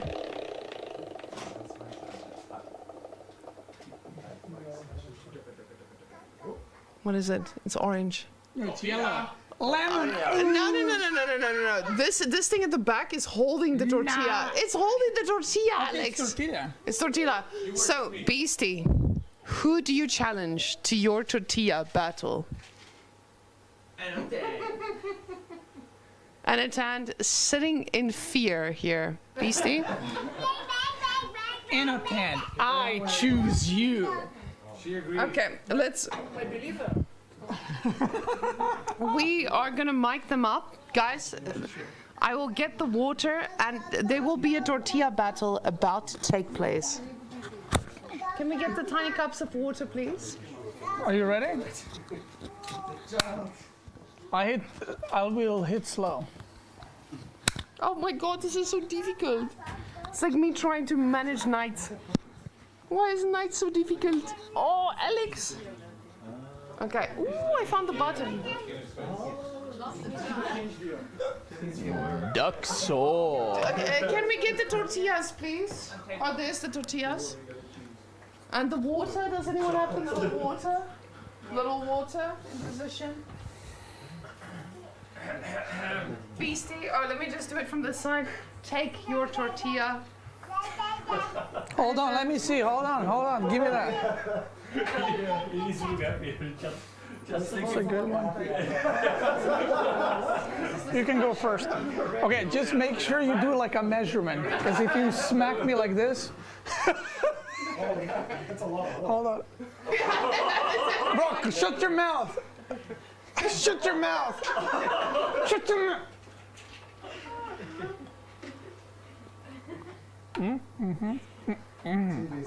Take a look at the camera first, just to... These guys are dead.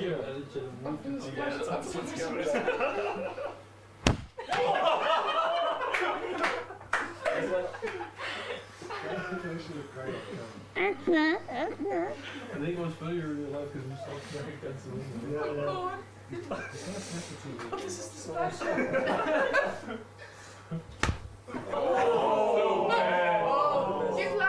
Give Anatand his tortilla back. Another one.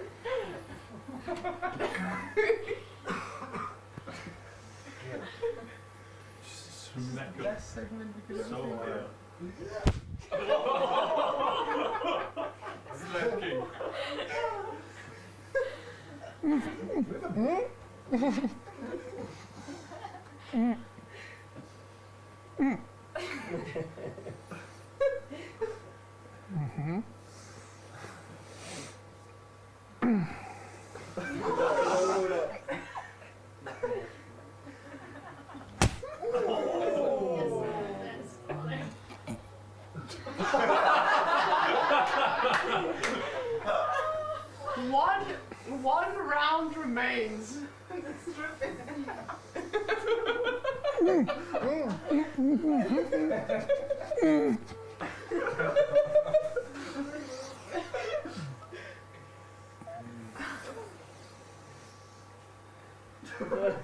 It's good.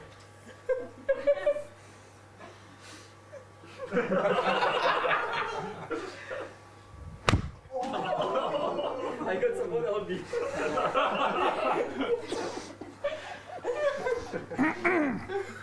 The final hit. Final countdown. It's the final.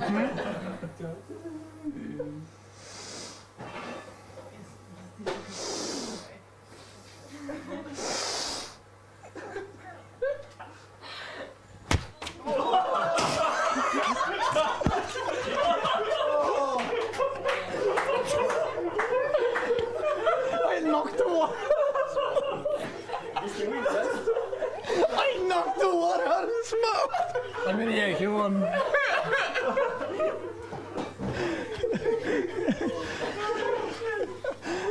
Oh, fuck it. I think there is some tortilla in the back still. No, we found it. We found it. Oh my god. That was like in boxing, you know when they hit.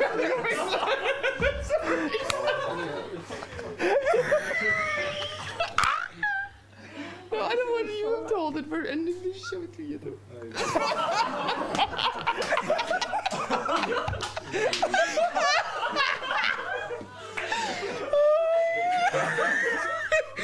Oh god! I'm so blessed we have this life. Okay, well guys, well that's what that's what STR AoE tournaments are about, right? That's right. Guys, tomorrow, make sure you tune in because I'm going to slap someone else.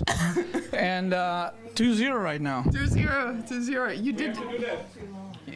It was close, yeah, right? It was close. Anatan was slapping me up right there. I had to give it my all in the last one because I was losing until that point. No. Anatan definitely put up an amazing fight here. But Anatan, we'll see you put up that fight tomorrow. Beasty fighting for your life as well. On that. All right, AoE. Right. Yes, in AoE, of course.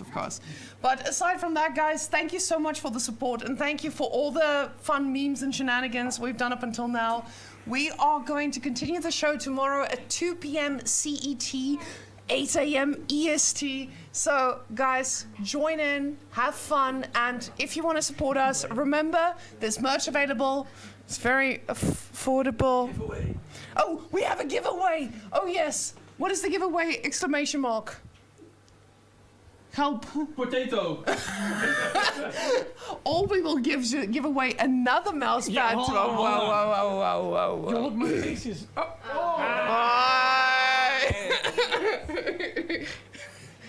I think we should sign off with the slap again. Look how red you are. Yeah, he slapped me up. But we can definitely play that one more time. Let me just see.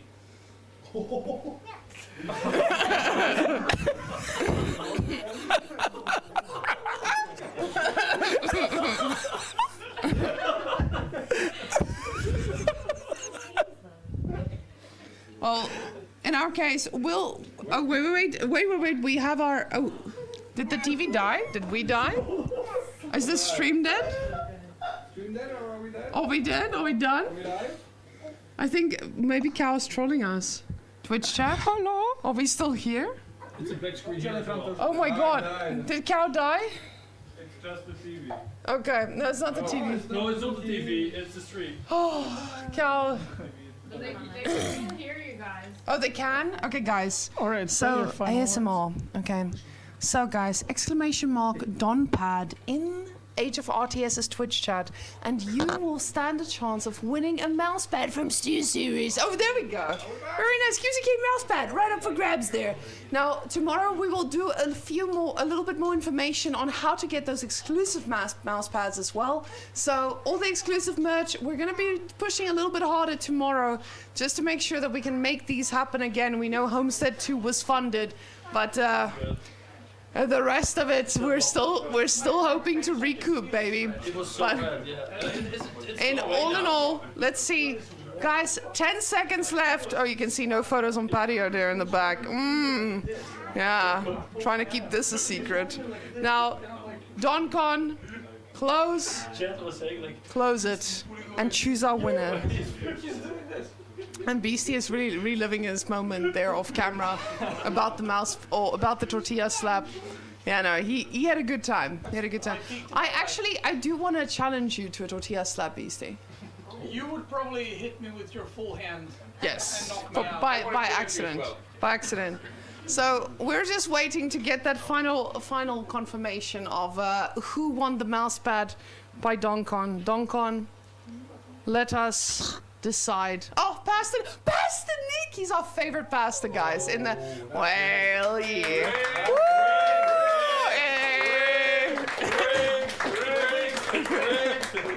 It's rigged, but we love pastors. It's fine. It's not rigged, guys, I promise. But guys, that was it for today. We will see you tomorrow with more Homestead action. Guys, get in here. Let's wave to the stream for the last time, or for the last time today.